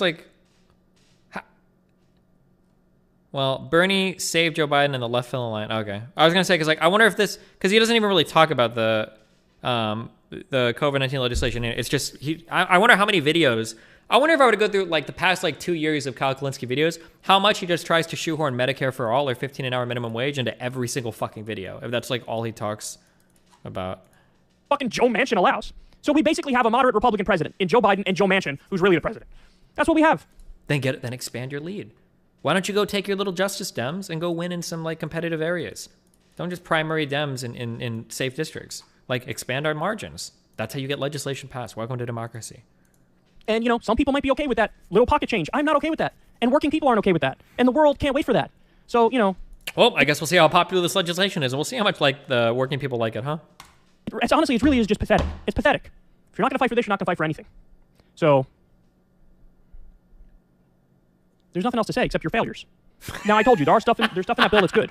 It was a must-pass bill, which is why this was the time to fight for $15 minimum wage. If you're not going to get it now, you're never going to get it. You're not going to fight for it now, so you're never going to get it. Wait, why? If it's so popular in America, if there's so much political pressure, if so many people want this, if we can do, why won't you get it later? Why can't you get it in its own bill? Or why can't you get it as part of another bill? Why is it so impossible to get when you tell me the only fucking way you're getting 15 an hour is if you pass in this must-pass fucking do-or-die fucking bill. Kind of make it sound like it's really not that popular. You make it sound like it's not that politically possible. If this is the only way that it's going to happen. You know what's likely to happen now? Either nothing on the $15, nothing on raising the minimum wage, or if they do something, it'll be this pathetic. You ready? They'll try to do some shit through regular order where they raise it to $11 an hour, $10 an hour, $11 an hour, maybe even 10 because they've got to get some Republicans to get over 60 votes, right? So they're raising an 11 or 12 an hour minimum wage hike would be based as fuck, by the way, if you were making anywhere near minimum wage. That would actually be sick. Now, Kyle Kulinski, who makes millions of dollars a year on YouTube, might not think anything about it because he doesn't have any fucking idea what the average person earns or cares about, but to $10 an hour. They'll also link it to median wage increases or inflation. So you know what that does? It's an automatic raise year by year. Now, you say, Kyle, I don't know, that sounds pretty good to me, right? I mean, automatic raises, that's wonderful. You want to know why they would take this approach and why they would do it? Raising it from $7.25 to $10 or $11. $10 or $11 is still not a living wage. So you work full time and you still don't make enough money to survive. And well, first of all, that's probably not true in every area. And also, 15 an hour, depending on what you're talking about, probably wouldn't be a living. What do you even consider a living wage? What does that even necessarily mean? I'm curious what he means by that. I wonder what 12 an hour would look like in Nebraska. So 12 an hour times 40 hours a week times 52 weeks, 25,000 a year. It's 2,000 a month. We knock off 500 for taxes. I mean, I feel like at 12 an hour in Nebraska and Omaha, I feel like you could survive off of that. Am I crazy?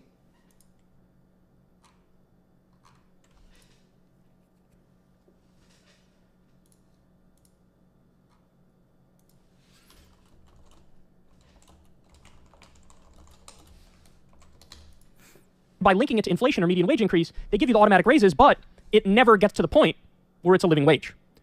So the real dirty trick there is you never revisit the issue ever again. And the minimum wage is permanently not a living wage. Because anytime you bring it up, like, hey, let's have a vote on raising the minimum wage to a living wage, they say, what are you, crazy? We have a reasonable minimum wage, and they get raises yearly because it's chained to inflation.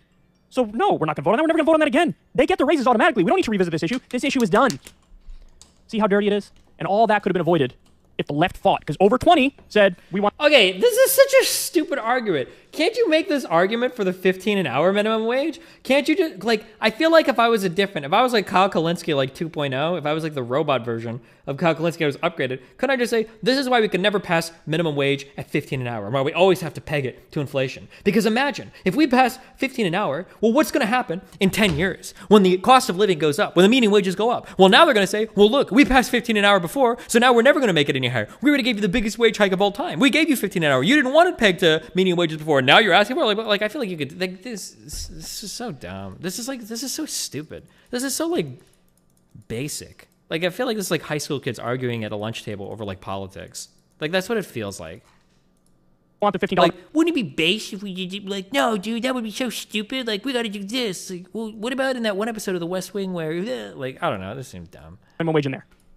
I don't know. But they're willing to say it and suggest it without leveraging their vote and fighting. So they don't even understand politics 101. Or they don't really want it as much as they say they do. They don't really care that much. Those are the only two options. Either they know absolutely nothing about politics, or they know they just don't really care that much. I don't know which is worse. I think both things are incredibly pathetic.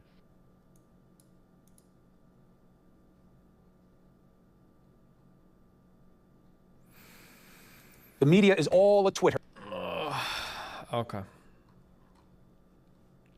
Two more that I can handle for this. That feel when Kyle Kalinske knows more about politics than all of Congress. What a genius.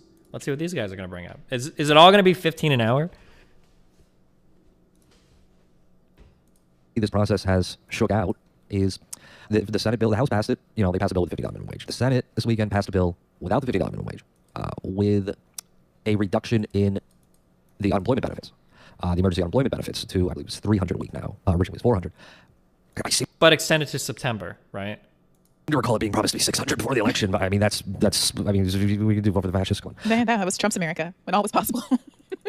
So, but they did get the votes. They got 50 votes. Is the implication that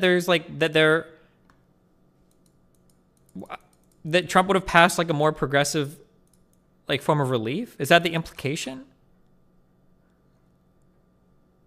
Not to mention the fact that on $10,200, because Biden's plan retroactively forgives taxes on $10,000 for people under 75K, on $10,000 of unemployment insurance.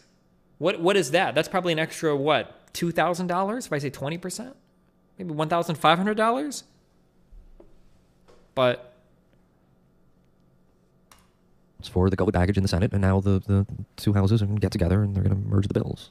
And, you know how a bill becomes law. Yeah, I mean, I didn't actually go to American schools, so I had to catch that particular video on YouTube later in life. But yeah, I learned my civics from the cartoon from the 40. Wait, didn't she go to Harvard?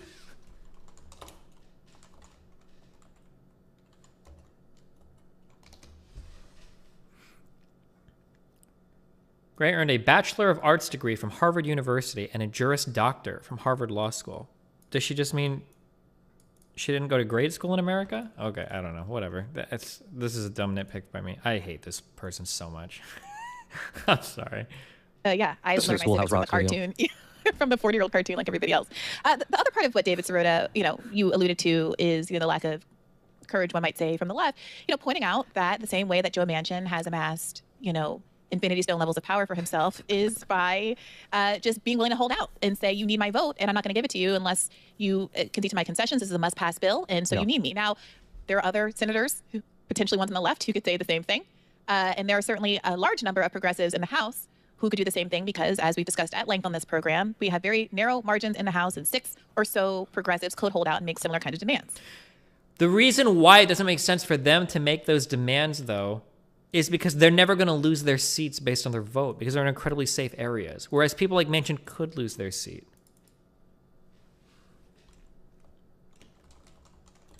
Like, but whatever. Yeah, the Congressional, as Ro Khanna told us, the Congressional Progressive Caucus is, 95 members. The COVID bill passed the House with 7 votes, a 7-vote margin. In the Senate, it was a 1-vote margin. And, I mean, is it a must-pass bill or not?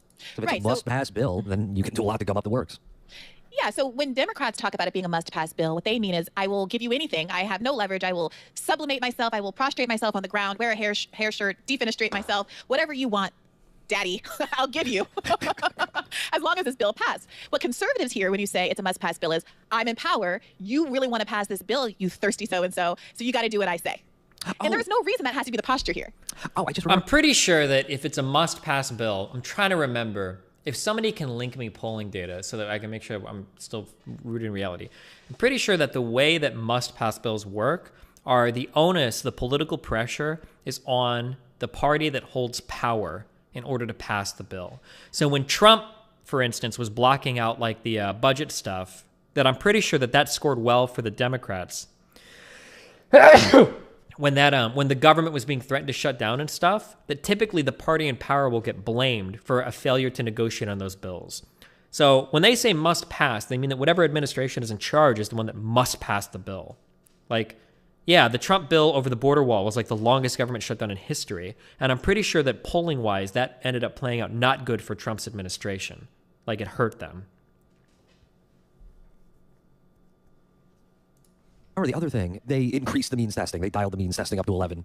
And it means that some people who got, big checks from Donald Trump are not getting shit in this bill. Right. So I heard the point made on our favorite show. What? Not getting shit in this bill. Hold on. What were the size of the checks? Why are we only talking about the size of the checks? Those child tax credits are huge. You might have gone from getting $0 because the tax credit was not refundable to getting $3,600. And you're getting those checks from the government. You don't even have to wait to file your taxes. You're getting those checks proactively. That's massive. Like, what do you mean they're not getting shit? Like, what are you talking about? Of America, that I don't really know what the point is if you're Joe Manchin to go back to West Virginia and say, yeah, I really screwed over people who make $80,000 a year. I mean, it's one thing to be able to kind of like string up a millionaire and show that you've kept them from getting undue funds, but it's weird to kind of make a villain out of someone who is wealthier than the average American, but like just a middle class person still. I did not follow that. So if you're a moderate Dem, the argument would be, oh, I'm gonna argue for means testing because the argument is I'm gonna keep rich people from getting money so that poor people can get money. But if the villain you're making, we're talking about people who are earning $80,000 a year being kept from getting funds, then it's hard to champion. So the problem is that right now she's saying something she thinks not good, but she just doesn't know any of the data or have any idea what happened during the lockdown, right? So the reason why, but now we've read this, right? Because we spent a full 30 minutes reading articles, okay? The reason why it makes sense to do this is because a lot of middle-class workers didn't actually lose their jobs in the shutdown. Now, I know that a lot of you guys might be upset and a lot of white people on Twitter get really mad, but fuck the middle class. Middle class did okay during the recession. Arguably, some of the middle class did really well. The people that got fucked were the working class people, especially brown people, black people, and working women. Those are the groups that got super fucked. If you're a white collar worker and you held on to your job and you got to work from home and you got a stipend from your job about it or related to it because they paid for your internet or food or whatever, and you saved money because you weren't going out and spending money on services going to shut down, you did pretty well in 2020. You did okay. The fact that so much of this bill went towards like working class people or made like that child tax credit refundable or lowered the caps on the ACA, that shit is awesome. I don't know if we would have had all that if we were giving money to like dipshit Harvard grads or other podcast losers that are making over $30,000 a month on their fucking podcasts. Like, I don't know if we would have had that money to make the child tax credit refundable or to expand it up to $3,000 or $3,600 per dependent. Keeping money from them in the same way that you could champion, oh, I screwed over a millionaire. Like screwing over someone who makes $80,000 a year just doesn't hit the same way. So what you're saying is the pod save gentlemen were right in this one? Yeah, they were right. I mean, look, they're often right. I'm sorry. But look, Virgil, I don't want to upset you. Maybe we should play the clip because I was listening to the most recent episode as I got ready for today's show, as I often do, as I put my face on, because I only put my face on for the 2 hours we're on camera, and I immediately take it all off, like the sad clown tear meme. And they were. What, Pagliacci? That meme, Pagliacci? I will say, it's not that they're always so wrong. It's hard to put into words what you're getting from the show that's so frustrating. So I thought we should just listen to this clip because I think it's a really good example of how things are framed there in a way that just never puts the onus on the Biden administration. For grand savings of $12 billion out of a $1.9 trillion package. Do you have any idea, like, what the moderate Democrats who demanded this got out of the deal? Feel better about themselves? It's so stupid. It is so stupid. It is, we talk all the time about lessons in 2009 and et cetera. But the one that I think is the most important lesson for all Democrats to recognize is err on the side of the strongest economy possible.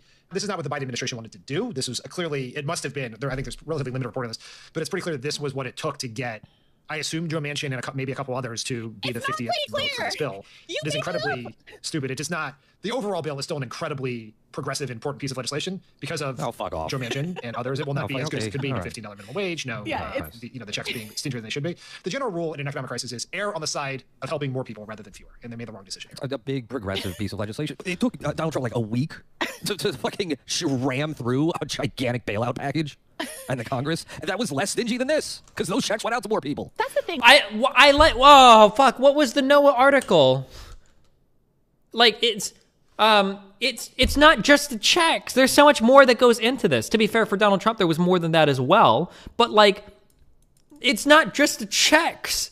And this bill does way more for lower class or working class people than Donald Trump's did. That was mainly targeted at like fucking like larger businesses and the entire economy. Like, it's not just the checks.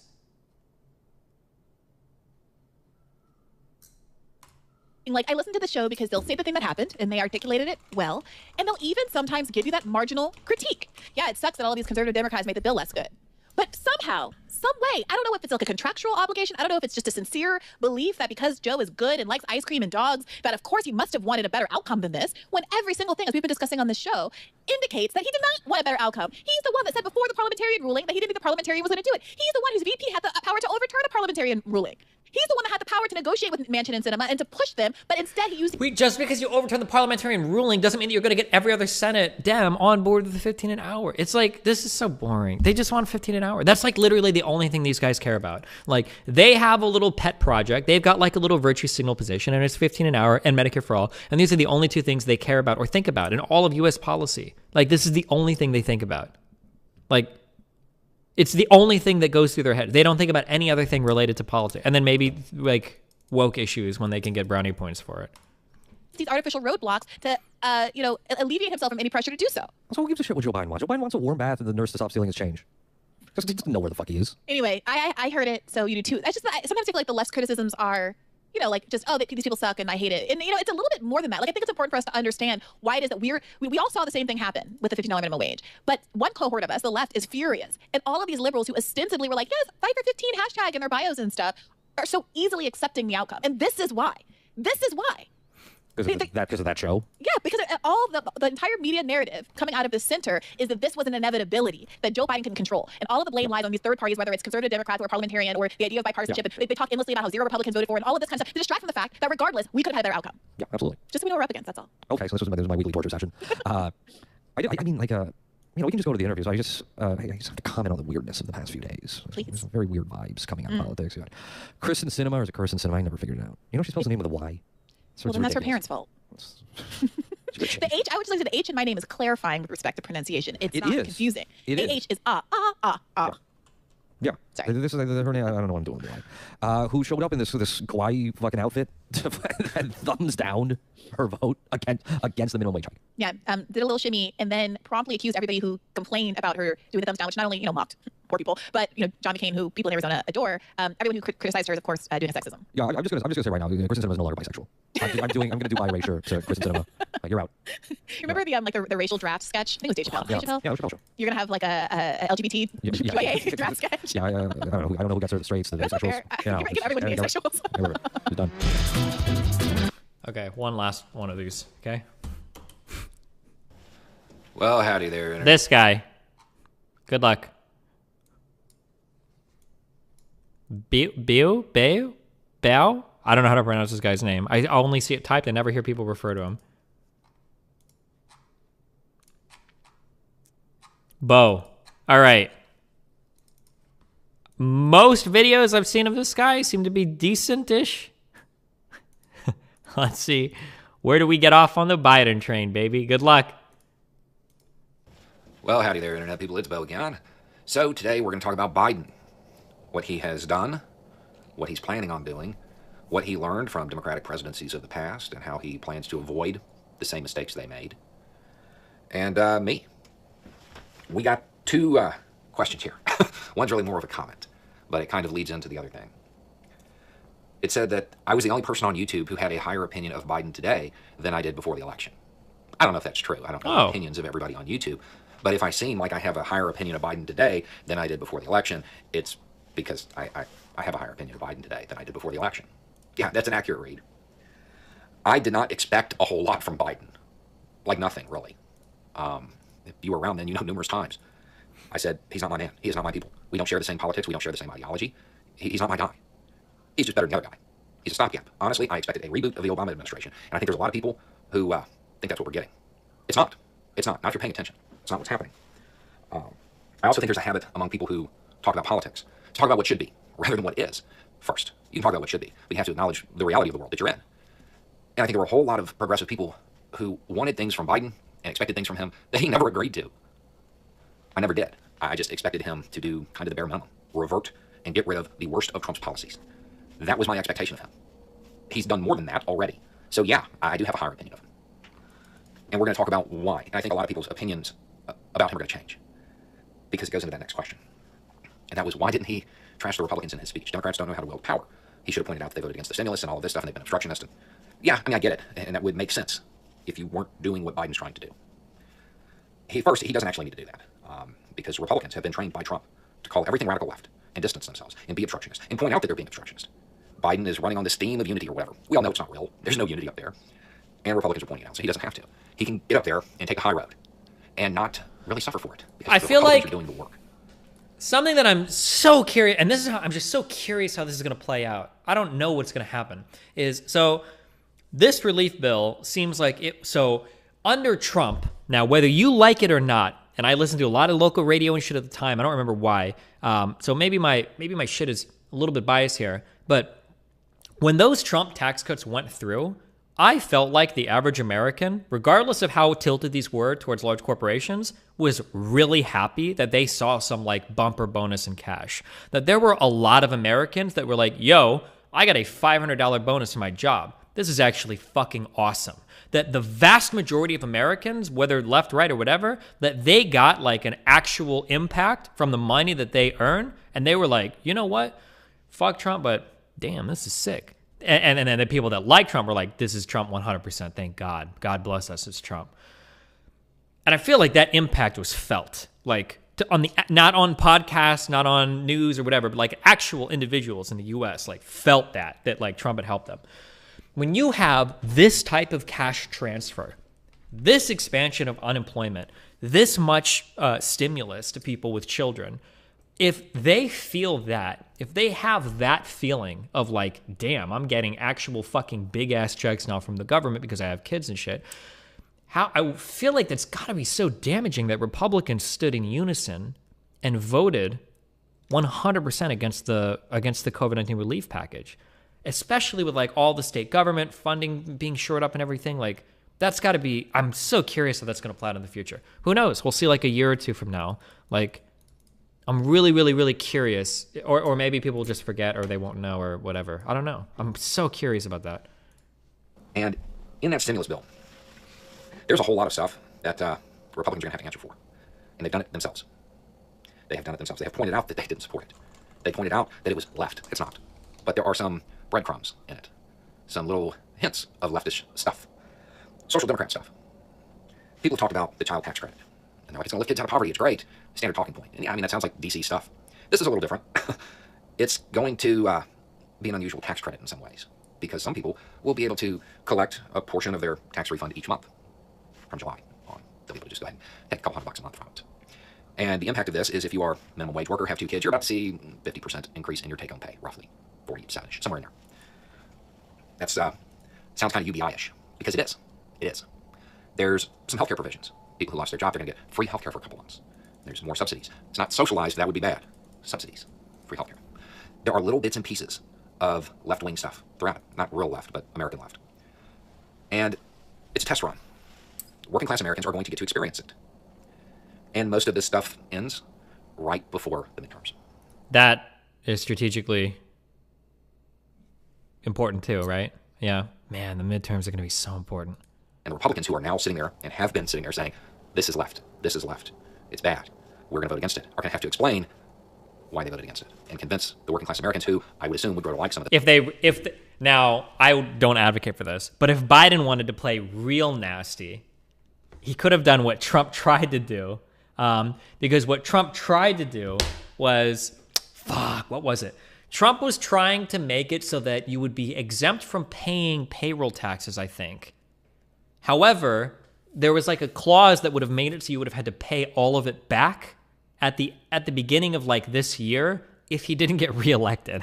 It was like some crazy shit. I don't think that actually ended up passing though. But I remember there was like some part, I don't know if it was part of the CARES Act or what he was trying to do, but Trump was trying to make it so they're like, listen, I'm going to make it so you're not going to have to pay payroll tax for like the last 6 months of the year, but you're going to have to pay it back on January like 10th or whatever. However, if I get elected, I'll waive that part. So the idea would be that if Trump doesn't get reelected, you get like a huge fucking bill for back taxes handed to you. Now that would have been like, I don't think Biden should do stuff like that, but Jesus Christ.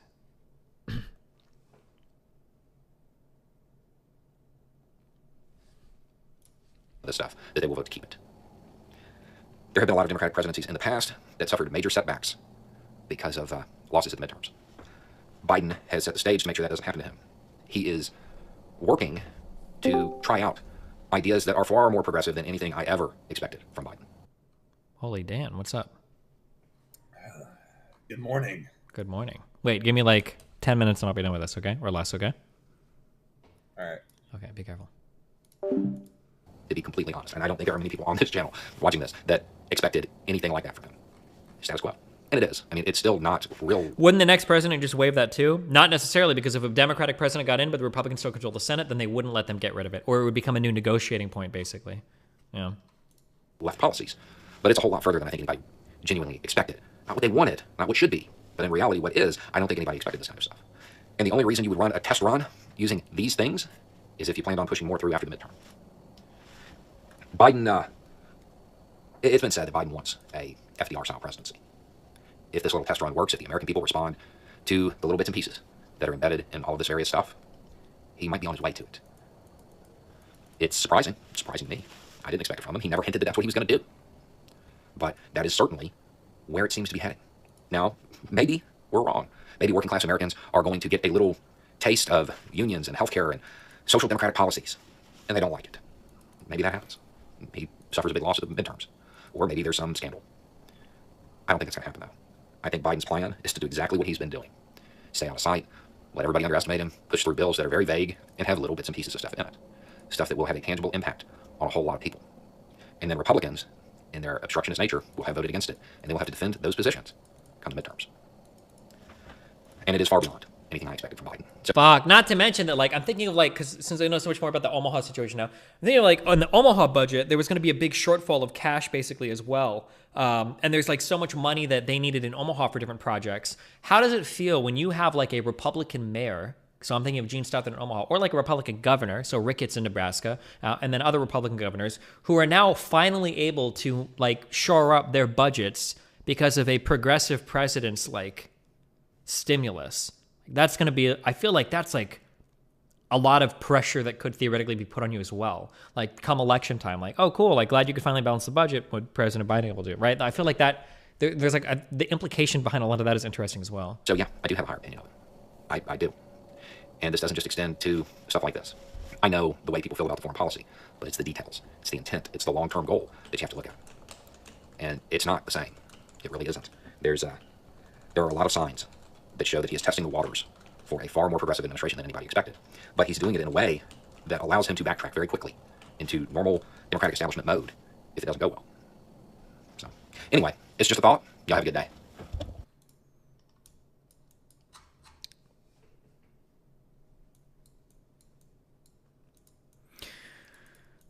Well, okay. We know more about the bill. We watched a couple people respond to things.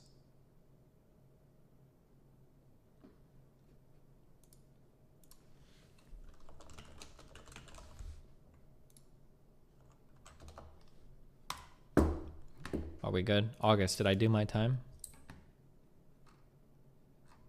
I'm not watching a Jimmy Dore video. Fuck that.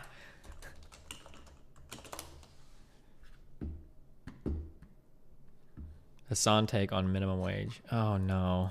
Well, I'll do like 2 seconds of this, but I don't care that much. All you're doing is creating more of a rift between those in the middle class, lower middle class, or maybe even like upper middle class, and people who are poor, the working poor, pitted against the middle class Americans who feel like they are not getting something out of the government that they thought that they were about to get for no reason whatsoever. Because absolutely zero people were like, honestly, we really need to limit the scope of this. Like, who was making an argument? Republicans certainly weren't. Republicans are too busy talking about Mr. Potato Head's cock. Okay, that's literally all Republicans. So Hassan doesn't know any of the information. So again, as we said before a million times, middle class America made out pretty well in 2020. The amount of cash bonuses and everything that people got, the amount of the being able to work from home, the amount of money saved for lack of services or whatever, like the middle class did okay in 2020. I'm talking about. They are so insanely hyper-focused on the culture war because they realize that, like, taking a stand, especially in the aftermath of the Trump administration, taking a stand against left-wing economic populism is not going to be good. You think Republicans are going to go out and talk to their newly acquired base or their newly galvanized base of support and tell them, like, well, actually, we need austerity measures and we need to be a little bit more responsible because of deficit this, deficit that. Like, no, that's not. Republicans do this all the time. Of course they do. Republicans always talk about controlling spending and always talk about austerity. Why? Here's something I don't understand about leftists. Why do leftists talk about how, oh, austerity is horrible and everybody hates it, despite the fact that there are austerity parties like all over the fucking world, in Europe as well, by the way? In fact, I would almost say, I could be wrong on this. Somebody tell me if I'm wrong. Austerity is even more, I think, of a European term than an American term. Like, because in America, we usually say like fiscal responsibility or whatever. But when I hear austerity, I'm usually hearing that, I think, in the context of like Western European political parties. I don't even know if people say austerity in the United States. I don't know if I even hear that in the US as a term. Like, like this idea that nobody likes austerity, nobody will vote for it anywhere. It's like, okay, well, like so many fucking right-wing parties across all of Europe like run on austerity measures and shit. I don't understand why I don't understand why you think it's not popular anywhere other than the fact that you only follow like 6 ultra progressive, ultra like shining white people on fucking Twitter. Like, know that they can't do that. So they talk about Mr. Potato Head's cock, and they talk about Dr. Seuss. That's why they've been doing this while there's an ongoing conversation. So let me ask you all this, okay? If you love the Democratic Party, if you literally jerk off the photos of Nancy Pelosi because you have a shrine dedicated to her because you think the Democrats are the best thing that's ever happened, even if you feel that way, even if you're the #1 Democratic Party supporter, okay? I feel like this is just like a dumber version of the Bad Faith podcast. Okay, I don't care about this. Listen, okay? If you don't like me to sound clips, do this funny like RP stuff, okay? I don't need to listen to this guy talk about politics. All right, okay, I'm done. I did it. I put in my time. August. Hello, Danny Dan. Hi. Or do you have a verified TikTok account? Because why not? I was gonna post on it, but I never got the Destiny handle, so fuck that. Oh, YouTube emotes. Okay, talk to me, Dan. How you doing? I just woke up. Just woke up. But right now, I'm thinking about how funny it would be to have some like fucking boomer like yourself on TikTok trying to be cool. Well, I would just be posting clips of my debates or whatever, probably. Is this thing on? How do you got? What you do? This like that Vine from back in my day? Yeah. That's all right. Good. I think you should do it. Dan. Yeah. How old do you think? How old do I think you are? Compared to you, Dan. I think you're in better be careful, Dan. I'm hip with the kids right now, okay? You're not. Kids love me, Dan. Well, stop. What? I didn't do anything. Don't. You're going to make me get in trouble now. Shut the fuck up, Dan.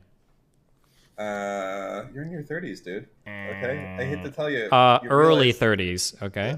That's what I used to say when I was in my early 30s, and I thought that it made a difference. But you know what? All these Zoomers here are 30s, old as their parents. And they're like, oh, ugh, gross.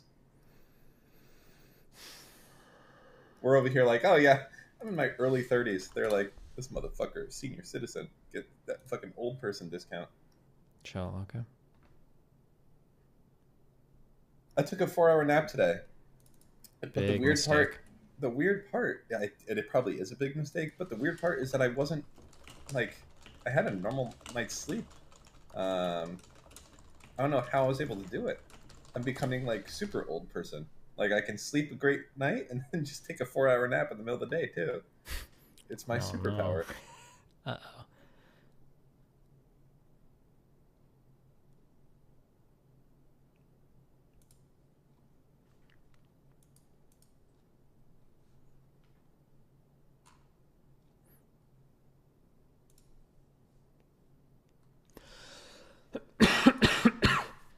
All right.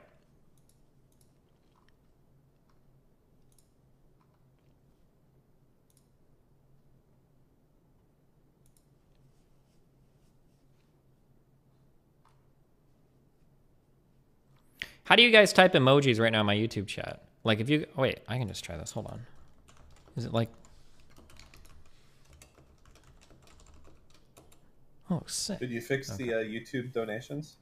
No, it's apparently it's a weird API update. What in God's name is Scott Bradley gonna do? Do you I think don't he's know. just still donating out there into Oh, the ether fuck. Hold right on. now? You're right. Let me play him and catch up on him. Caleb Haya, 50 New Zealand dollars. Ben MC too. Wow, that was a frustrating chat. He can't answer a question to save his life. But good work, bro. Kia ora from Aroti Arawa. Mr. Mouton asks.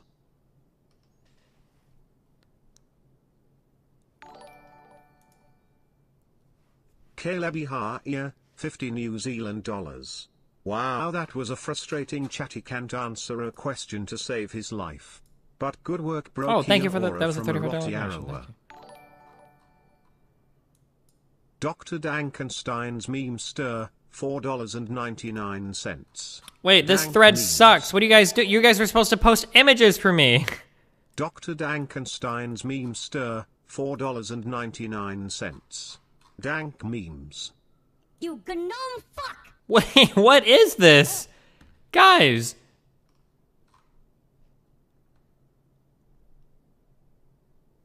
Hello, Steven. Welcome to YouTube chat. Wait, Colney, who are you? Why do you have Dr. a Dankenstein's meme stir, wrench next to your name? $4.99. Mooty Oh, 'cause you're my cakes, moderator. mooty Hi, cakes, nice. baker's man. Bake me a cake as fast as you can. Okay, YouTube guys, you fucked this up. What are you guys Dr. doing? Dankenstein's meme stir, $4.99. Mooty cakes, baker's man. Bake me a cake as fast as you can. Ben MC, £5. YouTube chat best chat, smiley face. Ben MC, £5. YouTube chat best chat, smiley face. You gnome fuck! Inspector's fault? Okay, well, let's see what I can give you. Okay. You gnome fuck! Open image. I'm gonna give you guys... I'm just gonna give you guys some popular ones from my chat, I guess. You gnome fuck! You already have Godstiny. But you don't have Omega Lol. You guys need that one. Do you guys need a Lol W too? Hot steak. Get ready. Attack on Titan, also known as Shingeki no Kyojin, is the anime version of Game of Thrones. You gnome fuck! Sasagio, Shinzo wo Sasagio. We want soy?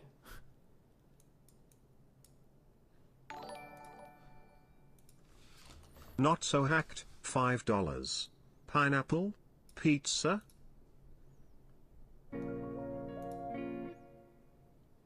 Yodest HBO is releasing a Q documentary on the 21st. You going to watch it? Here is the trailer. Oh, maybe, my dude. Dr. Dankenstein's meme stir, $4.99. Ben Shapiro is the voice of the right. He uses rhetoric to bring his audience around to policies they wouldn't agree with if he said his real beliefs. You gnome fuck! Why can't Okay, they Omega fight for Lol, $15 Lol W, minimum wage soy. at some other point in time? Surely it's more important to get out the best COVID relief bill you can as fast as possible and pass additional policy in the future, no? You gnome fuck! After Sabi tell a joke or something? What? Stop. Dr. Z? Okay, I'll see if I can give you Dr. Z. I don't know if that one will fit on YouTube. Dr. Dankenstein's meme stir, $4.99. Gigadan pog gigadan bog gigadan bog gigadan pog piog pog bogaroo. There might be more where this came from if you unignore me in d.gg daddy. Dr. Z is really fucked up. I'll put it in anyway, but it looks fucked up. Okay.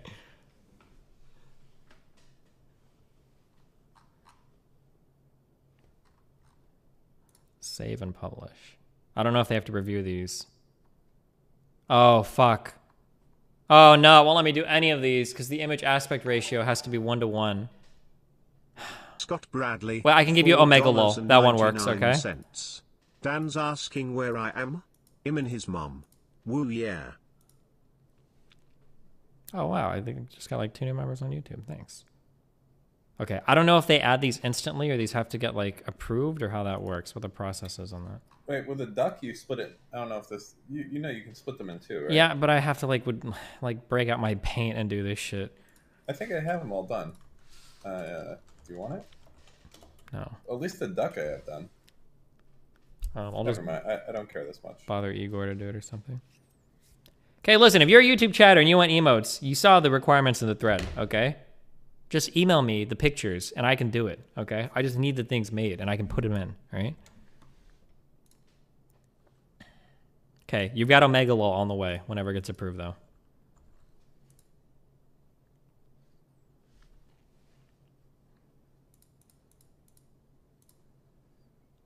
Voshstiny, what in the fuck is this? Why?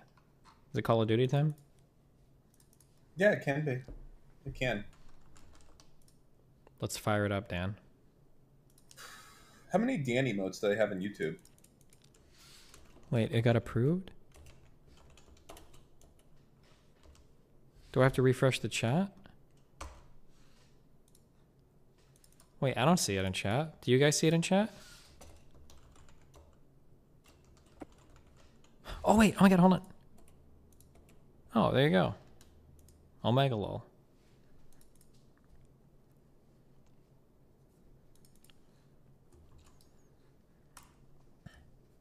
Excuse me. What? Do they have Slumlord emote in YouTube chat? I don't know. Do they need that one? Wow, Brandon, thank you. Fuck, I'm missing some of you guys. I don't know if I think it's pretty What? important. I don't think it reads out the memberships for YouTube. And I suck at reading you guys. Kyle 2. Brandon Bird. It's just Power Core Cartier, 2000. $4.99. I just got my stimulus destiny. Should I buy a Rolex or a fat Cuban gold chain to start big pimping these females as a black dude? Hold on, I'm waiting for this game to start. I don't know what it's doing. No problem, dude. I think I might try a new loadout. Do you have a problem with that? Okay, go for it. Good. Let me make it then.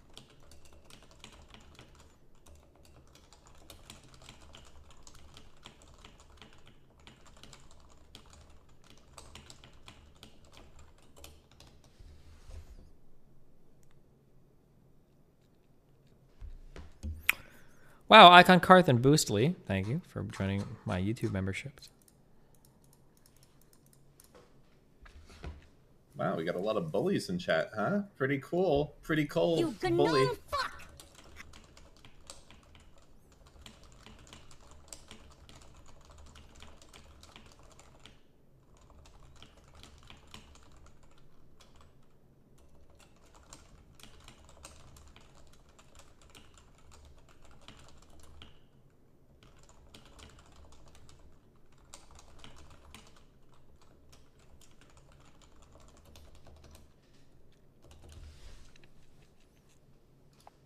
Joining game.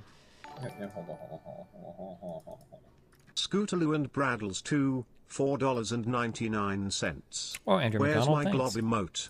Also, I posted something for you on Reddit.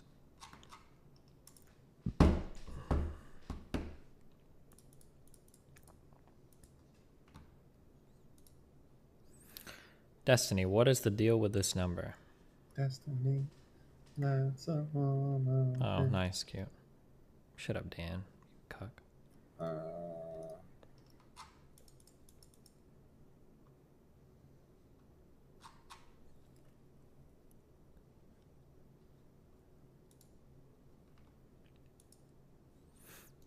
you loading up? Here,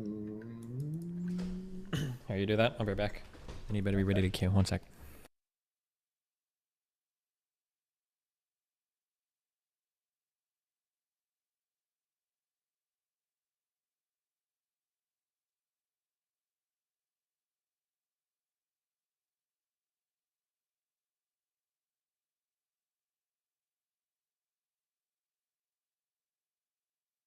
apparently Canute did really well playing with Destiny.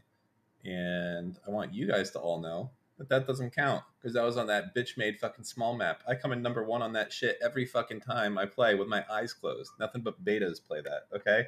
Real Chads go to the fucking Verdansk, okay? They're not in some fucking respawn bullshit zone, okay? Yeah, no kidding. Oh, I get a lot of kills when I'm dropped into like the fucking Battlefield 3 sewers. Yeah, no shit, okay? No one cares. And no one asked either. Don't mention Canute's name to me ever again. That's a flat ignore if I even hear a Canute name.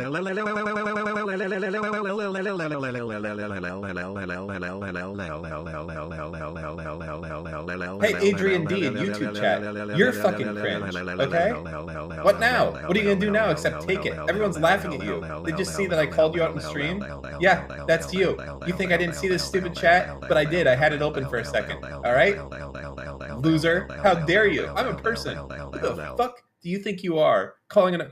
If we were in real life, would you call me cringe? I bet you wouldn't. I bet you'd be afraid because you'd be so scared by my masculinity and morality right next to you that you'd be like, whoa, hey, you're pretty based. I'm sorry, I would never ever call you cringe. But you thought you could do it on the fucking internet? Unbelievable. I'm gonna have to be speaking to your manager later. Not lately.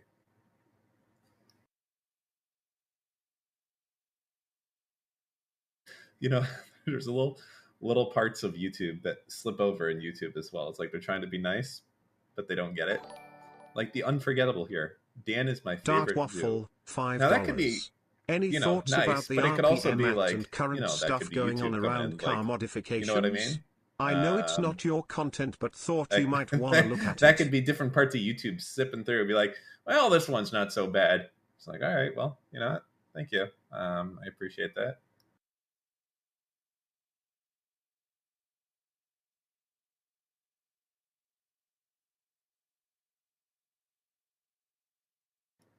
Okay.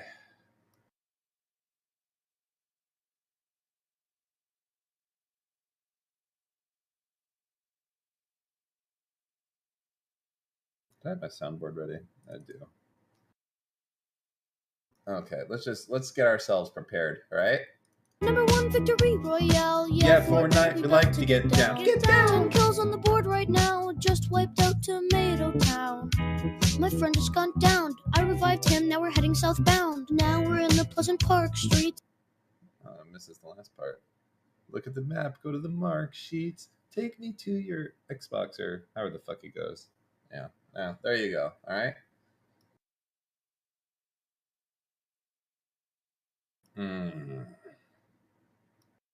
I don't have the full song.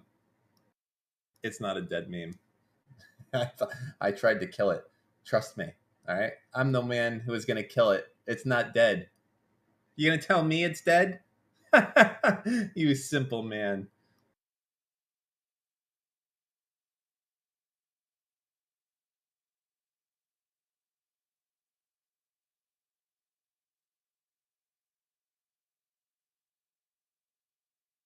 Well, you guys remember what I told you? Whenever Destiny goes to do anything in his apartment, he turns off the camera, and it's because he's like super afraid that you're going to compare his height with random things in the room. He saw what happened to him to Poke with a door and shit. He never ever leaves the camera on when he gets up. The big reason, and especially never near the refrigerator, because when you do, you see that he doesn't even come up to the handle. I shit you not. It's fucking, you see this motherfucker in real life and you're like, at first you're like, sorry, can I help you find your mother? Oh shit. Hey Steven, what's up?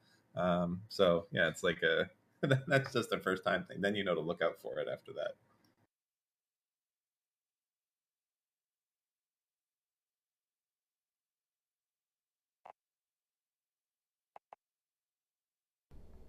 I think he's something like 4'8" or 4'9". I don't know why he says he's in 5 feet range. Good one, Dan. Cue us up. Oh, sorry. I was talking about someone else. Really? Yeah.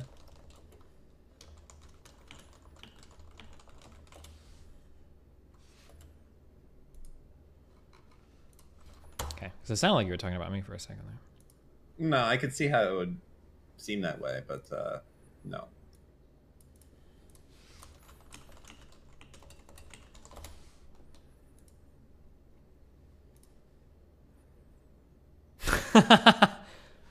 Wait. I know what you're laughing about. No, you don't. Yes, I do. Nope. Yeah, I'll bet you $1,000 you can't guess. No, $10,000 you can't guess. I'll give you 10 to 1 on $10,000.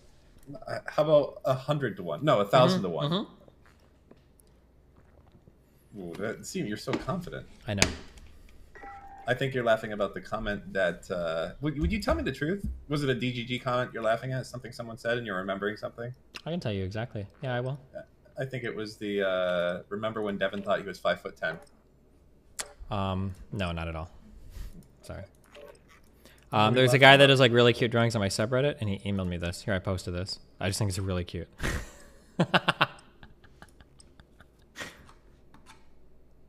Nice.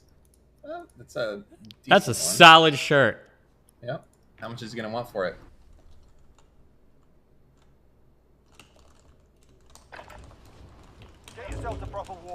Oh, I forgot to ask. How do you like the Canute mode? Because you used to, whenever I'd suggest something like that, you'd call me a beta. So $20. Yeah.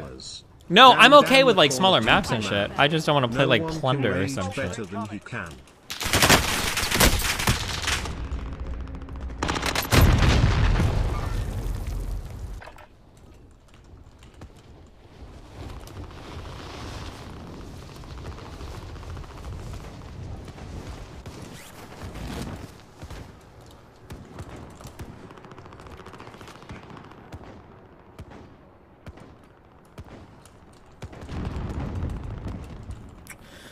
Every day I try to call the hospital to settle my bill, Dan, and every day they say they're busy. I'm thinking I might just end up paying it, but I feel like I don't want to, out of principle. Why don't you just fucking pay it? I don't understand. What, are you trying to get a discount? No, because I already paid this. I don't owe anything. They're like charging me incorrectly. Course anyways, thanks Okay, then for the take stream. care of it. But they always say they're busy, and I end up holding for like 15 minutes, and then I just hang up and start streaming. Just go there then. What did you do at the hospital that cost so much money? It was like I got like a STD test like 5 months ago, and then they always like send me money. They always send me a bill with like, you owe us, but it's like, no, I paid in cash. Like, oh, sorry. And then they always forgive it, but they didn't for this last one, so I have to call them. But they don't pick up the phone. You know what you do instead? What? You want to be really fucking based? You let them fuck with your credit, and then you can actually get a huge windfall from it. I don't think you get a huge windfall. They just remove it from your credit history and forgive the debt. If you can prove that like something happened, you get some shenanigans. Yeah.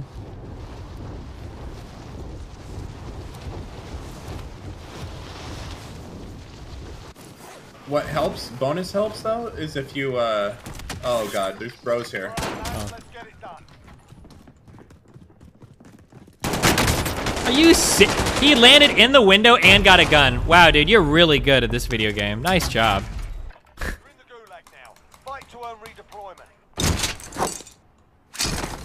There's not another way up there, is there? Oh my god. I don't think there's another set of stairs. I think he just landed in the fucking window and then immediately found a fucking SMG. What a Honestly, god. I think I might just be old. I think there's nothing I can do to get better at games. I think I'm just old. That's it. It's outside of my control now.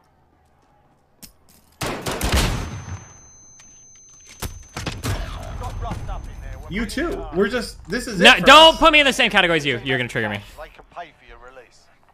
Or we can 1v1 if you want, okay? Yeah, he's at the other end of the map. You need to reload. Yeah. Thanks. All right, that's okay. We had to get this first one out of the way. Go. I don't understand. I'm all jacked up on caffeine. I just had my coffee.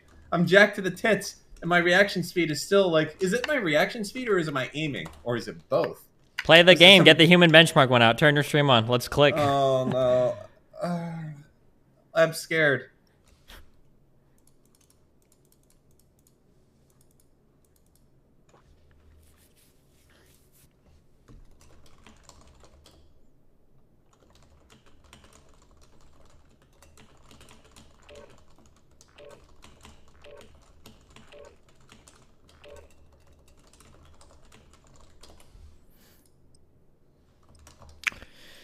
Number one, dun-dun-dun-dun.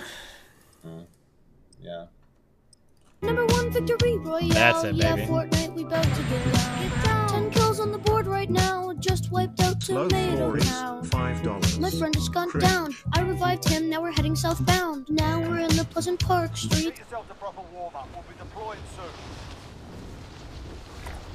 All right, practice on this building. Close quarter combat. Biggest penis runners.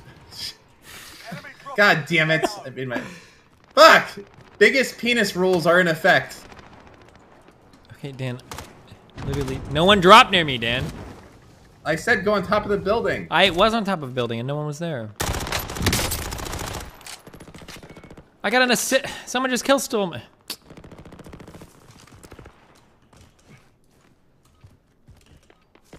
God damn it. I'll pilot enemy dropping into the AR. Fuck! Okay, never mind. Biggest penis rules are not in effect. Wait, no way, Dan. I got 1 kill. If you're losing now, that's on you, baby. Oh my god, I got the one biggest kill! It's so stupid.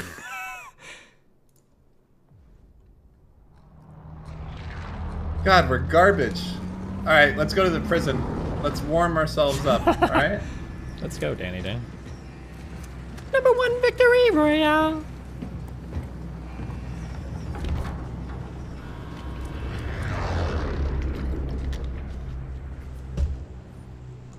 Battle Royale.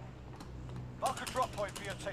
You'll lead them in. Did Belle Delphine actually, or Belle Delphine, did she actually sell any bathwater? Like, did any of it actually end up shipping? I think so. Are you serious? Wow, good job, dude. What happened? I'm getting shot at. I got you. I'm actually gonna get downed. I'm actually down. I'm gonna avenge you. Good luck.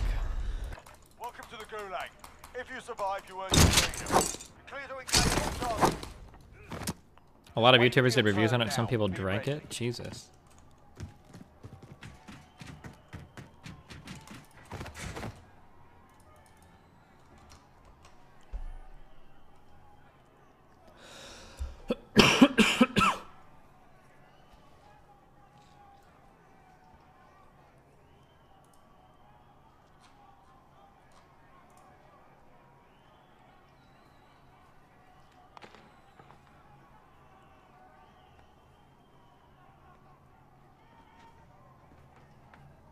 Win here and you return to the front line. You lose, your fight is over. Time to earn your freedom.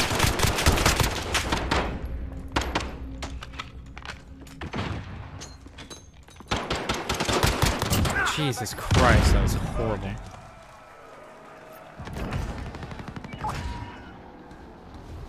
#1 dun dun dun. I'm coming, baby. Oh. Broke his armor. Wasn't enough. It's alright, Dan. I'm here to avenge you. If they survive, they can redeploy. This game sucks. I don't know why we play it. Oh, we no, need to Dan. like go back to thinking man's. Thinking man's games don't require fast reflex. Okay. We was up here the whole time. Okay, my bad. That's alright, Dan. We're just getting our warm-ups out of the way.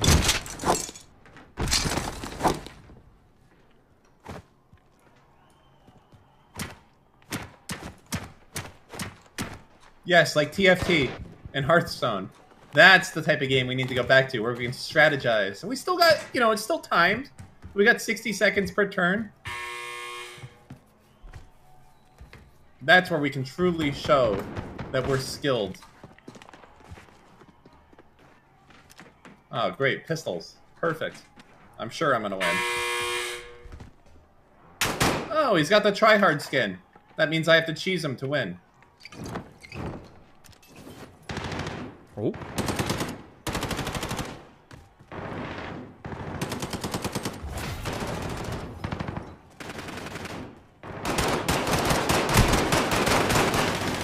That seems fucking... Alright, we got our 2 warm-ups out of the way, Dan. Let's go. Let's go, baby. Paging Dr. Pogfish. Ooh, ooh, ooh, ooh. Paging Dr. Pogfish. Ooh, ooh, ooh, ooh. Paging Dr. Pogfish. Hello? I need to... Yes, this is Dr. I need to Pogfish take a minute and speaking. analyze what's happening I am in these diagnosing games. this I don't know scene with why a I'm serious so case of trash. I mean, I cringe. just woke up, but I The should only be... way to cure it That's is alright. to type Start the in queue, chat. and we'll figure it out in queue, okay? Wait, wrong one. You gnome fuck! What was he aiming at?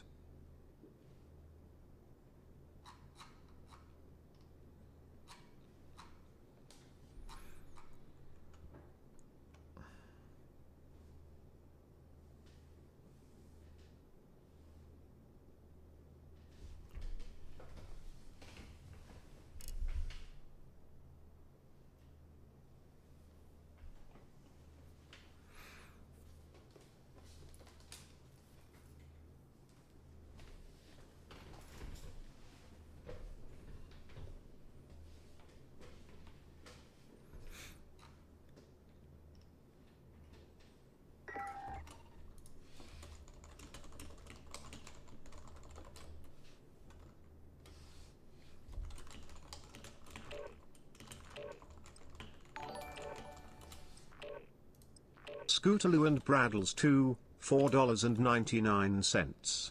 Destiny, you need to get the Trainwreck's text to speech. It's really good. Wow.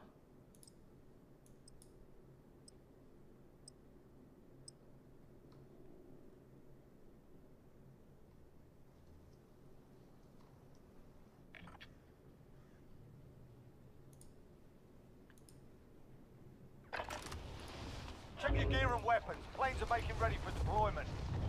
Okay, Dan, warm up. Dan, you need 4 kills this one, or else it's gonna be another really bad game, okay? Enemy soldiers Alright, coming. I'm gonna cheese him.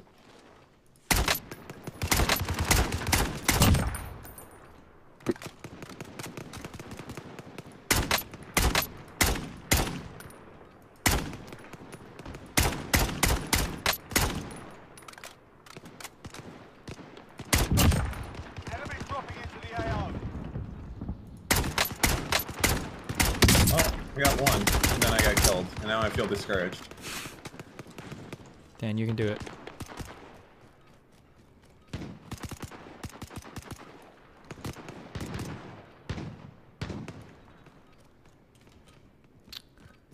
Enemy dropping into the AO. Well, we almost got 5 together. Oh, we got 5 together. There we go. That's what we needed, Dan. Start warming up. Stand by for deployment to the war zone.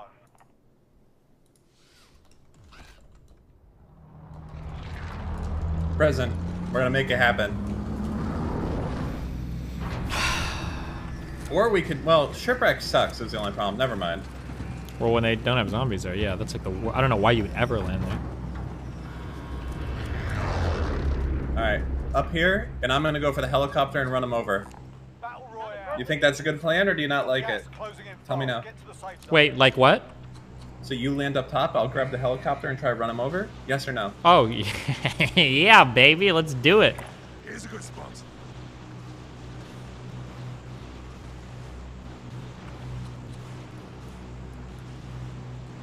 Number 1 big. Okay, stop. Oh wait, did I change my title? Oh shit. Warzone with hard. Has Twitch ever taken enforcement for something like that? Ever? No, but I feel bad if like people come to my stream and like, oh, this guy's talking about politics, and then you just see me like playing war games. All right, go. I'm getting that heli. We'll see you, Danny Dan.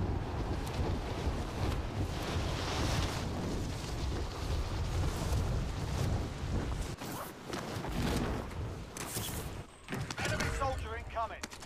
You've designated yourself as the most wanted target. Anyone land up there with you? Yep, Yeah, one right there's here. like tons. No, no one land. Yes. Oh yeah, I see one. Yeah, there's at least 2, if not 3. This guy jumped. Anyone All else, or clear. should you clear them out?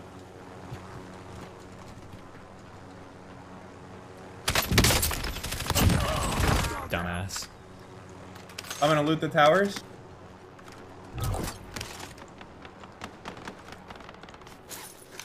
A lot of shooting over there, Dan.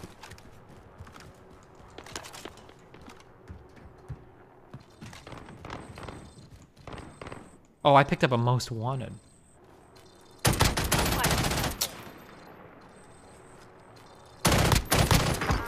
Downed one over there. Yeah, I see him. This gun! Can you get them, Dan? Nice. Did you get them both? I think it was a team wipe. It was. Okay, very nice, very nice. Oh, somebody started the zombie event? I have this dumbass most wanted contract, so I'm kind of fucked for a couple minutes.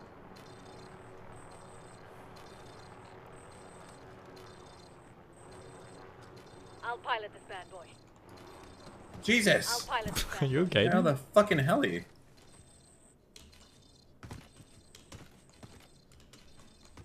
Do you want to go down and try to kill people doing the event?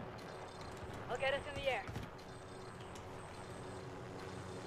After your most wanted is done. I think we gotta go now.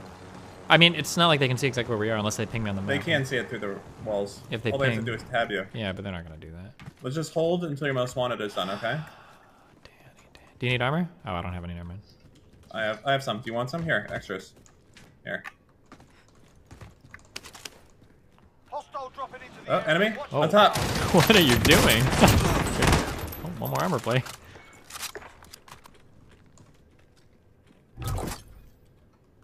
I think they're below. Yeah, they are. Yeah, doing the zombie event.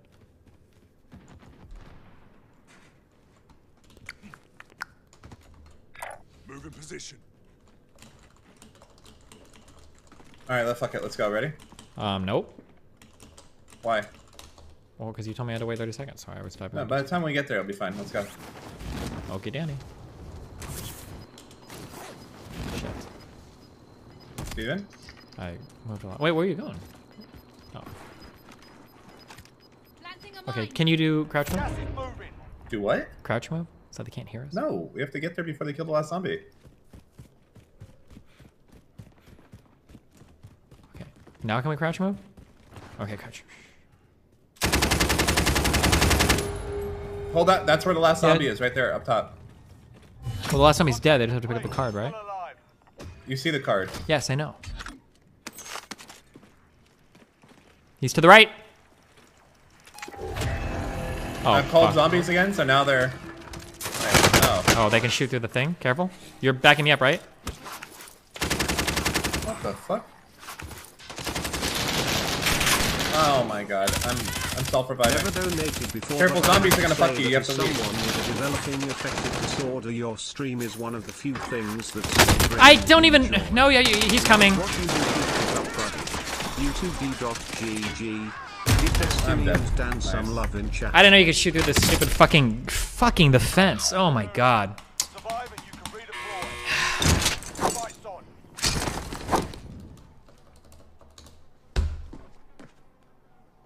Thanks, buddy. But it's your fault we died, so I hope you feel bad.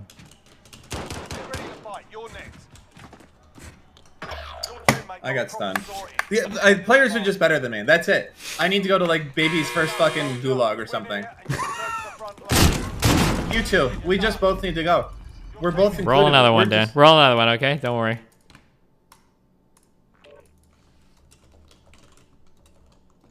I feel like this game is putting us in fucking top tier lobbies. Literal like SS Just keep tier. again. Fucking, Keep playing. I If you am. get discouraged after losing 3 games and you quit for the day, then you're always gonna suck ass. You just gotta keep playing. I'm not quit. But why is it putting us in the phase lobbies? Because I you're need in to be my the- games, Dan. So these are I hard need to be in lobbies. the dirt league lobbies. Okay. You're in the top tier. Below bronze. Top dirt, 3% rust. lobbies. Okay.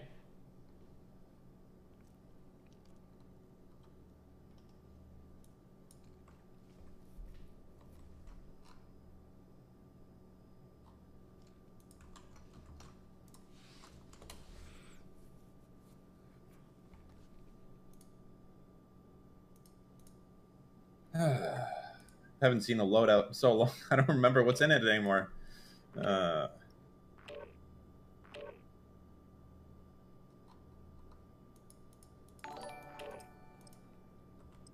Cat Sarah's $5. It's okay, Dan. We believe in you.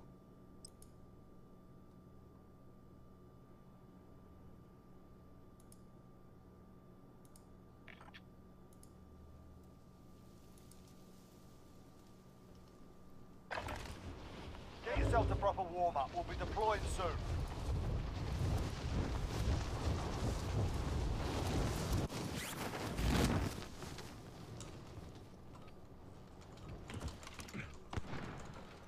Hostile dropping into the area. Watch the skies.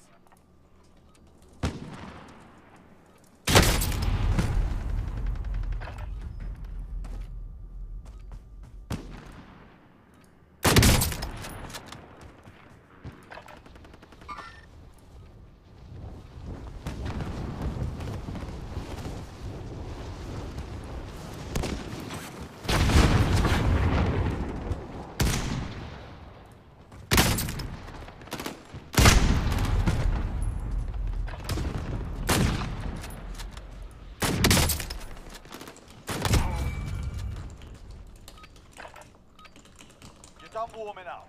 Stand by for deployment to the war zone.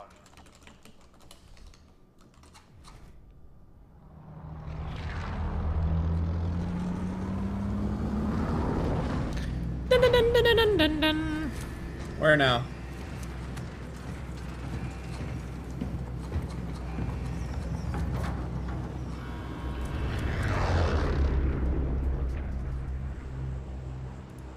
Where do you want to go? Mark a spot. On the map sheets. Right here. Just Okay. go. Let's just do it.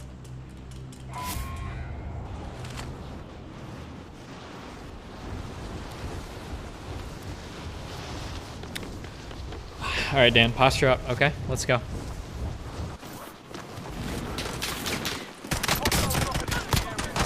Oh my god, there's so many dudes here. Start punching. Time is infinite, $5. Boomer Dan no Japan Sag. I have no guns except the pistols. He's shotgun holding an angle right here. He ran.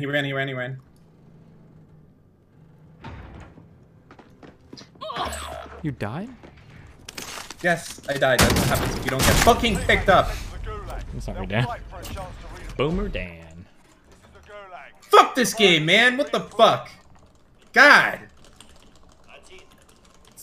Must be putting me in West Coast lobbies. It's the only explanation. That latency difference is giving them the slight edge. Turn your ping on. My latency right now is 62 ms, so I don't know where we're connected to, but turn it on in the top left.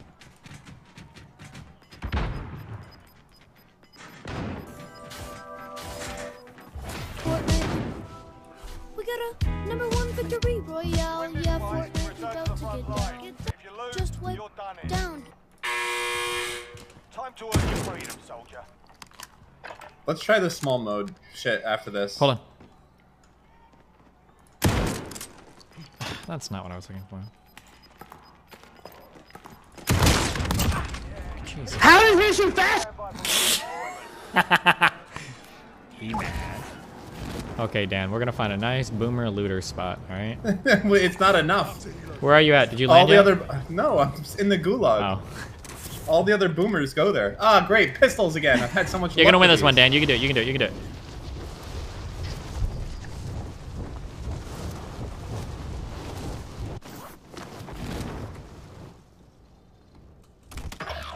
He killed me while stunned. God, I hate this fucking game, Steven. I hate it so Okay, fucking just- much. Give me a sec. I'm gonna get some money. This guy's literally cheating, jumping around in the fucking try-hard suit, doing fucking dolphin diving, jump strafing. How? Why? Why you? I'm gonna buy you back here. I'm triggered out of my fucking mind right now. I shouldn't be playing this game. Wait. Did I just hear someone? Oh yeah, I did. Okay, just chill. Okay. There's a copper over there. Copter, I mean.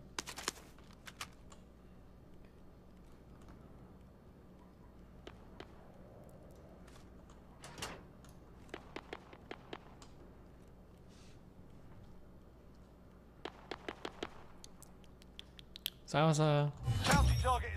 was your nap, Dan?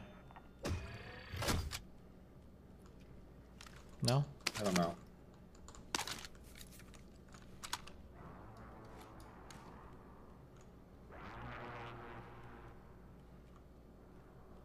No.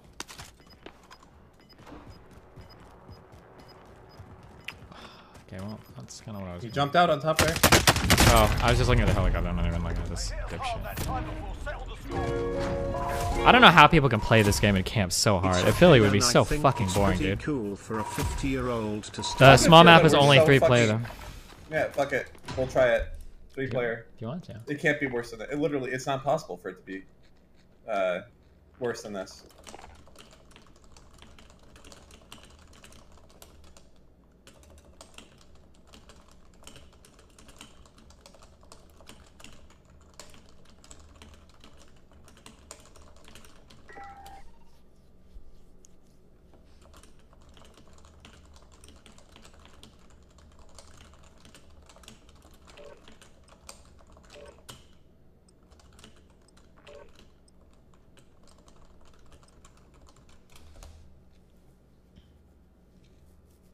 Why do we have 4 players in here? Wait, what's happening? No, this guy, he's just dead weight.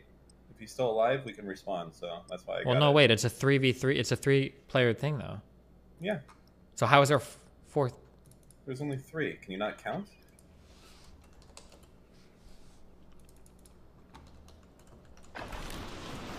Wait, no, I thought I saw 4 people. Am I crazy? Wait, what? You're crazy. No, there were 4 people in our thing. Well, apparently there's only 2 now. Enemy soldier incoming. What is this gun?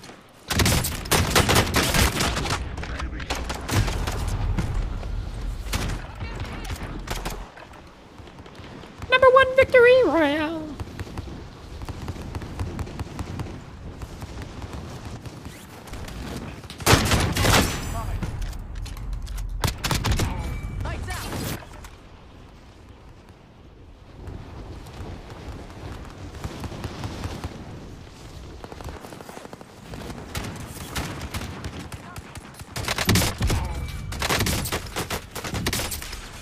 Enemy dropping into the AO.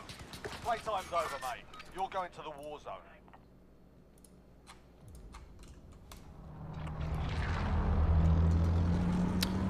Okay, Dan. Yep. This is pure, unadulterated action, okay?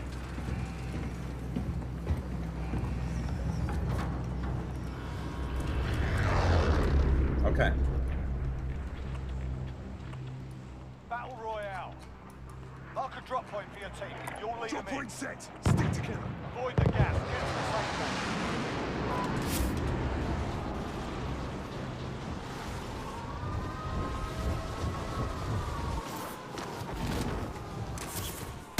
Hostiles dropping into the area. Your primary objective is to kill them all.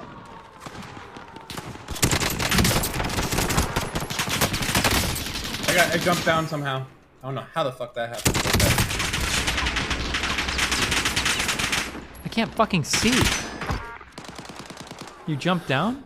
I fell through the thing.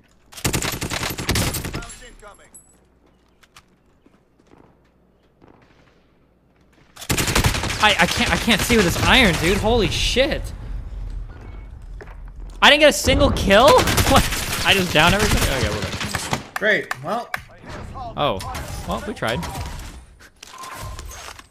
Okay, hold on. I'll be right back. I was like, just take a boomer breather. Okay, 1 sec. Okay. I'm losing my fucking mind. It's obviously my character. I gotta change it out. I gotta change it out for a man. Hold on.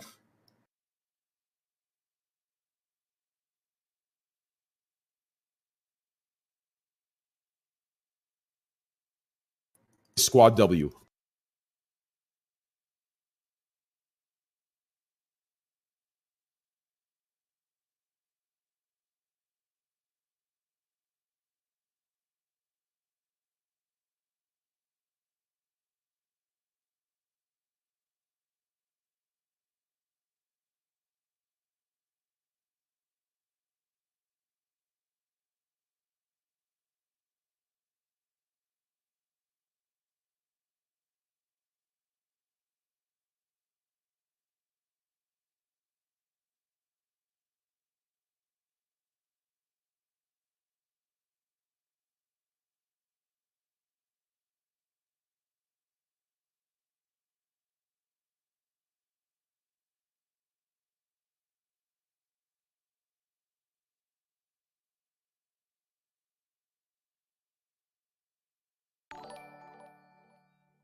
Ben MC, £5, _ Destiny Omegalal.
This silence is sponsored by Team Yi.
This silence is sponsored by Team Pepe.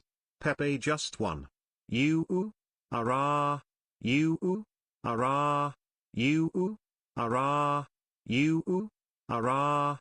Bonus meme.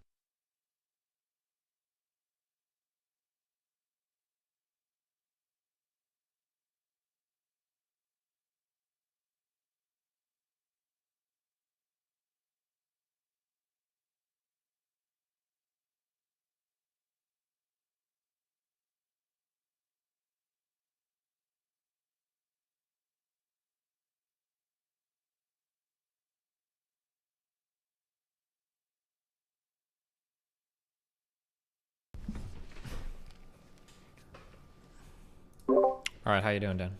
You okay? I'm gonna keep it $1.50 with you right now. Not doing so hot. All right, load us in. I'll give you. We're getting a W this next game, Dan. I can feel it. Okay. Chat, we were looking in the wrong place. Or regular? Just just throw up the regular one, okay? Call.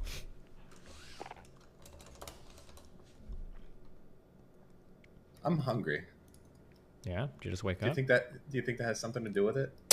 You know, it could. Hunger, I think, makes you a lot worse at video games, right? Basically proven, I think.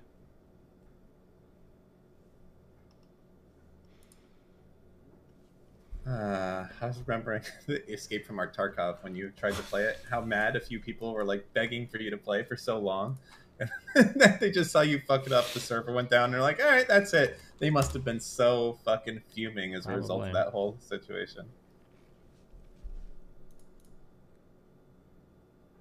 The problem is all of my fucking Rust crew started playing this game, so I had to get into it. So I've played 2 games. It is so obnoxiously unfun. It is unbelievable how, like, not fun this game is. I feel like it's one of these things where it's just people suffer for so long. The only enjoyment is watching new people try to come in and figure out the game or something. Yeah. And the hotkeys for this fucking game, oh my god, don't even get me started. Why the fuck am I seeing a therapist if I need to get a fucking magazine? What? I don't understand. And there's like cheese that you have to eat and all sorts of other crazy shit. And none of it makes sense.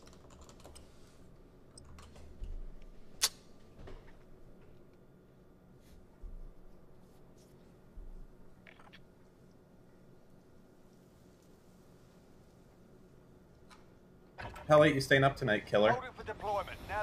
I'll probably stream for like another at least 40 minutes, and then I've been keeping up with my emails and Discord throughout the day, so probably talk to Melina and go to sleep pretty early-ish. I stayed up way too late last night. How's Melina doing? She seems like she's doing fine.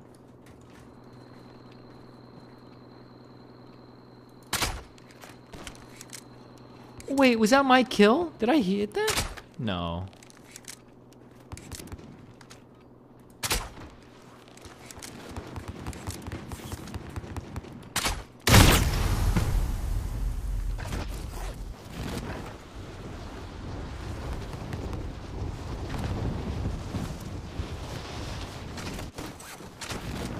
Dude, Street Sweeper is pretty fucking awesome.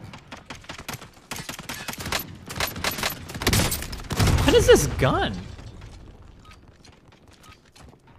That's a Street Sweeper. Do you like this one? What does it do? No? It's a shotgun. Okay. It's an automatic shotgun. You just hold down the trigger. Okay, Dan. No. This is it. This one is it, okay? It's not gonna be it. This one is it, okay? We keep dying. This one is it, Dan, trust me.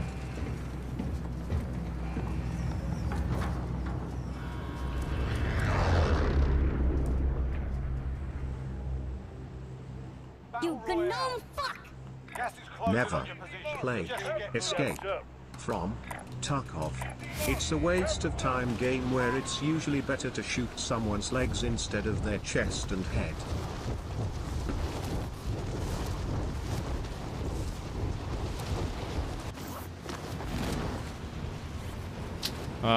So I see people. Let's go to the next building. Oh, you got it. Yeah, but I'm gonna get my shit pushed in. Just jump off. They're chasing me. I jumped off.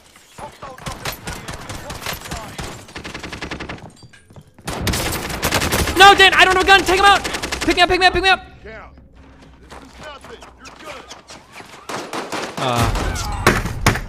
We almost had him.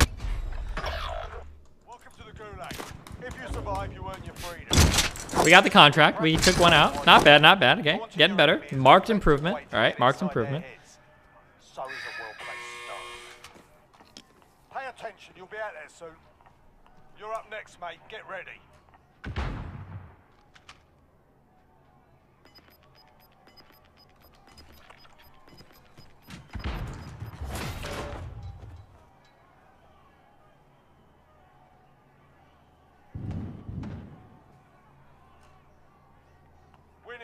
I'm banning anyone who says I use a controller, okay? I'm playing with fucking S tier players, okay? That's it.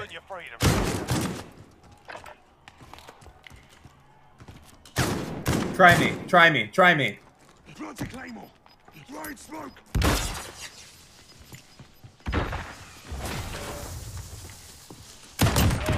Jesus. Wait, did we get that contract? Oh yeah, we did. Dan, it's over. We're gonna run. Dan, why are you banning? Dan, pay attention. You're good leg. You're good leg.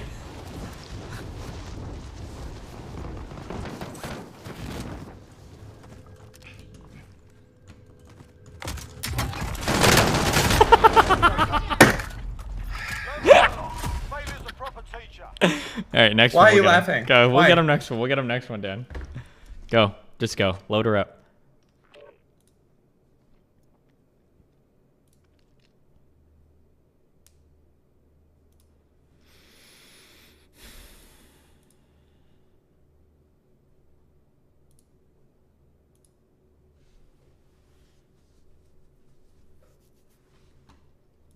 They think that it's just okay to fuck with me because it's 10-minute bans. Fuck you guys. Oh, wait, hold on.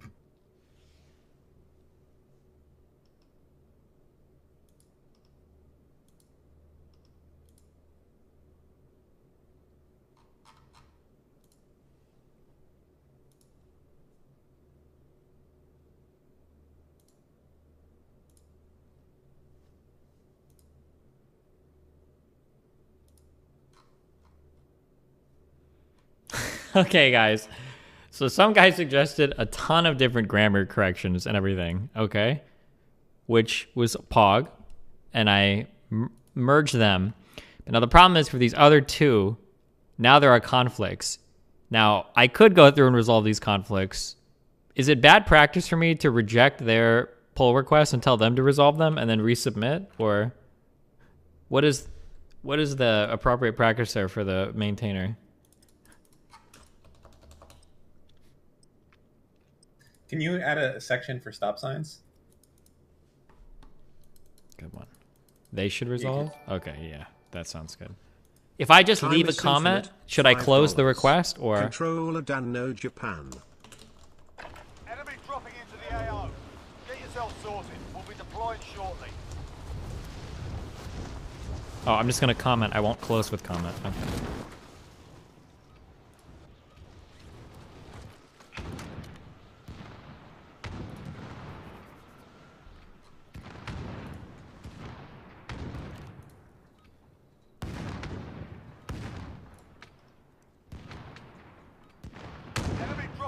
the AO.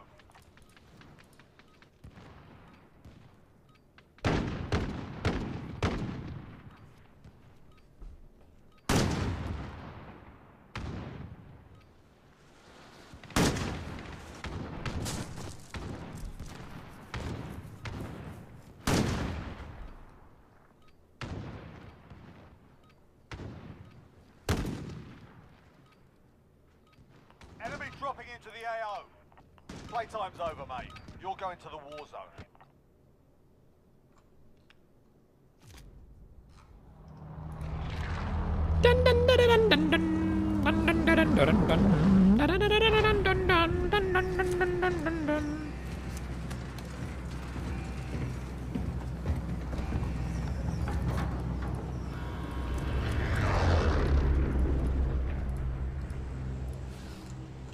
Battle Royale. Mark a drop point. All right, Dan. This is the one, okay? It's not going to be the one. It's going to be the instant loss. Just try. Maybe I'll get one kill. Listen to me, Maybe I Dan. won't. Set up straight. Set up straight. This is gonna be the one. And then I'm going to Posture. lose the gulag. Posture check. Posture check. In. Okay. All right, I'm putting myself in the zone. Make as sure that much your as I mouse can. is like your arm and all that. There's bros coming here. Good. Yeah, get him! No! Get him! Get him! Get him!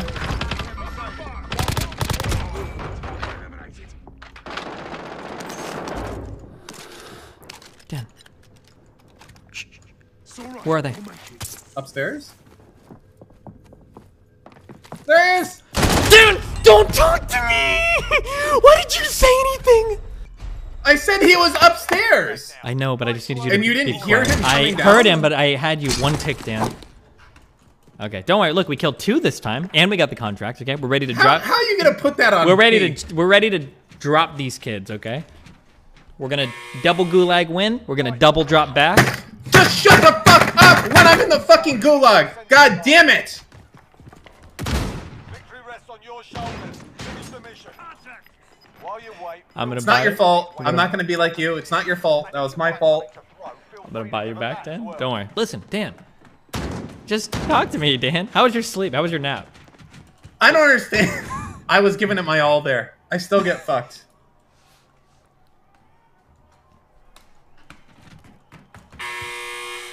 fight's kicking off. You're up next, mate. Get I ready. can't win a gulag. I can't, because every player is better than me. That's it. No, Dan, They're no. just they're all better. Dan, they've No, just that's been. it. Dan, you There- took like there's 3 not days latency. off. You were eating dinners It's with not your latency. family. It's not. They're not hacking. I'm just old and bad, and that's it. No, come on, Dan. No. Time to earn your freedom, soldier. What? You too. I was We're both already bad. way around the corner, but okay. Jesus. All right, We it's should be okay, put Dan. out to pasture, or someone should just Dan. put us on a fucking iceberg. And We got 2. put Now out we to just need sea. 3 kills in the next one, and it's easy. Okay. We've built our way up to it. This is what we needed to build up to, Dan. We needed these losses. To You want to be W's. disappointed? We've been playing COD for 7 hours, and we haven't even gotten a loadout yet. We've not been playing for 7 hours. What are you okay, Dan? Depressing and old. Depressingly old.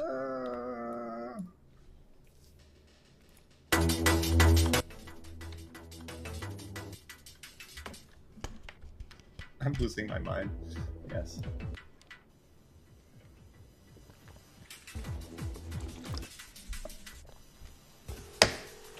Maybe I just need drugs. What would be a good drug that would turn me into like a god player? Isn't that what people do with Adderall?